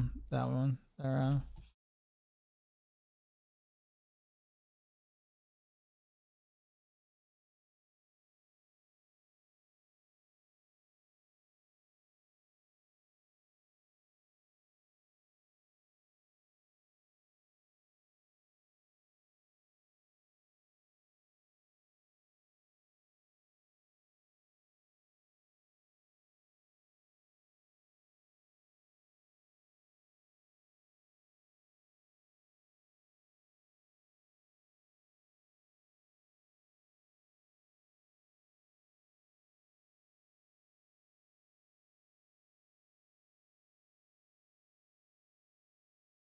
Bama Stunner, what's going on?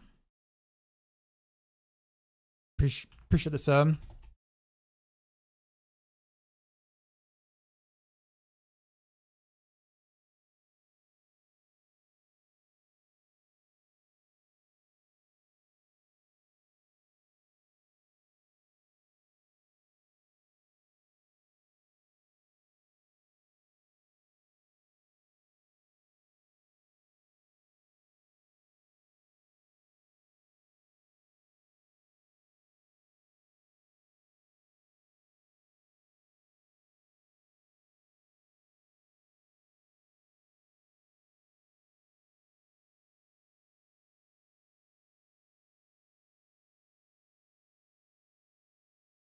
No more Word of Hakan. Oh no, this no, no, this is with Word of Hakan. Why wouldn't we use Word of Hakan? Well, that's just something I don't know about.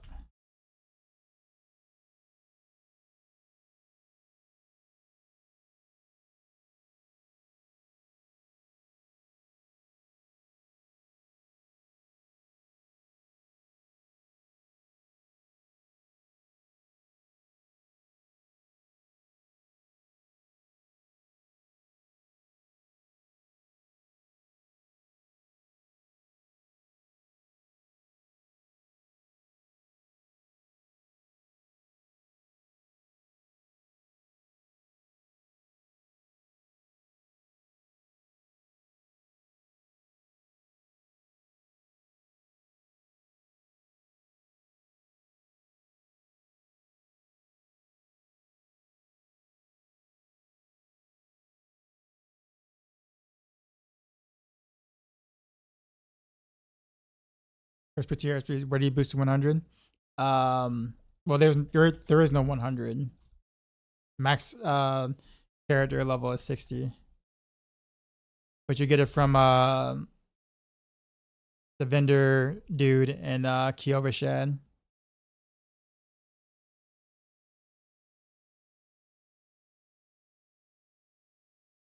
Yeah, Kiovashad vendor, the dancing dude near the portal. M Jank is his name.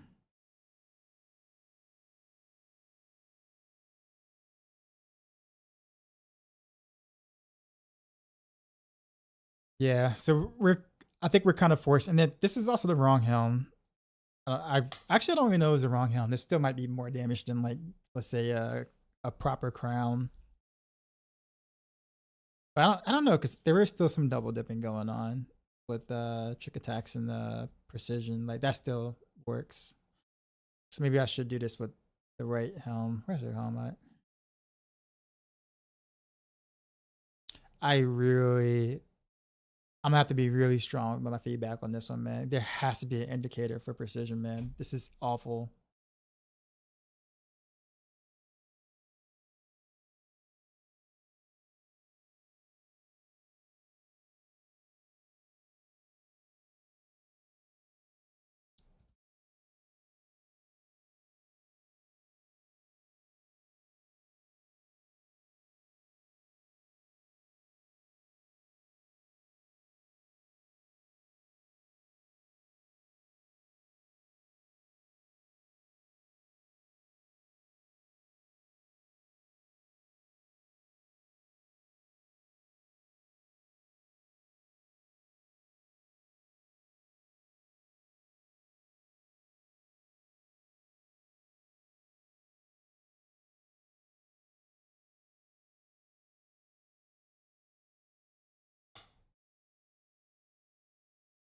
Gotta be at least be able to double crit on trick attacks. That's important.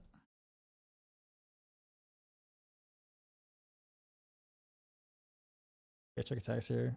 Oh, all right. Attacks. All right, here we go. Would have liked to have unstable elixirs right there, but all right, we'll take it. Good enough for testing.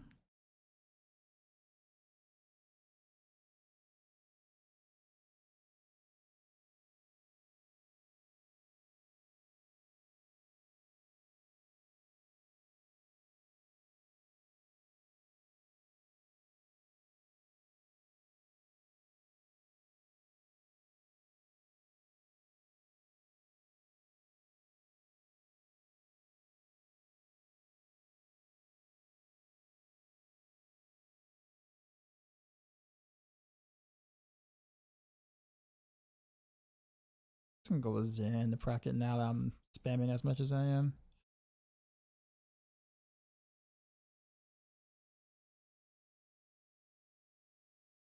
So now I've got the appropriate helm.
gotta run what first again?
So I'm at third one now, so I gotta do that and then reset my precision stacks.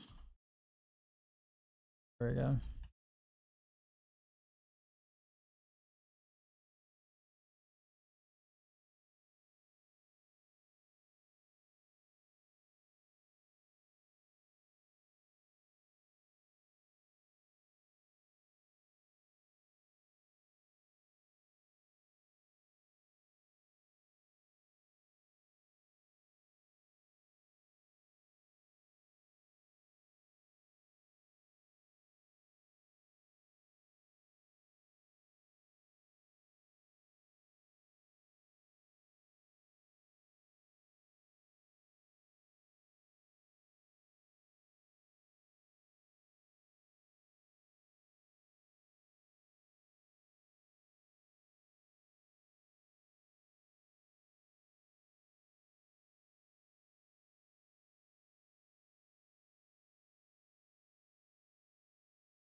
Live stream has no sound.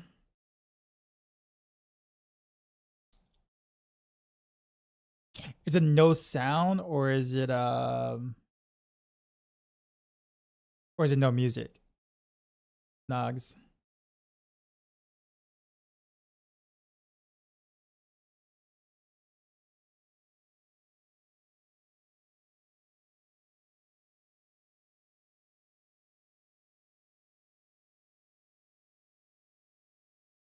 Yeah. You can hear the game sounds though, right? I guess I haven't been talking. Sorry. I've been like real focused on trying to figure out how I want to do this. I don't like what I'm having to do, I think. And that's kind of like frustrating me a little bit. But there are no other alternatives right now, and it's like bothersome. There's no game sound. Interesting. So that's not supposed to be the case. Yeah. But no music is correct because it's YouTube. You can't play music on YouTube on live streams without like getting destroyed. So that part is right.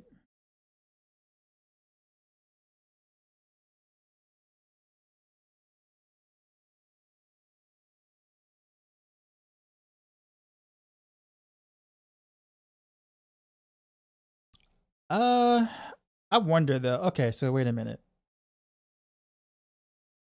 Um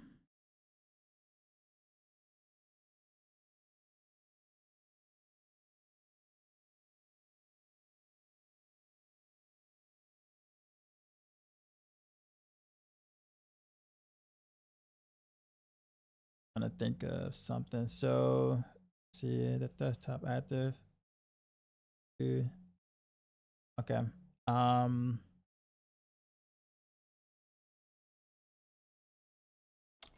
yeah, so let me know. Let me know if you have game sound now. I'm about to like do you hear anything when you're in? Anything dealing with the game?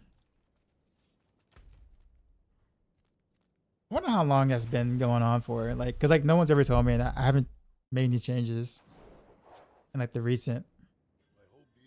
Okay, so you can hear game sounds now, but no music, right? Okay, good. All right. Yeah, my bad. Thanks for pointing that out, man. Cause I don't think anyone else is like pointing it out, and I'm like sad because I'm like, oh man, they've been dealing with literally no game sound and no music, just me talking. Like that's got to be horrible. That's got to be awful. At least the game sounds right.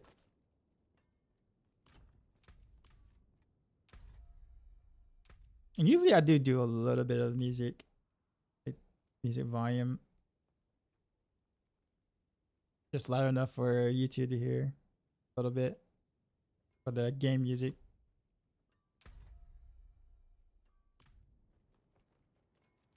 I can hear sounds you're talking about the YouTube stream. Yeah, yeah, YouTube stream. I okay with the all the time. I guess didn't know. I didn't know. I'm sorry, y'all. I guess legit didn't know. So I just I feel bad though. PTR so far. I haven't played with any of the boss Haragic powers at all yet. So about to try some stuff now.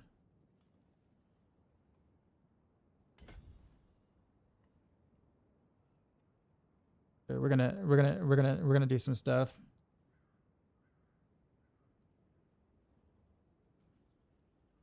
Although it's really not gonna make much of a difference to be honest. But well,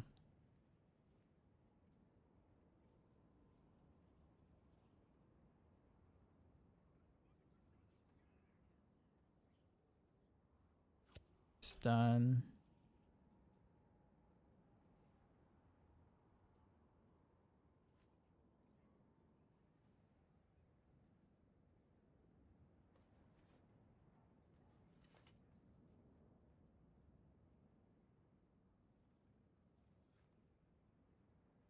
So these I don't even need. It's just kind of there to be there.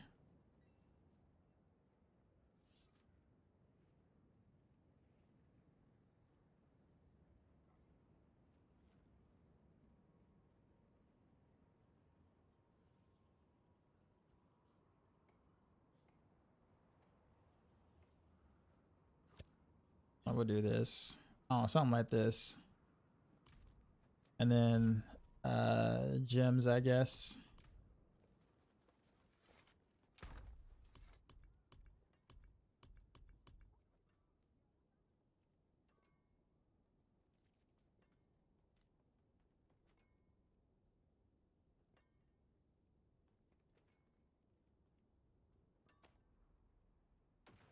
I wonder if there's a way for me to like remove as much crit chance as I possibly can. That'll give me a way to kind of know whether I procced precision or not. When I don't crit, I'll see that I didn't, in a sense. I gotta make sure I have like no crit chance anywhere else except for I guess here. Assuming how the range row situation looking. It's looking like Rain of Rails is still like doing pretty decent. If I have better gear and Masterworking, I'm looking at about like a 4-minute 80, which is actually not bad at all, considering. Now range is concerned, like concerns like other builds. I don't know yet because I haven't tried them. But we're looking at about an 80 on 4-minute 80 on the range on Rain of Rails. Then we're talking. I would assume the basic attack skills would be like maybe about 5 tiers below that for your like speed. But that's just an assumption.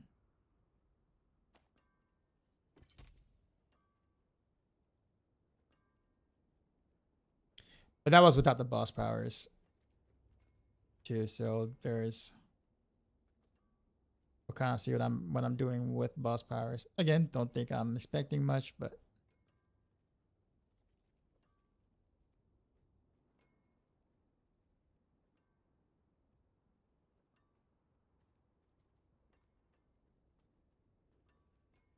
primary resource, summons, Palace cooldown.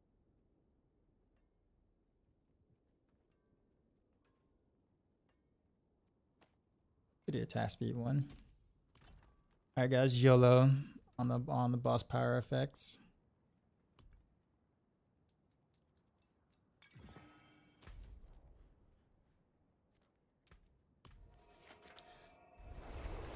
What am I playing right now? Rain of Arrows. They're still better, much better than Flurry Helm. Really? That's not cool. Not cool at all.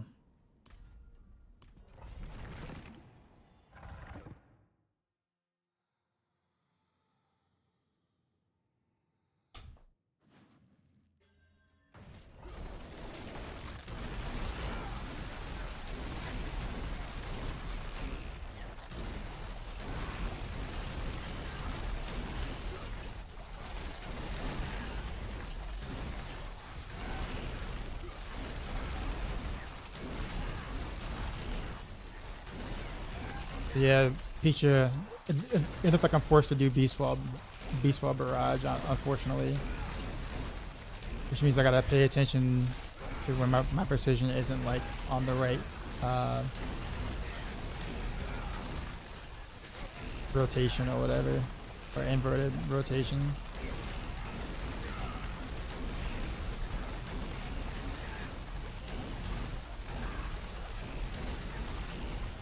Kind of hard to tell because like I feel like I always crit almost no matter what because of my trick attacks helm.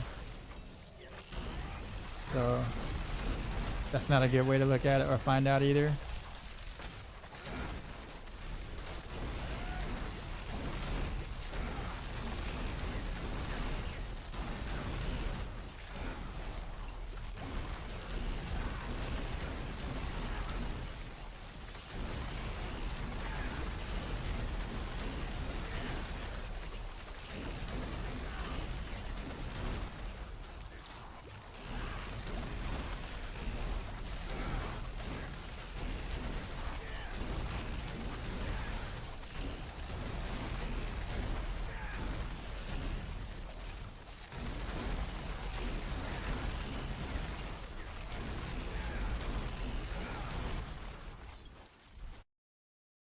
Gonna be looking better than DT this season? No.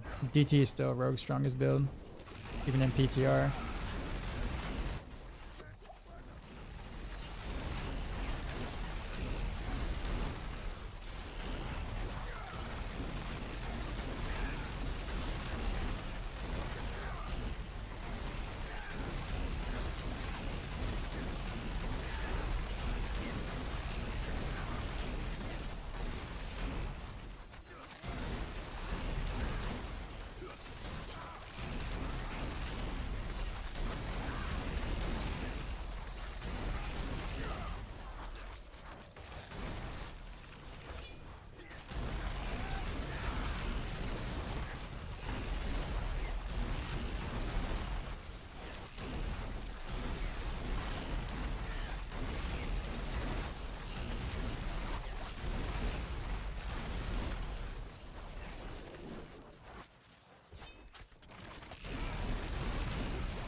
Appreciate the sub.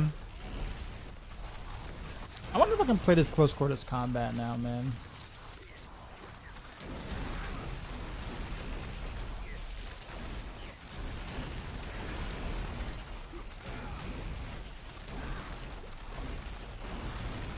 And not deal with the precision stacks at all. Just they're almost what? Close to the same multiplier, right? At the end of the day.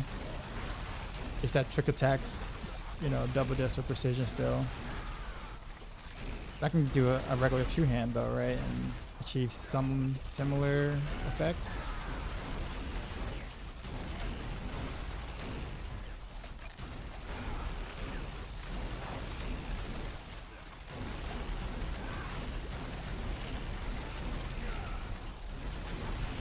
Hate the idea of losing so many multipliers though by going close quarters combat.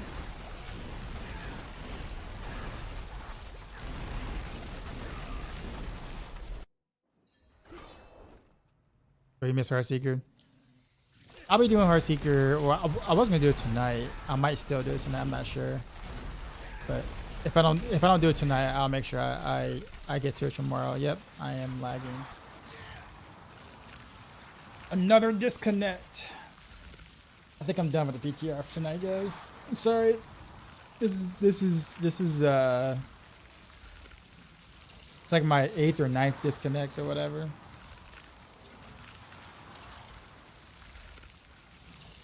You guys get to hear this, like the permanent rain sound. You guys hear the permanent rain sound?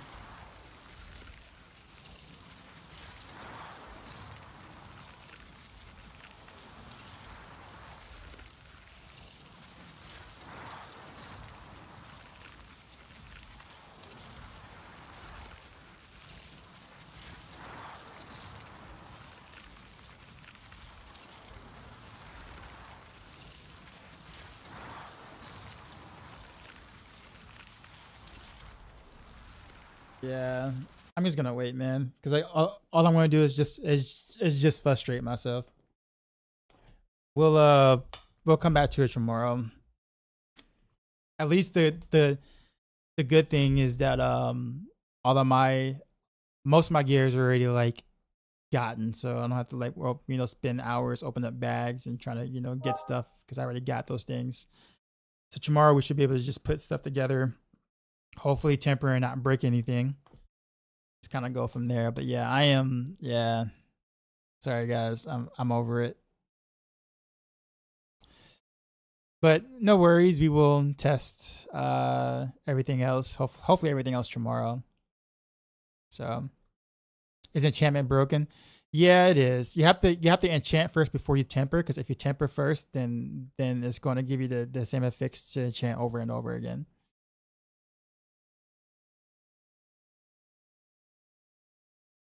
Why not use Shroud of Arathio Beastfall? Because the Beastfall boots only works for core skills. Like it's not like Beastfall boots doesn't spend your energy with Heartseeker. Unless they change something. In fact, actually, let's go back in the PTR just to triple check that. unless they change something in the recent, that doesn't work. It's never worked. Otherwise, I would do that. You know, it'll make things a little easier.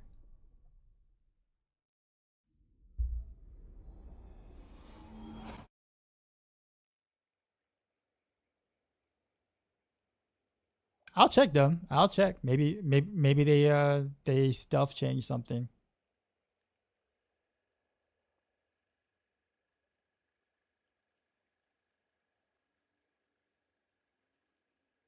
If I can log in. Oh man.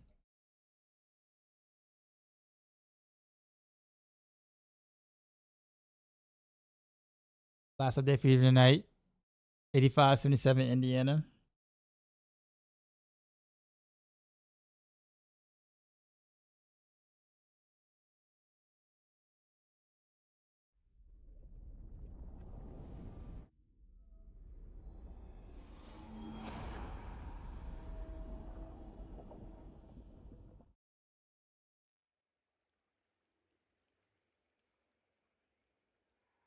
Right where New York wants them again.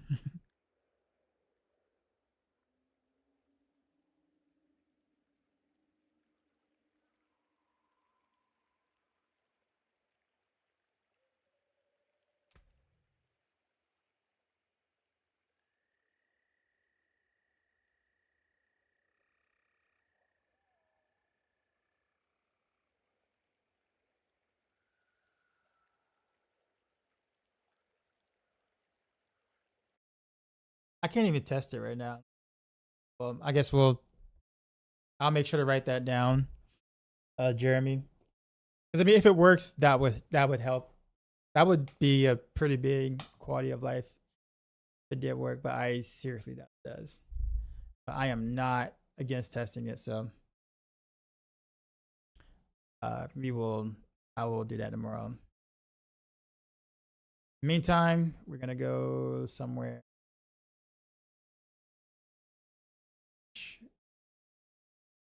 Not there. Don't go. You're the only rogue doing PTR. Yeah, all the other rogues stop. Gone. Yeah. I'll be back tomorrow though. I promise I will do like considerably more builds now that we actually got gear and stuff. So I know today was kind of more of a wash. So how many times I disconnected and then lost progress, and it was really hard to get some of the pieces of gear that I needed to be able to do stuff. Really annoying. But yeah.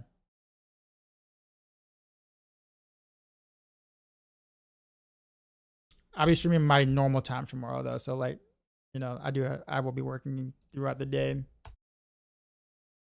So, but anyhow, enjoy Macro Bio Boys doing things, and hopefully we'll have a better day tomorrow.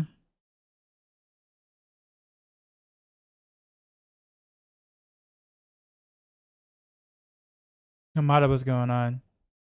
She's not as good. Hard to say. I didn't get a chance to play much of it. I'm actually leaving now.